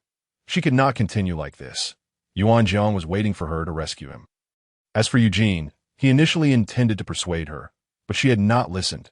This situation was largely of her own making. Chu Shengsheng could not help but resent herself, wishing she had acted differently.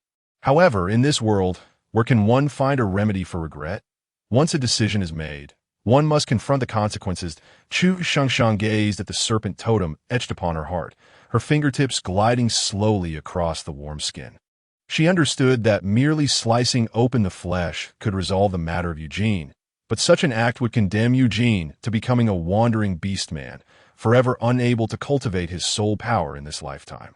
The yearning for strength is ingrained in the very bones of beastmen, particularly for individuals like Yuan Jiang and Eugene, who require power to sustain themselves and to protect those they cherish. Chu Shengsheng propped herself up, her body weakened, and began to survey her surroundings. The small dwelling remained as pristine as ever, yet Eugene was nowhere to be found within. Nevertheless, Chu Shengsheng was certain that he must be outside. She carefully wrapped the animal hide around herself, cautiously rising to her feet and approaching the curtain of the small hut. With deliberate slowness, she lifted the curtain. Eugene looked up, his expression dazed. Upon realizing her gaze upon him, his eyes flickered, and he lowered his head, hesitant to utter more than necessary. Eugene, Chu Xingsheng called softly, unsure of her intent, perhaps merely to compel him to meet her eyes. Hearing her voice, Eugene's heart tightened, his brows furrowing as he resignedly closed his eyelids. He had never heard whether becoming a wandering beastman would bring pain, yet here he was, the first to articulate such feelings. "I am here," Eugene's hoarse voice resonated. "What do you wish for the future?" Chu Shengsheng clenched her small fist, cautiously inquiring. Despair enveloped Eugene. He sensed her disdain. Was she questioning how he would survive after being forsaken? "I can endure anything. If you need me, I shall remain." Chu Shengsheng felt a tremor in her heart at his reply. She could sense Eugene's grievance. The very fact that he could utter such words signified that he had indeed steeled himself for what lay ahead. Her inquiry was also a reflection of their predicament, how they would navigate the aftermath of their encounter, and what Eugene truly thought of it, as well as how she, Chu Shengsheng, ought to treat him. "It was I who initiated yesterday's events. You bear no blame." Chu Shengsheng hesitated for a moment before uttering this truth. "Shengsheng, this is my fault. I couldn't restrain myself." Eugene responded, then continued, "I have no regrets. I simply like you. I wish to care for you. Eugene, truly like you." Chu Shengsheng. Initially filled with grievance and sorrow, Chu Shengsheng found her heart lightening upon witnessing Eugene's demeanor. After all, it was a circumstance beyond their control, and acceptance was all she could offer. Yet, her acceptance meant little unless Eugene also embraced it. His candid confession of affection eased her heart. Chapter 72. Joy, I like Yuan Jiang. "You are aware of this, correct?" "Yes," Eugene replied with difficulty. "What has transpired between us is irrevocable. I shall not allow you to become a wandering beast man. I will take responsibility. However, I have made a promise to Yuan Jiang, and should he express any thoughts regarding our situation, I must heed his counsel. Do you find this acceptable?" A spark of life seemed to infuse Eugene's delicate features, as if he had been revitalized. He heard her declare her commitment. She would not allow him to become a wandering beast man. She did not despise him. The disbelief in his striking red eyes mirrored the realization that he had not been abandoned. Yes, whatever Shengsheng says is right. Have you been listening to me?" Chu Shengsheng expressed her dissatisfaction, feeling at a loss for words as she beheld Eugene's countenance filled with uncertainty. "I have heard. Shengsheng said she would not allow me to become a wandering beast man, and would seek Yuan Jiang's acceptance." Eugene obediently replied, resembling a schoolboy responding to a question. Chu Shengsheng burst into laughter. Yet the notion of seeking Yuan Jiang's acceptance puzzled her. Nevertheless, it was a reasonable course of action. If Yuan Jiang held any grievances, they would have to accommodate him, as it was the only solution available to her. She had never been adept at navigating such relationships, but she was willing to extend her utmost sincerity. If mistakes were made, she could shoulder the responsibility and acknowledge her errors. "That seems about right," Chu Shengsheng affirmed. After receiving a definitive answer, Eugene's face lit up with childlike joy, rendering him both pitiable and endearing. When Chu Shengsheng found herself enveloped in his embrace, her heart fluttered. She could not articulate her feelings for Eugene, yet she acknowledged that there was a flicker of affection and a hint of attraction within her. Initially, she had been somewhat aware, but ultimately succumbed to her desires. Deep down, she harbored a fondness for Eugene. Observing his happiness at her words, she felt her resolve soften. "Shengsheng, I, Eugene, swear to the beast god that I shall protect you with my life." His voice, gentle and clear as a mountain breeze, whispered in her ear. Chu Shengsheng slowly lifted her gaze, pausing for a moment before responding earnestly. "I will remember that. Shengsheng, I truly like you, deeply and sincerely." Eugene murmured, burying his face in Chu Shengsheng's silky hair. Inhaling the delicate floral fragrance that he adored, Chu Shengsheng reached out, tenderly stroking Eugene's back, silently conveying that she understood. For Eugene, this day marked the pinnacle of his existence. Unparalleled in its beauty, that he finally had a home. The wandering beast man Eugene had found a place to belong, The joy of being accepted by Chu Shangsheng surpassed even the exhilaration of the beast god bestowing upon him full soul power. His affection for her surged, nearly overwhelming him with excitement. Thus, Chu Shangsheng experienced treatment akin to that of royalty, as Eugene attended to her every need. Although she felt somewhat helpless, the sparkle in his eyes rendered her unable to refuse his care. To be frank, Eugene's cooking left much to be desired. It was evident that he was not well versed in the art of grilling, as the meat appeared as though he had exerted every effort. Yet the result was still unsatisfactory. The exterior was charred to a crisp, while the interior remained somewhat palatable. As Eugene sliced through the blackened shell, a hint of embarrassment graced his features. "Sheng, I didn't manage to keep a close eye on the meat today. I will do better in the future," he said carefully, casting a glance at Chu Shangsheng. Her expression remained composed, bringing relief to Eugene's heart. Throughout his life, he had been a culinary disaster, lacking any innate sense of timing when it came to cooking. This led him to resort to consuming only the tenderest parts of his prey in his beast form. Today's grilled meat was, at best, a moderate success. He resolved that from now on, starting immediately, he would practice whenever he had the chance, determined to master the art of grilling delicious meat. Chapter 73. Alchemy after finishing their meal. The two continued their journey. Chu Shangsheng, anxious about time, prompted Eugene to shift into his beast form, traversing the forest path with remarkable speed. In his mind, Eugene calculated that persuading Yuan Jiang to accept him would be quite straightforward, as he could simply compel compliance. Refusal would lead to a beating until submission was achieved. Moreover, he was Chu Shangsheng's first beast husband, granting him a natural advantage.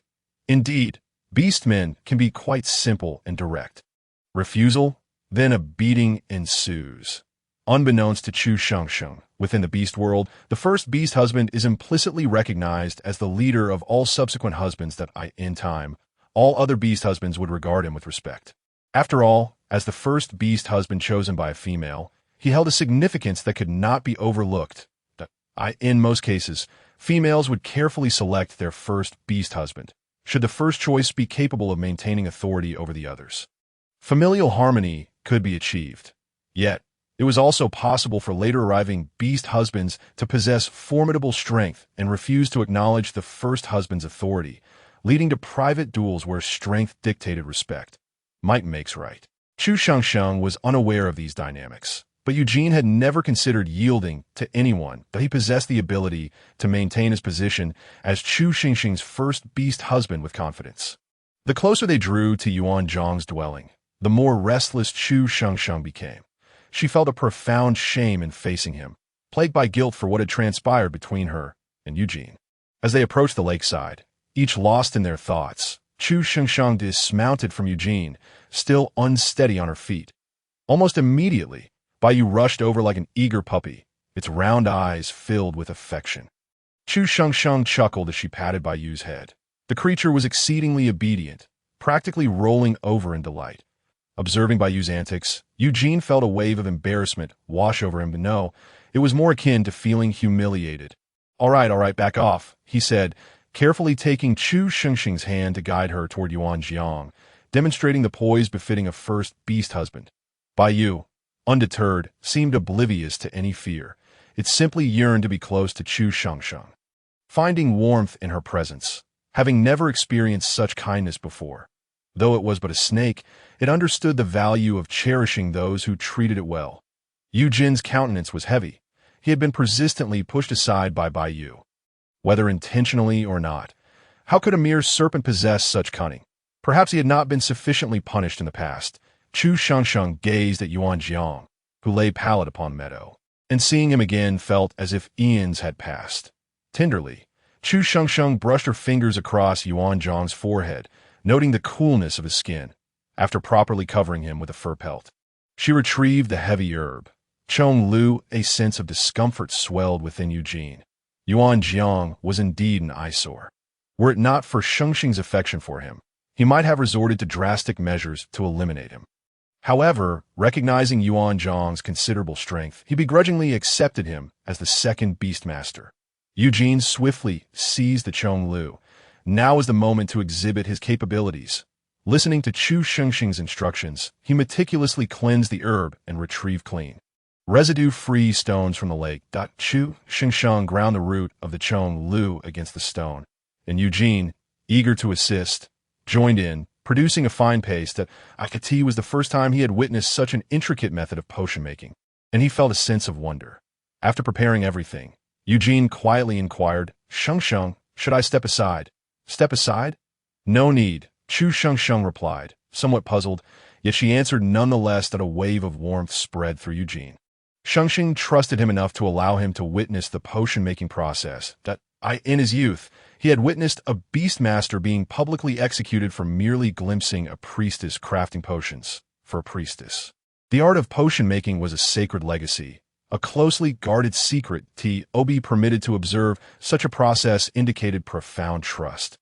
Unbeknownst to Chu Shengxing, Eugene felt as if his tail might take flight in delight. He assisted her in propping Yuan Jiang up and poured the finely ground Chong Lu paste down his throat, leaving the rest to the passage of time. Chapter 74. Awakening after a day and night had passed. Yuan Jiang remained unresponsive. Chu Shengxing clasped his hand, tears welling in her eyes, fearing he might never awaken again.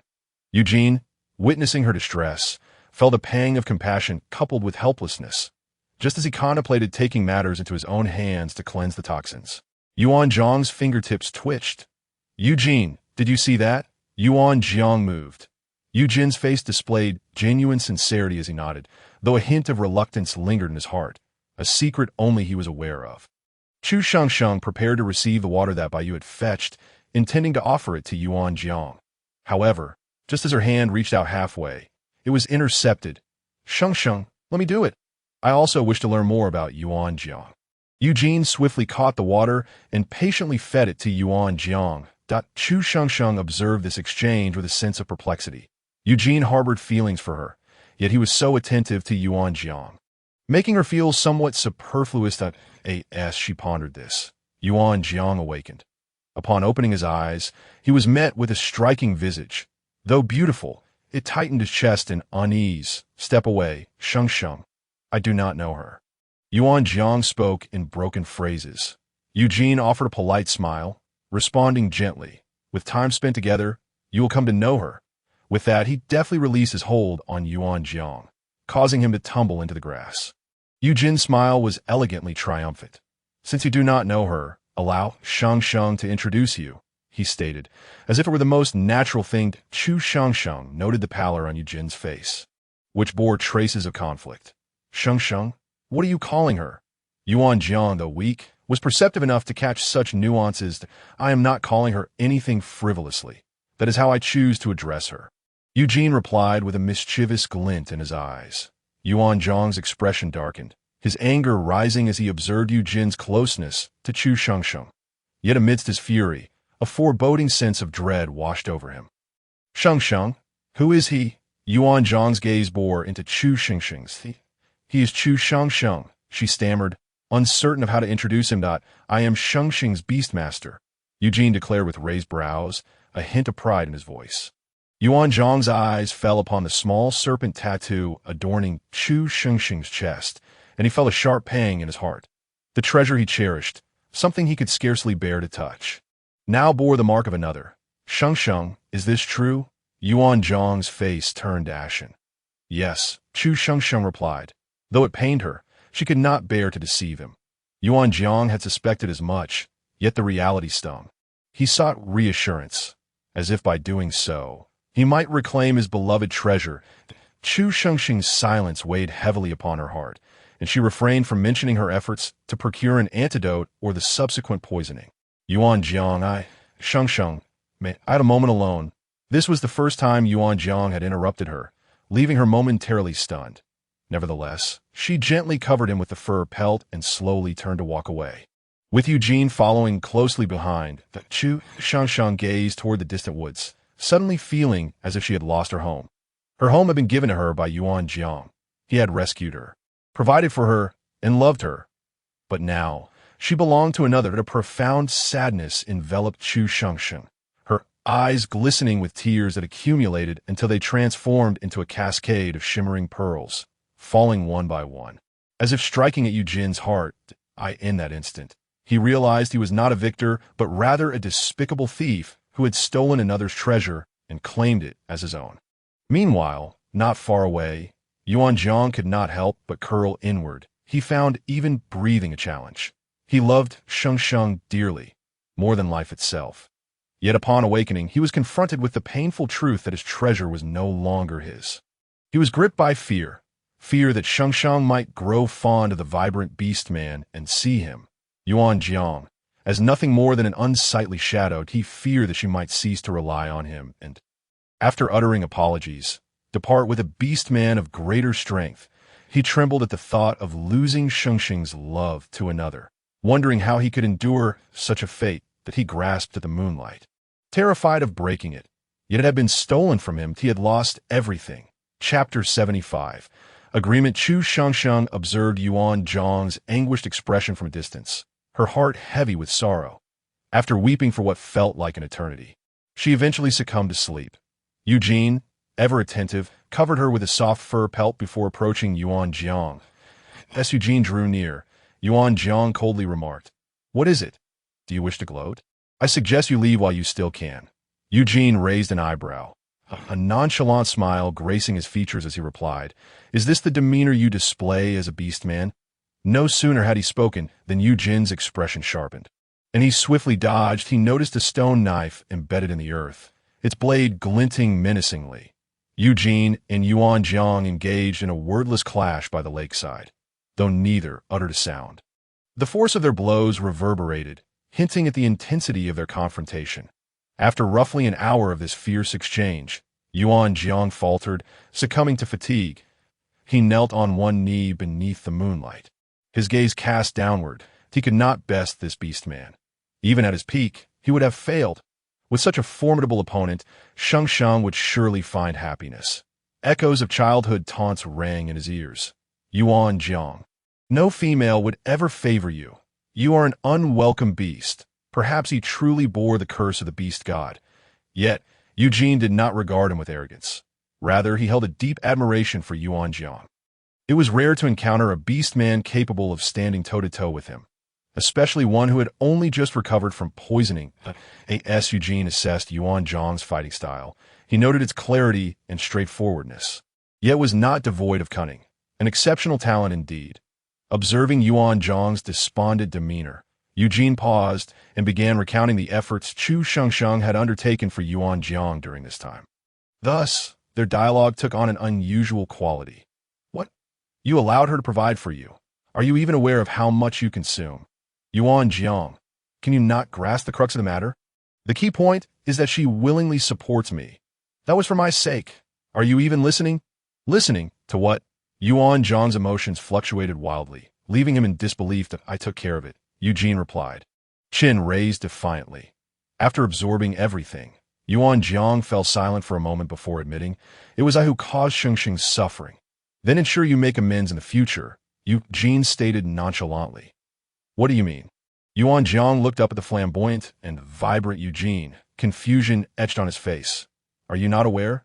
You inquire without providing an answer that we all cherish Sheng Sheng, and thus we pamper and protect her, which will surely bring her joy. In Eugene's eyes, there is nothing but tenderness. The heart of a snake is small, and many tales of vengeful snakes abound. While Eugene is not exactly a saint, he harbors a profound affection for Chu Shengsheng and desires nothing more than for her to relish each day." Yuan Jiang, however, fell into silence, contemplating for a long while before stating, "Why should I heed your words?" To which Eugene responded, "Is this truly the conclusion you reached after such deliberation?" His incredulity was almost palpable.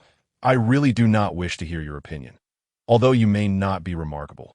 Your words are somewhat palatable," Yuan Jiang uttered cryptically. Eugene was nearly struck with laughter at his audacity. Had it not been for Chu Shengsheng's affection for Yuan Jiang, would he have been so accommodating? Yuan Jiang was clearly reaping the benefits while feigning innocence. Thus, the two reached an unspoken truce, coexisting without further conflict. Yet, It was only the matters concerning Chu Shang that would ignite their quarrels, and likewise serve as the bridge for their reconciliation. As Eugene gazed at the sky, dawn was breaking, heralding the arrival of a new day.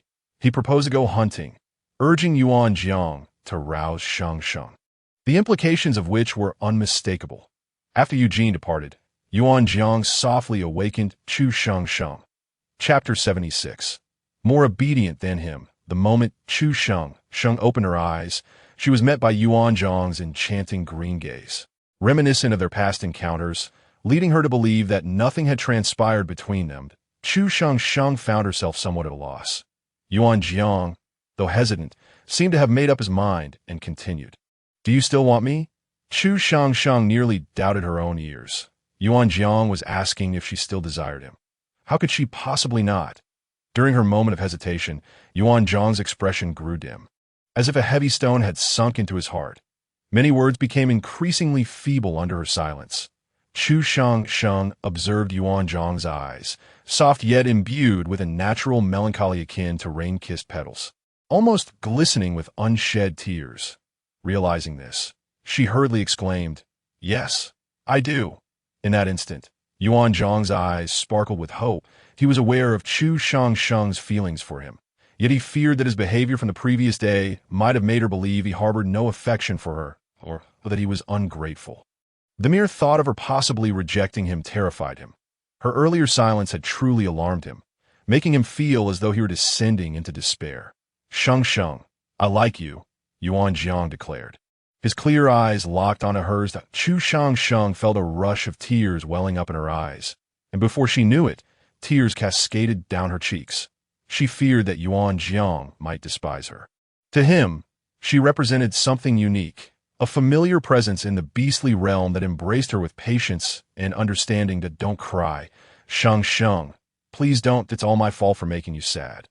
It won't happen again," Yuan Jiang said. Flustered at the sight of her tears, he spoke with the same earnestness as before, repeating those few phrases. Chu Shang, amidst her tears, suddenly broke into a smile. Yuan Jiang felt her embrace tighten around him, her tears falling upon the nape of his neck, sending a chill through him. He felt a deep sense of protectiveness over her. Safeguarding her was a vow he had made to the beast god. "Yuan Jiang, I'm so sorry. I am guilty," Chu Shang repeatedly murmured, unable to contain her remorse. Yuan Jiang gently stroked her long hair, speaking with tenderness and resolve. "You have nothing to apologize for. Shang, yet I cannot stop crying." Chu Shang sobbed uncontrollably. Yuan Jiang whispered, Shang, I have but one request of you. Could you love me just a bit more than him? Although I may not be as handsome, I promise to be more obedient than he." When Chu Shang heard Yuan Jiang's plea for her to love him more, her heart felt as though it might shatter. Had she truly made him feel so anxious? "Please, just a little more," Yuan Jiang almost implored, gently brushing his prominent nose along the back of her neck. "All right," Chu Shang replied softly. Upon hearing her acquiescence, Yuan Jiang was overcome with joy, nearly unable to contain his exhilaration. What he longed for was Shang's affection, her unwavering fondness for him. He was willing to concede anything, but not this. Meanwhile, Eugene was laboriously hunting, concerned about their food supply and, mindful of Chu Shang's tastes, was selective in pursuing only the most tender of prey. Unbeknownst to him, Yuan Jiang was scheming behind his back, having taken it upon himself to vie for her affection. "Shang, I have returned," Eugene announced, triumphantly laden with his catch. Chapter 77. Jealousy quite commendable, Yuan Jiang remarked casually, downplaying Eugene's successful hunt of a mature horned beast. Eugene's carefree smile slowly faded. He had exerted himself to showcase his prowess to Shang, not to receive Yuan Jiang's nonchalant praise.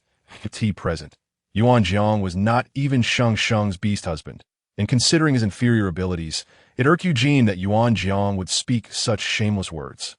"Quite commendable. Are you capable?" Eugene retorted, his face a mask of derision. Yuan Jiang's brow furrowed in annoyance, preparing to retort when he noticed Chu Shang hesitating, torn between words and indecision, which softened his heart. Shang, it's all right. Let him speak. I will not engage with him," Yuan Jiang thought, wishing to spare Shang Shang from discomfort. Eugene, overhearing this, felt a mixture of amusement and anger. How soon he had shifted from a state of despair to one of nonchalance. Chu Shang Shang sensed Yuan Zhang's distress and reached out to caress his cheek, her eyes filled with unspoken affection. Eugene raised an eyebrow, feeling that Yuan Zhang warranted a good thrashing. But that was a matter for another time. Shang Shang, while hunting today, I was struck by a horned beast. It hurts so much, Eugene lamented, dragging out his words in a pitiful manner, clutching his heart. The once dazzling Eugene now appeared sorrowful, his expression conveying a sense of fragile vulnerability, pain evident in his eyes. That Chu Shang Shang gasped, rushing over to examine him. As she approached, she instinctively reached to pull back Yuan Zhang's clothing, her brow furrowed with concern. Initially, Eugene had intended to provoke Yuan Zhang, but upon seeing Chu Shang Shang's anxious demeanor, his anger dissipated, replaced by warmth that he felt like a despicable thief. Yet the goddess still wished to offer him her love, and thus he was willing to prioritize her above all else. Eugene tenderly grasped Chu Shang Shang's delicate hand, pressing it against his heart, saying, "Shang Shang, it says it loves you dearly." Chu Shang Shang, bewildered, looked up at Eugene, who suddenly leaned down to kiss the corner of her lips, a wicked grin spreading across his face as he remarked, "Shang Shang, you are my sweet remedy. I'm already healed." Chu Shang Shang felt her cheeks flush, overwhelmed with confusion, her clear eyes betraying her uncertainty. Eugene, for no particular reason, thought of rabbits, always so foolishly and adorably approaching, inviting gentle strokes while gazing up with wide, innocent eyes. Suddenly, Eugene chuckled softly, his voice alluring and bright, as if a noble had inadvertently revealed his rebellious side. Yuan Zhang, observing their interaction, clenched his fists tighter, consumed by a sense of injustice. It was unbearable to think that Shang Shang had encountered Eugene for his sake. Moreover, as a beastman, he felt incapable of keeping such a remarkable female like Shang Shang, especially during the hot and cold seasons when she would require assistance. He could not bear to see her suffer. Eugene, filled with warmth, ruffled Chu Shang Shang's hair, lamenting only that he had not met her first. "Eugene, why must you frighten me?" Chu Shang Shang exclaimed, her cheeks puffed with indignation. After a brief pause, she hesitantly added, "Are you truly unhurt?" "Don't worry, I am fine. Your beast husband is quite strong. What could possibly happen to me? I was merely feeling a bit jealous and wished for your concern." Eugene admitted, his eyes downcast, a hint of shyness in his voice. Chu Shang Shang gazed at her beautiful serpent, who was both indulgent and gentle, reflecting on how he had once been proud and disdainful, presenting himself as a noble unbothered by the world. This thought warmed her heart. "Bend down," Chu Shang Shang instructed, looking at Eugene. Perplexed, Eugene complied, allowing Chu Shang Shang to pluck the fragments of grass from his crimson locks. Before he could utter a word, she swiftly pressed her lips against the vibrant corner of his mouth. Afterward, she retreated, flustered, exclaiming, "Thank you for your hard work, Eugene. This is your reward." Eugene's sharp gaze momentarily faltered, and he couldn't help but chuckle softly. His gaze followed Chu Shang Shang. A gentle smile broke across his face. She was his treasure, capable of disarming him in the most unexpected moments. Chapter 78. Comfort. As Chu Shang Shang prepared to set up a place for roasting meat, Yuan Zhang hurriedly stepped forward, saying gently, "Shang Shang, allow me to handle this. You should rest. Then let us work together." The melodic strains of Chu Shang Shang did not relinquish their hold, but rather beckoned Yuan Zhang to join her. Yuan Zhang, with his brows lowered and a serious demeanor, diligently arranged the place for grilling meat. Chu Shang Shang cast a glance at Eugene, who was skillfully segmenting the prey, his hands deftly disassembling it with an air of nonchalance that created a striking contrast. "Oh, you truly like him?" Yuan Zhang could not help but murmur softly. He had never perceived himself as a man of petty temperament. He could endure the sight of prey being claimed from a moral high ground. Yet for the one he cherished most in this life, he was consumed by feelings of grievance and jealousy. Chu Shang Shang gazed into Yuan Zhang's eyes, once clear and verdant, now clouded with subtle hurt and disappointment. As she turned her gaze away, attempting to conceal her emotions, she could not suppress a sigh within her heart. She gently cupped Yuan Zhang's face, turning it towards her, With earnest sincerity, she locked her gaze onto Yuan Jiang and said, Yuan Jiang, when I first encountered you, I was lost and bewildered. It was your care that allowed me to experience the world, to shed my fears and embrace my true self. Your kindness is something I shall cherish for eternity. I love you dearly and hope you can find some faith in me. Yuan Jiang, I am truly sorry. It was I who first laid hands on Eugene, hence I cannot dissolve our bond of partnership. For an orc, this would be an everlasting confinement and punishment, which I cannot bear. My love for you is etched in my heart, and I shall never abandon it. Unable to contain himself, Yuan Jiang enveloped Chu Shangsheng in his embrace. Holding her close, the gentle and graceful leopard, too, experienced sorrow. He feared abandonment, yet as long as he was not forsaken, he would become the most obedient leopard in existence. Shengsheng, as long as you love me, as long as you do not abandon me, I shall protect you with my very life, that I truly adore you. As Chu Shengsheng listened to Yuan Jiang's voice, smooth as a cello, she reached up to caress his back, offering comfort. Are you done yet? I have already taken care of the prey. Eugene, seemingly indifferent, had been quietly observing, sensing that Yuan Jiang harbored a dislike for him, fearing that he might whisper something to persuade Shengsheng to forsake him. After witnessing their lengthy conversation, Eugene could no longer contain himself. Chu Shengsheng quickly released Yuan Jiang, exclaiming, Almost there. Hearing her cheerful and untroubled voice, and seeing Yuan Jiang resembling a tame beast, he realized that Shengsheng had not given up on him. Eugene felt a surge of happiness bubbling within him. Shengsheng truly liked him. Before long, the meat was sizzling on the grill, and Eugene found himself seated opposite Chu Shengsheng and Yuan Jiang. Yuan Jiang patiently turned the meat, and each time Eugene reached out to flip it, Yuan Jiang would gently remind him. Not yet. Eugene paused, raising an eyebrow, ready to speak.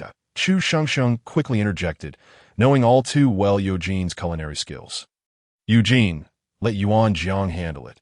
He has an excellent grasp of the cooking times. With that, Eugene relented, observing Yuan Jiang, who displayed no signs of arrogance or pride, which was quite unusual. It seemed Shengsheng's words had instilled some sense in him. Acknowledging his own shortcomings, Eugene chose not to argue, instead waiting patiently. Moments later, the meat turned a golden hue, releasing fragrant juices that looked delectable. The aroma of grilled meat wafted through the air, fostering a sense of harmony among them. After finishing their meal, Eugene inwardly agreed with Yuan Jiang. The meat had indeed been cooked to perfection. Yuan Jiang proved to be quite useful, so he would begrudgingly accept him into his household. Chapter 79. Returning to the cave, Chu Shengsheng moved to the lakeside to wash her hands, while Eugene and Yuan Jiang tidied up the fire pit, preparing to return to Yuan Jiang's cave. The hot season was fast approaching. Eugene spoke with an unusual seriousness. Yes, it seems this year's hot season has arrived earlier than in previous years. Yuan Jiang's expression grew somber. We need to stock up on food for Shengsheng. As Eugene filled in the fire pit, he continued, Yes, we will discuss it when we return. Yuan Jiang's remark, we will discuss it when we return, conveyed his silent acceptance of Eugene. From the moment Eugene used we, it was clear he considered Yuan Jiang family. After they finished packing, they heard Chu Shengsheng's voice as she caught some fish and shrimp, cleaned them, and also managed to capture several gugu beasts and gather a good number of eggs and water celery. Eugene wrinkled his nose, expressing his distaste for the flavor of water celery. Shengsheng, this stuff tastes very peculiar. You don't like it? Chu Shengsheng tilted her head in inquiry. Eugene stepped back a bit, replying, I don't like it. That is because you have never tasted Shengsheng's cooking. Yuan Jiang commented as he scaled the fish that I have tasted it, and it was delightful. Eugene recalled the grilled meat Chu Shengsheng had prepared and could not help but reminisce. It was indeed delicious. Have you never tried mushroom soup, sourfish soup, or stir-fry prawns? Yuan Jiang boasted. Eugene had never had those dishes and curiously asked, What are those? They're simply some basic dishes. And I can prepare other delicious meals as well. I will make them for you in the future. Chu Shengsheng patiently replied. Shengsheng, do you reside with the leopard tribe? Eugene inquired. No, I have left the leopard tribe and now live alone in the forest with Shengsheng. Yuan Jiang casually replied. Then what tribe does Shengsheng belong to? Eugene finally could not restrain his curiosity. Yuan Jiang also turned to Chu Shengsheng, recalling that she had mentioned belonging to the Huaxia tribe. Yet there was no such tribe in the Yunzong mountain range, and he had not ventured beyond the misty forest. Now, it was Chu Shengsheng's turn to feel conflicted. Should she reveal that she was a soul from another world? However, after some consideration, she decided it was best not to disclose that, as it would only require explanations and unnecessarily worry them. But if she told Yuan Jiang that she belonged to the Huaxia tribe, what then? I was originally from the Baihu tribe, but did not transform into a female during the guiding ceremony. Later, on the day I came of age, I ran away, and after that, I don't know what happened. But I became a female. In my memories, I have always been told that I am a female of the Huaxia tribe, Chu Shengsheng explained. Both Yuan Jiang and Eugene were taken aback. This was something they had never heard of. They had never heard of an orc transforming into a female after coming of age without undergoing the guiding ceremony. And if Chu Shengsheng's memories indicated she belonged to the Huaxia tribe, could it be that such a unique occurrence was exclusive to that tribe? Yuan Jiang and Eugene exchanged glances, and after a moment of silence, Yuan Jiang asked, Shengsheng, do you remember where your tribe is? Chu Shengsheng shook her head and then said, I cannot remember. I may never return. After saying this, she lowered her head, a hint of sadness in her demeanor. Yuan Jiang turned to Eugene and asked, Do you know of the Huaxia tribe? After careful consideration, Eugene replied, I have not heard of this Huaxia tribe outside the misty forest. Upon seeing Chu Shengsheng's downcast expression, he quickly added, Perhaps I haven't traveled far enough. What about the Baihu tribe? Shengsheng, do you wish to return there? Yuan Jiang inquired again. I do not wish to return. No one there knows me, and why father and mother have also separated, and there are no feelings between us. Chu Shengsheng reflected before responding. Yuan Jiang ceased his inquiries and exchanged a knowing glance with Eugene. It seemed Shengsheng had faced hardship in the Baihu tribe, rendering that tribe unnecessary for her existence. The two men refrained from asking Chu Shengsheng further questions, gathering enough fish and shrimp for 2 days' worth of meals before preparing to head back to the cave. Chapter 80. New plans. Chu Shengsheng sat upon Yuan Jiang's back, marveling at the recovery abilities of orcs, while Eugene transformed into a serpent, the three beings swiftly traversing the forest. Before long, they arrived at the cave. Chu Shengsheng surveyed the dust that had accumulated in the cave. Directing the two men to tidy up, she checked on the state of the sunflowers, and to her surprise, they were thriving. Upon inspecting the storage room, she found the wild yam appeared only slightly dehydrated on the surface, with the rest in good condition. The yellow fruits and ground peppers were also intact, merely wrinkled on the outside, especially the yellow fruits, which still held moisture within. They were indeed quite good. She thought to herself that in a few days, she needed to gather more medicinal herbs as a precaution. For the next couple of days, she decided not to let Eugene and Yuan Jiang go hunting. They could consume the catch from today and then extract the salt. The hottest time of the year was approaching, and she needed to expedite her preparations. Chu Shengsheng felt a twinge of worry. In the memories of the little white tiger, she had nearly faced starvation, and she truly could not endure hunger. Shengsheng, I am done tidying up, that Eugene's voice called out, and as Chu Shengsheng stepped outside, she beheld the two handsome orcs, their upper bodies bare, exuding vitality. Chu Shengsheng was momentarily stunned, staring in a daze. Truth be told, she was indeed captivated by their beauty. Yuan Jiang donned a black leather skirt, likely made from his own fur. Eugene, similarly clad in red-scaled bee skin, had his long hair, braided by Chu Shengsheng, now held in his mouth. The two orcs, with Yuan Jiang's head adorned with a mop of black, tousled hair, had transformed into the very image of wild grace. Lu Hai's hair was slightly damp, exuding an air of both innocence and charm, radiating a youthful vigor. In contrast, Eugene held his blood-red braid in his mouth, as if binding his hair transformed him, replacing any sense of disarray with a captivating, almost searing elegance. Even a casual glance upwards from him carried an allure tinged with an unapproachable coldness that Chu Shengsheng, lost in admiration, could not help but smile at the sight, prompting Yuan Jiang to chuckle softly and tease. What is this? Are you mesmerized? Realizing her own state, Chu Shengsheng's cheeks flushed red. Not at all, she retorted, her voice lacking conviction. hurriedly turning to walk away, her mind preoccupied with the image of their beautifully sculpted abdominal muscles and their impeccably toned physiques. Still denying it, Sheng, we are yours. Admiring us is simply your duty, Eugene mumbled through his braid. Prior to this, Eugene and Yuan Jiang had privately discussed that before the peak of the sweltering season, Yuan Jiang would enter into a partner contract with Chu Shengsheng, unbeknownst to her. Eugene had learned of Chu Shengsheng's aspirations for a ceremonial rite and her desires from Yuan Jiang, and thus he planned to craft her a new red garment, his tailoring skills being quite commendable. Though seemingly carefree, Eugene possessed a meticulous nature, and he wielded ruthless methods towards those he cared little for. Yet for those he cherished, he held them close to his heart, protective and fearful of any possible misfortune. As Chu Sheng's gaze wandered, avoiding theirs, she spoke of her plans. When she mentioned her knowledge of salt production, Eugene was taken aback. Such knowledge was closely guarded even within the city-states. How could Shengsheng possibly know? This led Eugene to question the vastness of the Huaxia tribe, where Shengsheng had lived for several years, undoubtedly acquiring a wealth of knowledge. However, fate had dealt her a cruel hand, as she had fallen into the hands of the Baihu tribe, who treated her as a female beast incapable of transformation. Shengsheng, the method of salt production is invaluable. You must never disclose it to anyone again, Eugene said gravely. Understood that Chu Shengsheng had become accustomed to such serious matters from Yuan Jiang, and Eugene shared the same concerns.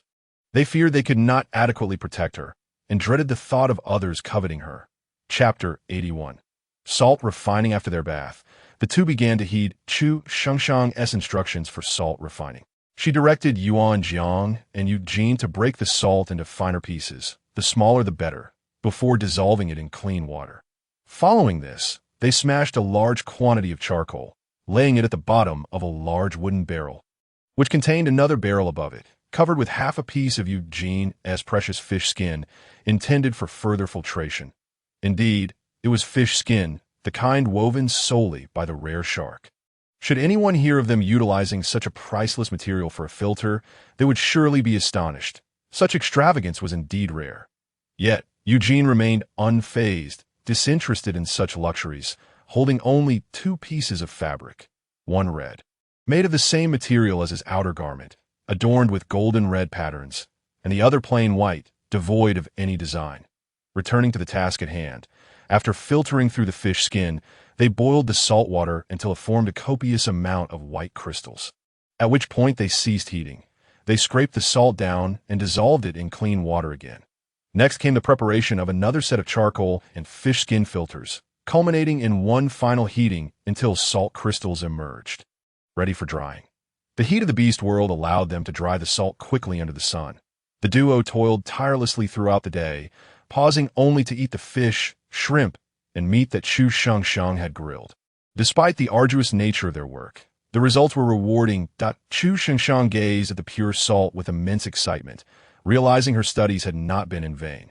Knowledge proved to be incredibly useful. Yuan Jiang and Eugene were equally astonished by the purity of the salt they had produced, so pristine that even the lord of the city-state had never tasted such quality. With urgency, they worked through the day and night, thoroughly refining the salt. The resulting product was carefully stored in clean animal skin bags. Even after Chu Shengsheng used it for curing meat, they had enough to last them a considerable time. Chu Shengsheng had fallen asleep on one side, later carried into the inner room by Yuan Jiang. Though she had insisted on accompanying them in salt production, her determination was met with soft-hearted acceptance by the two, who found warmth in her spirit despite their teasing. The following day, Chu Shengsheng awoke, utterly astonished by the efficiency of Yuan Jiang and Eugene. They were truly remarkable. The physical prowess of the Beastmen was indeed admirable.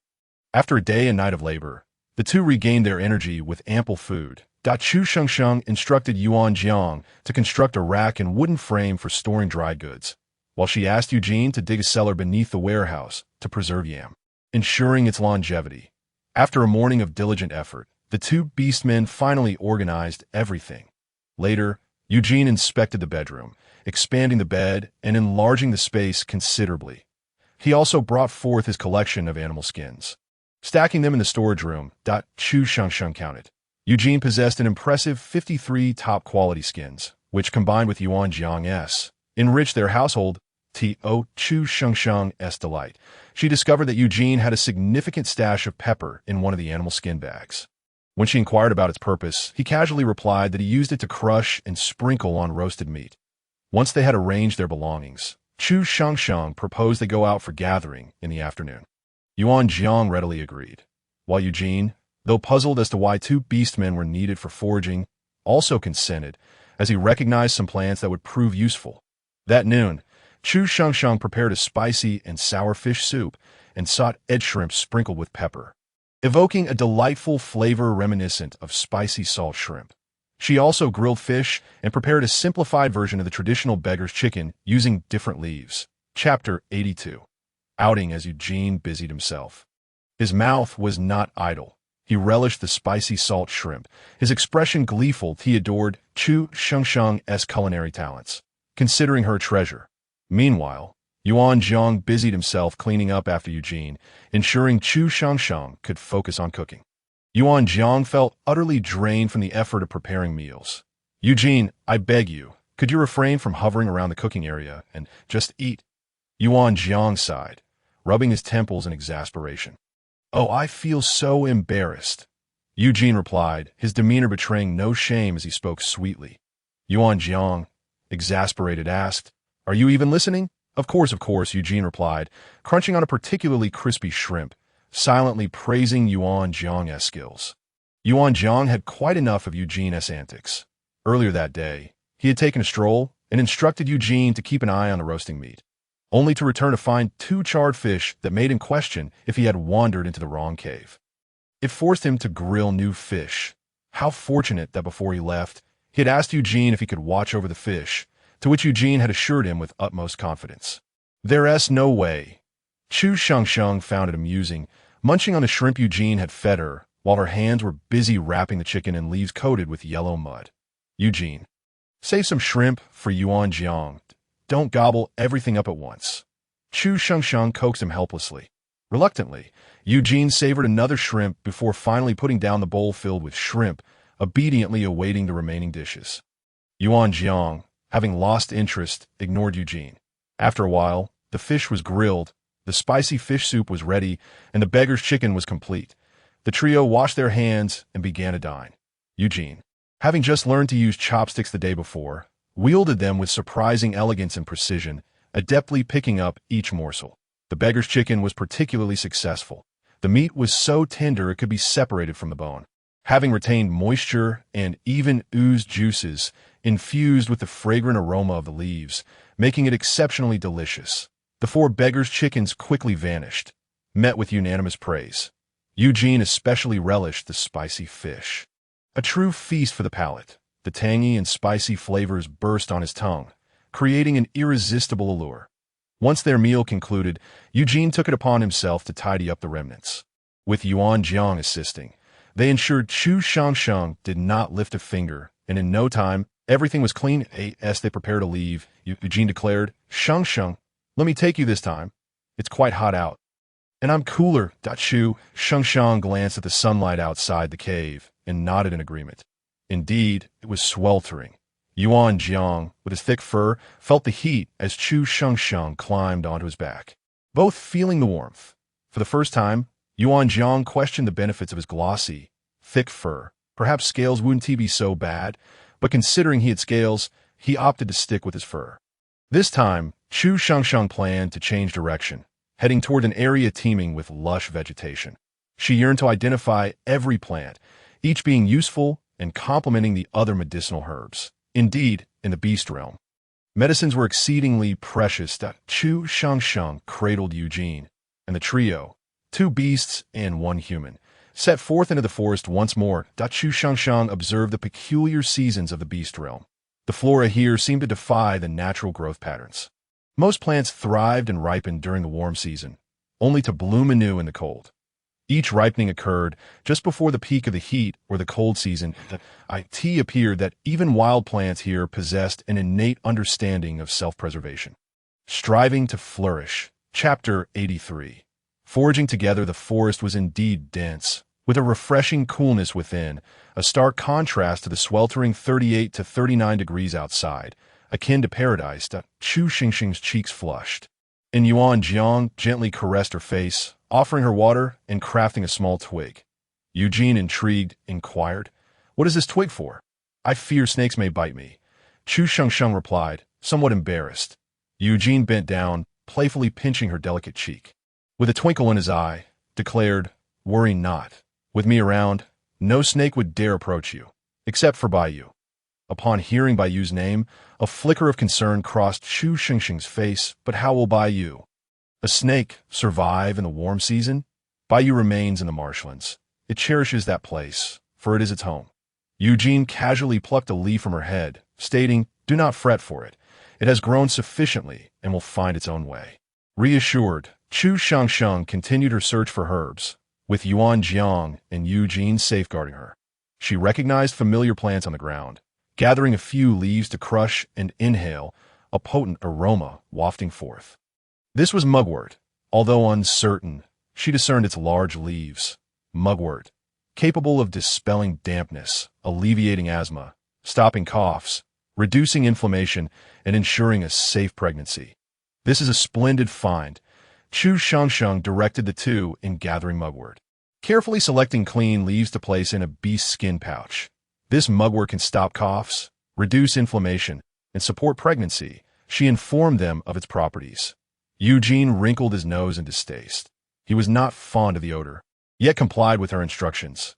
Contemplating how Chu Shangsheng had interacted with the plants, he pondered, "How many plants have you identified so far?" "Shengsheng." Chu Shangsheng was momentarily taken aback. She had identified countless plants and could not recall the exact number. However, upon being pressed by Eugene, she began to count on her fingers, momentarily lost in thought. "Quite a few," she finally replied, furrowing her brow. Eugene was instantly charmed, adopting a playful tone. "Then our Shengsheng is remarkable. You've identified so many already." After a moment, he sensed something amiss. Had she truly identified over 10? With a serious expression, he asked, "Is it more than 10? "Indeed," Yuan Jiang answered, observing Chu Xingxing's innocent demeanor. He added softly, "Shengsheng can recognize 10 plants in a day, regardless of type." Eugene fell silent, realizing the magnitude of such a talent. Was she truly a divine maiden sent by the beast god? "We must protect her," he said resolutely to Yuan Jiang. Yuan Jiang nodded gravely. He understood well that such abilities would not invite admiration, but rather envy and covetousness. Chu Shengsheng, sensing their somber expressions, swallowed her thoughts of further improvement. Although she felt she could indeed identify more, she opted to keep this to herself to avoid alarming them. What followed was a showcase of Chu Shengxing's talents.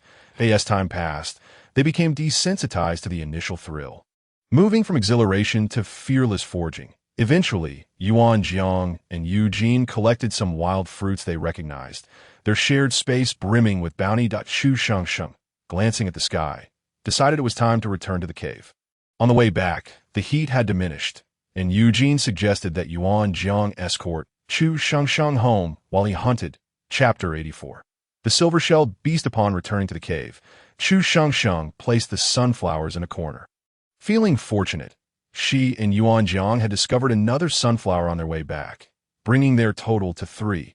The 2 sunflowers illuminated the cave brightly, while Eugene began to kindle a fire and prepare food. Chu Shengsheng assisted, planning to tidy up the harvested items the next day. Today, every one of the 10 plants was useful, and she had gathered an abundance of wild fruits, which delighted her. She intended to prepare the remaining large shrimp as spicy salt shrimp, roast the 2 large fish, and make soup with the leftover chickens, adding yam. Without hesitation, she set to work, fearing the yam skin might cause itching. She applied a yellow fruit to her hands before handling the yam. Observing her cumbersome process and hearing her mention the potential itching, Yuan Jiang immediately took over, knowing he could endure discomfort, but Chu Shengsheng could not. "Shengsheng, does peeling this cause itching?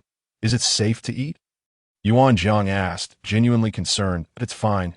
Please trust me." "Yuan Jiang," Chu Shengsheng replied softly.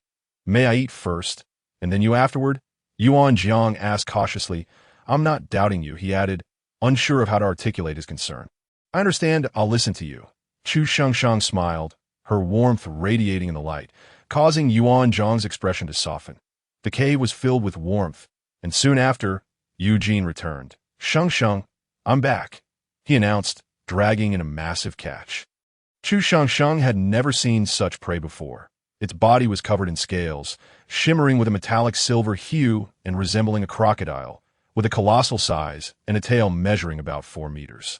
Oh, quite impressive. You've hunted a silver-shelled beast. Yuan Jiang acknowledged Eugene's strength with admiration. This silver-shelled beast dwelled at the lake's bottom, rarely seen, surfacing only at night to bask in the moonlight. Its shell was exceedingly tough. To put it simply, Yuan Jiang would struggle to tear it apart even with his soul power. Moreover, despite its hard shell, it moved with remarkable speed, evading capture by ordinary beastmen that in fact, Yuan Jiang had never managed to catch one in his lifetime. Eugene candidly remarked, well, it does have a fondness for sweet treats. Yuan Zhang's intuition sparked, recalling the sweet pears they had gathered that day. Although Eugene's method had an element of cunning, his prowess was undeniable. It is called a silver-shelled beast? Chu Shengsheng inquired, curiously touching the creature. Such a large beast had a penchant for sweets. It indeed appeared striking with its silvery armor. This shell can be fashioned into armor. I shall craft one for you. Shengsheng, Eugene added. Chu Shengsheng observed as Eugene swiftly skinned and dismembered the creature, revealing flesh akin to fish meat in its pristine whiteness, appearing tender. Noticing Chu Shengsheng's curiosity, Eugene carefully sliced off a translucent piece of meat. Here, Shengsheng, give it a try. It's incredibly sweet. That Chu Shengsheng opened her mouth and took the piece from Eugene's hand. The meat was soft, smooth, and devoid of any fishy taste. Only pure sweetness, truly a top-tier delicacy. Seeing her enjoyment, Eugene silently offered her a chunk the size of his fist. Yuan Jiang, noticing this, promptly intervened. Enough, do not indulge too much in such a cold dish. Yuan Jiang warned Eugene, his eyes narrowing with a hint of threat. Shengsheng is female. Her stomach is not as robust as a beastman's. In this heat, she must avoid excessive cold. Yuan Jiang explained. Chu Shengsheng complied. And Eugene realized his oversight, apologizing. I've learned my lesson. He genuinely did take care concerning Chu Shengsheng's well-being, albeit he was still learning the nuances of her needs. Chapter 85. Grilled yam. Chu Shengsheng deemed the silver-shelled beast's meat to be exquisite, prompting her to request Eugene to slice some for himself and Yuan Jiang. The remaining portion she planned to cut into thin slices, briefly cooking them in the bubbling chicken soup, dipping them in sauce. Some would be set aside for grilling. Such quality meat likely required little time over the fire to achieve perfect tenderness. Chu Shengsheng poured the diced yam into the steaming broth, stirring gently as the savory aroma of the chicken wafted through the small cave. After covering the pot, she settled beside Yuan Jiang, instinctively taking his hand, which was clean and unblemished, devoid of any red spots. Yuan Jiang, is it itchy? To her inquiry, Yuan Jiang's expression was filled with tenderness and patience as he softly replied, not itchy. In truth, the initial touch was indeed itchy, but with time, it seemed to become bearable. He did not wish for Shengsheng to worry about him incessantly. After all, as an orc, he could not afford to be so delicate. Chu Shengsheng tossed several small pieces of yam near the campfire. Yams could be roasted and consumed, their texture somewhat akin to that of potatoes. Eugene, ever the curious one, inquired about this unfamiliar food. Chu Shengsheng explained that it was called yam and could satiate hunger. Their exchange of questions and answers was accompanied by Yuan Jiang, who gazed at them with bright eyes. The cave was illuminated with a warm light, and the aroma of food filled the air. Everything felt so natural and comforting. There were those who waited, those who cared, some who kept a light burning for you, and others who prepared a hot soup. Such a scene seemed to embody the essence of home. Yin Jiang's gaze drifted into the distance. He contemplated his future, which seemed bleak and solitary until he encountered Shengsheng. From that moment onward, everything had changed. Chu Shengsheng beckoned Eugene to retrieve the yams from the fire, instructing him to peel them. Inside, the flesh was soft and grainy. Eugene curiously sniffed it, detecting no distinct aroma, just the earthy scent of roots and perhaps a hint of freshness. Blow on it before eating. You wouldn't want to burn yourself, Chu Shengsheng cautioned, observing Eugene inching closer, fearing he might get burned. "Blow for me, Sheng Sheng." Eugene, unabashed, handed the yam to Chu Shengsheng without a second thought. "Should I blow it for you?" Yuan Jiang remarked coolly upon witnessing this exchange. Eugene paid no heed to Yuan Jiang. He simply wanted Sheng Sheng to pamper him. Chu Shengsheng accepted the yam, peeled it, and, after blowing on it until it was sufficiently cool, broke it in half, offering one piece to both Eugene and Yuan Jiang. Yuan Jiang's expression softened as he savored the yam that Sheng Sheng had given him, relishing each bite. Eugene also tasted the yam. While it was indeed quite palatable, he found it lacking in flavor, which did not appeal to him. Chu Shengsheng sampled it as well. The yams from this world were as large as modern lotus roots, yet contained little fiber, their insides soft and grainy, making for a delightful treat, even possessing a subtle sweetness. After they finished consuming the yams from the fire, Yuan Jiang suddenly remarked, "This seems quite filling." "Indeed," Chu Shengsheng agreed. "We should prepare more yams to store in the cellar. They won't spoil and can be preserved for a long time. When the hot season arrives, we won't have to fear starvation." The one most affected by this revelation was Eugene, who stated, in the city-states beyond the misty forest, powerful orc clans manage to survive the hot and cold seasons, yet they still suffer losses of dozens of orcs. Those of average strength may lose hundreds, while the weaker clans, whether from natural disasters or human calamities, risk complete extinction. Food is of paramount importance to orcs. Such food and methods of consumption were unheard of in the city-states I have seen. Sheng Sheng, perhaps this yam is not merely a yam. Food that can be stored for such an extended period is synonymous with life. Yuan Jiang, listening to Eugene's words, felt a twinge of shock, having grown up in the misty forest. He had witnessed orcs perish during the harsh seasons, yet these were typically the weak and the infirm. Generally, orcs would lose weight but not succumb to death. Chu Shengsheng, too, was taken aback. It turned out that the orc city-states beyond the misty forest were not as prosperous and carefree as she had imagined. Chapter 86. Waiting, Yuan Jiang filled a bowl with chicken soup, then carefully placed roasted fish on a clean leaf and brought out the spiced shrimp. "Blow on it. Don't burn yourself," Chu Shengsheng repeatedly reminded him. For both of her companions were particularly sensitive to heat, especially Eugene, who was always in a hurry and often got burned. Eugene took a sip, instantly captivated. The warm soup was indeed delightful, its fragrance enticing. He had not expected the raucous Gugu beast to be so delectable. With his eyes narrowed, he appeared languid and relaxed. Chu Shengsheng observed the lethargic Eugene and then glanced at the elegant and serious Yuan Jiang, finding the contrast rather peculiar. The typically lazy feline was quite diligent, while the normally meticulous serpent was now half-closed and languorous. Just as this thought crossed her mind, Chu Shengsheng reflected momentarily, recognizing that stereotypes are indeed misleading. Each individual possesses their own unique brilliance, rather than conforming to how others perceive them. This meal left Chu Shengsheng and her companions thoroughly satisfied. It was indeed delicious, especially the soup made of Gugu beast and yam, which warmed their very souls. Additionally, the silver-armored beast meat, having been briefly stewed in the chicken soup, was even more delectable, infused with the soup's aroma, tender and juicy. The roasted beast slices were sweet and succulent, the charcoal fire quickly sealing in the moisture, presenting a delightful contrast of crisp exterior and tender interior. Truly a gourmet ingredient. After their meal, Chu Shengsheng sat by the fire while Yuan Jiang and Eugene tidied up the dishes. Before long, everything was spotless. Due to limited resources, Chu Shengsheng had instructed Yuan Jiang and Eugene to wash the dishes with wood ash first, followed by a rinse with clean water, ensuring that even the grease was removed. As she watched them wash the dishes, an idea struck her. Perhaps she could attempt to make homemade soap when she had the time. She recalled her grandmother mentioning the method, and perhaps she could give it a try.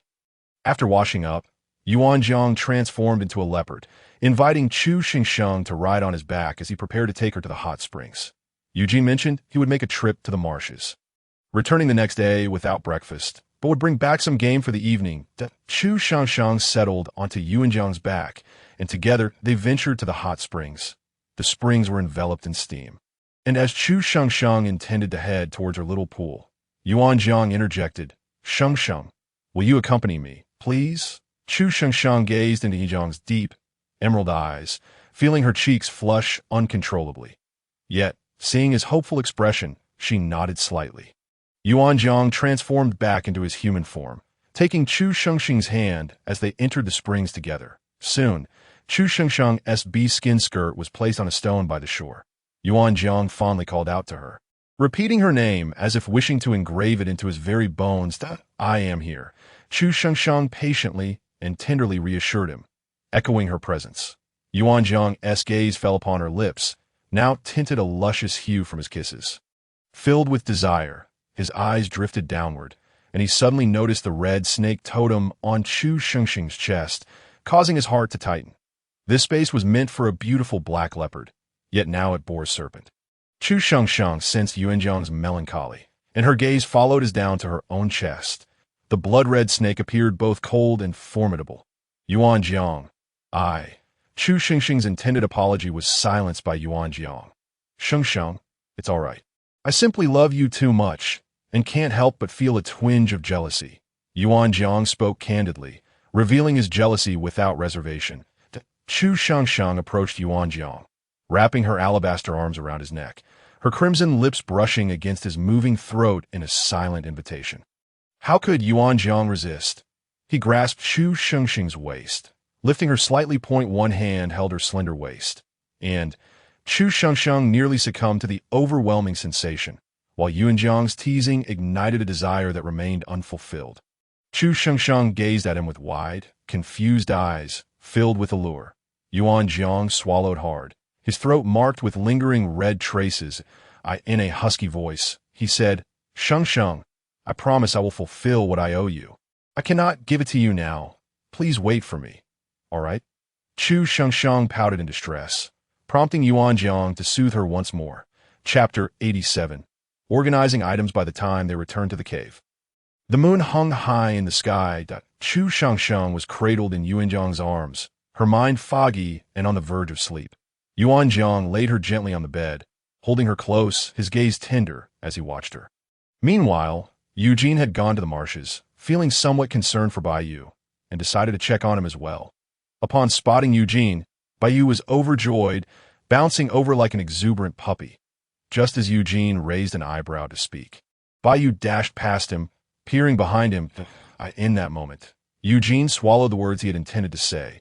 Baiyu drooped his head, disappointment evident in his round eyes, clearly upset at not seeing Chu Shengsheng. Well, I brought you something delicious, Eugene announced, retrieving the roasted fish and a small bowl of spiced shrimp that Chu Shengsheng had asked him to deliver. Baiyu's spirits lifted as he eagerly began to savor the food. After just one bite, his delight was palpable, wagging his tail as he devoured it. Eugene could not help but chuckle at Baiyu's possessive demeanor, saying resignedly, I'm not going to steal it from you. Only then did Baiyu cease his wary glances at Eugene, and after finishing his meal, he cautiously approached, wagging his tail like a small dog, appearing utterly adorable and no longer the fierce protector of his food. Such a little rascal. Eugene playfully flicked Baiyu's forehead with his fingers. Baiyu, the warm season is fast approaching. Have you made any plans? He gazed at Baiyu, who displayed not a hint of concern in her eyes. Very well, take good care of yourself. If anything arises, do not hesitate to seek us out. I've already informed you of our location. You remember? Baiyu listened attentively to Eugene's inquiries, nodding obediently from the depths of the marsh. Eugene retrieved a fine piece of red silk he had previously hidden away. Observing the fabric that matched his outer garment, he envisioned the exquisite attire he would create for Shengsheng. Throughout the night, Eugene diligently stitched, and as dawn broke, he carefully tucked away the bone needle. He then unfurled the completed garment, the splendid golden red fabric cascading like water. Adorned with golden totems, the dress was intricately crafted, and he was confident that Shengsheng would adore it. After folding the dress neatly, Eugene washed his face, tidied himself up, and set out to hunt. He and Yuanjiang needed to gather provisions for the hottest month of the warm season, requiring not only game but also fruits. Yuanjiang prepared breakfast for Chu Shengsheng, and after they had eaten, he ventured out into the dim light to hunt. Once Yuanjiang left, Chu Shengsheng commenced her day's tasks. She needed to sort and process the items they had gathered the previous afternoon. First, She tidied the cave, then spread the sunflower to bask in the sun.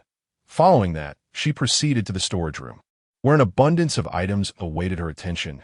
Chu Shangsheng meticulously categorized everything, starting by placing the collected fruits into the cellar. Among them, one type called sugar pear left a lasting impression on her. This fruit, roughly the size of a coconut, boasted a yellow skin reminiscent of a crown pear, with flesh that was exceedingly sweet, almost akin to honey, and had the texture of a cooked potato. While it could be consumed raw, its sweetness was overwhelming. According to Eugene, this fruit had a short shelf life, and she planned to boil it down into sugar cubes for better preservation. Moreover, having sugar meant they could caramelize it. Chu Shangsheng placed the sugar pears in a large wooden basin, then organized the remaining fruits. The others were all storable, and those that couldn't be kept could be dried instead. She set aside the damaged fruits for direct drying. Then began sorting the medicinal herbs. Chapter 88. Encountering others yesterday, they had gathered a plethora of medicinal herbs, all of which were useful, including one that promoted skin beauty, red rock grass, treats burns, scalds and blisters, fire feather flower, heals wing injuries and repairs tendons, green cicada grass, moisturizes and smooths skin, rapidly repairs it. Cloud winter leaf, makes hair smooth, promotes growth, and nourishes. Sun orchid, restores damaged nerves. Snake yellow chrysanthemum, repairs scar tissue. Tiger wintergreen, enhances vitality and boosts immunity. Orange blossom, increases the success rate of nurturing offspring. Ballgrass, reduces inflammation and alleviates pain. Prevents insect bites. Golden bone grass, facilitates the healing of bone injuries. Each of these 10 herbs was incredibly valuable. After washing the herbs, Chu Shangsheng placed them in a clean basket to air dry. She intended to categorize and preserve them once they were completely dried. By afternoon, she had sorted everything, and gazing at the neatly arranged storage room and the cellar filled to 1/5 capacity, she felt a profound sense of satisfaction. That moment, hunger struck her, and just as she was about to fry a gugu beast egg, she realized there was little oil left in the jar. She planned to render some more for preservation. After hastily frying a gugu beast egg, she resolved to venture out in search of herbs. She would not waste a single opportunity, making sure to gather herbs 10 times daily. Chu Shangsheng lowered the vine ladder and felt secure once her feet touched the ground. Turning, she entered the forest, which had previously seemed daunting but now appeared trivial in the face of survival. She observed the nearby plants, focusing her gaze on those with unique characteristics, increasing the probability of finding something useful. Today, luck was on her side as she discovered a wild yam and made a mental note of its location. Intending to ask Yuan Jiang or Eugene to dig it up she continued her exploration. She stumbled upon white luo grass and purple stargrass, one treating fevers and coughs, and the other accelerating wound healing and quickly stopping bleeding. She also encountered some plants devoid of medicinal value, yet possessing intriguing traits, one bearing fruit resembling a large flower bud, with soft cotton-like fluff inside. She pondered collecting a few to dry, as they could serve as insulation during the cold season. While she was engrossed in examining the plants, Chu Shangsheng heard some commotion and quickly concealed herself. If you bring me a horned beast, I shall make you my beast husband, a feminine voice purred, laced with feigned sweetness. Redberry, are you willing to accept me? Came a coarse voice, barely suppressing excitement. Will you go or not? The woman's voice betrayed impatience. Possibly not receiving a reply, her tone softened insincerely. Huyan, do you not desire for me to bear your young? Yes, the coarse voice responded without hesitation. Huyan, had it not been for Redberry's insistence, I would never have agreed. Another male voice chimed in. I will certainly hunt a horned beast. Redberry, await my return, the coarse voice declared with conviction. Footsteps gradually receded, leaving an eerie silence. Chu Shangsheng remained motionless behind the stone wall, even slowing her breath. Redberry, Huyan is ugly and possesses nothing but brute strength. What if he actually manages to hunt a horned beast? The male voice was filled with concern. What of brute strength? He is a beast man without a soul's power. How could he possibly hunt a horned beast? Do not kid yourself. The derisive tone made Chu Shangsheng furrow her brow. Redberry, you are the wisest, The man continued to shower praise upon Redberry. Chu Shengsheng silently listened, for a beastman devoid of soul power. Hunting a horned beast was nearly impossible. Their demands were a mere ploy to send Huan to his demise. As the sounds of flattery faded into the distance, she did not dare to peek out. Better safe than sorry. She could not contend with a beastman alone, especially with a female present. After a considerable wait, Chu Shengsheng emerged from behind the stone wall. The name Huan resonated in her mind. In glancing at the sky, she realized it was time to return home. Yuan Jiang and Eugene would soon be back. Chapter 89. Return. As Chu Shengsheng made her way back, she suddenly recalled that Huan was the boy who had secretly taken the original body out to play. The original body faced prejudice in the tribe for not transforming into a female. Once, when she had sneaked out to play, a group of younglings had pinned her in the MUDAS, a child. She had been utterly defenseless, nearly drowning in the mire. The youngling showed no restraint, and she was on the brink of death. Just when she was about to perish, it was Huan who pulled her from the mud and drove the bullies away. Thus, she owed him a life. From that day forward, she often trailed behind Huan. Though he never spoke to her, he also never cast her aside, in moments when she lacked the strength to resist. It was Yuan's brute force that shielded her. With each step, Chu Shengsheng's pace slowed. She could not allow Huan to die. She needed to devise a plan. Going alone would not suffice. She required Yuan Jiang or Eugene to accompany her to rescue him, thus repaying her debt of life. Upon returning to the cave, she discovered Eugene had already returned. Casting hopeful glances outside, as if waiting for her arrival, Chu Shengsheng could not help but chuckle softly, waving her hand as she dashed forward, exclaiming, "Eugene, I'm back." Eugene beamed at her, his smile illuminating his features. As if 100 flowers had bloomed at once, he swiftly approached her, as if with a flick of his garment. He was by her side in an instant. Chu Shengsheng gasped in surprise. "Oh, not fuss." Chu Shengsheng placed her hands on Eugene's shoulders as he lifted her effortlessly, cradling her as one would a child. "Shengsheng, I missed you," Eugene suddenly said with a feigned pout, prompting Chu Shengsheng to stroke his long hair. Having spent the night away, she felt a pang of concern for him, wondering if he had eaten well and rested sufficiently. "Eugene, you're such a good boy," Chu Shengsheng cooed gently, her eyes filled with warmth. Eugene looked up at her, his beautiful crimson eyes sparkling with contentment. Suddenly, he set her down, leaning down to plant a gentle kiss on the corner of her lips. "Shengsheng, with you, I have found my home." Eugene sighed as he spoke. Chu Shengsheng smiled gently and continued, "Are you hungry?" "I am." "Then I'll prepare something delicious for you, all right?" Chu Shengsheng said in a warm voice. "Great." Eugene was so happy he could almost wag his tail. Often, Eugene resembled a child. Chu Shengsheng was willing to pamper and coax him. He was fully aware that he was being indulged. Yet he relished the sensation of being cared for, finding it delightful to have someone who cared for him. He had always been strong, and few dared to approach a venomous snake. He had thought he was indifferent. But now he realized he had spoken too soon. Even a venomous snake yearns to be treated kindly, to be cherished by a partner.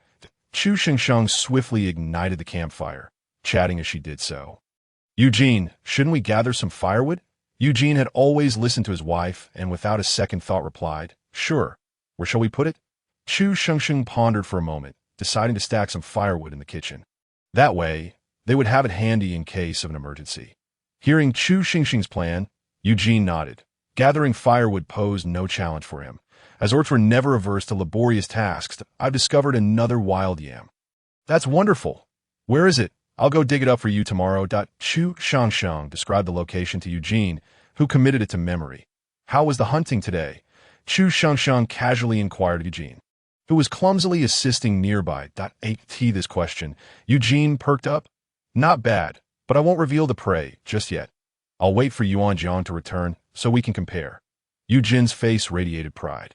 "Oh, you seem very confident," Chu Shengsheng replied with a smile playing on her lips. "Of course." Eugene resembled an aristocratic youth, his eyes brimming with pride. And no sooner had he spoken than a flash of black lightning appeared. It seemed as though a gust of wind swept through the cave, leaving behind a strikingly beautiful black panther. What are you discussing?" Yuan Jiang, having transformed into his human form, inquired as he looked at Chu Shengsheng. Eugene said he wants to compare prey with you, claiming he will definitely win. Not necessarily. Yuan Jiang raised an eyebrow, indicating he had also worked hard today. Show me what you've got, Eugene said, stroking his chin as he looked at Yuan Jiang. Yuan Jiang produced the spoils from his spatial storage, and without further ado, he laid them out on the ground before them. Among the bounty was a nearly mature antler beast, its body marked with numerous cuts, along with a long-toothed beast and several long-haired rabbits in varying colors. Wow, Yuan Jiang is amazing. Chu Shengsheng couldn't help but exclaim. Indeed, quite impressive, Eugene acknowledged, his gaze fixed on the antler beast, affirming Yuan Jiang's hunting prowess. However, you still fall slightly short compared to me, Eugene said with a hint of self-satisfaction. Without further ado, he brought forth his own catch. The array of his prey left Chu Shengsheng in awe, truly embodying the phrase, too many to count. Among Eugene's bounty was a silver-armored beast, even larger than the last one he had caught, a precious fluffy beast with a unique silvery gray coat that appeared as soft as a cloud, and an unfamiliar rhinoceros-like creature with a sharp horn, its skin black and seemingly covered in short fur. Lastly, there were a dozen gugu beasts, as oh many. Chu Shengsheng was somewhat astonished. Chapter 90, Black Rhinoceros. Indeed, Eugene feigned indifference. Though his eyes gleamed with a desire for praise, Chu Shengsheng bit her lip to stifle a smile, adopting a serious expression as she said, Eugene is truly remarkable. You've caught so many. What is this? She curiously pointed at the rhinoceros-like creature. This is called a black rhinoceros. Don't be deceived by its appearance. Its meat is tender and juicy, truly delightful. After hearing Eugene's introduction, Chu Shengsheng's curiosity was nearly overwhelming. Let us eat the black rhinoceros today. Although Eugene presented it as a statement, his inquiring gaze rested on Yuan Jiang. Yuan Jiang nodded. He was pleased with Eugene's capabilities, as it meant Chu Shengsheng was being well taken care of. In all matters, he prioritized Chu Shengsheng.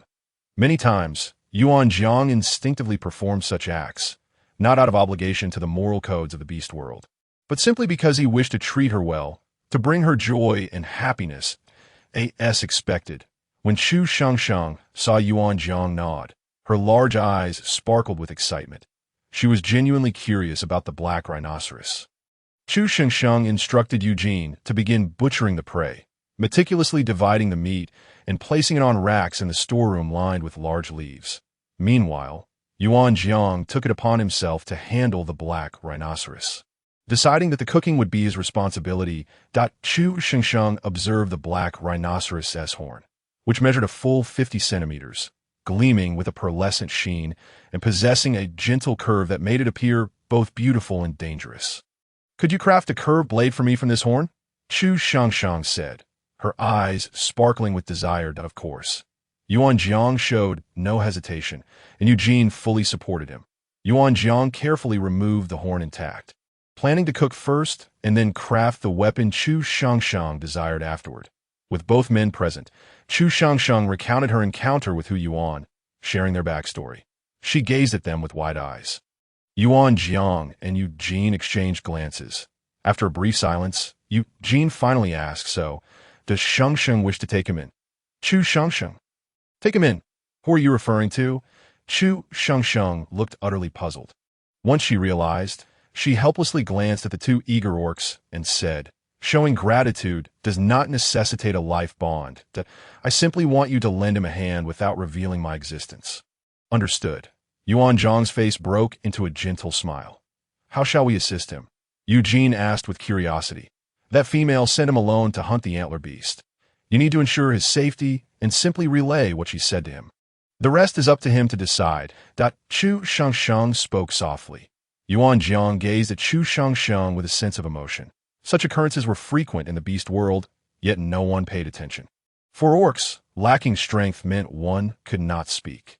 However, the fact that Chu Shengsheng could show compassion towards such an orc was the very reason he cherished her so deeply. Yuan Jiang skillfully skinned the black rhinoceros and expertly divided the meat into large skewers, creating a visually impressive display. Chu Shengsheng gazed at the vibrant red meat, which appeared delectable. Unable to restrain herself, she asked, can this be eaten raw? Yuan Jiang looked up, exasperated. It can, but it lacks flavor, Ti thought to himself. It's all Eugène's fault for spoiling Shengsheng. Consuming too much raw food is not good for a female.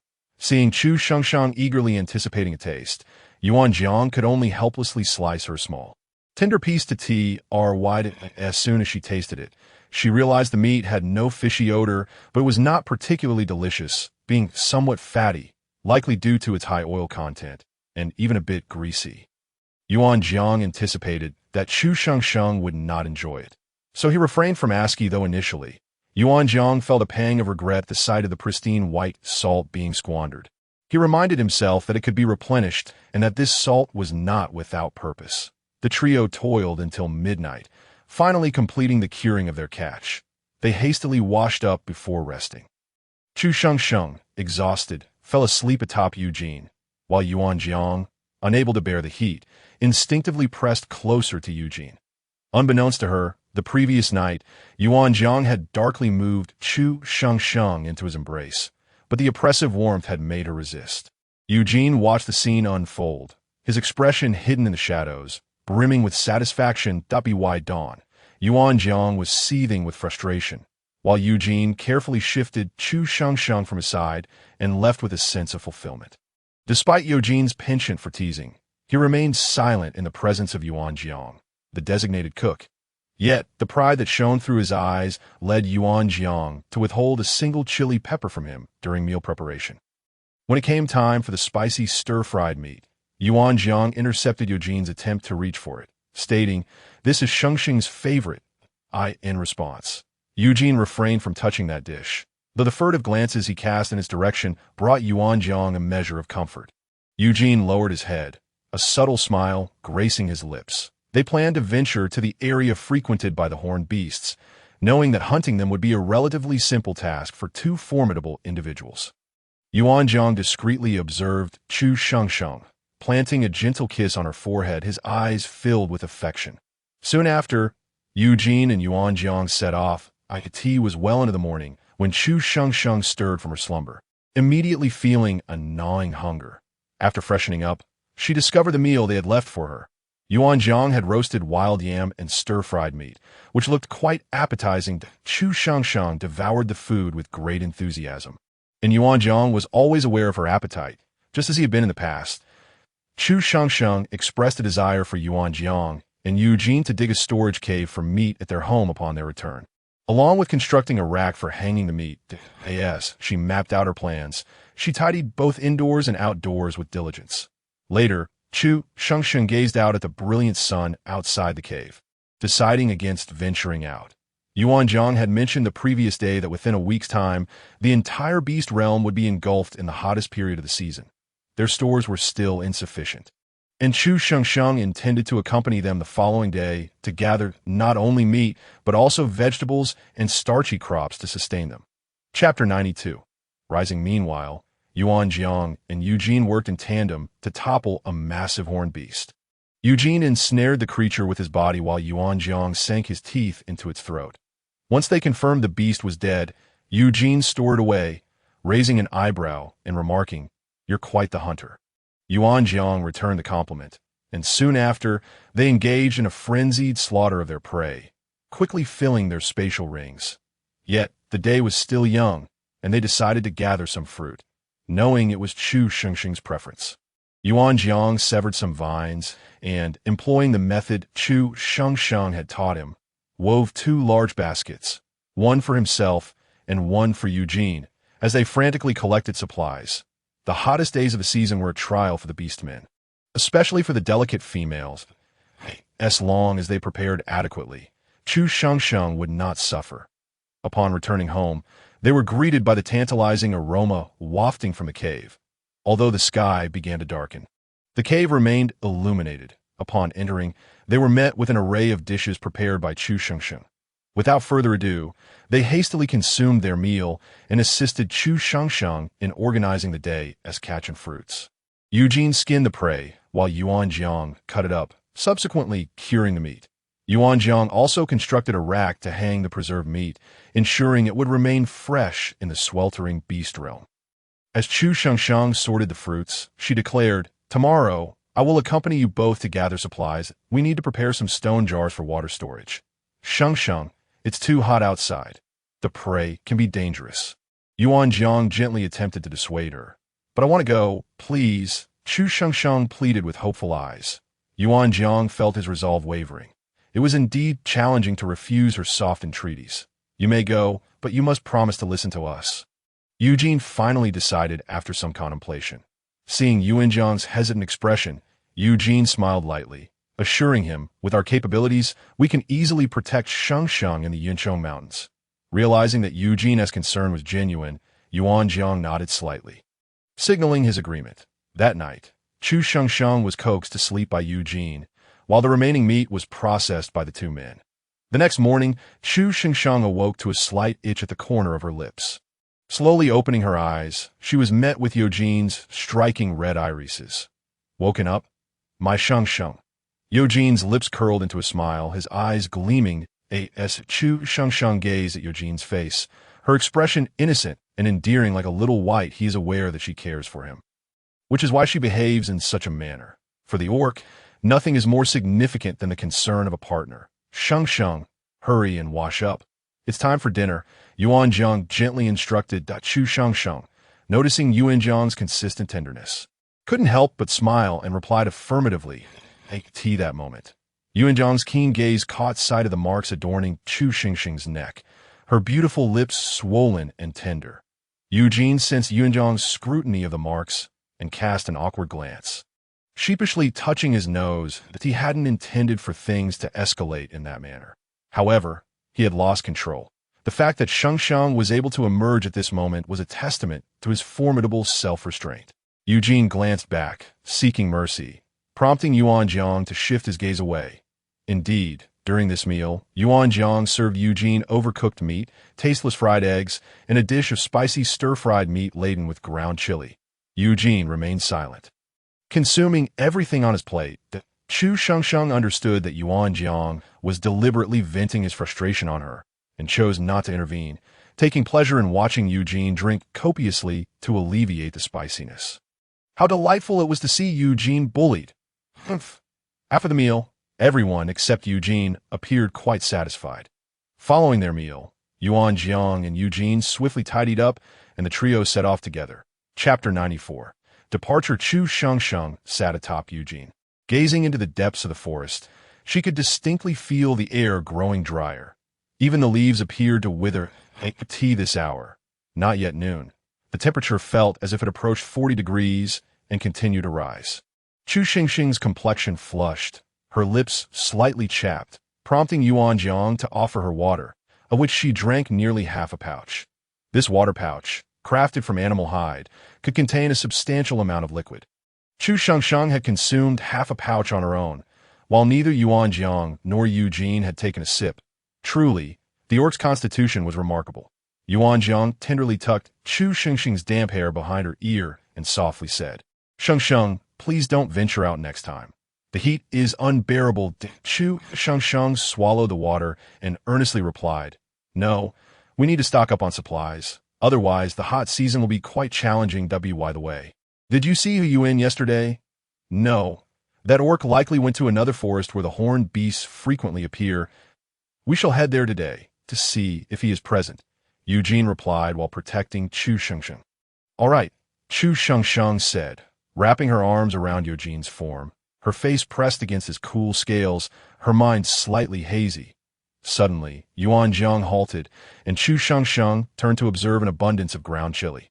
Indeed, there was a multitude of ground chili here, growing in dense clusters. Chu Shengsheng dismounted from Eugene, and both Eugene and Yuan Jiang transformed into their humanoid forms to begin harvesting. After filling a large basket, Chu Shengsheng felt that this quantity of ground chili would suffice to see them through the cold season. Once they finished gathering the ground chili, the trio continued their journey. Yuan Jiang, surveying the scenery ahead, began to speak softly. Shengsheng, please refrain from running about. Stay within my and Eugene's line of sight, and do not stray too close, as the horned beasts tend to target the weak. Understood, she replied. It is possible there may be bloodshed. If so, close your eyes. That I will leave you a water pouch to hold on to for yourself. The horned beasts were sizable, and their movement would cause the ground to tremble, stirring up dust and debris. You must be cautious to avoid it. I know, Chu Shengsheng replied, slightly exasperated. Yuan Jiang, akin to a worried mother, was excessively concerned. Oh, you understand? Then repeat it back to me. Yuan Jiang insisted sternly. Chu Shengsheng responded. Repeat it back. Is that a reasonable request? Eugene, observing Chu Shengsheng's befuddled and pitiful expression, interjected, Shengsheng, Yuan Jiang is just joking, as long as you remain within our sight and take care of yourself.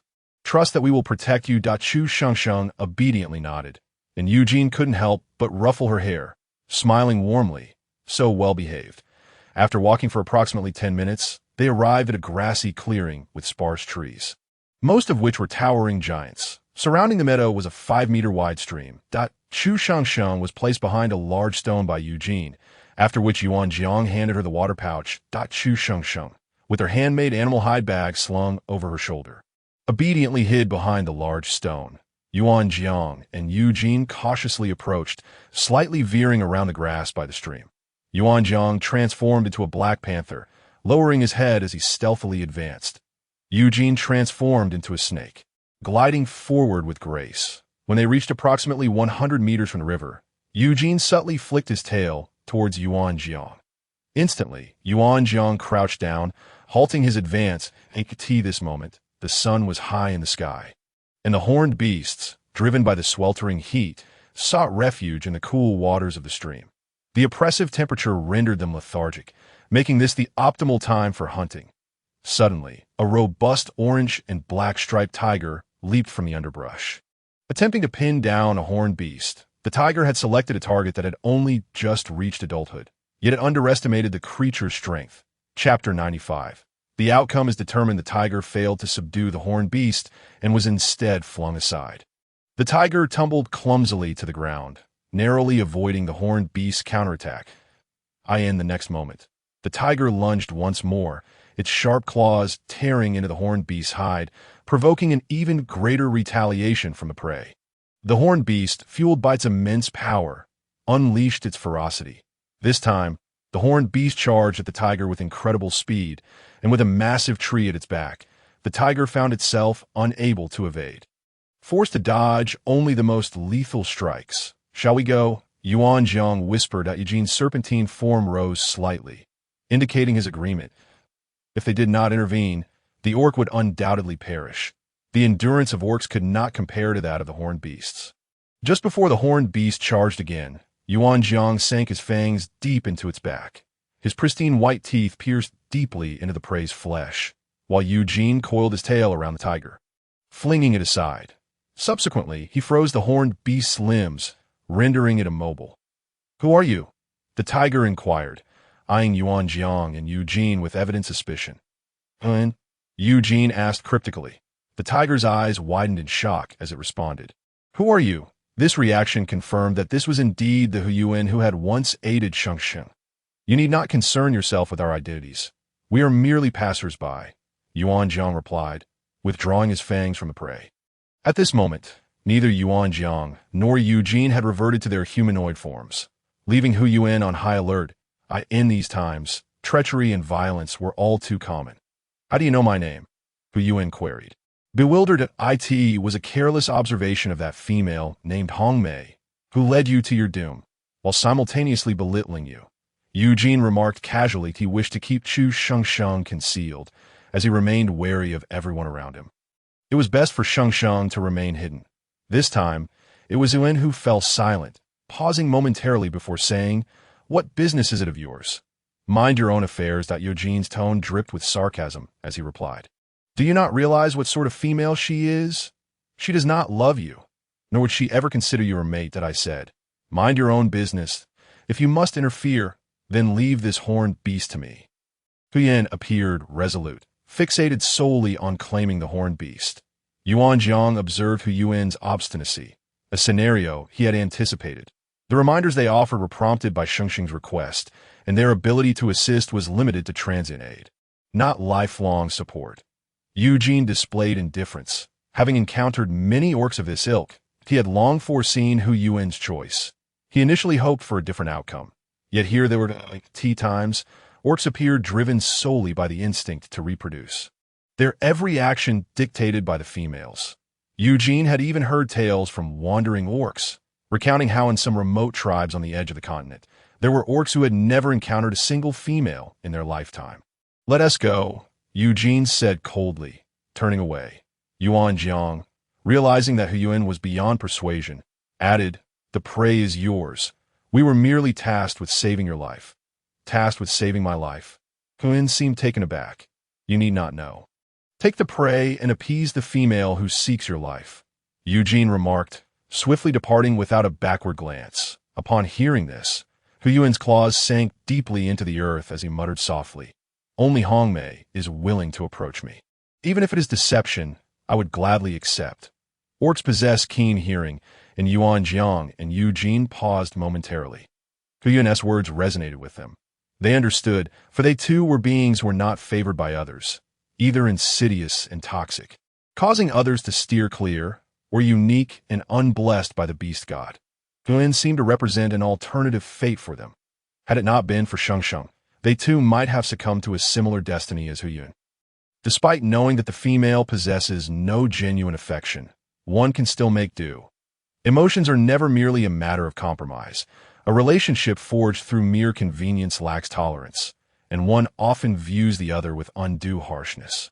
Ultimately, trivial matters lead to self-reproach for having chosen poorly or for failing to anticipate such behavior from the other party. The myriad possibilities culminate in mutual suffering. They may possess the finest females in the world, and this is indeed their fortune. Yet, in the realm of beasts, the majority of the beastmen are not truly fortunate. They spend their lives learning to love without boundaries, neglecting to care for themselves. Chapter 96. Potato, Palm, Red Hibiscus. Chu Shangshang could see their figures in the distance, but she had no intention of venturing out. She did not wish to be entangled with the Baihu clan, as it would lead to considerable trouble. What if, by some misfortune, Hu Yuan discovered her true identity? She was unwilling to take that risk. After Yuan Jiang and Eugene arrived, they took Chu Shengsheng along and proceeded towards other hunting grounds. Noticing that Hu Yuan remained behind, she sighed in resignation, realizing he had not heeded her advice. "Shengsheng, Hu Yuan's predicament is the fate of the beastmen," Yuan Jiang remarked somewhat distantly. Chu Shengsheng understood that in a world where males outnumber females, the gender ratio is severely skewed, and such occurrences are simply part of daily life. There was little she could do. She had already offered her warnings, and the rest was left to Hu Yuan's own choices. The trio ventured into another hunting area, where Chu Shengsheng was fortunate enough to witness the violent beauty of a struggle between colossal beasts, the spectacle of tearing throats and rending flesh. A display of dominance was far more thrilling than any film. After witnessing one such encounter, she felt compelled to explore the surroundings for plants and herbs. This hunting zone resembled a rainforest with high humidity. Under the sweltering heat, it felt akin to a sauna, stifling and oppressive. She brushed away the droplets clinging to her eyelashes. Chu Shengsheng meticulously examined the ground, determined not to overlook any useful or familiar plants. Simultaneously, she refrained from looking back, ensuring she remained within Yuan Jiang and Eugene's line of sight. Perhaps fortune smiled upon her, for she spotted a plant nearly her height, adorned with small white flowers with yellow stamens, which appeared strikingly familiar. Cautiously, she reached out to touch it. It was a potato, edible starchy tuber. Chu Shengsheng gazed at the vast expanse of potatoes, her mind replaying thoughts of shredded potatoes, potato strips, fried potatoes, and potato chips. This discovery invigorated her spirit as she eagerly continued to gather new plants. Given the limited area she could traverse, she walked in circles. She pondered the soil and climate. She realized they were not typically conducive to potato growth, yet here they thrived. Could she hope for even greater discoveries? However, the subsequent plants she touched were mere ornamental varieties, and having used her 4 chances, she felt a twinge of disappointment. Chu Shangsheng observed a small patch of low-lying plants and, upon touching one, discovered it to be red hibiscus. Red hibiscus. Non-toxic, roots can be used as dye. Excitedly, she unearthed the red hibiscus. revealing its vibrant red roots. Scraping it gently with her nail, she found a dark red hue. Remarkably beautiful. Was this not a natural cosmetic? If she could weave fabric, she could create dye for textiles, or perhaps even for fur. Utilizing the small bones spade Yuan Jiang had crafted for her, she extracted a substantial portion of the red hibiscus. After moving ahead for a while, she stumbled upon a small grove. Upon closer inspection, she recognized it as a palm tree. Knowing that palm fruit could be pressed for oil, she reached out to touch it. Palm. Non-toxic, fruit can be used for oil extraction. Chu Shengsheng knew that the fibers of the palm could be crafted into various items. A palm mat laid over the stone bed would provide a comfortable barrier. Furthermore, she could create rainproof ponchos, and with ample palm fruit harvested, they would have cooking oil to enhance their dishes. Subsequently, however, her luck seemed to wane, and she found no more useful items. Nevertheless, she did discover a small patch of ginger. At this point, Yuan Jiang and Eugene had also concluded their battle, as the sun began its descent. They meticulously gathered their catch, and together with Chu Shengsheng, they dug up the ginger and harvested 2 large baskets of palm fruit. Finally, they unearthed the potatoes, leaving only the smaller ones buried in the soil. Chu Shengsheng was astounded. These potatoes were enormous, each nearly the size of a coconut. In the 21st century, she would never have desired such large potatoes. Due to their size, there was a risk of hollow centers. But when she cut one open, it was entirely solid, revealing pure white starch on the stone knife. This indicated a high starch content, perfect for extracting potato starch. Chapter 97. An unceasing supply of food in the end. Their bounty not only filled their storage space, but also left Yuan Jiang with a large basket on his back and one in each hand. Eugene transformed into his beast form, carrying Chu Shengsheng with his tail hooked around yet another substantial basket. Despite the cumbersome load, their pace remained swift. Upon hearing Chu Shengsheng mention discovering a wild yam near the cave, both Eugene and Yuan Jiang made a slight detour to harvest it. Chu Shengsheng was truly in awe of the Beastmen's abilities. Ultimately, they could carry no more, leading Chu Shengsheng to return on foot, while Eugene switched back to his human form, each hand grasping a large basket and another slung over his back. Upon returning to the cave, they all felt satisfied with their haul. Though it had not come easily, Chu Shengsheng, weary from the afternoon heat, was gently coaxed to sleep by Yuan Jiang. Meanwhile, Eugene and Yuan Jiang stored the wild yams and potatoes in the cellar, sorting the fruit and setting aside those with minor blemishes for Chu Shengsheng as snacks. The meat was also preserved that, in general, is quite normal for beastmen to face hunger during the hot season. This is primarily because as the peak heat approaches, the high temperatures quickly evaporate moisture from the meat, rendering it tough and jerky-like. Such opportunities typically last only 2 to 3 days. Beyond that, no animals would risk venturing out to forage, nor could the beastmen afford to do so.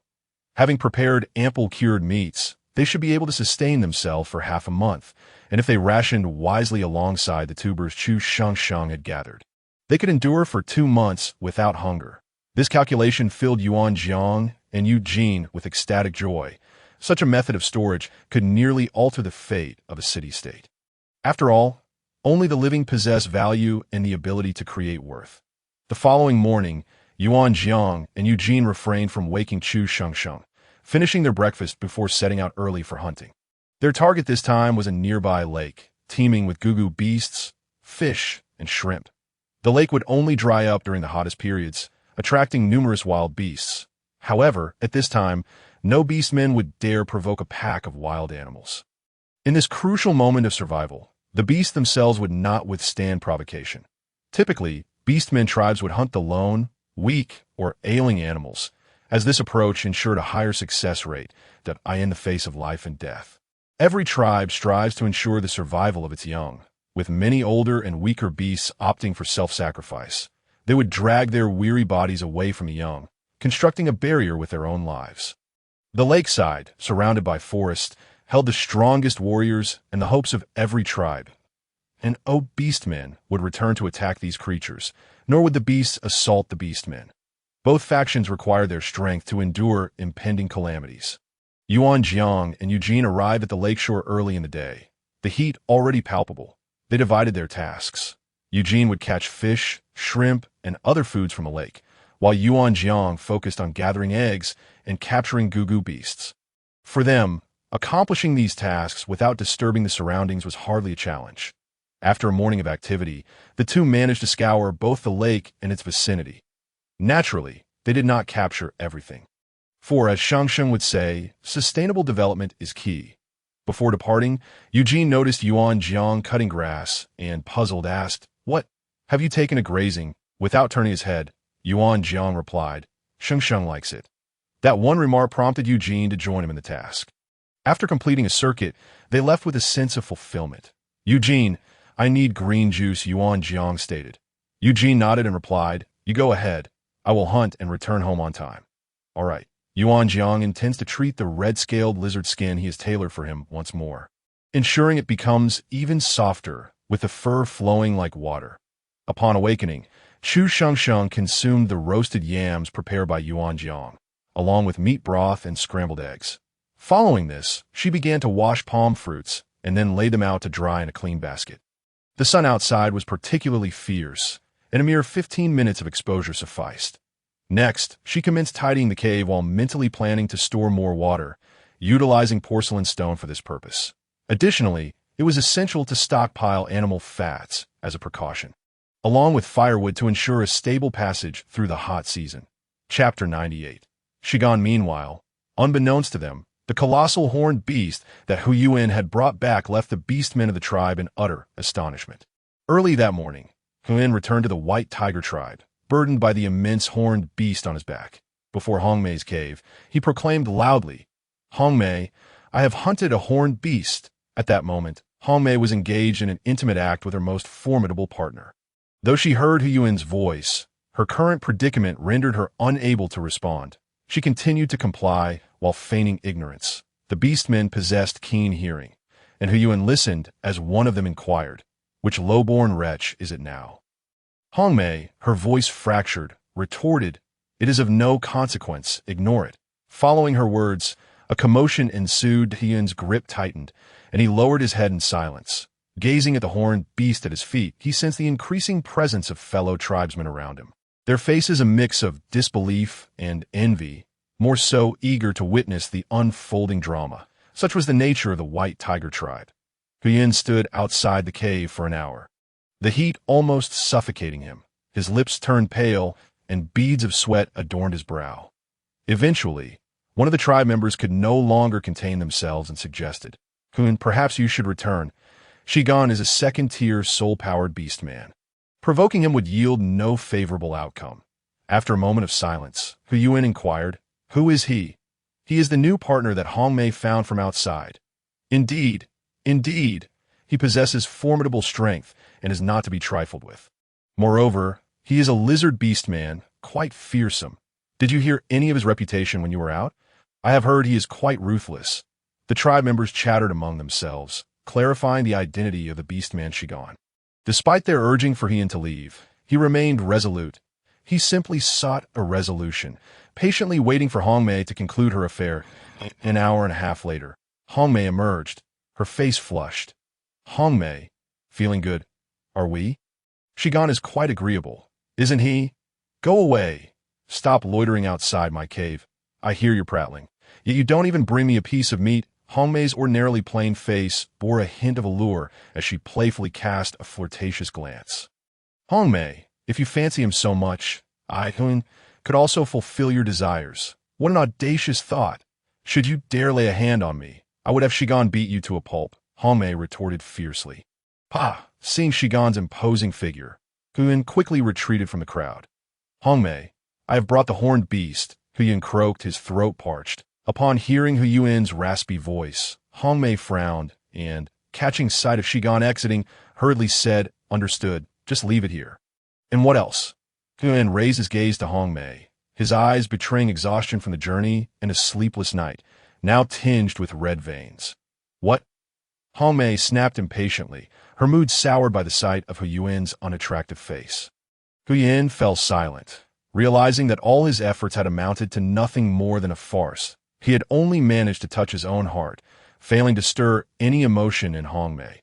The disdain and contempt in her eyes were laid bare. revealing him to be nothing more than a jest. As he stood rooted in place, Hongmei glanced at the massive horned beast and resolved to accept it. After all, such a large creature could provide sustenance for quite some time. Noticing the growing chill in Shigan's demeanor, Hongmei felt a twinge of anxiety and quickly addressed him. I said, I understand. You should return now that I will come find you when I have the time. With that, she beckoned her 5 partners outside the cave to drag the horned beast away. Many tribesmen expressed their disdain for Hongmei's shameless behavior, yet they were cowed into silence by Shigan's venomous glare, prompting their retreat. Huyuan understood he could not best Shigan, yet he felt an unbearable sense of dissatisfaction. He had become the punchline of a cruel joke, a complete fool. Ultimately, he was led away by another Beastman. Collapsing after only a few steps, whether from dehydration or a desire to escape, none could say for certain. Meanwhile, Hongmei circled around the horned beast, her eyes gleaming with excitement. This is truly a simpleton. He believes everything I say. Think he actually managed to hunt a horned beast. I never anticipated he possessed such capability. Hongmei chuckled. Shigan had merely intended to observe, but suddenly noticed the shards of ice left on the horned beast's limbs. His expression tightening. This was not his kill. It was ensnared by a highly powerful ice attribute Beastman. Huyuan likely merely delivered the fatal blow. Hearing Shigan's words, Hongmei inquired, how powerful, compared to you? Shigan, fully aware of Hongmei's character, nevertheless replied earnestly, there is no comparison between us. He's a true powerhouse that I never expected to encounter such a master in the Yunzhong mountain range. Hongmei's heart ignited with fervor. To be revered by Shigan in such a manner indicated immense strength. If only he were a partner, how splendid that would be. Chapter 99. Ambition. Shigan observed the ambition glimmering in Hongmei's eyes and silently scoffed. What kind of formidable warrior would condescend to take an interest in a female like Hongmei?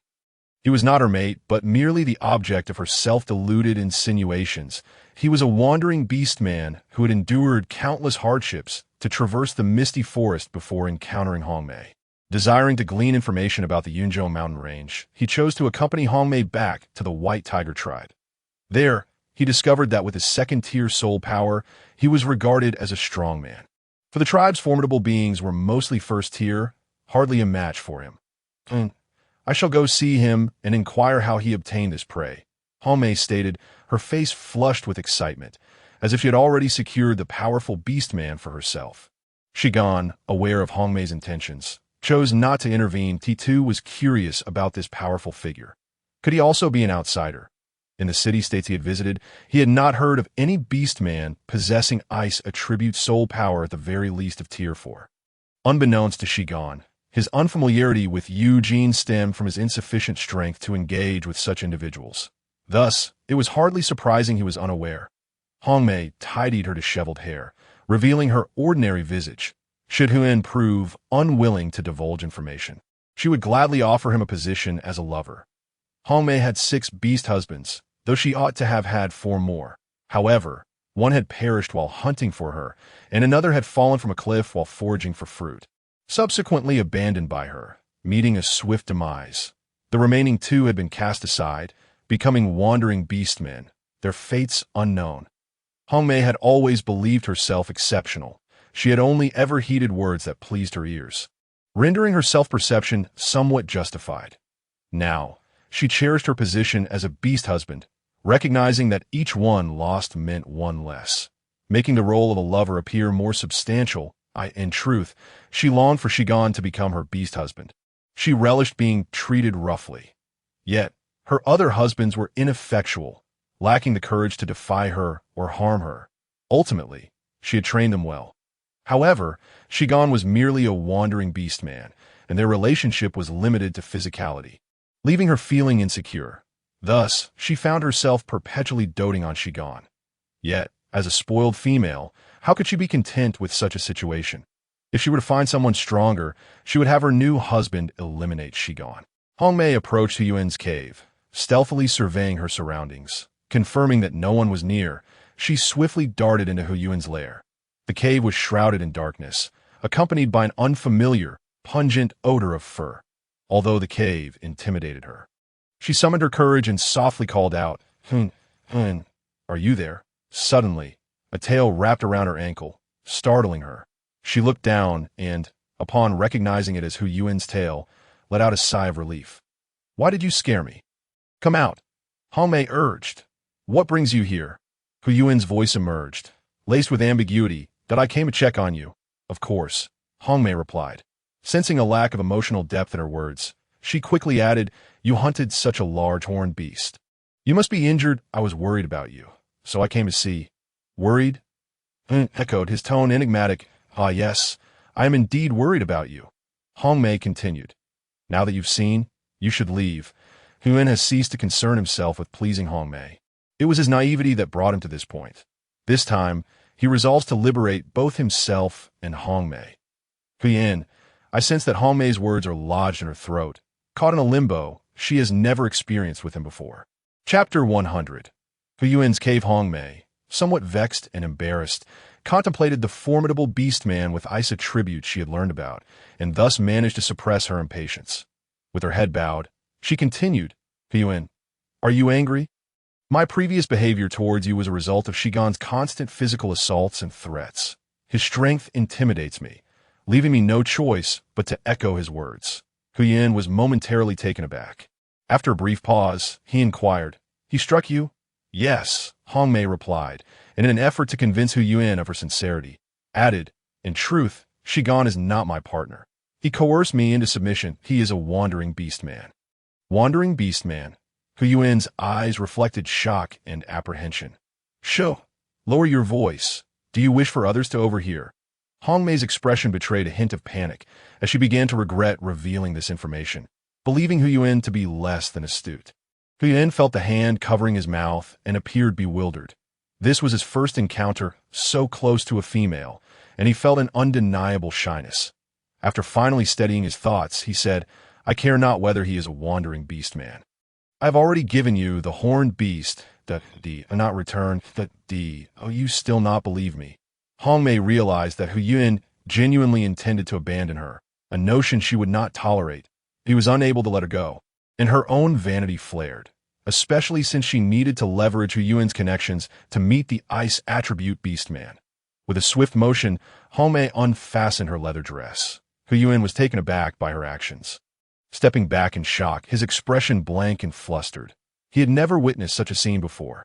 Seeing Hu Yuan standing as still as a tree stump, Hong Mei could hardly conceal her triumph. She knew he could not resist her allure. She fully unveiled herself, twirling in the dim cave to display her form. Behold, I bear no lizard totem. Hu Yuan was indeed at a loss for how to respond to such boldness. His gaze was irresistibly drawn to her, for the differences between male and female were stark. Hu Yuan, do you not believe me? Then feel for yourself. Hong Mei grasped Hu Yuan's hand, pressing it against her chest. Hu Yuan's hand felt stiff, and in a daze, he encountered skin that was not his own. Noticing the red marks that indicated Hong Mei had indeed suffered considerable hardship, S's warm palm touched her slightly cool skin. Hong Mei, seeing Hu Yuan remain still, leaned closer and whispered, Hu Yuan, confirm for me that I truly bear no lizard totem. Chapter 101. An uncontrollable shift the following day. Hong Mei stumbled awkwardly back to her cave, her posture awkward and her energy surging. She had received astonishing news upon entering her cave. She was met with the tantalizing aroma of roasted meat. A foreboding sense of dread washed over her. They had not dared to touch her horned beast, had they, as she ventured further inside. Her eyes widened in horror. The massive horned beast was reduced to mere scraps of tough meat. They had devoured the prime cuts. Who did this? Hong Mei's expression darkened as her gaze fell upon each of her partners. To her dismay, they all averted their eyes, heads bowed in shame. With a swift motion, Hong Mei struck the nearest partner across the face, her hand heavy with anger, leaving a stark red mark that was quite fearsome. Who permitted you to act so recklessly? Hong Mei's eyes blazed with fury, her beauty marred by bitterness. That I did. And what of it? Shigan emerged slowly from behind, his eyes gleaming with malice. Shigan, you have no authority over my possessions. That is my horned beast. Hong Mei retorted, her frustration palpable. Your partner cannot dispose of it. Then what am I? Shigan replied, a sardonic smile gracing his lips. Mentioning partners silenced Hong Mei. She was in the wrong. having claimed Shigan as her partner out of pride. And now she found herself unable to retract her words. "What am I?" Shigan pressed, not allowing her any room for hesitation, his second-tier soul power exuding a formidable pressure. Hongmei's expression soured as she glanced at her 6 partners, who were all cowering, their heads nearly buried in their chests, showing no intention of supporting her. Initially, Hongmei had intended to storm out, determined to show Shigan a modicum of defiance, but upon realizing she still needed his assistance to reach the area Hien had mentioned, she forced a smile, her lips stiff in their curve. "I was merely flustered. Shigan, I have obtained information regarding that Beastman from Hien." Shigan's interest piqued. He scrutinized Hongmei's partners, who stiffened at his gaze before hastily exiting the cave. Inside, only the 2 of them remained. Shigan was eager to learn about the Beastman, harboring thoughts of seeking refuge, yet wary of whether he was an enemy from the misty forest. If it were a foe from his past, he would need to tread carefully. "How so?" Shigan asked in a low voice, casting a glance outside. Hongmei, understanding his meaning, quickly replied. Huyen said that the Beastman who rescued him possesses ice attribute soul power and is a serpent Beastman of considerable strength. Why did he save Huyen? Huyen claims he does not know. Perhaps he merely intervened when he saw Hu Yuan's peril. Hongmei found the situation puzzling. If Hu Yuan were acquainted with such a powerful figure, he would not endure such humiliation among the White Tiger clan as so benevolent. Shigan expressed skepticism, having acquired his own second-tier soul power through ruthless means. Such kindness, coupled with great strength, could it be that this Beastman is a sheltered young master, unaware of the struggles of the common folk, come to hone his skills? Surely, he possesses many valuable items. With this thought, Shigan's urgency intensified. Indeed, that is what Hu Yuan conveyed. However, Hongmei's account was a blend of truth and fabrication. Hu Yuan had informed her of not one, but 2 beastmen, a serpent and a leopard, both formidable and not to be trifled with. She intentionally concealed this information, fearing that Shigan might refuse to accompany her. She was all too aware of his self-preserving nature. He cared solely for his own life, and had he known there were 2 beastmen, he would undoubtedly decline to accompany her. Yet, her ambitions surged. Possessing numerous partners bestowed her with a measure of capability.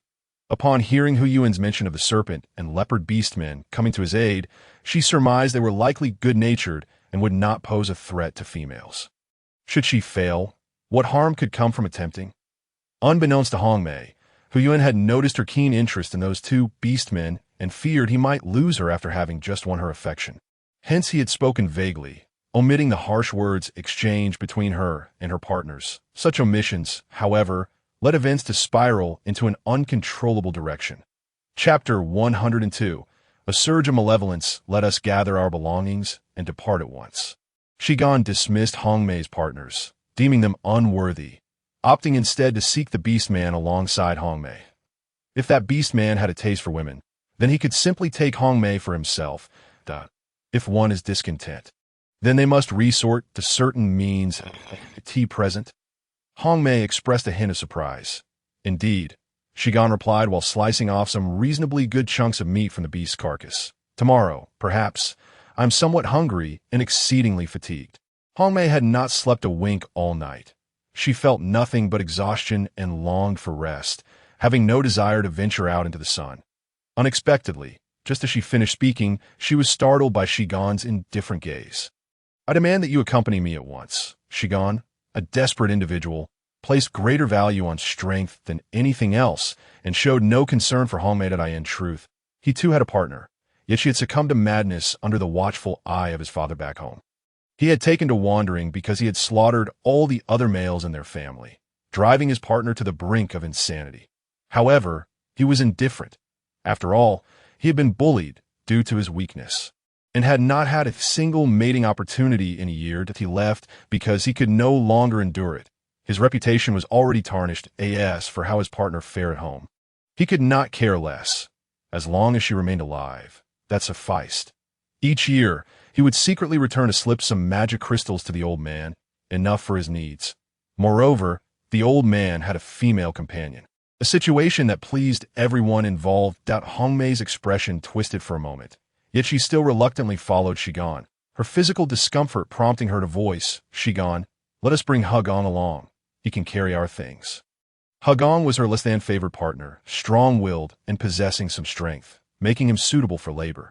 "Enough with the chatter," Shigan replied without turning his head. "But I am hungry."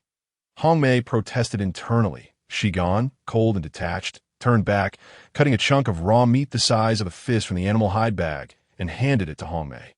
Hongmei detested raw meat. In her eyes, only base beasts consumed it, for she was a female. "Take it. Eat." Shigan's patience was wearing thin. "I do not eat raw meat. I am a female," enraged by Shigan's demeanor. Hongmei angrily tossed the meat to the ground, where it rolled in the dirt. Shigan glanced back. The white tiger tribe was already out of sight. In the next moment, Hongmei felt Shigan seize her hair, pressing her head into the dirt and the meat. Before she could scream, she had a mouthful of soil. "Will you eat?" Shigan's grip on her hair was unyielding, and Hongmei felt as if her scalp might be torn away. Fear gnawed at her heart as she realized that Shigan was truly intent on forcing her to consume the meat. "Eat." Hongmei managed to utter from her throat. The moment Shigan released her, she scrambled to her feet and ran towards the direction of the tribe, shouting for help.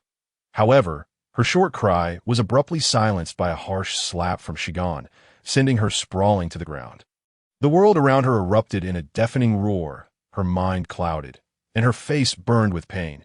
Shigan gripped Hongmei's throat, determined to make her obedient. Otherwise, this foolish and venomous woman would become a threat with her cunning schemes. As Hongmei's face reddened, her legs weakly kicked against the ground, her eyes bulging, and her hands desperately clawing at Shigan's wrist, drawing blood, it dawned on Hongmei that Shigan truly intended to kill her. At that moment, real fear took hold of her. She did not wish to die at all. Still causing a ruckus? Shigan's face bore a smile. Filled with dread, Hongmei simply wished to shake her head, indicating that she would no longer misbehave. Only then did Shigan loosen his grip, coldly observing as Hongmei collapsed to the ground, coughing heavily and gasping for air as he looked at the marks left on her neck. Now coated in dust, Shigan gently brushed his hand across her face, saying, "Look, how careless you are. Your face is covered in dirt." The motion Hongmei attempted to evade froze in place as she felt Shigan's calloused hand against her skin. Pain coursed through her body, and she trembled with fear. Once he had wiped the dirt clean, he declared, "Let us continue on our way." Hongmei nodded, scrambling to her feet to follow him. The chunks of meat lay in the dirt, covered in dust. No one would pay any mind to a piece of meat soiled with grime. Chapter 103. The red skirt crafted by Yuan Jiang, Shigan, and Hongmei made their way to the lake. In search of the benevolent serpent Beastman, two flowers bloom, each displaying their own beauty. Meanwhile, Chu Shengsheng gazed at the storeroom piled high with cured meats, the cellar brimming with freshly foraged potatoes and wild yams, alongside an abundance of wild fruits. She had come to understand the joy of a hamster. Indeed, one must first satisfy their basic needs for survival to feel content and joyful. In recent days, Chu Shengsheng had noticed Yuan Jiang and Eugene working tirelessly. Thus she took it upon herself to prepare their meals, as the heat outside had grown unbearable even for the strongest of beastmen. Chu Shengsheng admired the neatly arranged potato cakes, stir-fried meat with ground chili, a large pot of bubbling beef soup, and fried eggs, alongside the pepper-salted prawns that Eugene particularly enjoyed. This was her way of celebrating their recent victories, and she eagerly awaited Yuan Jiang and Eugene's return. Meanwhile, Yuan Jiang and Eugene returned home, covered in mud. Having successfully captured several tortoises, "I will go hunting after dinner and return tomorrow night," Eugene casually remarked. Yuan Jiang immediately looked up at Eugene, and after a moment of silence, he replied, "Thank you, Dad. We are family. No need for pleasantries." Eugene waved his hand dismissively like a tea that moment. Yuan Jiang realized that Eugene was indeed a magnanimous serpent beast man, embodying the generosity expected of his kind.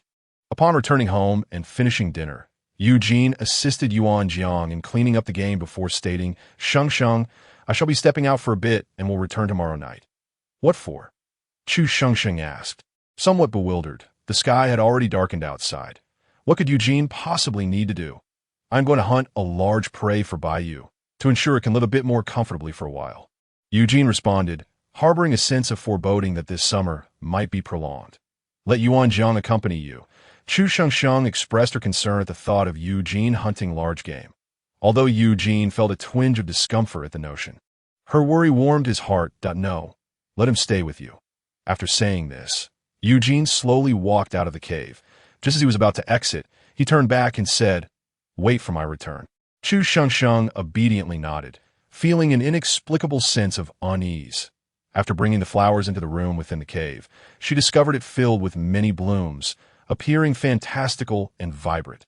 Nearby lay some unfamiliar, beautiful fruits, glistening with juiciness. The flowers were striking, piled beside the stone bed, which was covered with a pristine black hide that gleamed with a rich luster. Chu Shengsheng placed the flowers on the usual flower rack and was about to turn when Yuan Jiang embraced her from behind. She felt Yin Jiang's chin resting atop her head as he gently said, "Shengsheng, I am uncertain if what I have prepared is satisfactory. However, you mentioned that you love flowers, that you enjoy sweet and sour fruits, and that you wished for a red dress." Chu Shengsheng, drawn by Yuan Jiang's tenderness, turned to face him, unable to suppress her gaze as he took a step back, revealing a stunning red dress in his hands. The delicate golden red scales glimmered in the soft light, and the silky, water-like texture left Chu Shengsheng in awe. "Shengsheng, do you like it?" Though Yuan Jiang maintained a calm facade, his eyes betrayed his nervousness. "I love it." Chu Shengsheng was nearly blinded by the vibrant orange-red hue. It was breathtakingly beautiful, the shimmering scales evoking wonder. Moreover, the dress felt like water, soft and exquisite. "Then, Shengsheng, will you let Yuan Jiang dress you in this red skirt and become my bride?" Chu Shengsheng, for reasons unknown, felt a sudden sting in her nose. Gazing into Yuan Jiang's gentle eyes, her heart swelled with an indescribable warmth. "Yes," she replied softly. Yuan Jiang's hand gently brushed against Chu Shengsheng's clothing, his large hand encountering her soft curves, gradually peeling away the outer layer like a tender fruit, revealing the soft, white flesh within. Chu Shengsheng could not help but tremble slightly as Yuan Jiang's other hand soothingly caressed the nape of her neck, encouraging her to relax. Simultaneously, his lips brushed against her delicate ear, nibbling gently and planting soft kisses, causing Chu Shengsheng to melt into his embrace. Next came the lower skirt. The white interior was caressed inch by his distinctly knuckled fingers, leaving Chu Shengsheng nearly unable to stand. "Shengsheng, will you don a red skirt and show it to me?" The melodious tones of Chu Shengsheng trembled through her fingertips as she donned a vibrant orange dress. Aided by Yuan Jiang. Chapter 104. The Leopard Totem. The orange gown appeared to be drenched in the hues of the setting sun, its soft fabric caressing every inch of her skin. Retaining the strapless design, this particular creation barely contained her alluring curves, revealing a deep and inviting cleavage. The skirt, a mermaid style, clung to her hips and extended to mid-thigh, a design Chu Shengsheng had previously mentioned to Yuan Jiang, who had not only remembered but also crafted it with care. The mermaid skirt accentuated Chu Shengsheng's silhouette beautifully, her rounded, pert dairy enveloped beneath the fabric, while her long, snow-white legs seemed to radiate an almost ethereal glow. She felt no constriction from the dress, its softness allowing for a delightful sense of closeness. Yuan Jiang was rendered nearly speechless by her beauty. He had envisioned her in such an attire, yet never anticipated such breathtaking allure that could ensnare one's heart. His gaze lingered on Chu Shengsheng's elegantly curled black locks, her delicate and gentle features, the alluring flush of her cheeks, her slightly swollen lips, and the graceful line of her collarbone, all illuminated by the dress, making her appear almost luminescent. "Shengsheng, you are exquisite," Yuan Jiang murmured. Captivated, Chu Shengsheng's cheeks flushed crimson, the compliment filling her heart with sweetness, though tinged with shyness. Yuan Jiang adored this bashful side of her, longing to cradle her close, to keep her forever within his embrace. Gradually, he leaned in, his hands finding her slender waist, and lowered his lips to capture hers. Beginning a tender kiss, Chu Shengsheng found herself utterly disoriented by Yuan Jiang's kiss, her mind swirling in a haze. "Come, Shengsheng, drink this," Yuan Jiang urged, presenting a beautifully crafted wooden bowl to her swollen lips. Obediently, she took a sip, her dreamy gaze falling upon the golden liquid within it. Tea was surprisingly pleasant, infused with a refreshing herbal fragrance, reminiscent of Yuan Zhang's own clean and crisp scent. As Yuan Zhang watched Chu Shengsheng consume the essence of his heart. An overwhelming sense of satisfaction and joy surged within him, compelling him to share this delight with her. Thus, he pushed the hem of her dress higher, wrapping her long legs around his waist. His heated lips traced her neck. After all, accompanying a female orc does not seem characteristic of a hunter. Chapter 106. The benevolent ORC. As Eugene waited in vain, he found himself observing the two orcs lounging in the shade by the lake. Indulging in a leisurely slumber. Growing impatient, Eugene transformed into his beast form, positioning himself diagonally from the two orcs, preparing to ambush the horned beast that would come to drink at noon. Shigan sensed the powerful aura of an orc and promptly opened his eyes, rising swiftly to survey his surroundings. However, the orc's presence soon faded, likely having concealed itself. Noticing Shigan's agitation, Hongmei speculated quietly. What's wrong? Is he coming? Yes, Shigan replied cryptically. Hongmei felt a surge of joy, nearly moved to tears. As the hero destined to save her was about to appear, she forced herself to suppress her excitement and gently asked, So, Shigan, what shall we do? Wait. Wait? Wait for what? Hongmei's impatience boiled over. What was the point of waiting? They could simply seek him out. Yet, she dared not voice her frustration, choosing instead to remain composed. Unbeknownst to Hongmei, Shigan had already lost track of Eugene and had resorted to the most rudimentary method, waiting for his reappearance. Meanwhile, Eugene, indifferent to their plight, had spotted a horned beast obliviously approaching him, narrowing his eyes. This would do. Its size was just right. As the horned beast drew near, Eugene sprang into action, ensnaring his prey. The horned beast, however, was no fool. It began thrashing wildly in an attempt to dislodge the serpent from its back. Eugene clung tightly, opting not to use poison or his abilities, but instead engaging in primal combat. As he tightened his grip, watching the creature suffocate and collapse, he finally confirmed its demise before leisurely using his tail to lift the carcass, intending to drag it to the marshlands. His space was filled with an assortment of strange and exotic items, including peculiar plants and fruits, as well as odd minerals. He wished to bring something back for Shengsheng to play with, ensuring the horned beast would crush them. Just as he prepared to depart, the female orc suddenly obstructed his path, arms outstretched, gazing up at him. Senior, Eugene, disinterested, simply sidestepped the female and continued on his way, too preoccupied to entertain her presence. Hongmei watched the large red serpent bypass her, an uncomfortable sensation building within her. Just moments ago, she had assured Shigan that she could engage this powerful being in conversation, and now she felt her confidence shatter. Senior, please wait. I'm lost. Hongmei persistently attempted to stop Eugene, her hand brushing against him just as he nearly flung her away with his tail. Fortunately, Shigan caught her just in time, sparing her from harm. Senior, my name is Shigan, and this is my partner Hongmei.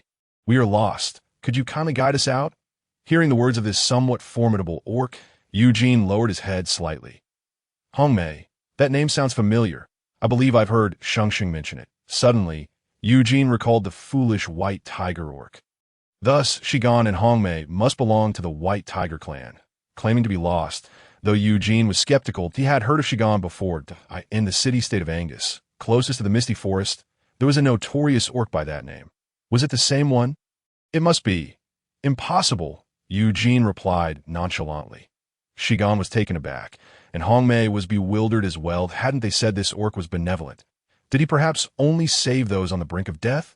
Or was the information from Hu Yuan flawed? Shigan's gaze turned icy. This orc appeared far from benevolent, leaving him with no choice but to employ other tactics. Senior, what would it take for you to agree to guide us out? Shigan's question piqued Eugene's curiosity. What did these two orcs desire? They simply wished for him to lead them away. What do you offer? I have a penchant for the unusual. Eugene raised an eyebrow. Unusual items? Shigan began to doubt whether this orc had ever left the Misty Forest. He tentatively suggested, I possess silk fabric suitable for clothing. The silk fabric, a specialty of Angus, was abundant there, and it was not particularly rare, as common folk also wore it. That will do. Where can you obtain it? Eugene's interest piqued. He did not stockpile silk fabric. His own was carelessly stored as space. Silk could be used to craft garments for Shang Shang, and though it was less valuable than his own fabric, it would still be quite lovely. Surely, Shang Shang would appreciate it. Chapter 107. The Path Forward. Shigan mentally labeled Eugene as naive and inexperienced, having never encountered the world beyond the misty forest. If Eugene were in human form, such misunderstandings would not arise, as Shigan would surely recognize the value of his own fabric. With narrowed eyes, Shigan replied, "To the misty forest, of course. You need only take us to the forest's edge." Eugene regarded Shigan with newfound interest. The misty forest? Yes, it is a thicket surrounded by brambles, shrouded in mist. Are you aware of its dangers? Shigan's inquiry caused Eugene to narrow his eyes, realizing Shigan might be attempting to gain something from him. Are you also going? Eugene's gaze shifted to Hongmei. Hongmei shrank back slightly, but upon seeing Shigan's menacing glare, she understood his intent, to incapacitate this orc with poison and then loot him. Yes, Hongmei averted her gaze. Feeling guilty, Eugene smirked. Neither of them appeared virtuous. Without uttering another word, he set off ahead, moving swiftly. Shigan had no choice but to transform into his beast form, following closely behind with Hongmei. Eugene ambled casually, while Shigan, struggling to keep pace, harbored anger within, contemplating the poison in his possession, that he resolved to reduce the dosage. He intended for this serpent orc to suffer before meeting his end. Here we are. Eugene's tail coiled around the horned beast, showing no signs of fatigue. He appeared completely at ease, while Shigan, already lacking strength, felt his frustration boiling over, especially with Hongmei weighing him down. Midway, Hongmei considered asking Eugene for assistance, but he didn't even glance back, creating an awkward atmosphere. Shigan grew increasingly exasperated with Hongmei, regretting his decision to bring along this useless companion. Thank you. Thank you. Upon reaching the thorn-laden misty forest, Shigan bowed his head in gratitude, secretly administering the poison onto Eugene. This toxin had cost him a fortune to acquire, and it was entirely colorless and odorless, capable of permeating the skin. He and Hongmei had already consumed the antidote. Your payment. Eugene coldly regarded Shigan. The trivial tricks Shigan employed were beneath his notice. Attempting to poison him was akin to brandishing a sword before a master swordsman. Shigan rolled his eyes, contemplating claiming he had left his payment in a cave. But upon seeing Eugene's formidable demeanor, he opted not to expose his spatial treasures, instead begrudgingly retrieving a necklace adorned with a brilliant red bead. He brushed his hand over it, revealing a length of silk fabric. The fabric was white, appearing clean and soft. Upon seeing the silk, Hongmei's eyes nearly bulged. She adored it immensely. In the Yingong Mountains, there were no silk weavers, and she had never encountered such fabric, so supple, like water. Moreover, to conjure fabric from thin air, Shigan possessed such remarkable skills. Clearly, Hongmei was unaware of spatial artifacts that Eugene's attention was drawn to the red bead. His eyes sparkled. This item would be perfect for Shang Shang. Its color matched his own, and he found it appealing. Shigan was indeed a generous soul. As Shigan watched Eugene take the fabric, he felt an unexpected pang of reluctance. He was not typically so magnanimous. Observing Eugene's cold demeanor, he awaited a reaction, but nothing transpired. Faced with Shigan's incredulous gaze, Eugene remarked nonchalantly, "What? Were you expecting me to succumb to your poison?" Shigan's pupils constricted. He had been discovered, without a second thought. He tossed Hongmei toward Eugene and fled, not daring to look back. Eugene sidestepped the flying Hongmei, releasing the horned beast and swiftly capturing Shigan. Though Shigan attempted to retaliate, his abilities paled in comparison to Eugene's strength. The vast disparity in power rendered Shigan's efforts futile, and he realized the serpent's tail was tightening around him, and no longer wishing to conceal his capabilities, he hastily applied the poison to Eugene's constricting tail. Yet again, nothing happened. At this juncture, Shigan began to sense something was amiss. This orc was extraordinarily powerful and impervious to poison. Eugene observed Shigan's eyes redden under the pressure of his tail, finding the situation amusing. Transforming into his humanoid form, he deftly plucked the spatial necklace from Shigan's neck. "Da-da. Thank you for your spatial artifact. It is simply exquisite. I shall convey my gratitude to my female companion." Upon concluding his words, Eugene severed the soul mark within the spatial artifact with a flick of his hand. The Shigan's eyes widened in horror as he sensed the disconnection from the very fabric of space. Such a method of erasing spatial marks could only be executed by a higher being upon a lower one, or through voluntary relinquishment. This technique circulated solely among the elite of the city-states. Many of the orcs below had never even heard of space. Shigan stiffened his neck, demanding, "Who on earth are you?" "TSK, if you must know, I am Eugene." In that moment, Shigan realized he had struck a formidable obstacle. For Eugene was secretly nicknamed Viper by Angus's orc follower, and no one dared to provoke Eugene. He was cunning and treacherous, with a ruthless streak and an insatiable thirst for revenge.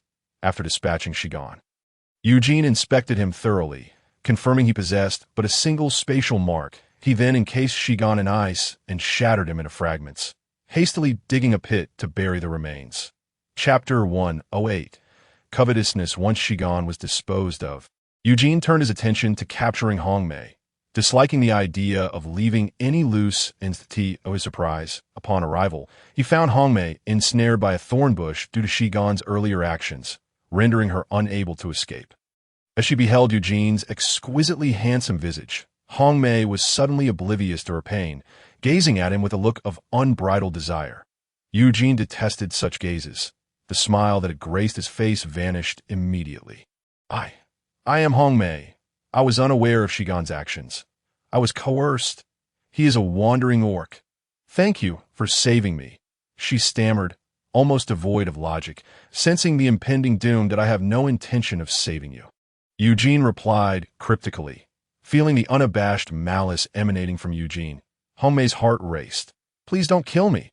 I beg you, spare my life, and I shall do anything," she pleaded, and without hesitation began to disrobe. This display repulsed Eugene. He was not the kind of beast who was rendered speechless by the sight of a female. "Anything, you say?" Eugene inquired, bemused. Hongmei nodded vigorously, her hands pausing momentarily. Eugene had no desire to behold the bodies of other females. Upon noticing the totems adorning her arms and legs, many of which were marred or faded, his gaze grew increasingly frigid. Such numerous totems, and several defaced, indicated that this female was not of good character. After all, totems only faded upon death, and were only scarred when abandoned. Eugene extracted a drop of his venom and applied it to the wound at Hongmei's temple. Subsequently, he turned and departed with the horned beast, leaving her behind. "Don't go. Senior, please don't leave me. Help me." Hongmei's heart-wrenching cries echoed through the forest. Eugene paid her no heed. A female so wicked deserved her fate. Alas, she had a mate, and not just one. He refrained from outright killing her to avoid collateral damage. Yet from that day forth, Hongmei would be reduced to a fool. At least she would still be alive. Later, her mate found her, and she became a simpleton, with him showing no inclination to cure her.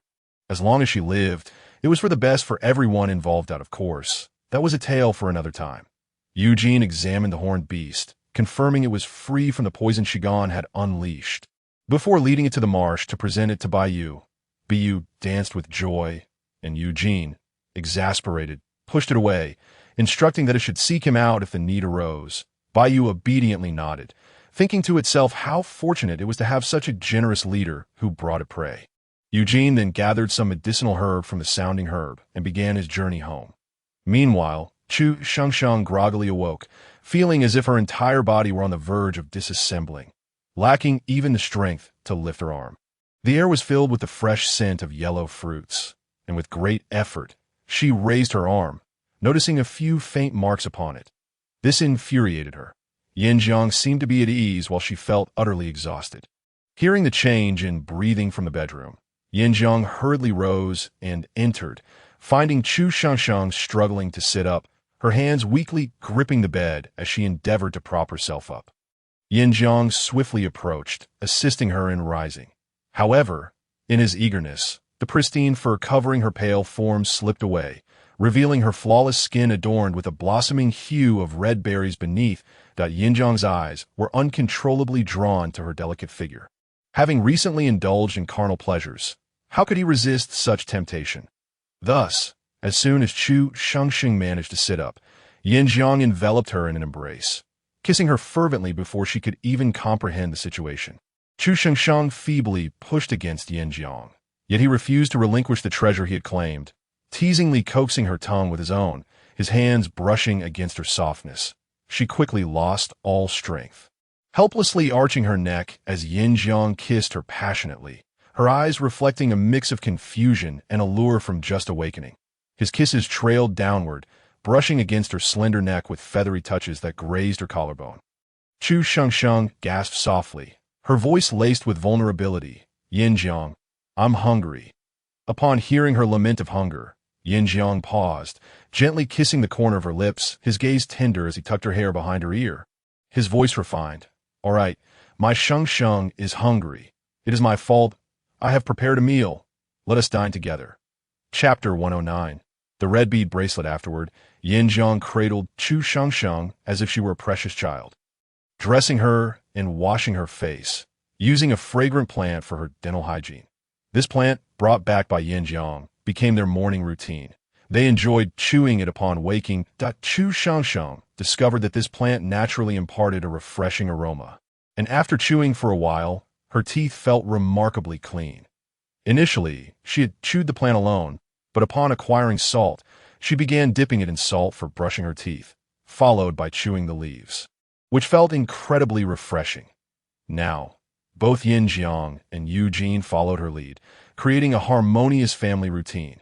After their morning rituals, Chu Shengsheng savored the mushroom and meat soup Yinjiang had prepared, glancing toward the outside.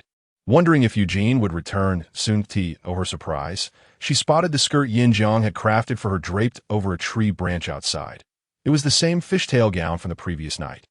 Chu Shengsheng's eyes widened in shock, as if burned, and she quickly averted her gaze, her cheeks flushed with the memory of last night's debauchery.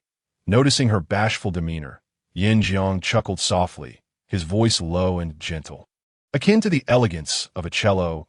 Chu Shengsheng, hearing his laughter from behind, turned around in a huff, feigning indignation as she looked at him, causing Yinjiang's heart to soften, transforming into his beast form. He approached her, nuzzling against her with his velvety fur, igniting a delightful tickling sensation.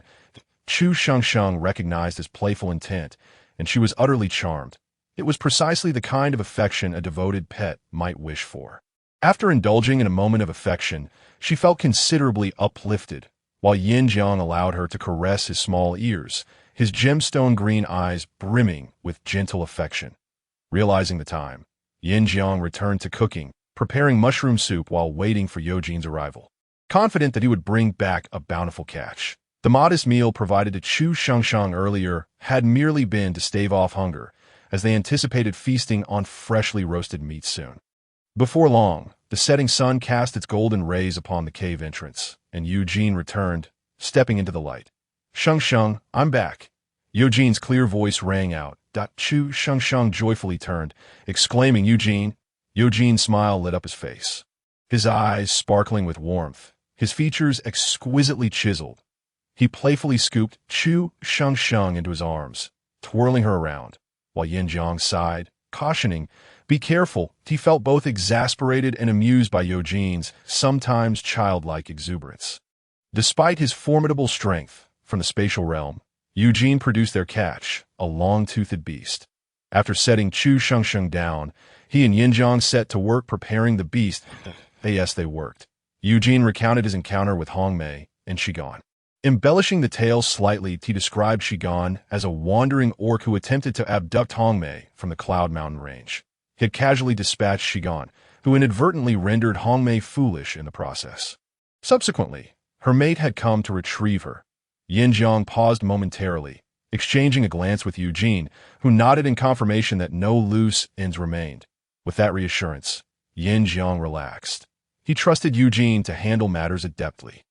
Once the prey was roasted, Eugene retrieved a small red bead from his pocket, its strap made of soft, crimson fur, resembling a bracelet. "Sheng Sheng, come here and see the gift I have brought for you." Yinjiang's eyes narrowed upon recognizing the spatial artifact, while Chu Shengsheng approached with delight, her curiosity piqued by the beautiful bracelet. "Here, wear it." Yao Jin adorned Chu Shengsheng with pearls, and with a gentle touch from her fingertips. Chu Shengsheng discovered that a drop of her blood had been placed upon the crimson bead by Yao Jin, only to be absorbed shortly thereafter. She was taken aback. Could this be the legendary blood oath of recognition? Suddenly, a thought crossed her mind. Could this possibly be a spatial realm?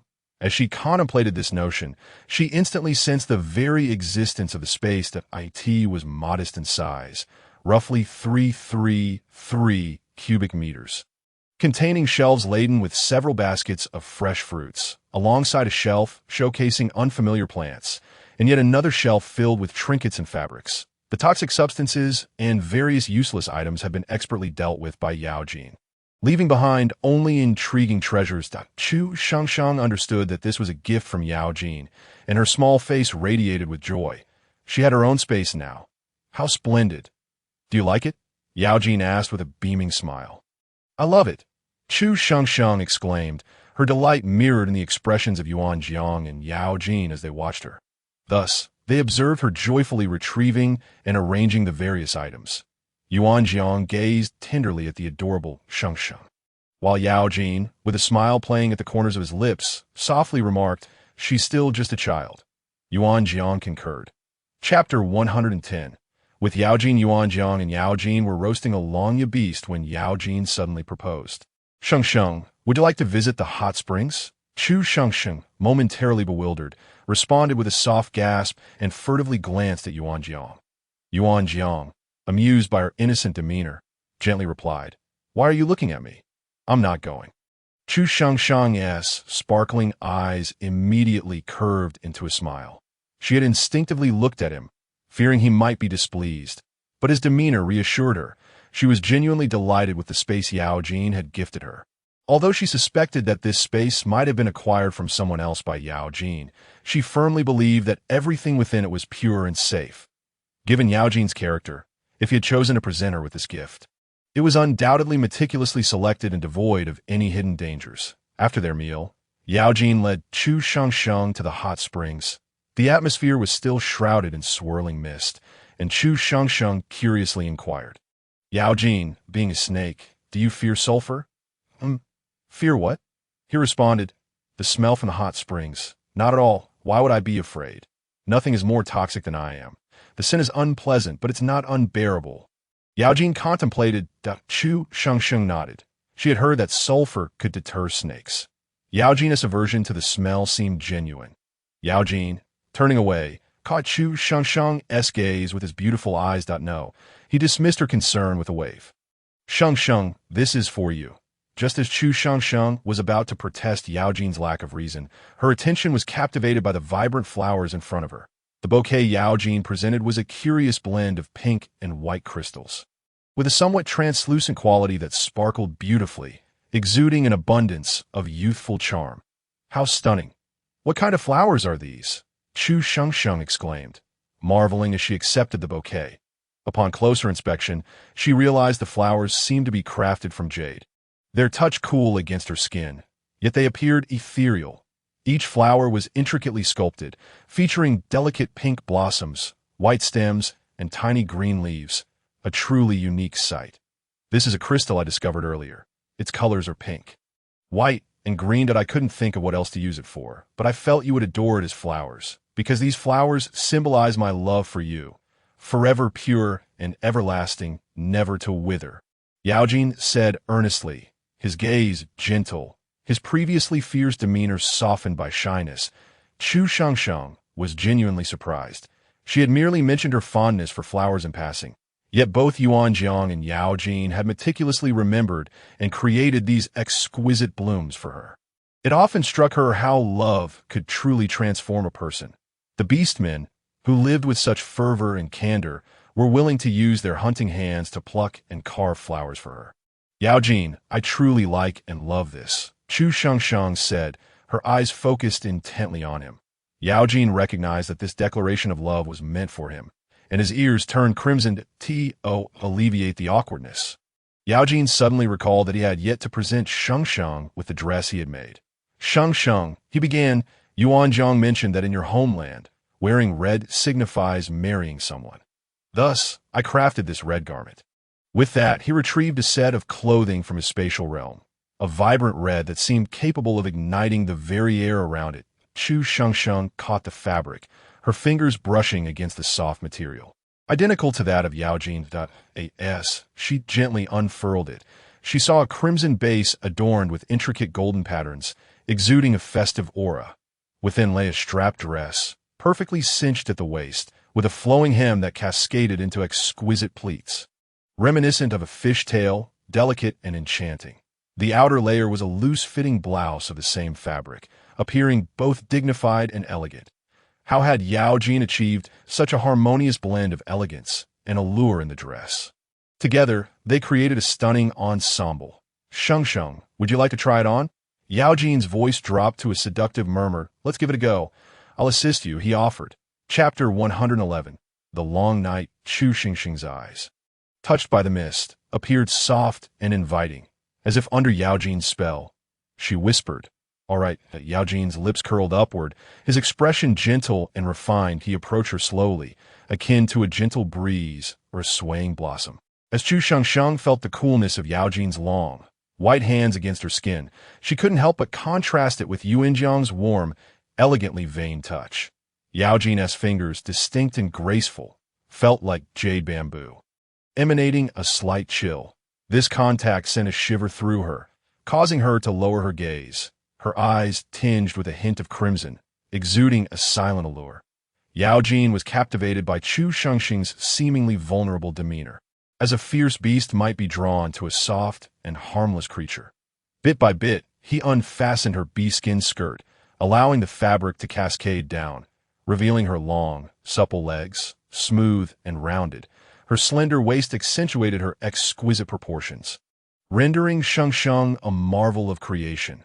Shengsheng, come, raise your hand, Yao Jin instructed as he draped the outer blouse over her bare, alabaster skin, encircling her delicate waist and drawing her closer. Chu Shengsheng felt Yao Jin's firm grip on her waist, his powerful hands contrasting with the gentleness of his demeanor. She staggered slightly, falling into Yao Jin's embrace, her arms instinctively wrapping around his neck, her lips grazing his elegantly rolling Adam's apple. The warmth of her soft lips on his throat left Yao Jin parched and yearning. The sensation both foreign and enchanting, imbued with an unintentional seduction. Hearing Yao Jin's soft, labored breaths, Chu Shengxing's cheeks flushed with warmth, yet a mischievous thought sparked within her, a boldness that compelled her to trace the outline of his throat with her tongue, her lips brushing against Yao Jin's cool skin. Within Yao Jin's red-hued irises, excitement simmered just beneath the surface. He teasingly flicked his tongue against his sharp canines, lifting Chu Shengsheng by her waist, prompting her to wrap her legs around his narrow waist. Chu Shengsheng obediently complied, her already weak and pliable form clinging to Yao Jin, fearful of falling, with one hand on her waist and the other lifting her long leg. Yao Jin guided her. The melodious strains of music enveloped Chu Shengsheng, who found herself embraced by Eugene, this time seated upon the stone platform within the pool. Weakly, she rested her delicate fingers, pale as the tips of green onions, upon Eugene's shoulder, pressing down with an intensity that rendered her fingertips white. Her visage a canvas of blankness tinged with allure. Eugene's temples were dampened, his eyes filled with a rapture that bordered on the predatory. His treasure was entirely his, and he longed to meld Chu Shengsheng into his very being. The serpent totem upon his heart grew ever more exquisite, infused with an indescribable vitality, revealing in that moment the profound affinity between Chu Shengsheng and Eugene in every conceivable aspect. Yet the night was still young. Chapter 112. The stone door. When Chu Shengsheng awoke, it was already the following morning, her body devoid of strength, her bones feeling as if they were made of jelly. As she opened her wide eyes, they met the sight of ice-carved little leopards and snakes nestled in the wooden basin beside her bed. Familiar forms of Eugene and Yuanjiang, each approximately 30 centimeters tall.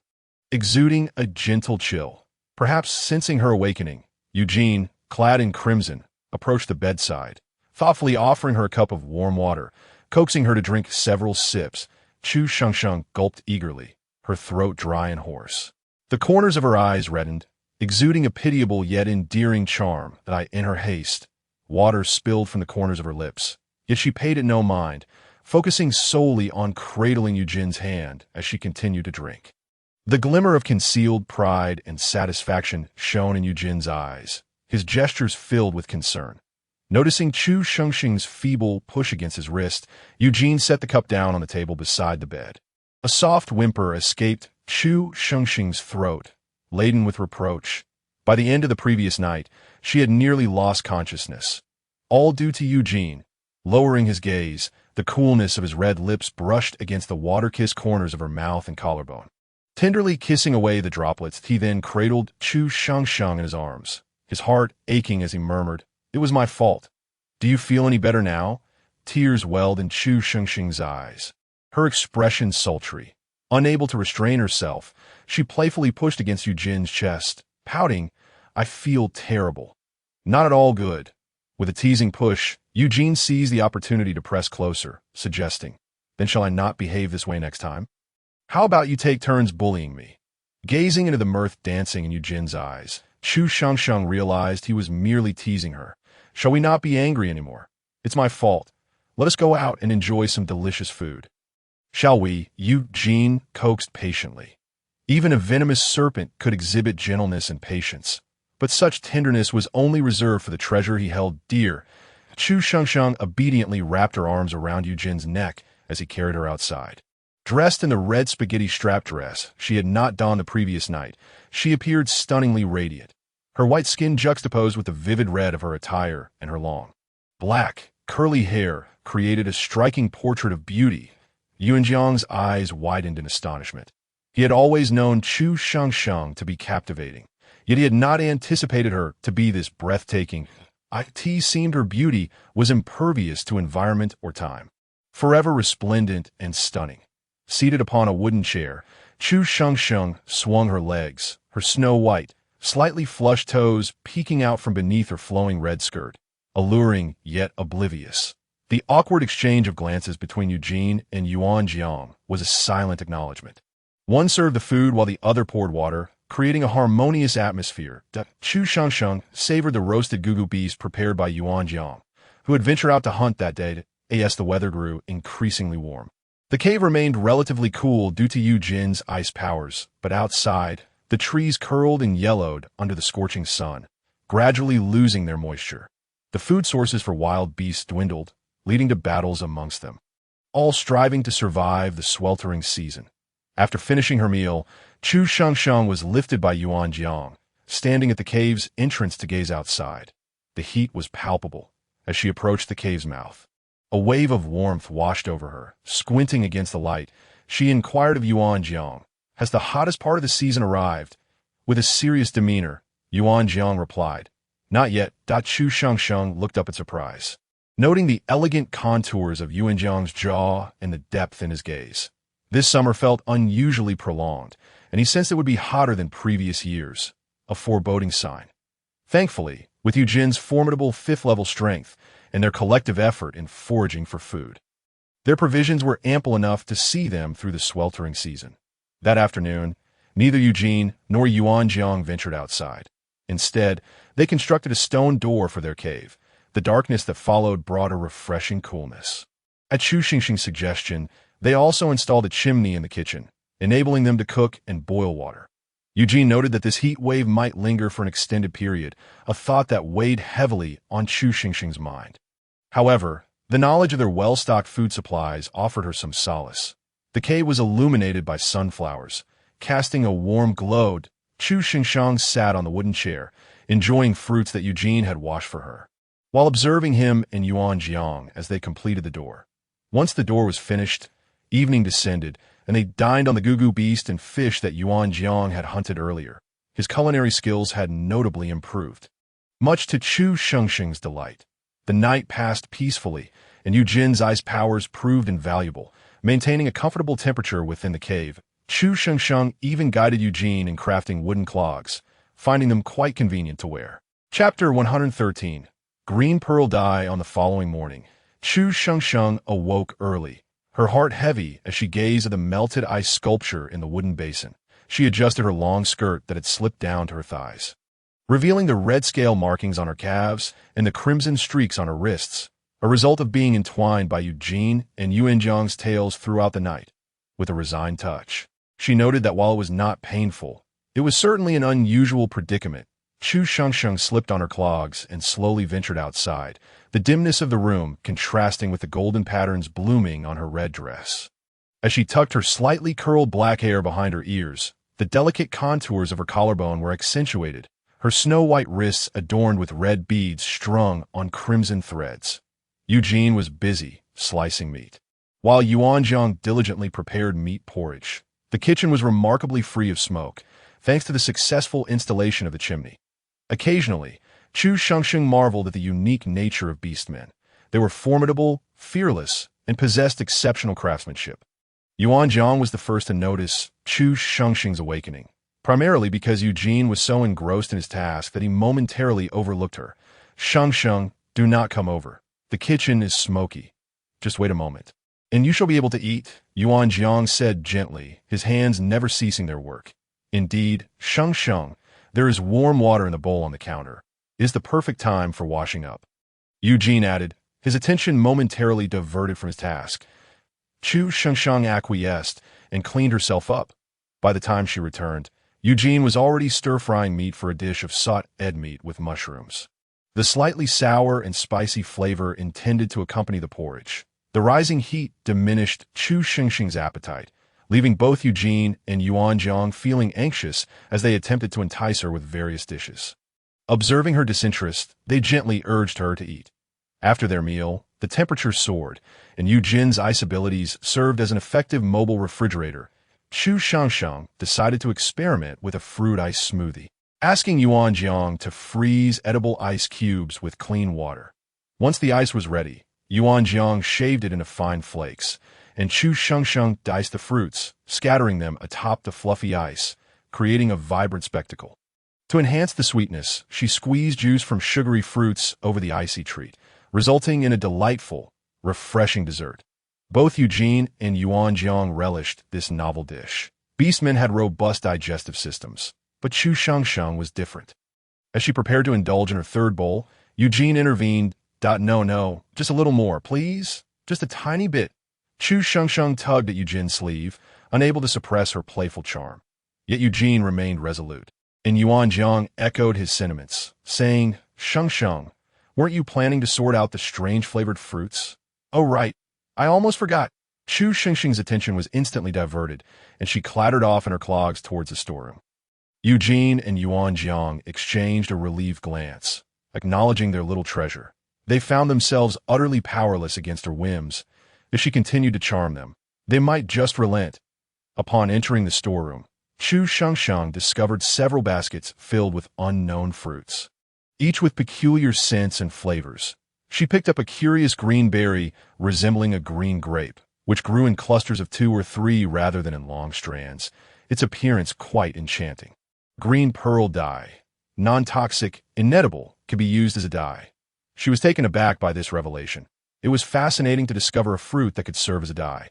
She took a white silk handkerchief and squeezed the juice from a fruit, only to discover that it was colorless. Chu Shengsheng, filled with suspicion, wondered whether, similar to the modern extraction of pigments from grape skins, a slight boiling might be required. Thus, she brought some green beads to the kitchen and, after several attempts, Chu Shengsheng realized that simply boiling the skins yielded a light cyan hue, while boiling them together with the fruit flesh resulted in a greenish-blue shade. The more flesh used, the more intense the color became upon heating. This discovery was indeed intriguing. Chapter 114. Dyeing fabric. Consequently, Chu Shengsheng decided to dye a piece of cyan silk fabric from the red beads. Yuanjiang and Eugene joined her in the endeavor, and the three of them worked together to color the fabric.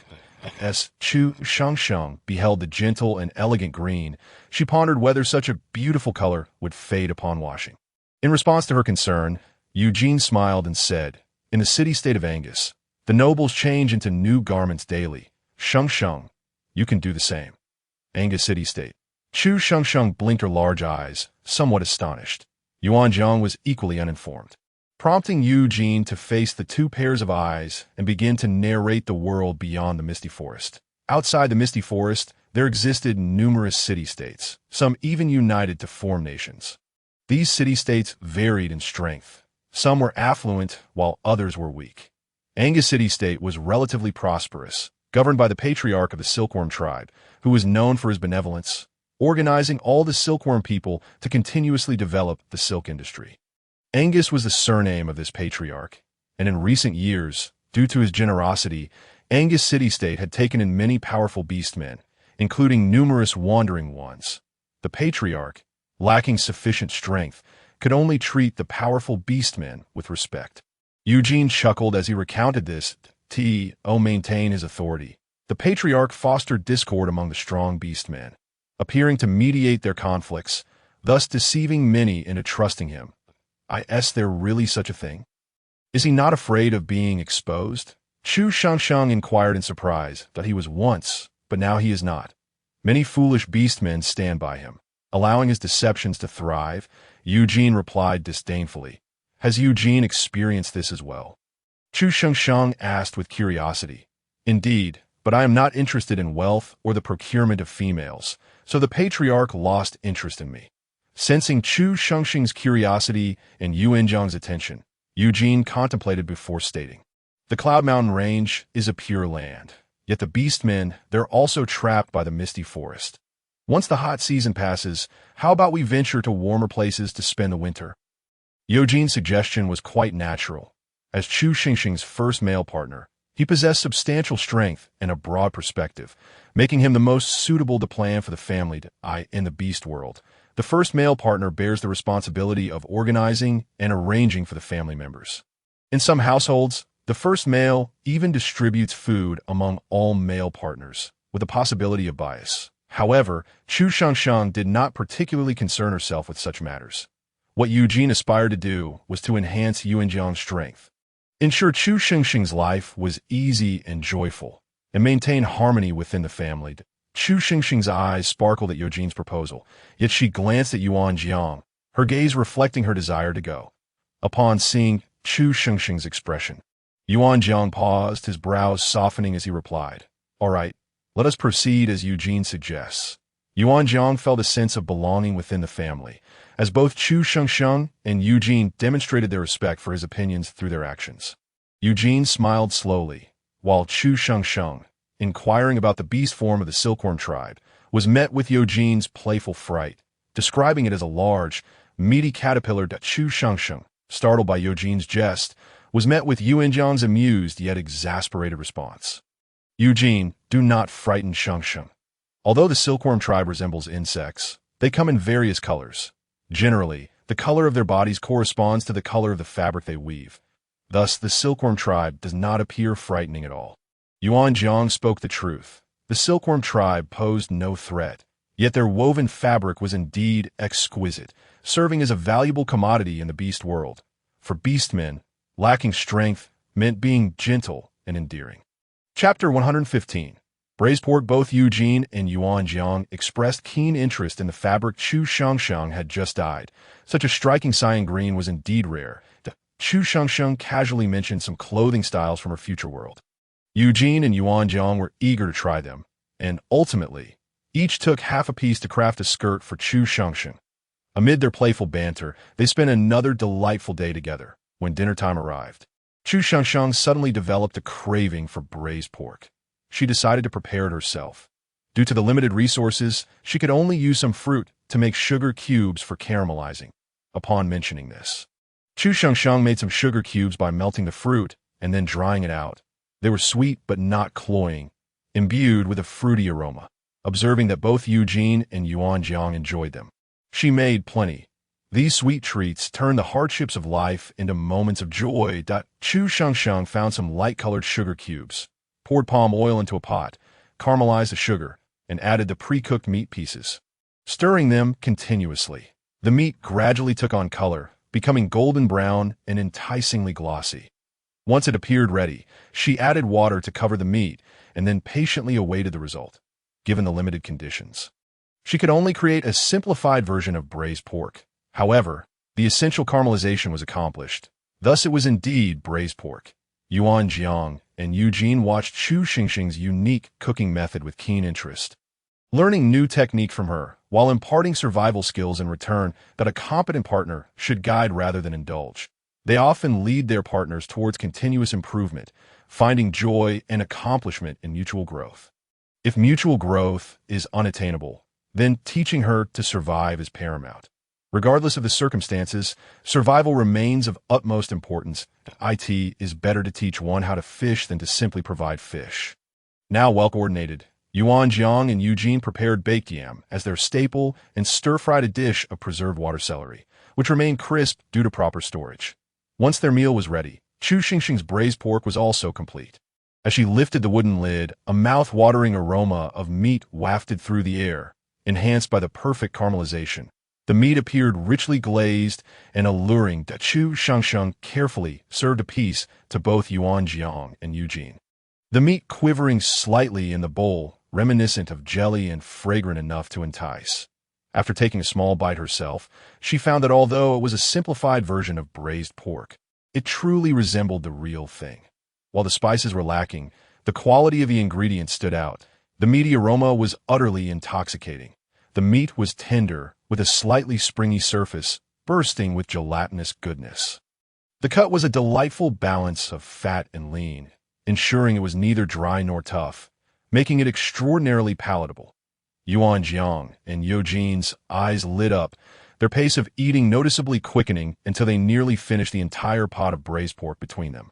Seeing their enjoyment filled Chu Xingxing with happiness. In her heart, Chu Xingxing mused that this leisurely passage of time was not ideal. The greenhouse could be used to grow vegetables. Perhaps she should give it a try? As a descendant of the Huaxia ethnic group, the instinct to cultivate the land was ingrained within her, and she was reluctant to waste any inch of soil. Chu Xingxing resolved to experiment with farming. Just as she contemplated this, Eugene remained closely at her side, while Yuan Jiang subtly leaned closer, both having transformed into their beast forms. Yuan Jiang relied entirely on his cuteness, while Eugene felt that his coolness would surely please Xingxing. Thus, Chu Xingxing once again experienced the contrasting temperatures of ice and fire, certain that her legs and waist would be reddened by the following day. Chapter 116. Scorching Sun Upon Awakening. Chu Xingxing stepped outside her bedroom only to find Yuan Jiang and Eugene with solemn expressions. She hurried over, asking, "What is the matter?" With a serious demeanor, Eugene replied, "The hot season has arrived." Seeing Chu Xingxing's bewildered expression, Yuan Jiang opened the stone door, and a wave of scorching heat rushed into the cave. Chu Xingxing gazed outside, feeling as if the very air had been distorted by the heat, squinting at the sky. She noticed two suns overhead.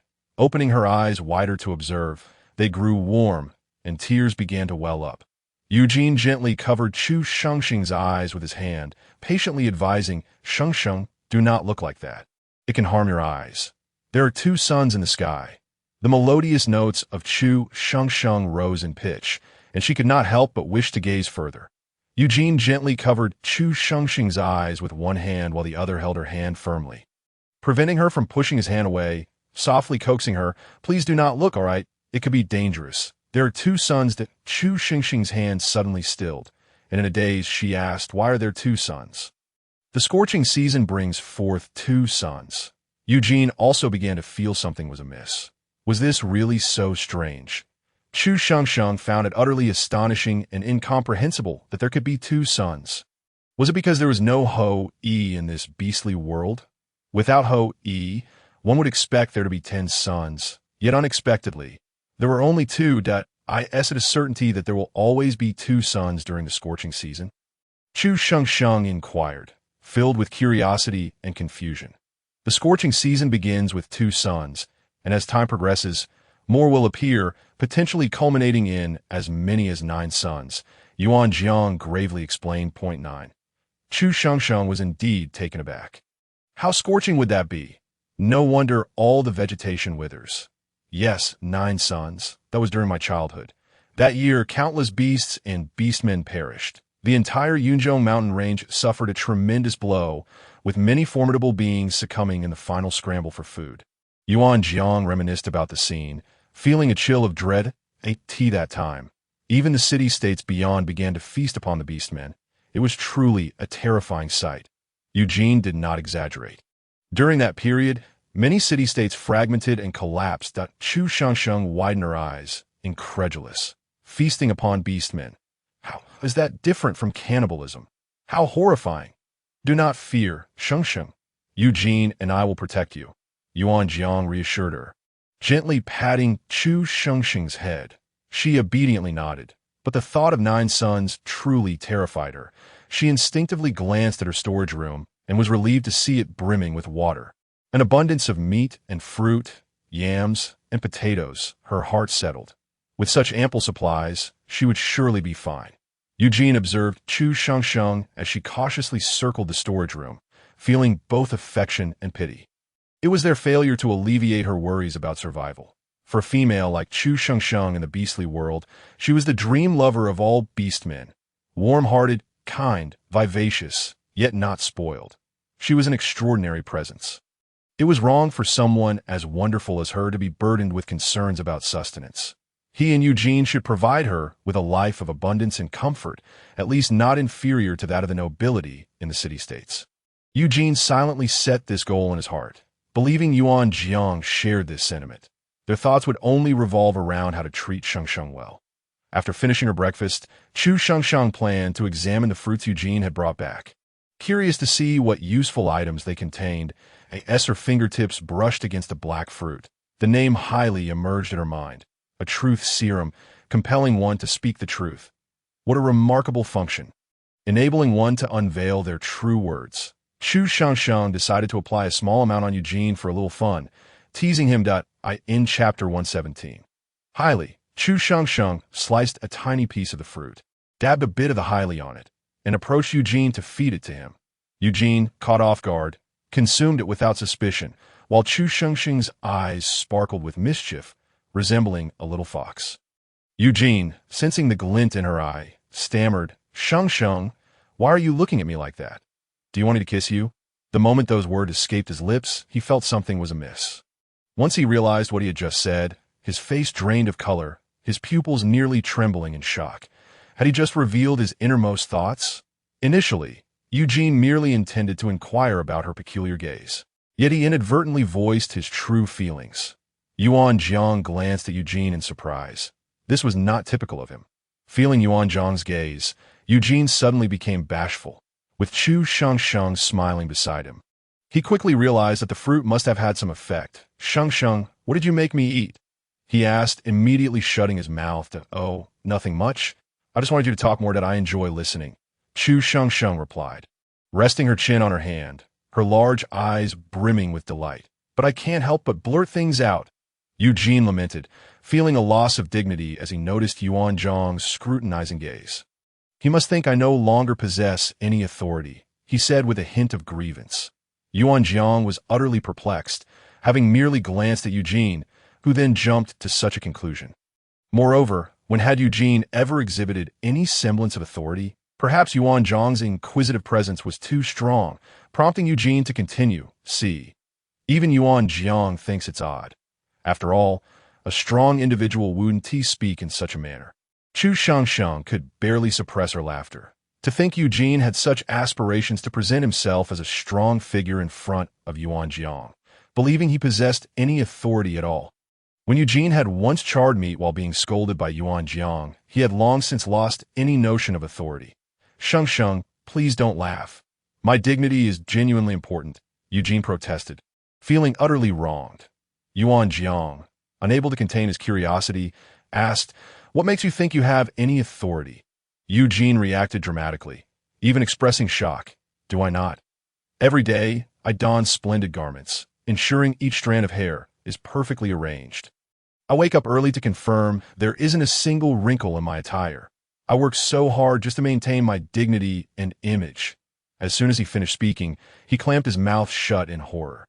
"Goodness, what have I just said? I actually revealed that I groom myself daily. A true strong man would never need to concern himself with such trivialities." Chu Shengsheng could no longer hold back her laughter. Eugene was utterly ridiculous. She recalled how, upon seeing Eugene's impeccably smooth and refined hair, she had once inquired how he maintained such a style. He had replied with calmness, "No need to maintain. Once one possesses strength, it naturally appears." Back then, she had felt envious, realizing that strength could indeed yield such benefits, especially since she had to style her hair each day. Little did she know, Eugene rose early each morning just to cultivate an appearance of strength. Who could hear this and not shed tears for him? Yuan Jiang couldn't help but smirk at Eugene's predicament, finding amusement in his plight. "Have you learned to cook yet?" Yuan Jiang inquired curiously. "Of course, it's simple. I mastered it long ago. I simply feign ignorance so that you can cook, and I can enjoy the meals," Eugene replied, his eyes dimming with disinterest. As a beastman who had never been skilled in cooking. He had always burned the meat, overcooked the vegetables, and turned stews into mush. He had learned, yet he disliked cooking, so he pretended to be inept, allowing Yuan Jiang to teach him repeatedly, to no avail. Little did he expect that today, his carefully maintained facade would crumble. "All right, then you shall cook tonight. If you burn the food again, you must finish it all yourself. After all, during the scorching season, we cannot waste food." Yuan Jiang raised an eyebrow. Eugene's eyes filled with despair as he realized the light of hope had vanished. He would never believe in hope again. Chu Shengsheng was thoroughly amused. She had thought Eugene was the type who would fail at cooking no matter how many times he was taught. Little did she know, he had quite the clever scheme to teach him a lesson. In Chapter 118. Breakthrough, Eugene gazed at Chu Shengsheng's mischievous and adorable demeanor, unable to resist leaning closer. "Shengsheng, you are truly delightful, like a little cat. I wish to cradle you in my hands." As soon as he uttered those words, Chu Shengsheng's face flushed crimson. "What are you saying?" she exclaimed, unable to suppress her embarrassment. Feeling exasperated by Eugene's cheekiness, Eugene suddenly discovered the right way to utilize the truth serum. Bending down closer with a twinkle in his eyes, his voice soft and tender, "Shengsheng, Eugene likes you very much and wants to be with you for a long time." Chu Shengsheng froze for a moment, seeing the love reflected in Eugene's eyes, filled with her essence. She knew Eugene had feelings for her, yet she suddenly realized how much he truly cared. While she herself held back a part of her heart, perhaps it was the distorting relationships she had witnessed in the modern world, but such pure love was something she had never imagined possessing. Yet, Eugene poured all of himself into loving her. Chu Shengsheng's gaze drifted past Yuan Jiang, and in that moment, the same gentle and loving expression she saw in Eugene's eyes mirrored in Yuan Jiang's. At that moment, she felt the totem on her chest and collarbone radiating warmth. Yao Jin and Yuan Jiang devoted their entirety to loving her, imprinting their totems upon her essence. Thus she became their faith. Their treasured in this moment. Chu Shengsheng wholeheartedly embraced Yuan Jiang and Yao Jin. She was no longer afraid, nor did she worry about being hurt. They had taken 101 steps toward her. And now she would accompany them for the rest of her life. That instant, Yao Jin and Yuan Jiang felt an indescribable sense of reassurance. Their bond with Chu Shengsheng became profoundly tighter as they sensed her heart opening. Fully accepting them, Yao Jin felt his boundaries loosening, while Yuan Jiang experienced a breakthrough on the spot. When Chu Shengsheng realized this, she saw Yao Jin and Yuan Jiang transforming into their beast forms, radiating a gentle glow.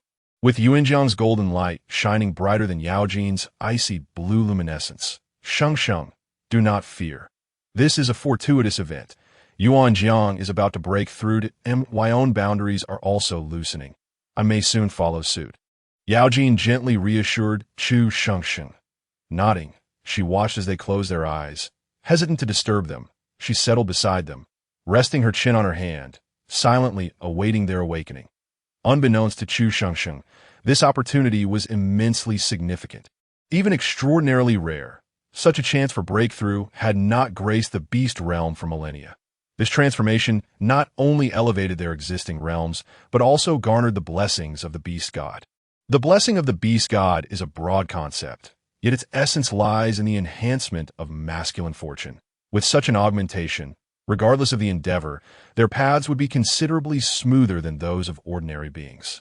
After a lengthy wait without any sign of movement from the two, Chu Shangsheng returned to the storeroom to continue organizing the fruits. This time, there was nothing exceptional, merely ordinary, edible fruits. Having exhausted her opportunities for plant identification today, she planned to resume her studies tomorrow. Estimating the time, she figured was also a good moment to prepare a meal. Noticing that Yao Jin and Yuan Jiang remained still, she headed to the kitchen to cook. Today, she prepared fried potato cubes, seasoned with her homemade pepper salt and chili powder, alongside a savory porridge made with salted meat and yam, which looked quite appetizing. Just as she finished cooking, Yao Jin transformed back into his human form and sluggishly made his way to the kitchen. Hearing his footsteps, Chu Shengsheng turned around and, upon recognizing him, asked with concern, "How are you?" Placing the bowl she held onto the table, she eyed him with worry. Yao Jin, wearing a warm smile, responded with joy in his voice. "Very well. Soon, I will break through to the 5th level." Chu Shengsheng's eyes brightened as she continued to inquire, "And what about Yuan Jiang?" "Yuan Jiang's breakthrough will be gradual. It may take several days, but when he awakens, he will reach the 4th level." Yao Jin felt elated about Yuan Jiang's progress, knowing that their increasing strength would only benefit Chu Shengsheng. "Several days? Will he be all right without food?" Chu Shengsheng's concern lingered. "He'll be fine. Just a few days won't hurt him." Yao Jin reassured her nonchalantly, knowing that a robust beastman could endure a short period without sustenance. With Yao Jin's words, Chu Shengsheng felt her worries dissipate. Chapter 119. Compensation thus. Yet again, Yao Jin did not prepare a meal today. After finishing their meal, as Yao Jin washed the dishes, Chu Shengsheng circled around Yuan Jiang, noting that aside from glowing, he resembled a statue. Once Yao Jin finished tidying up, he gently led Chu Shengsheng away, saying, "Time to rest. Yuan Jiang's breakthrough is a wonderful occurrence." Obediently, Chu Shengsheng allowed Yao Jin to carry her away. After they had freshened up, she changed into a teal spaghetti strap nightgown, a new creation by Yuan Jiang. This nightgown, while not form-fitting, was cinched at the waist, accentuating her curves beautifully. When Yao Jin entered the room, he caught sight of her silhouette. Chu Shengsheng had brushed her hair before bed, and her long locks appeared even more voluminous. Her lustrous hair cascaded in stunning waves, and the delicate teal gown highlighted her fair skin, making it seem almost luminescent. Hearing footsteps, Chu Shengsheng felt a twinge of confusion as she turned to see Yao Jin. Yao Jin, at that moment, Yao Jin felt as though his heart had been struck. The enchanting figure of Chu Shengsheng, with her ethereal beauty, turned to him, and in that fleeting instant, time seemed to stand still. His heart raced, as it always did for her, no matter how many times they shared such moments. Chu Shengsheng tilted her head in curiosity, her delicate features exuding warmth and grace, an almost ghostly allure, as Yao Jin listened to the rhythm of his heartbeat. He approached her step by step, their connection intensifying with each movement. Chu Shengsheng's gentle smile lingered, yet she was taken aback when Yao Jin suddenly pressed her onto the bed. "Yao Jin," she uttered, perplexed, as she reached out to touch his forehead. Pondering whether he had consumed something amiss or if it was an after-effect of Black Lily's potion, Yao Jin's eyes were filled with restrained love as he seized her hands, pinning them above her head. Chu Shengsheng gasped softly, yet in the next moment, all her questions were silenced by Yao Jin's lips. Her wide eyes, filled with innocence and curiosity, met his as he pressed his nose against hers, his lips brushing against hers, igniting an indescribable thrill. "Yao Jin," she murmured, her voice slightly unclear. Yet Yao Jin, intoxicated by the moment, entwined his tongue with hers, their cool lips gradually warming with an undeniable heat. Struggling to lift her head, Chu Shengsheng found her wrists restrained. Forced to arch her back, tears welled in her eyes, her lashes dampened, and her cheeks flushed with a tender hue. Her delicate neck exposed, Yao Jin's lips traced her neck, and the teal gown slipped to her waist, revealing her exquisite form.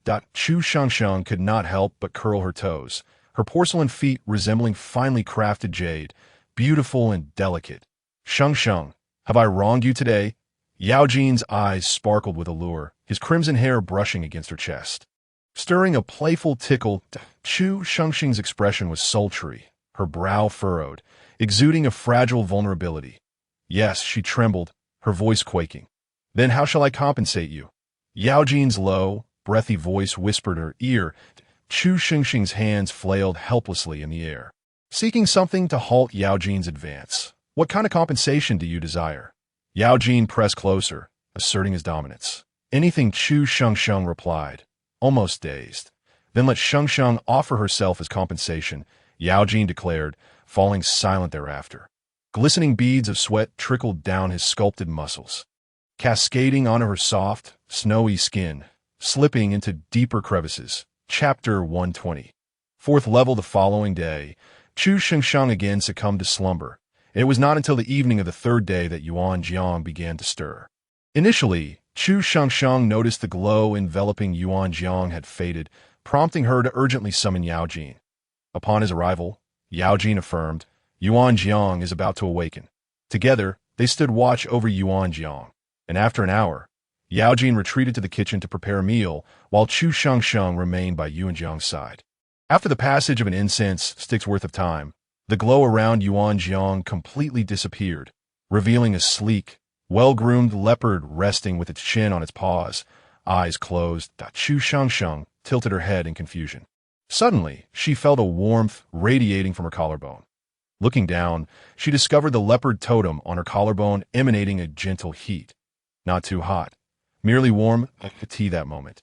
Yuan Jiang slowly opened his eyes, their emerald depths appearing even more profound. Reflecting the shimmering lake within, Shengxing, Yuan Jiang's voice was somewhat hoarse, yet still elegant enough to captivate. Yes, I am here. Do you feel unwell? Chu Shengxing asked, her concern palpable. Not at all. That Yuan Jiang's gaze softened. He felt an overwhelming surge of power coursing through him. Indeed, after his elevation, the world appeared transformed, and his senses sharpened dramatically. That's wonderful. Yuan Jiang is the best. The melodious strains of Chu Shengxing were adorned with laughter. Yuan Jiang, unable to resist, felt his ears flush a deep crimson. He gently drew Chu Shengxing into his embrace, burying his face in her cascading locks. Slowly inhaling the floral fragrance that enveloped her, he murmured in a low tone, Shengxing, I have missed you. Chu Shengxing gradually lifted her hand, tenderly caressing the nape of Yuan Jiang's back. Her heart raced, tinged with a hint of shyness. Such sweet words made her cheeks flush with warmth. Shengxing, have you thought of me? Yuan Jiang's voice whispered in her ear, igniting a delightful tickle within her. Chu Shengxing bit her lip, overwhelmed by bashfulness. In response, Yuan Jiang pressed gently on her waist, causing her to melt into him. Shengxing? Yuan Jiang gazed into her eyes with earnestness, the verdant depths of his gaze threatening to envelop her entirely. I have, Chu Shengxing replied softly, her toes curling in shy embarrassment. Yuan Jiang's expression softened. His delicate little female was truly endearing, gentle and obedient, infused with her unique vibrancy and vitality, making his life all the more intriguing. He cherished her chin, pressing his lips to the corner of her mouth. Following that, he lovingly sucked on her lip pearl, relishing the sensation. Each time he did, Chu Shengxing would yield, her body softening. She wrapped her fingers around the nape of Yuan Jiang's neck, tilting her head back, lost in the kiss. Shengxing, breathe. Yuan Jiang suddenly interjected. It was then that Chu Shengxing remembered to draw in air, the tension and shyness causing her heart to race. Yuan Jiang could feel the rise and fall of her chest. His gaze deepened, and the hand resting on her waist tightened further, leaving Chu Shengxing feeling utterly weak and reliant on him. Yuan Jiang adored the sight of her delicate, powerless form. It made him want to tease her relentlessly. Dinner's ready, Eugene called from the kitchen. Chu Shengxing, her face still flushed, gently pushed Yuan Jiang away. Fearing that she might grow hungry, Yuan Jiang ceased his advances, and they both made their way to the kitchen to their surprise. The table was laden with a delightful array of dishes prepared by Eugene. Mushroom-stewed half-salted chicken, stir-fried eggs, yam and meat porridge, and even cold-tossed potato strips. Chu Shengxing was astonished, realizing that Eugene was quite the cook. Each dish was visually appealing and aromatic. Not bad, Yuan Jiang remarked candidly, while Chu Shengxing nodded vigorously in agreement. Eugene affectionately tapped her forehead with his finger, whispering gently, naughty, as they began to eat. The three of them fell into a comfortable silence.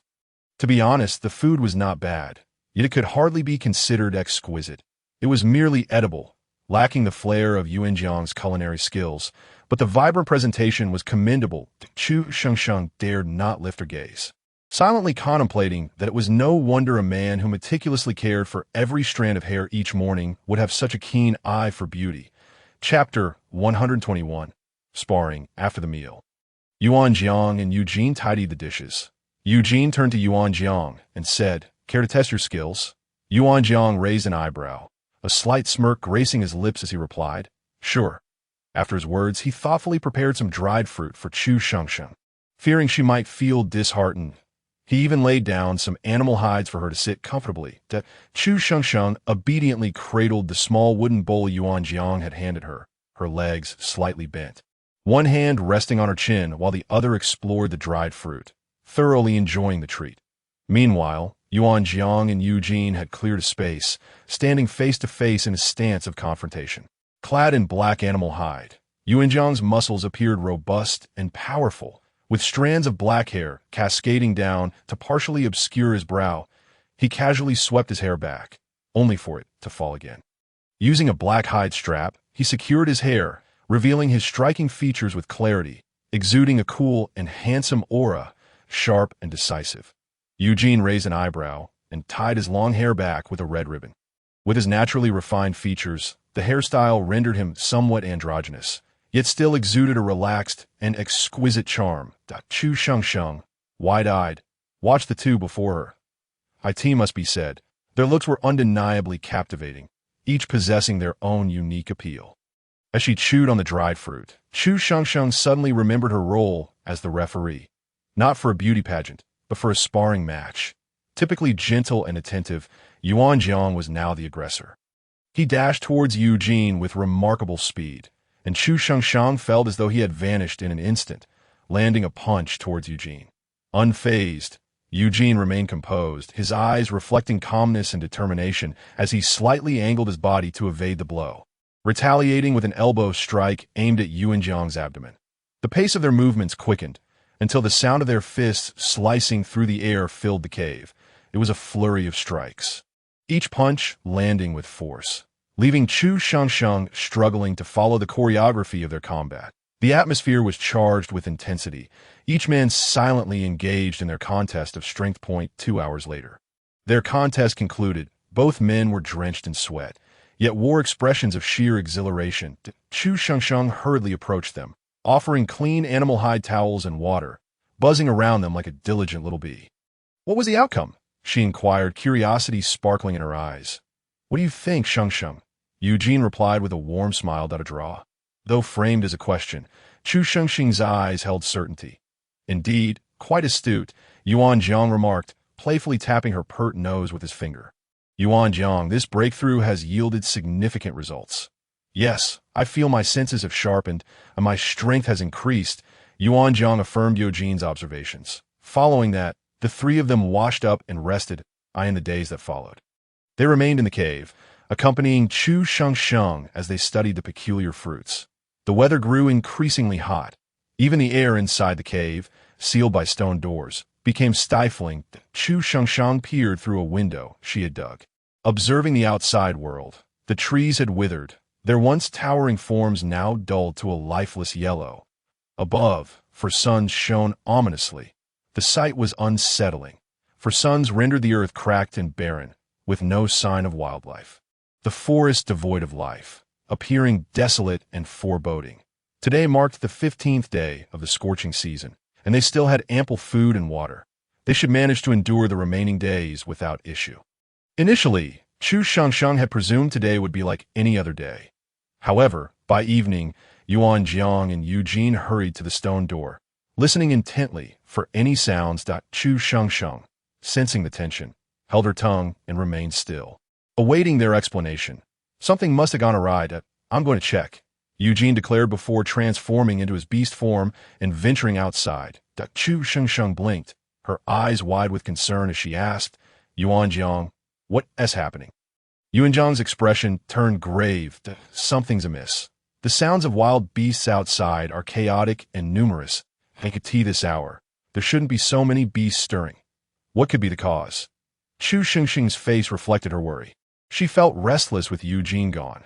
Yuan Jiang gazed deeply into the distant forest, his voice weighed down with gravity. A Beast Tide. Chapter 122. The Prelude. A Beast Tide. What is that? Chu Shengsheng inquired. Confusion etched on her features. A beast tide is a catastrophe. The Yungong mountain range has not witnessed a beast tide in centuries. Let us hope it is merely a temporary agitation among the beasts. Yuan Jiang explained he recalled tales from his youth, shared by the elders of his clan, of beast tides, an overwhelming surge of wild beasts attacking tribes, targeting beastmen.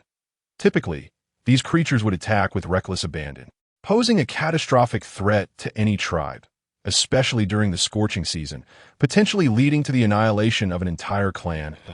An hour later, Eugene returned. Yuan Jiang observed the somber expression on Eugene's face, his heart sinking further. Eugene's gaze was cold as he stated, "It is indeed a beast tide." The words resonated like a death knell, plunging the cave into a heavy silence. "What should we do? Will the beasts attack our cave?" Chu Shengsheng voiced her concerns. Eugene, unwilling to mislead her, replied earnestly, "Yes, it is highly probable that the beasts will attack. But fear not, Shengsheng. With Yuan Jiang and me here, you shall remain safe. Yuan Jiang, we should take turns keeping watch at night," Eugene suggested. Yuan Jiang nodded in agreement, recognizing the wisdom in Eugene's proposal. It was indeed a prudent strategy. During the scorching season, the night was the only suitable time for an attack, as the heat of the day would not be present. They hastily consumed a meager dinner, Chu Shengsheng's heart heavy with worry, yet she chose to remain silent. She was worried that Yuan Jiang and Eugene might get injured. However, she had faith that they would protect her well. Thus, despite her concerns, she remained relatively composed. "Yuan Jiang, I will keep watch tonight," Eugene declared after finishing his meal and tidying up. Yuan Jiang and Chu Shengsheng retreated to their room to sleep.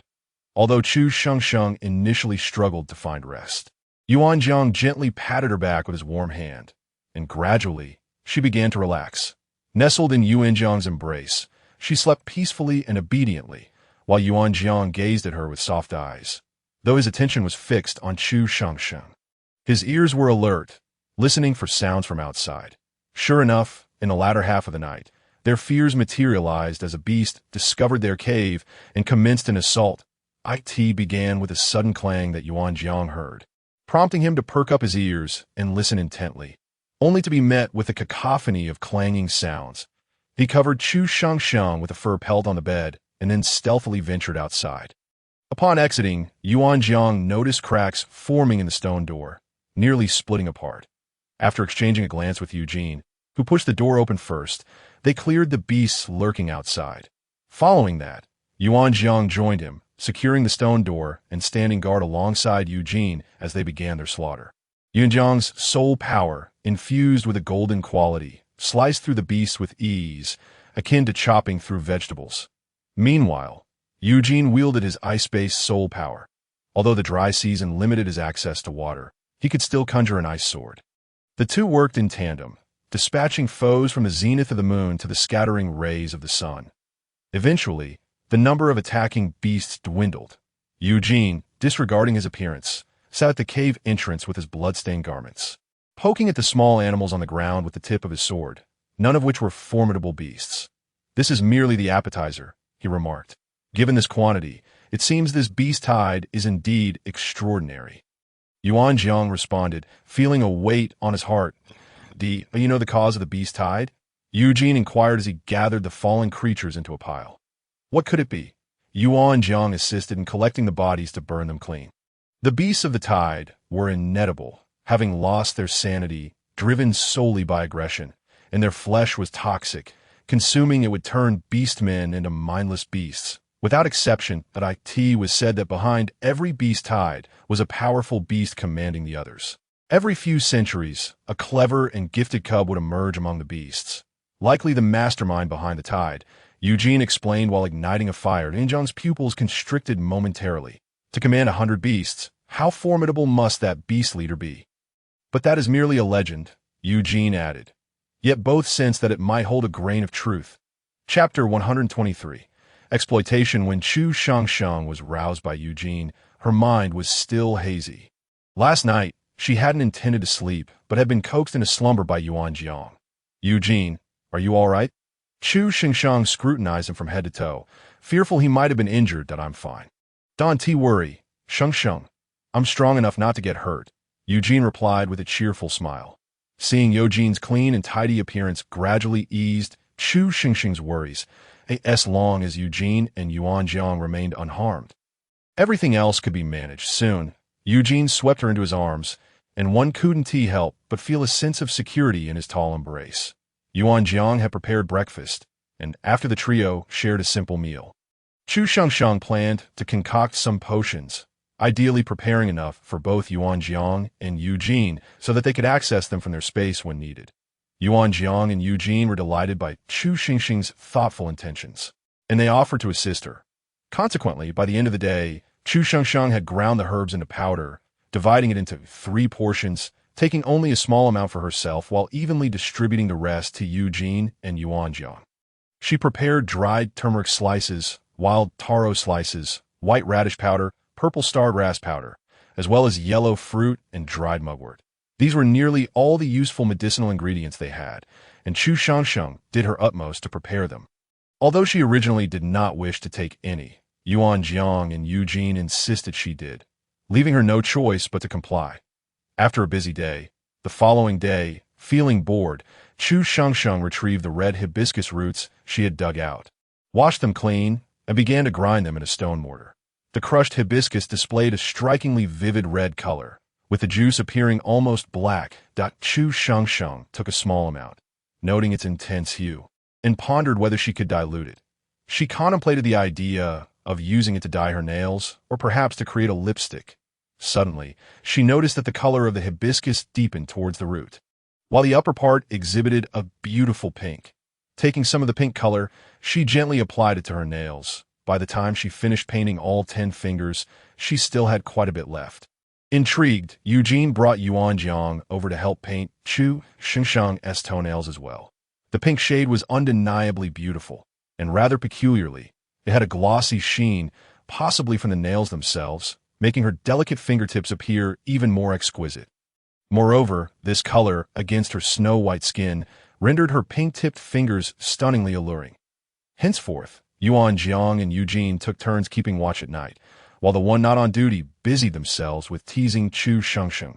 Day after day, she found herself either carried to bed or taken out for meals and to freshen up. After 10 consecutive days of this, Chu Shangshang finally reached her limit. "N01 is allowed to accompany me tonight," she exclaimed, biting down fiercely on the jerky in her hand, her heart brimming with frustration. The sight of her gnawing on the jerky like a small beast struck a chord with the males present, resembling a tiny kitten mewing at humans, both peculiar and endearing. Eugene, intrigued, chuckled. "You were just begging to be with us, and now you claim you don't wanna?" "Eugene, don't say that." Chu Shangshang, flustered, attempted to cover Eugene's mouth. Each time she was tempted to plead with them, Chu Shangshang felt like a foolish child. "All right, let Shangshang take a day off," Yuan Jiang said, cradling her gently, his tone indulgent and tender. Chu Shangshang nodded vigorously, realizing she indeed needed a break. After all, it was not her turn to keep watch, yet she felt utterly exhausted, as if she might be overwhelmed. Little did she notice that Yuan Jiang had suggested a day off. This little thought had become glaringly evident.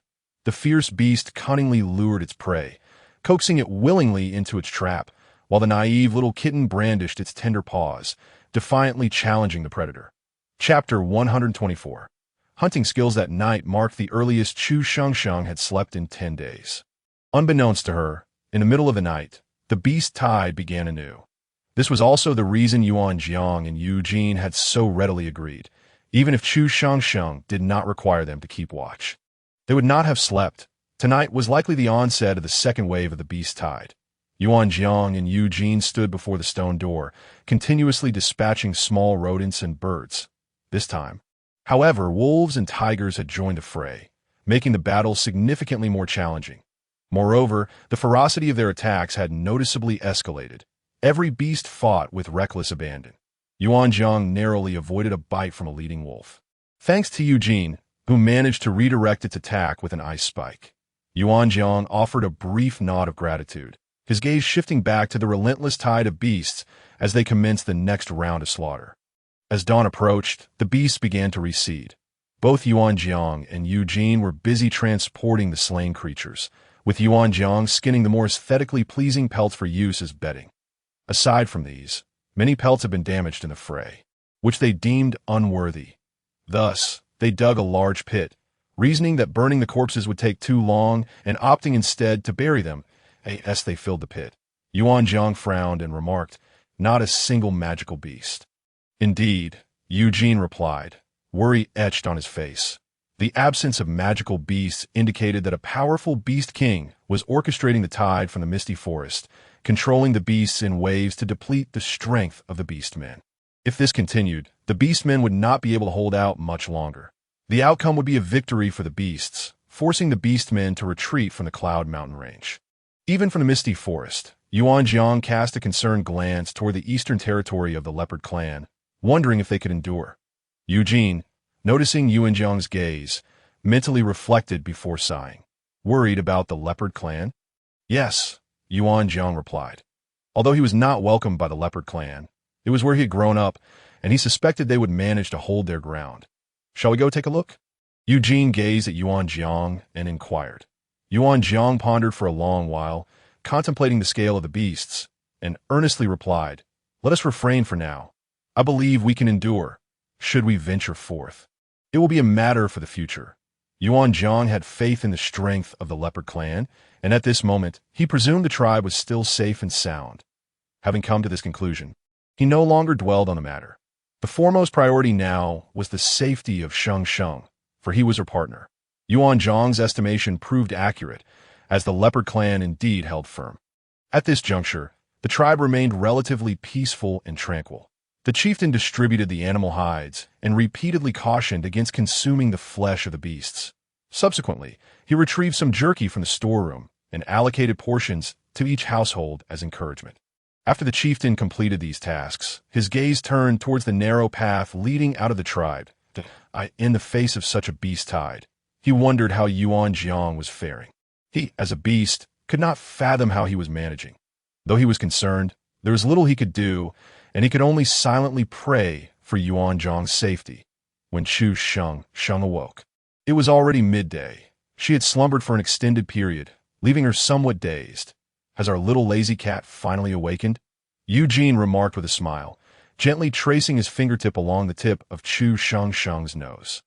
"I am awake," Sheng mumbled softly. Eugene was utterly enchanted by Sheng's demeanor, finding her both obedient and adorable, nearly melting his heart. "Shall we rise now?" Eugene coaxed. Once Sheng got up, the three of them shared breakfast together.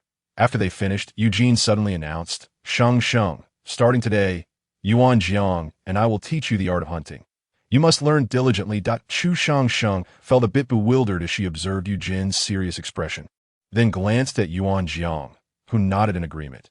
She surmised that perhaps the situation with the beast hide was dire enough to prompt Yuanjiang and Eugene to hasten her instruction in hunting techniques. Without questioning the reasoning, she obediently nodded, changed her attire, and commenced her lessons. The techniques imparted by Yuanjiang and Eugene were both efficient and practical, having been honed through life and death experiences, forming a cohesive system. The two complemented each other, continuously refining their methods and preparing a comprehensive skill set for Sheng. The ensuing 10 days became an arduous training regimen focused on hunting skills. Throughout this period, Sheng never complained of fatigue. Instead, she earnestly absorbed each lesson, steadily reinforcing her muscle memory. She did not wish to be a burden to Yuanjiang and Eugene. She aspired to protect herself and even shield them. Sheng understood that in such a grim scenario, her only recourse was to learn as much as possible, striving with unwavering determination. Her diligent and understanding nature tugged at Yuanjiang and Eugene's hearts. Although they recognized that her actions were commendable, it did not mitigate their concern. A female being overly sensible and intelligent also reflected their inadequacies as protectors. The instruction they provided to Sheng was merely a precaution. They hoped their little female would not be a fragile little bunny, but rather a cunning little fox with sharp claws. In Chapter 125, Beast Tide, Chu Sheng finally struck Yu Jin's arm within 50 moves, allowing her to exhale in relief, as this was her achievement. Her efforts over the past 10 days had not been in vain. Although she still fell short compared to Yuan Jiang and Eugene, she had indeed put forth her utmost effort, and now she required only continual practice and consolidation. You are truly remarkable. Sheng, Eugene praised her without hesitation. Yuan Jiang nodded in agreement. Having observed Chu Sheng's diligence with his own eyes, that Chu Sheng's eyes crinkled with joy as she beamed with happiness. Her weapon was a longbow crafted by Eugene, with a bowstring made from the sinew of a magical beast. Initially, Chu Sheng believed that bows did not exist in this world. However, Eugene informed her that the Winged Tiger clan of Cook City excelled in archery. Chu Sheng cherished her little bow, for its string allowed her to draw it fully, and its lethality was adequate for dealing with smaller beasts. Both Yuan Jiang and Eugene supported her use of the bow, as it suited her role as a ranged attacker. 2 days later, while Eugene and Yuan Jiang were tidying up the dishes, they suddenly paused simultaneously. Exchanging a glance, they swiftly cleaned the dishes before heading to the cave entrance together. Chu Sheng could surmise that the Beast Tide had returned. She had slept through the previous one. Thus, she persistently pleaded with Yuan Jiang and Eugene to allow her to accompany them. Consequently, Chu Sheng trailed closely behind them, in the distance. Thick smoke billowed, and the beast surged forth like a tide. The most terrifying aspect was that these creatures advanced in silence, without displays of aggression or roaring. Sometimes, silence heralds the onset of terror. Chu Sheng was taken aback by the frenzied yet quiet hunger of the beasts. Instinctively, she tightened her grip on the longbow, her pupils constricting. Yuan Jiang gently ruffled Chu Sheng's hair, reassuringly stating, "With Eugene and me here, you need not fear. Be good. Step back a bit," Eugene added, playfully pinching Chu Sheng's soft, fair cheek, his smile warm and inviting. Chu Sheng obediently retreated a little, leaving space for Yuan Jiang and Eugene to engage in battle. She assumed the role of support. Before long, the horde of beasts reached the cave entrance. At the forefront were creatures resembling oversized rats, with gray fur and emaciated bodies, showcasing yellowed tusks. Their bare claws were caked in grime, rendering them grotesquely unique. Chu Sheng drew her bow, releasing an arrow that struck true. Perhaps due to the density of the beasts, she managed to slay a peculiar, hairless, grayish-black creature with an elongated snout. Its pitiful shriek roused the primal instincts of all the beasts. The entire horde charged forward, with Eugene and Yuan Jiang at the forefront, while Chu Sheng remained behind them, continuously targeting the beasts with her arrows. For a moment, neither side could gain an advantage. However, as the number of beasts swelled, the stench of blood filled the air, mingling with an oddly sweet scent that was nauseating to behold. This battle raged on through the night. Chu Sheng was so fatigued that she could barely lift her arms, feeling as though they were swelling, her hands no longer her own. Meanwhile, Yuan Jiang and Eugene were covered in blood, appearing as though they had emerged from a slaughterhouse. Initially, she believed that the dawn would bring an end to the beast's assault. However, the intensity of their attacks only escalated. Chu Sheng's heart sank with each passing moment. This could not continue. Even ants could bring down an elephant with sheer numbers, and the battle had persisted throughout the night. Sheng, return. Eugene urged her for the umpteenth time, advocating for her to rest. Yet Chu Sheng was unwilling. She felt capable of contributing.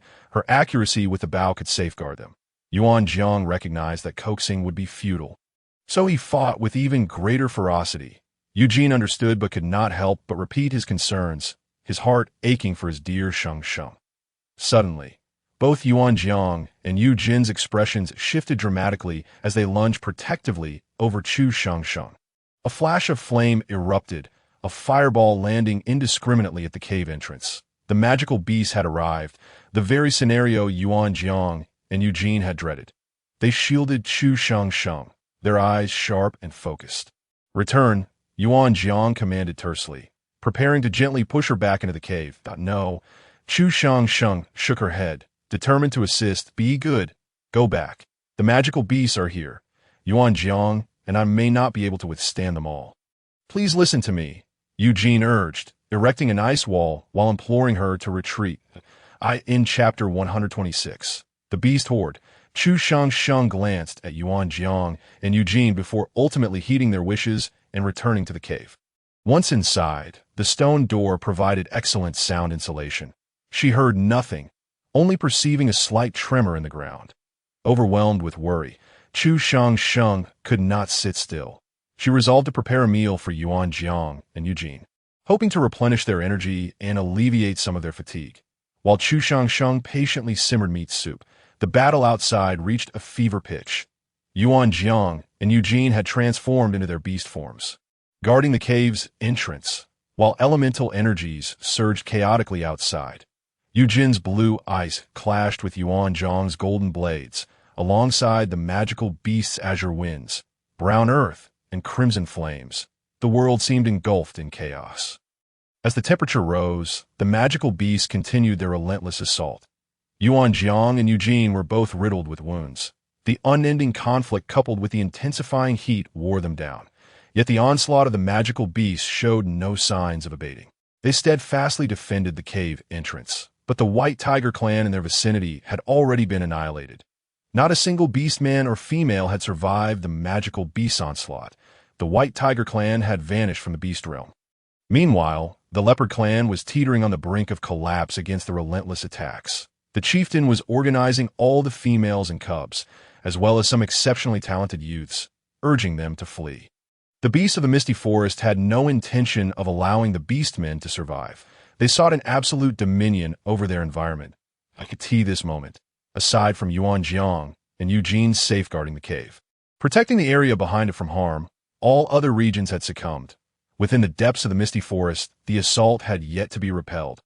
A hoarse male voice inquired, but a beast trembled as it knelt, lowering its head, and said, reporting to the king, "It will be ready soon." Thud! A jade-white skull crashed onto the kneeling beast, eliciting a muffled grunt. Few were aware that a beast, having reached the 7th level, could articulate human speech upon consuming a certain herb. "How soon is soon?" the male voice asked cryptically. Immediately, replied an animal resembling a cow, with long horns and peculiar black scales, though distinctly different from a cow. "Yindao, if you cannot manage, allow my brother and me to take over. After so many days, failing to conquer a mere cave, how can you still speak?" A large black-gray serpent flicked its tongue, its long tail swaying slightly. Gladly at your service," spoke 2 great serpents, the generals of the Beast King's army from the Misty Forest, Snake Gold and Snake Silver. "I cannot, but do you think you can?" Yindao retorted defiantly, undeterred by their presence. Having come this far, he still possessed a modicum of strength and would not be intimidated. "You," Snake Silver, incensed, prepared to strike. "What cave?" An aged voice, distinct from theirs, resounded. "Shukong, have you yielded anything?" the Beast King asked coldly. "Nothing that it may be time for me to venture out." Shukong, resembling a sheep but small in stature with large horns, replied. Upon hearing that Shukong had not found anything, even Snake Silver, who usually spoke the most, fell silent. And one knew what the king had sent Shukong to seek, but failing to find it would surely invoke his wrath. The Shukong beast possessed a rare ability to trace back through time. Their powers allowed them to traverse temporal realms, though they could not alter history. They could, however, serve as mobile teleportation arrays. Mastering the intricacies of time and space, they excelled in temporal control. Yet, there was a cost.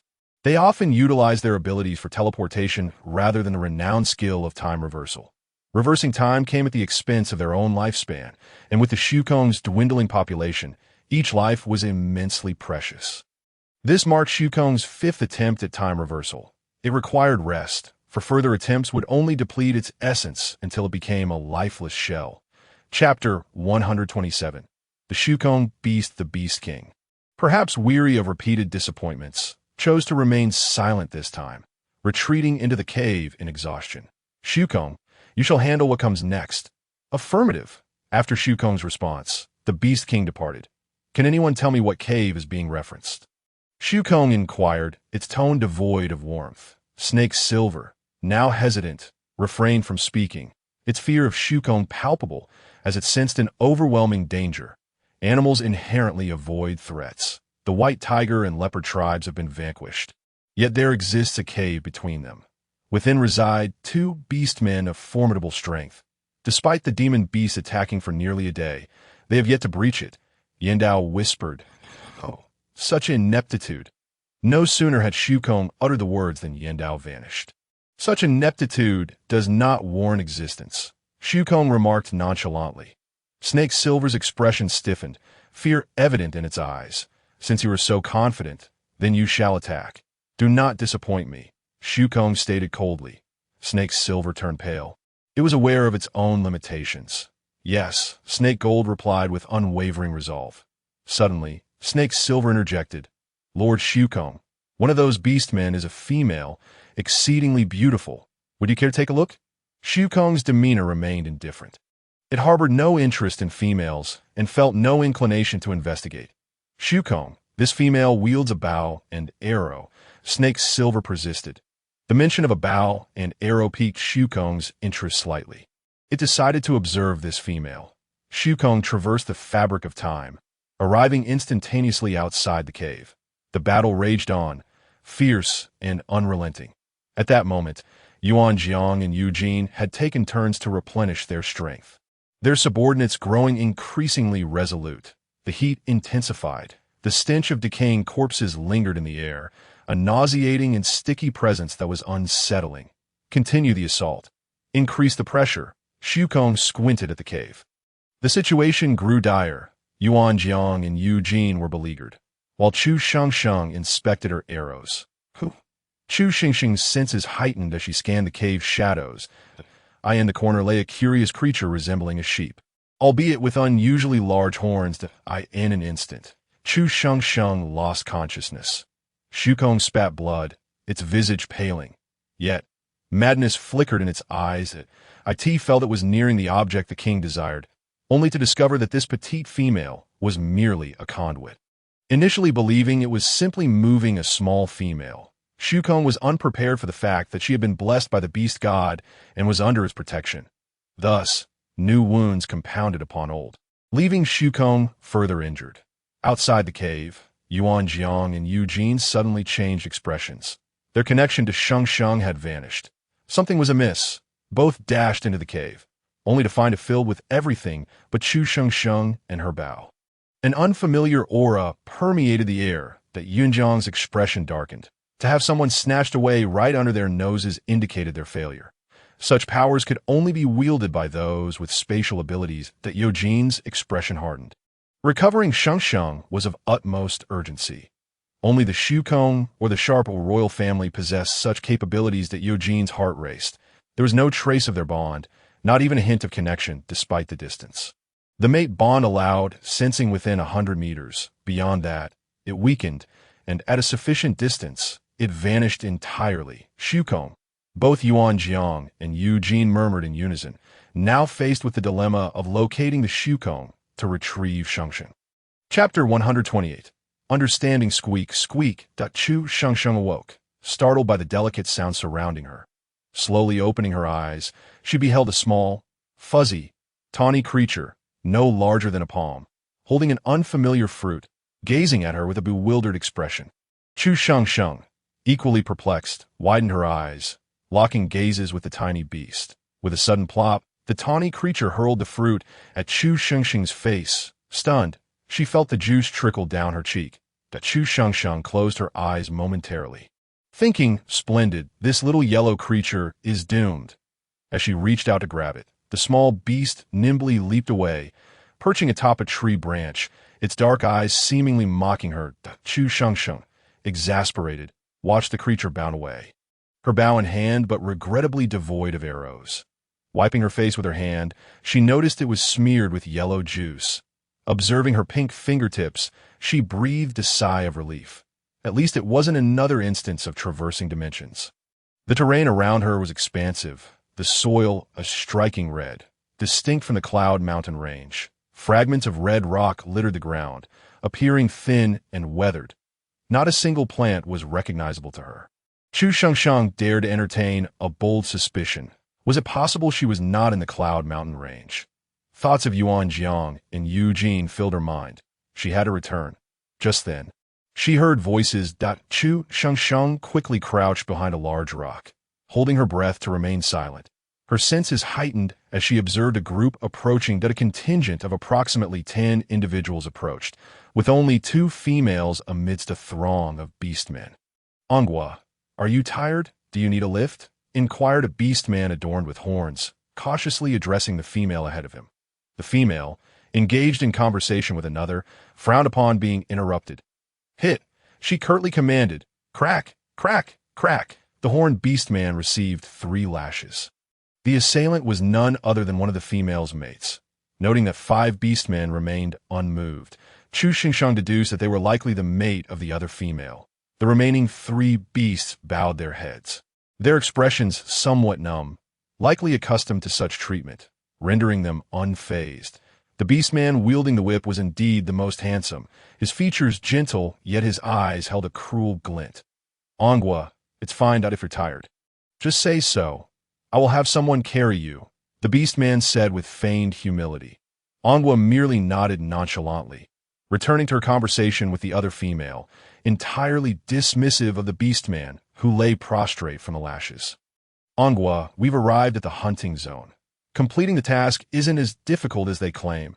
I was foolish to believe them. Beastmen truly are dramatic," remarked another petite, adorable female, to which Anghua simply nodded in agreement. She too felt that the hunting zone posed no challenge. Returning from a hunt would not hinder their cooking. After all, was it not rather simple? The males had long anticipated their thoughts. The sentiments conveyed are a blend of helplessness and absurdity. The partner remains oblivious to their plight, and they grit their teeth to persevere. Swiftly, they must complete their hunt and report back. "This place is shrouded in dust, and I yearn to return to the city." After Ngua's indifferent declaration, she awaited the departure of her male counterpart. While she naturally anticipated their favorable news, Chu Shengsheng overheard their conversation and, after carefully deliberating in her mind, reached a conclusion. She was indeed not within the Yunzhong mountain range. Furthermore, this was a hunting ground where orcs could accept missions to hunt and subsequently report back to the city. The distance to the city was vague. Chu Shengsheng intended to follow this group to their so-called city, hoping it was Angus City, as she had long been curious about the city lord, Bao. However, to her surprise, she ended up waiting an entire night, concealed behind a rock. Chu Shengsheng squinted at their situation. The returning orcs were all somewhat injured, particularly the Minotaur. The one named Ngua, displaying visible impatience, was thoroughly annoyed by the ineffectiveness of these orcs after a night of waiting, upon seeing the 4 ragged orcs. Her disdain was palpable. Slowly, the 4 orcs approached, instinctively seeking solace from Ngua, only to be taken aback by the evident contempt in her gaze, halting in their tracks. How embarrassing! Ngua cast a disgusted glance at the 4 orcs behind her, as if she had encountered something filthy. The 4 orcs, dragging their wounded bodies, followed closely behind her. Meanwhile, another petite female covered her mouth, observing Ngua and the others with a gleam of amusement in her eyes. She was fortunate to have 2 Tier 2 orc companions. Unlike Ngua, who had only one last night, each of them had retained 1 orc to protect them while the others went hunting. Naturally, Ngua's Tier 2 orc, due to the absence of another Tier 2 to provide support, found her 4 orcs barely managing a meager victory. However, the 2 Tier 2 orc companions of the other female appeared relatively unscathed compared to Ngua's dismal situation, leaving her quite satisfied with her current state. What use is an attractive appearance when strength is the ultimate truth? Remembering how Ngua had disdainfully remarked, "Are your orcs so ugly? How much do you favor the unattractive?" She felt a surge of anger. How dare she point fingers at her? Look at who has the ugly orcs now. Chu Shengsheng had no time to focus on the petty grievances of the females. She cautiously trailed behind them from a distance. Due to the presence of the 2 females or companions, one team was dragging a massive beast, leaving traces on the ground. Chu Shengsheng stealthily advanced along the path, contemplating that this place was certainly not the Yunzhong mountain range. The soil was different, and the weather was not hot. She pondered about Yuan Jiang and Eugene, wondering how they were faring, likely anxious upon realizing her absence. Thus, Chu Shengsheng followed until she reached the forest's edge, where the cover was sparse. She decided not to venture closer, knowing the route well enough to wait for them to move further away before emerging. Chu Shengsheng quietly observed the imposing city walls in the distance, which appeared quite magnificent. Constructed from colossal stone blocks, they exuded an ancient charm. As she watched them enter the city, Chu Shengsheng resolved to follow suit. Glancing at the short skirt fashioned from red-scaled lizard skin adorning her body, she decided to change into the black-scaled fish leather skirt crafted by Yuan Jiang. Considering the attire of the two females, she felt her choice was still relatively understated yet luxurious. The two females wore bright, plush furs, which looked quite appealing. Just as Chu Shengsheng prepared to step out, she caught sight of her fair skin. After contemplating, she resolved to slightly alter her appearance. Observing the faintly yellow juice on her fingertips, she rubbed it but found it stubbornly clung on. Her gaze fell upon the surrounding trees, and not far off stood a tree bearing the same fruit. Chu Shengsheng approached and touched it. Yellow prickly pear, a common plant, non-toxic and edible. As she picked ripe fruit from the ground, she mused that although the yellow fruit reminded her of the idea of using juice for disguise, the incident of it being thrown at her face remained unforgivable.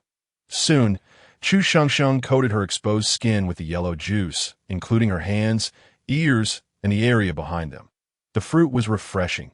She tasted it, finding it not overly sweet, and it did not feel sticky on her skin. Transforming from a pale complexion to a dark yellow hue was easily accomplished with yellow, prickly pear juice mixed with grass.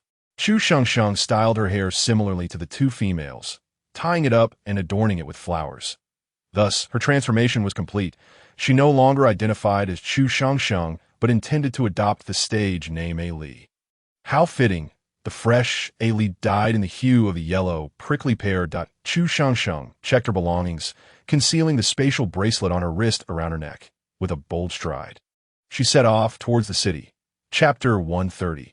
Passing through the city gate, Chu Shengsheng carried her bee skin pouch, which contained a change of clothes, some fruits, and a few hemostatic medicines, all intended to maintain a low profile.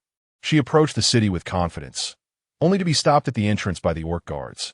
Observing the two orcs, one with dog-like ears and the other with a squirrel's tail, she surmised one was a dog orc and the other a squirrel orc. "Wait, I don't believe I've seen you before," the squirrel orc remarked, casting a puzzled look at Chu Shengsheng that a tremor ran through her heart. Had she already been discovered at the entrance? Glancing at the bustling orcs inside, she realized it would be futile to confront these two orcs alone. The dog orc scrutinized the unfamiliar female before him. Orcs generally had a good understanding of the females in the city. This female appeared somewhat darker, yet her overall features were quite pleasing that he shouldn't have forgotten her. Upon closer inspection, she became increasingly attractive. Such a female was indeed unfamiliar to him. Perhaps she was typically discreet? "Songbo, don't frighten the little female. Is this your first time in our Cook City? Don't be afraid. The orcs here are very friendly. We welcome you to Cook City." The dog orc spoke kindly, his soft, golden-orange hair reminiscent of a gentle golden retriever. The squirrel orc, named Songbo, also regarded Chu Shengsheng, noticing a leopard totem visible upon her collarbone. In other areas, there were no totems visible, and while there might be some hidden beneath her clothing, they were indeed scarce. This realization sparked excitement in Songbo's eyes. This female was undeniably becoming more appealing. "Little female, since it's your first time in Cook City, you might not be familiar with it. Let me guide you inside," Songbo offered with sudden enthusiasm, leaving Chu Shengsheng somewhat bewildered. However, the nearby Jinzhou was aware of Songbo's nature and, fearing for the little female's safety, quickly interjected, "Songbo, the city lord forbids guards from leaving their posts." Upon hearing the mention of the city lord, Songbo fell silent, feeling a tinge of regret, but knowing he must heed the city lord's commands, lest he face dire consequences. That Chu Shengsheng's expression grew increasingly solemn. This place was not Angus City, but rather a Cook City she had never heard of, leaving her with no way to retreat. Stiffening momentarily, she relaxed and said, "You guessed correctly.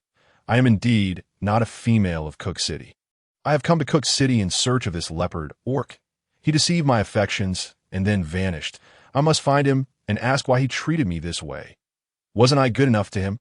Each day, I only required him to hunt 3 beasts and prepare 2 meals.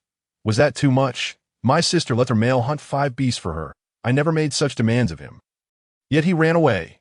He mentioned he would come to Cook City, and I'm determined to find him. This time, Jinswa and Sombo exchanged glances, falling silent. An orc hunting 3 prey a day, and also cooking? Wasn't that treating the orc like a beast of burden? If it were them, they would surely flee. Please let me in, Chu Shengsheng implored, her face filled with hope. Jinswa and Sombo shared a look. And Sombo finally said, All right, go ahead and search. There are many orcs in Cook City, but be cautious not to be deceived by others. Maintain your principles. Jinswa paused before adding, Little female, coming to Cook City may not guarantee you will find what you seek. I don't care. I must find him, Chu Shengsheng replied tearfully before resolutely stepping inside. Jinswa remarked, Why say such things? She's merely a spoiled female. Sombo responded, I won't say how to help her maintain her principles. I certainly don't wish for any orc in Cook City to be subjected to the demand of hunting 3 prey and cooking 2 meals daily. Jeans was fallen silent this time. After all, there are no leopard beastmen in Cook City that if she wishes to search, let her search. Beastmen have an endless tolerance for females. Perhaps she might find a powerful being who meets her demands. Little did she expect that, upon observing the docile female, such an outrageous thought would arise. The condition proposed by Chu Shengsheng is akin to a modern scenario where one would ask a man, who earns 3 coins a day, to provide 300 coins for pocket money. Thus, Chu Shengsheng entered Cook City. Chapter 131. Gwen's tailoring shop. Upon entering, Chu Shengsheng's brow furrowed slightly, nearly overwhelmed by the situation. She raised her hand to gently touch the proud little leopard at her collarbone, realizing that she would have to let Yuan Jiang take the blame. Just thinking of Yuan Jiang made her long for home. She missed Yuan Jiang and Eugene. She needed to make an effort to return to the Yangzhong mountain range, where Yuan Jiang and Eugene must be quite anxious. Chu Shengsheng's thoughts were not unfounded. Both Yuan Jiang and Eugene were nearing madness. They tirelessly hunted beasts day and night, their bodies covered in wounds, relentlessly pushing deeper into the misty forest. Eugene, drenched in blood, wielded a once ice-blue sword now stained crimson, droplets falling from its tip. Not far off, Yuan Jiang had just concluded a battle, a massive beast collapsing slowly, marking the beginning of the end for the beast horde. The immense sun in the sky continued to cast its eerie light, seemingly intent on scorching the Yangzhong mountain range dry and bringing about death to all. Meanwhile, in Cook City, the weather was clear, and Chu Shengsheng intended to inquire about her surroundings. However, according to the beastmen guarding the city gates, the locals were likely familiar with nearly every female here. Therefore, she now sought to find her runaway beast husband, Ali. As Chu Shengsheng wandered through Cook City, the sights around her opened her eyes to a new world. The place was predominantly occupied by males, many of whom displayed distinct racial characteristics, resembling an animal park in appearance. Yet, that was merely superficial. At this moment, Chu Shengsheng felt akin to the animal, with gazes from all directions resting upon her, some insidious, others merely curious, determined not to be gawked at like a panda on the streets. She swiftly turned and entered a female tailoring shop. Such establishments rarely attracted male customers, who typically came only to purchase clothing for their females or accompany them while shopping. Upon entering, Chu Shengsheng heard a gentle male voice, tinged with warmth, say, Welcome, beautiful lady, to Gwen's tailoring shop. Here, you will find every style you desire. The man, with shoulder-length brown curls and adorned in a beige shirt intricately patterned, paired with matching trousers, exuded an approachable demeanor with a smile gracing his lips. May I inquire what style you are seeking, miss? Chu Shengsheng's social anxiety flared, reminiscent of the discomfort she felt when followed by salespeople in the modern era. I will look around myself, she instinctively replied. Gwen paused momentarily, surprised, but quickly composed himself, responding warmly. Take your time. Miss, if you need anything, just call for me. My name is Gwen. With that, he stepped back, busily rearranging the garments and fabrics while discreetly observing the unfamiliar female. Gwen's tailoring shop was renowned in Cook City, celebrated for its unique fabrics and exquisite dresses crafted by Gwen himself, drawing many females eager to purchase clothing. He was acquainted with nearly all the females in Cook City and noted that he had never seen this particular one before. As a tailor, Even if he wished to ignore her, his instinct compelled him to assess what type of clothing would suit her. Gwen observed that this female possessed an exquisite figure, slender waist, long legs, an archetypal beauty. Upon their initial encounter, he noted her features, which, aside from a slight yellowish tint to her skin, were remarkably beautiful. With a bit of care and nurturing, she could become an exceptionally stunning female. Gwen paused, contemplating his own thoughts. It was peculiar to entertain the notion of caring for this unfamiliar female. Such inclinations were not in line with his usual habits. Perhaps it was her bashful demeanor and the way she maintained her composure while speaking that had charmed him. It might also be a result of being single for too long. After Chu Shengsheng requested Gwen to step aside, he graciously provided her the space she needed, allowing her to breathe a sigh of relief. She began to curiously examine the garments in the shop, her eyes sparkling with wonder. The clothing within was predominantly crafted from beast skins. Chu Shengsheng admired the dresses, some appearing dignified with long sleeves and skirts, albeit with modest necklines. Others were scarcely adorned, featuring only vibrant feathers, evoking an inexplicable sense of shyness. Isn't it beautiful? This is made from the feathers of the fluff bird. They thrive in warm climates, and their feathers are not only striking but also help maintain a comfortable body temperature. Isn't that fascinating? Gwen couldn't help but interject, feeling a twinge of nervousness after speaking, fearing that this young female might find him overly talkative. Indeed, Chu Shengxing nodded, her cheeks flushed. Gwen, may I touch this garment? Gwen regularly heard females call his name, but today it sounded particularly melodious. Of course, he replied, warmth gradually filling his gaze. Unable to resist, he studied the young female further. She was so polite, so gentle, and shy. It was truly endearing. Chu Shengxing carefully reached out to touch the dress made from fluffbird feathers, which felt as soft as clouds. The style featured a pink feather bodice with delicate pink ties around the neck, designed to be secure at the neck and just above the navel.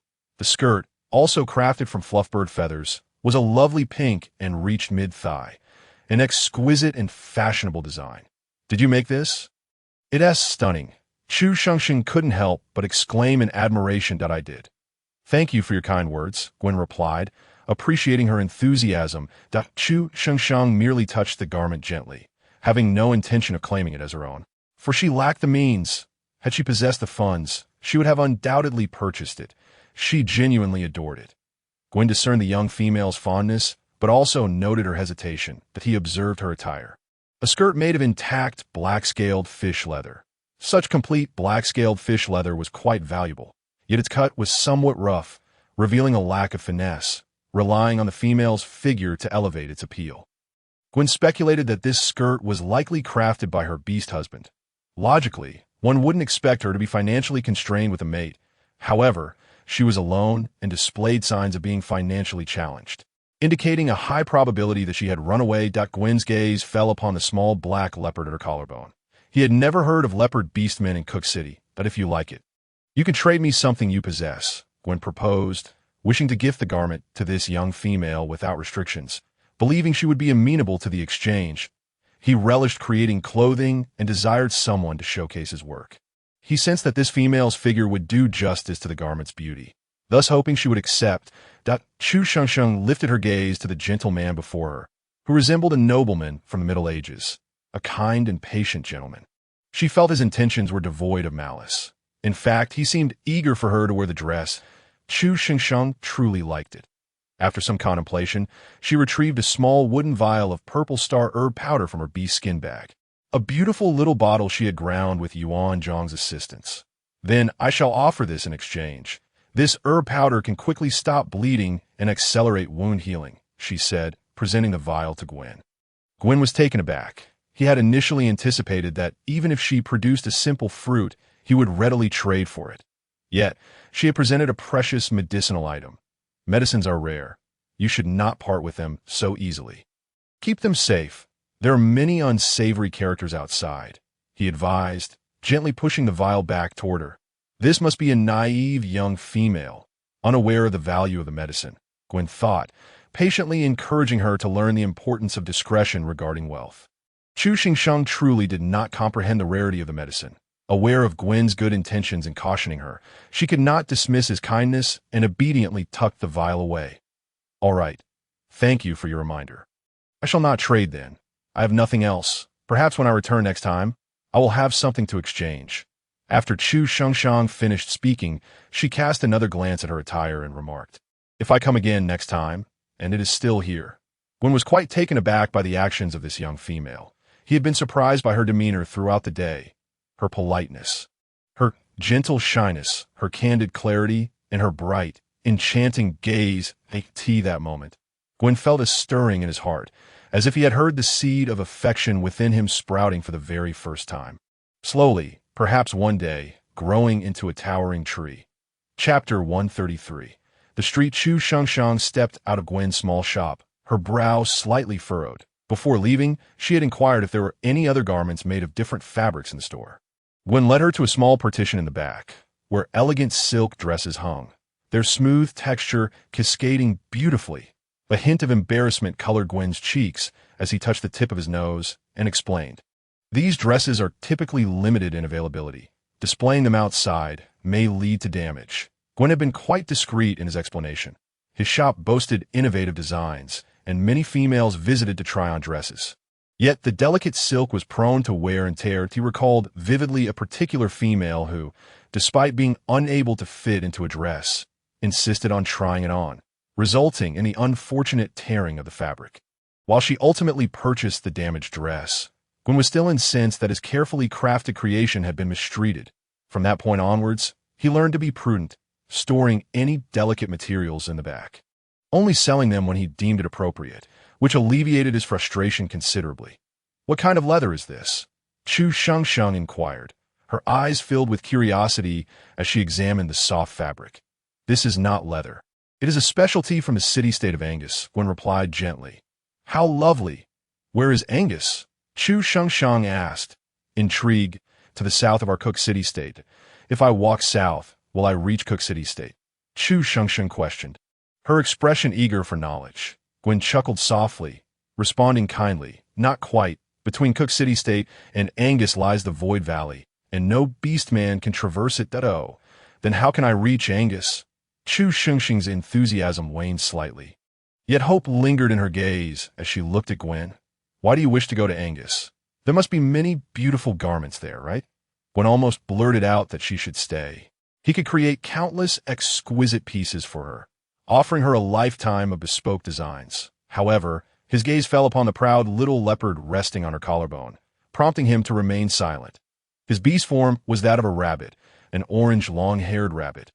Lacking sharp teeth and the ability to hunt, he was merely skilled in garment making that a spirited female like her, filled with vitality and freedom, would never choose to stay.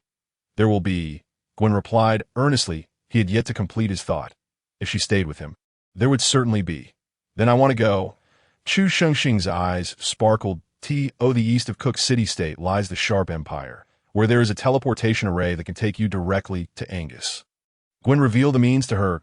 Chu Shengsheng seemed poised to ask further questions, but the tinkling of the wind chimes at the shop's entrance signaled the arrival of a customer. She hurriedly bid farewell and exited Gwen's shop. Gwen's gaze lingered on her departing figure, his expression softening. "Gwen, this dress is beautiful. May I try it on?" "Unfortunately, Naime, this dress already has an owner," Gwen replied, carefully putting away the pink feathered dress, awaiting the next encounter that might allow him to showcase it again. Chu Shengsheng intended to inquire about how to reach the Sharp Empire. Observing the bustling crowd around her, she felt somewhat bewildered. Don't miss out. The most authentic Sunset Town barbecue. Leather.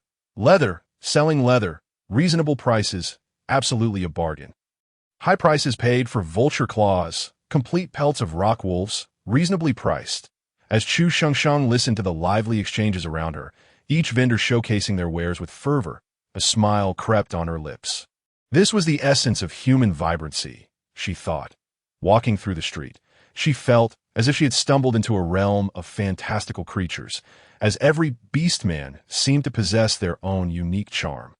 Ahead, a few plump younglings were playing with balls made of sewn leather, resembling fluffy orange kittens, their adorably rotund forms evoking an irresistible sense of warmth. Chapter 134.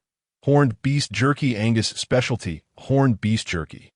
Angus specialty horned beast jerky. Fair and honest, genuine goods.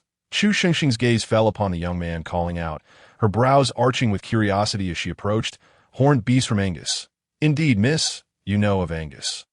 Right? It is the fabric capital, and the females there are exceptionally beautiful, for a simple reason. They feast daily on horned beast meat. The young man perked up, his dog-like ears perking as his large, round eyes sparkled with sincerity. Chu Shengxing understood how difficult it was to hunt horned beasts, and the jerky's color did not seem quite right. How did you obtain this horned beast meat? Chu Shengxing inquired, genuinely intrigued. Why, cousin is a mercenary. He brought it back from Angus for me. If I weren't unable to finish it all, I wouldn't be selling it, the young man replied proudly. All right. Chu Shengxing observed his unflinching honesty and felt a pang of sympathy for him. Indeed, sincerity is an everlasting weapon. She hesitated to inform him that what he was selling was not actually horned beast meat. So, miss, would you like to buy some to try? Eating it will make you a great beauty. Chu Shengxing hesitated, wishing to buy his faux horned beast meat, but her purse was empty. The young man noticed her reluctance and ceased his persuasion, instead generously stating, it's perfectly fine if you don't want to buy. Beastmen are always quite accommodating towards females. To them, we are like adorable little kittens, deserving of unconditional forgiveness, especially for such trivial matters. May I ask how to reach the Sharp Empire? You can travel with a merchant caravan or bring a strong companion along to— Oh, I see. Thank you. You're welcome. Such a polite young female. The young man beamed, revealing his charming canine teeth. But Chu Shengxing felt a flutter of shyness, and before leaving, she hesitated, finally advising, horned beast meat might be a shade lighter than this color. With that, she politely departed. Meanwhile, the young man blinked, his gaze shifting to the horned beast jerky. After a 10-second pause, he swiftly gathered his goods and dashed back to his corner of the street. Jera, did you trick me again? What kind of meat is this? Tim, why are you so agitated? We are grown-ups now. Can you not be so impulsive? What kind of meat is this? I'll give you one more chance. You notice so quickly. Jera looked at his foolish brother in disbelief. Seeing his brother's face flushed with anger, Jera hastily added, Indeed, it is not horned beast meat. Tim was furious at this fool. He had sold quite a bit of that horned beast meat to several females in town. His intention was to enhance their beauty while also getting to know the females, as he had just come of age and needed opportunities. Unbeknownst to him, it was not even horned beast meat. This infuriated him. His plans to pursue females were thwarted before they even began, all due to Jera's blunder. Don't be so upset. It won't kill you, and besides, it's quite tasty. This is giant horned cow meat. Also quite precious. Can giant horned cow meat compare to horned beast meat? Tim was nearly in tears from frustration. Jera quickly reassured him. He had merely intended to tease his foolish brother, never expecting such a strong reaction. How did you find out? I sold it on the street for 2 days and sold it to 5 females. Tim's eyes brimmed with tears, his expression one of utter grievance. Jera was alarmed. 5 females could mean 50 beastmen. On another note, how did he not realize that his dim-wit brother possessed such a knack for sales? If he were this capable, did he even need Jera's assistance? Jera quickly refocused his thoughts, stating seriously, I happen to have a mission today. You will come with me. We leave tonight. Tim, still teary-eyed, began to pack his belongings. Jera couldn't help but chuckle. He had just asked him to describe his selling process, never anticipating that his offhand remark about horned beast meat making females beautiful would be taken seriously by his foolish brother, who even crafted a catchy advertisement. Stop laughing. Jera, if you keep laughing, I'll bite you. Tim's eyes brimmed with tears, his anger palpable. Jella, beside him, laughed heartily, and that very night, he fled with his cunning younger brother. Eventually, a female did come looking for Tim, but upon failing to find him, she unwittingly suffered a silent loss. Chapter 135. The Mercenary Guild. Chu Shengxing planned to check on the merchant convoy. As she walked, the savory aroma wafting from a nearby eatery made her stomach churn. She was terribly hungry. She rummaged through her beast-hide pouch and extracted a few wild berries, which tasted pleasantly sweet and sour.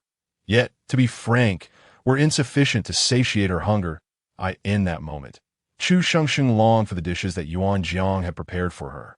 Yearning for the filling baked potatoes and roasted yams. Lost in thought, she suddenly noticed that the crowd ahead parted.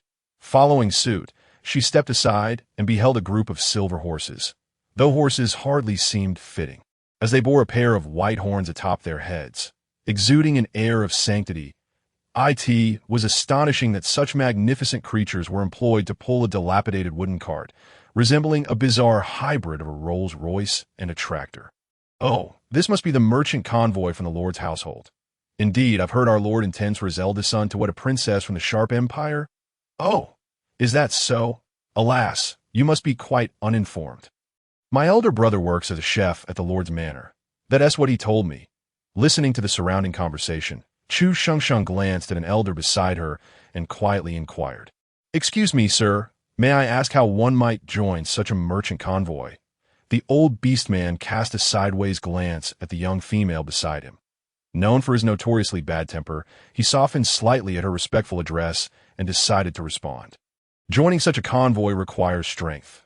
Otherwise, one must have a capable individual to vouch for you. The old Beastman glanced at the leopard tattoo adorning Chu Shengsheng's collarbone, that if all else fails, you could use a magic crystal. Noticing her plight, the elder nonchalantly added, "That is, if you can obtain one.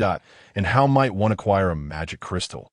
Chu Shengsheng asked eagerly. "By hunting magical beasts or working as a mercenary," he replied. Outlining a potential path, Chu Shengsheng expressed her gratitude and squeezed through the crowd, continuing her journey. After a short while, she arrived at a particularly bustling street. This vivacity differed from before. An undercurrent of blood and earth hung in the air. As she observed, it became evident that the area primarily dealt in herbs and the flesh and limbs of wild beasts. At the street's forefront stood the mercenary guild, from which many beastmen emerged, some having just completed tasks, others newly engaged in them, creating a lively atmosphere. Chu Shengsheng noticed that some females entered as well and decided to follow suit. Inside, a large board displayed a myriad of tasks, requests for herbs. Hunting missions calls for teammates and demands for magical beast limbs. An assortment of opportunities. Curiously, she lifted her gaze, only to find many beastmen secretly observing her. "Little female, why are you here all alone? Where is your beast husband?" inquired a beastman adorned with black wings.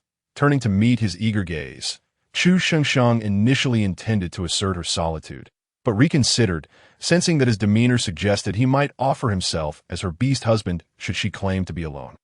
"My beast husband has gone to buy me clothes and food.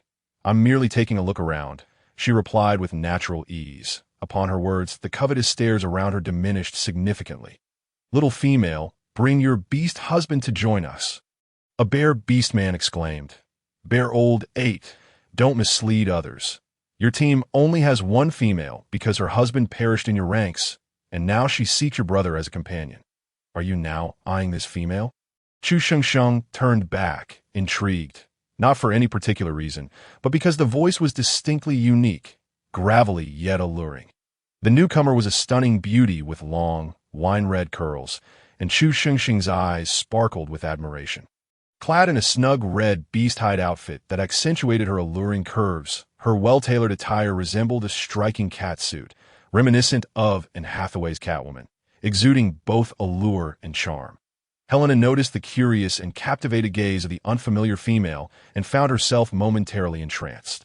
She had previously warned another female who had been deceived by Bear Old 8 to join his team, only for that female to scorn her as an old witch. Helena had chosen to disregard her. But this one seemed different, perhaps even a touch docile. "Am I beautiful?" Helena inquired, tilting her head slightly toward Chu Shengsheng.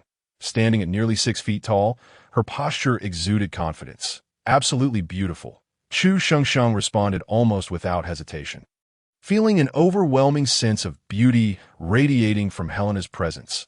"What a charming little creature," Helena remarked, playfully tapping Chu Shengsheng's forehead with her fingertip. Chapter 136. The Slave Market. Chu Shengsheng blinked innocently, exuding a perplexed charm akin to a bewildered groundhog, her gaze fixed on Helena. Helena couldn't help but chuckle at the young female's antics. She found her amusingly endearing. Little one, where is your beast husband? Helena's gaze fell upon the small leopard etched on Chu Xingxing's collarbone, which appeared rather impressive. I could see that moment. Chu Xingxing's internal monologue was, "Oh my goodness, she called me little one." Helena's smile broadened as she observed the petite female, her beauty radiating a unique confidence and brilliance, unconcerned with societal norms, focused solely on living vibrantly. "I'm looking for him," Chu Shengsheng nearly let slip, quickly gesturing toward her collarbone. Noticing the leopard tattoo, Helena remarked, "Cook City has never had leopard beastmen. You might be in for a disappointment." Chu Shengxing's expression turned to one of resignation as she lowered her head, replying, "Yes, I understand. He may have gone to the Sharp Empire. I wish to find him there." As soon as her words left her lips, Chu Shengxing's stomach let out a loud growl, prompting her to cover it in embarrassment. With a flourish, Helena offered Chu Shengsheng a piece of jerky. "Here, try some of Lin Bo's culinary skills." Chu Shengsheng hesitated, feeling shy, but accepted the jerky. Also expressing her gratitude to the handsome beastman accompanying Helena, he smiled gently and nodded, presumably Lin Bo himself.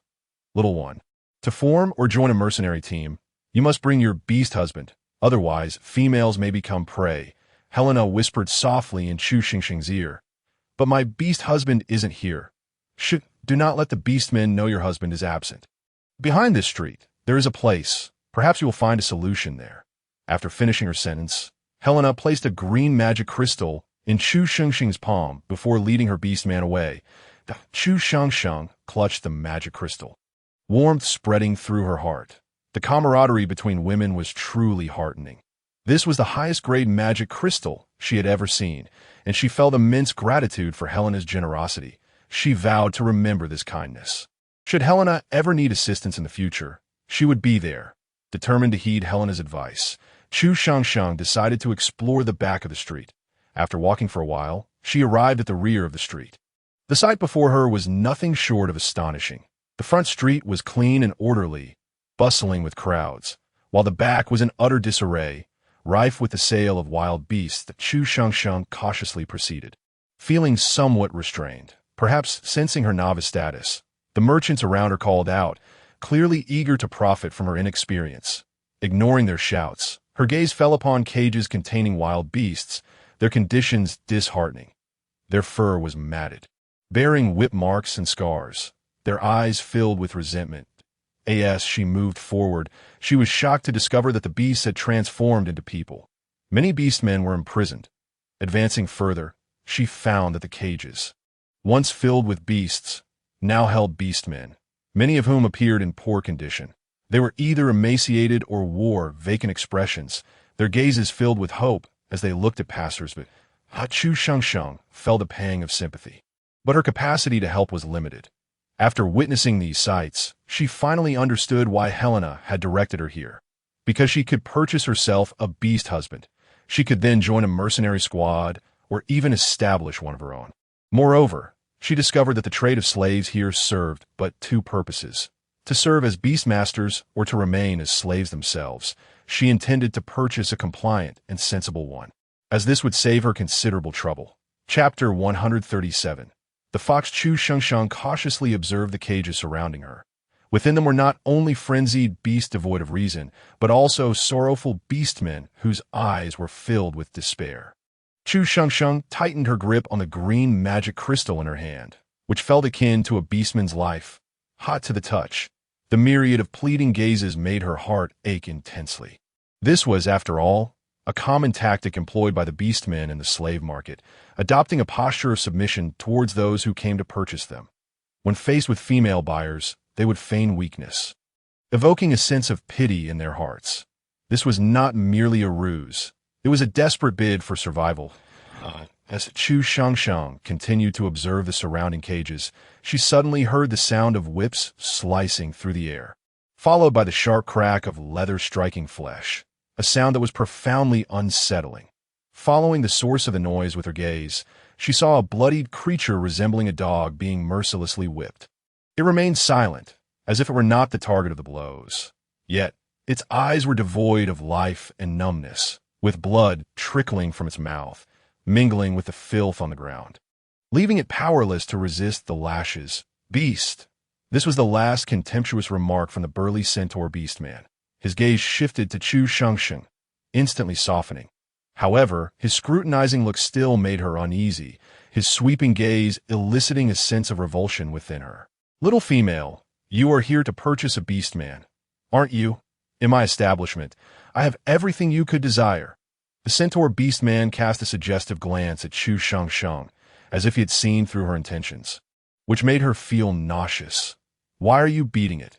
Chu Shengsheng pointed at the filthy creature on the ground. Oh, this Beastman. He simply won't listen, so he must be disciplined. There's no other choice, the centaur Beastman replied, nudging the creature's mouth with his toe before disdainfully pulling away his foot. This is a Beastman? Chu Shengsheng inquired, somewhat astonished. Indeed, this is a fox Beastman, terribly disobedient. I have struck him numerous times, yet he simply cannot learn to be sensible. The centaur Beastman observed Chu Shengsheng's reaction to the fox Beastman on the ground and felt a wave of bad luck wash over him. However, he knew that no female would wish to purchase such a creature, as it would require medicine, an exceedingly rare commodity in the world of beasts. Is he for sale? Chu Shengsheng asked, pointing at the fox Beastman on the ground. The centaur Beastman looked at her with a strange expression, perplexed by her eagerness to buy such a seemingly doomed Beastman, one whose survival was uncertain. This is not for sale, he declared without a moment's hesitation. Chu Shengsheng, taken aback, asked, why not? In her understanding, the owner should be eager to sell this creature, as it appeared to be on the brink of death. Better to sell than to let it perish. Not for sale, just like that. No need for so many whys, the owner replied dismissively. His primary concern was that the female might discover the creature's inevitable demise and cause a scene, which would only invite trouble from her beast husband. Boss, if you can't sell it anyway, selling it to me would be a win-win situation. No, the centaur Beastman remained unmoved. Look at him, he is about to die. Why keep him? No, 1 orange crystal, absolutely not 0.1 yellow crystal. There was a moment of hesitation, yet he still replied, no. Chu Shengsheng gritted her teeth and continued, 1 green crystal. If you won't sell him, then I'll walk away. Deal. Chu Shengsheng lamented her misstep. She had spoken too much. Had she halted at the mention of the yellow crystal, she might have secured a better deal. Regrettably, she handed over the green crystal to the owner, who departed with a grin. She retrieved a piece of beast skin from her small bundle and wrapped the unconscious fox within, slinging him on her back. The fox, measuring over 2 meters in length, was surprisingly light, emaciated to the point of being skeletal, and emanated a strong stench of blood, compounded by the odor of neglect from not having bathed in who knows how long. Chu Shengsheng thought to herself that in saving lives, one must first rescue those on the brink of death. Saving one was better than none. As she exited the slave market, it dawned on her that she had no money left and no place to stay. However, she could not venture beyond the city, where wild beasts likely roamed. She resolved to wander the city a bit longer, seeking a place to rest. The fox, now perched on her back, cautiously opened its eyes. As it prepared to snap at her neck, it was met with a gentle pat on its rear. Instantly, the fox stiffened, unsure of how to respond. Soon after, it lost consciousness. Chapter 138. The young boy Chu Shengsheng found herself struggling somewhat. Despite the fox's lean appearance, it felt as heavy as lead, weighing her down dreadfully. She had lost count of how many times she had adjusted the fox on her back, nearing exhaustion, yet she could not abandon her large companion, gritting her teeth and persevering. Her appearance certainly drew the attention of many beastmen. An unkempt female, bearing a filthy beastman, was indeed a remarkable sight in the kingdom of Cook. Chu Shengsheng made a concerted effort to navigate through less crowded areas. Yet despite her best efforts, she could not escape the penetrating gazes. After declining the assistance of the 5th beastman who approached her, she finally stumbled upon a relatively secluded spot. This area appeared somewhat desolate, with few beastmen in sight. Given that the kingdom of Cook was built against the mountains, the most vibrant regions lay to the east near the water, while the southwest was the most barren. Inhabited only by impoverished and elderly beastmen, in the southwestern part of Cook, Chu Shengsheng discovered a cave, likely abandoned, as it was overgrown with vines and shielded by a large stone. The entrance was a narrow crevice, obscured by foliage, making it nearly invisible. She had only noticed it after observing a small beast dart behind the vines, disappearing from sight.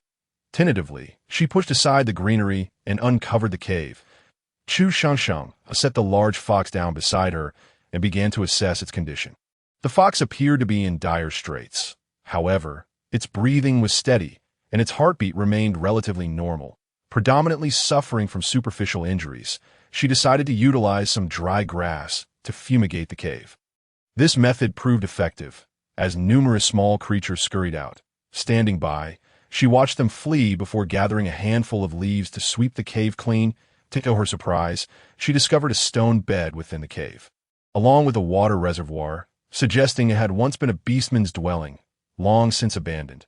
After tidying up, she spread out some beast skins on the stone bed, planning to have them treated further by Yuan Jiang. As they were not sufficiently soft, little did she know, these skins had become her sole possessions, a twist of fate indeed. Once the skins were laid out, she hesitated for a moment before opting for a somewhat inferior piece. Considering the filth covering the large fox, with great effort, she moved the fox inside and used all her strength to place it beside the bed. Chu Shangshang vowed she had truly done her utmost. But the fox's weight was formidable. The 1.5-meter-high stone bed seemed insurmountable for her. Ultimately, she resigned herself to laying the beast skins beside the bed and placing the large fox atop them. Gazing at the filthy creature, she felt a sense of overwhelming difficulty for the first time. Chu Shangshang began to examine the fox closely. She felt a large bump on its head and noticed a gash along the edge of its ear. The wound partially scabbed over, indicating it was a recent injury. The fox's back bore the marks of the whip. Even through its dull gray fur, she could feel the remnants of blood. Its right forelimb was fractured, exhibiting an unsettling twist. Both hind legs bore gaping wounds that revealed the underlying bone. One leg even sporting a gash the length of a palm, exposing the white of its skeleton. The entire fox appeared emaciated, resembling little more than skin stretched over bones, rendering it somewhat unsightly. Chu Shangshang first examined the right forelimb, subsequently securing it with a straight branch, before preparing to use a bone knife to shave its fur. As she contemplated giving it a stylish haircut, she ultimately decided against it and was about to proceed. Suddenly, the fox on the ground opened its eyes, which were dark and filled with hatred and vigilance. Sensing the presence of others nearby, it bared its teeth, ready to attack. Chu Shangshang perceived the ferocity of the fox. Its gaze brimmed with animosity, reminiscent of a hellish hound. It swiftly rose to its feet, causing its twisted forelimb to contort further, yet it displayed no sign of distress. Taken aback, Chu Shangshang furrowed her brow and exclaimed, "Why so fierce? If you don't wish to become a bald fox, transform into human form." The fox's menacing demeanor gradually faded, replaced by a profound silence and indifference. However, the vigilance in its eyes remained, and its muscles tensed with unease. "You must realize you are injured. Correct? Transform into human form, and I shall tend to your wounds," Chu Shangshang said with a hint of resignation. "Why would you save me?" She was astonished to hear the fox's voice, which, though raspy, possessed a youthful clarity she had not anticipated. It seemed to be a youngling after all. "That if I wish to save, I shall. There is no need for a reason." Her tone softened slightly. Just as she finished speaking, she noticed the young fox's eyes growing more alert. With its right forelimb fractured, it relied solely on its left forelimb for support, which trembled under the strain, clearly unable to bear the weight. Chu Shangshang observed the young fox's determination to endure despite its evident struggle. It seemed quite young. "Oh, you not know that I have purchased you? Therefore, from this day forth, you must heed my words, understand?" Chu Shangshang attempted to provide the little creature with a way out. "Why should I listen to you?" The defiance in the young fox's response was palpable. Chu Shangshang sighed inwardly, recognizing the rebellious spirit of youth. After her college entrance examination, she had tutored a junior high school student. Understanding their psychology well, such adolescents, longing to be heroes and lone wolves, often failed to grasp the rules of society, yet they possessed fervent hearts, fiercely guarding their own worlds. "Then you shall repay your debt. When the day comes that you have repaid it in full, you may leave," Chu Shengsheng remarked, stroking her chin. Noticing the hesitation in the young fox's eyes, she pressed further. Do you not wish to repay? A hint of derision flickered in the fox's gaze. To be honest, that look is rather infuriating, Chu Shengsheng thought, clenching her fists and silently reminding herself. This is a life I have rescued. How much do I owe you? 1 green crystal, Chu Shengsheng replied, feeling a pang of regret. You fret over a single green crystal? Pathetic, the young fox retorted mockingly, its tone almost infuriating at that moment. Chu Shengsheng observed the lash marks on the young fox's body and was struck by a peculiar thought. Perhaps this creature had indeed endured more than one beating. She held back her frustration and commanded sternly, transform into human form. The young fox hesitated, somewhat surprised that this young female was rather easy to manipulate. She had not struck him. Realizing that she was the one who had saved him, he complied and transformed into human form. The once gray, scruffy fox becoming a youth of approximately 17 or 18 years. Chapter 139.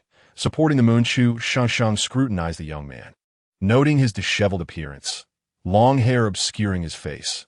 However, his right hand was twisted at an unnatural angle. Chu Shengsheng picked up a straight branch from the ground and approached him as she drew near. The young man regarded her warily, instinctively tensing his spine, ready to react at any moment. Chu Shengsheng, feeling exasperated, said, Don't strain yourself. Do you not wish to keep your hand? Waiting for him to relax slightly, she moved closer. Just as her hand grasped his wrist, he immediately broke free. Stay still, she insisted. After a moment's pause, the young man slowly ceased his evasive actions, though his eyes remained watchful. Chu Shengsheng secured his arm with the branch, ensuring the fractured area was stabilized before she exhaled slowly in relief. The young man's gaze was filled with wonder. Was this some peculiar ritual? Would binding his hand would facilitate healing? Do not move. If you exert yourself further, you will become a limping fox, Chu Shengsheng warned, retrieving a pouch of water from her small leather bag and offering it to the young man. Drink,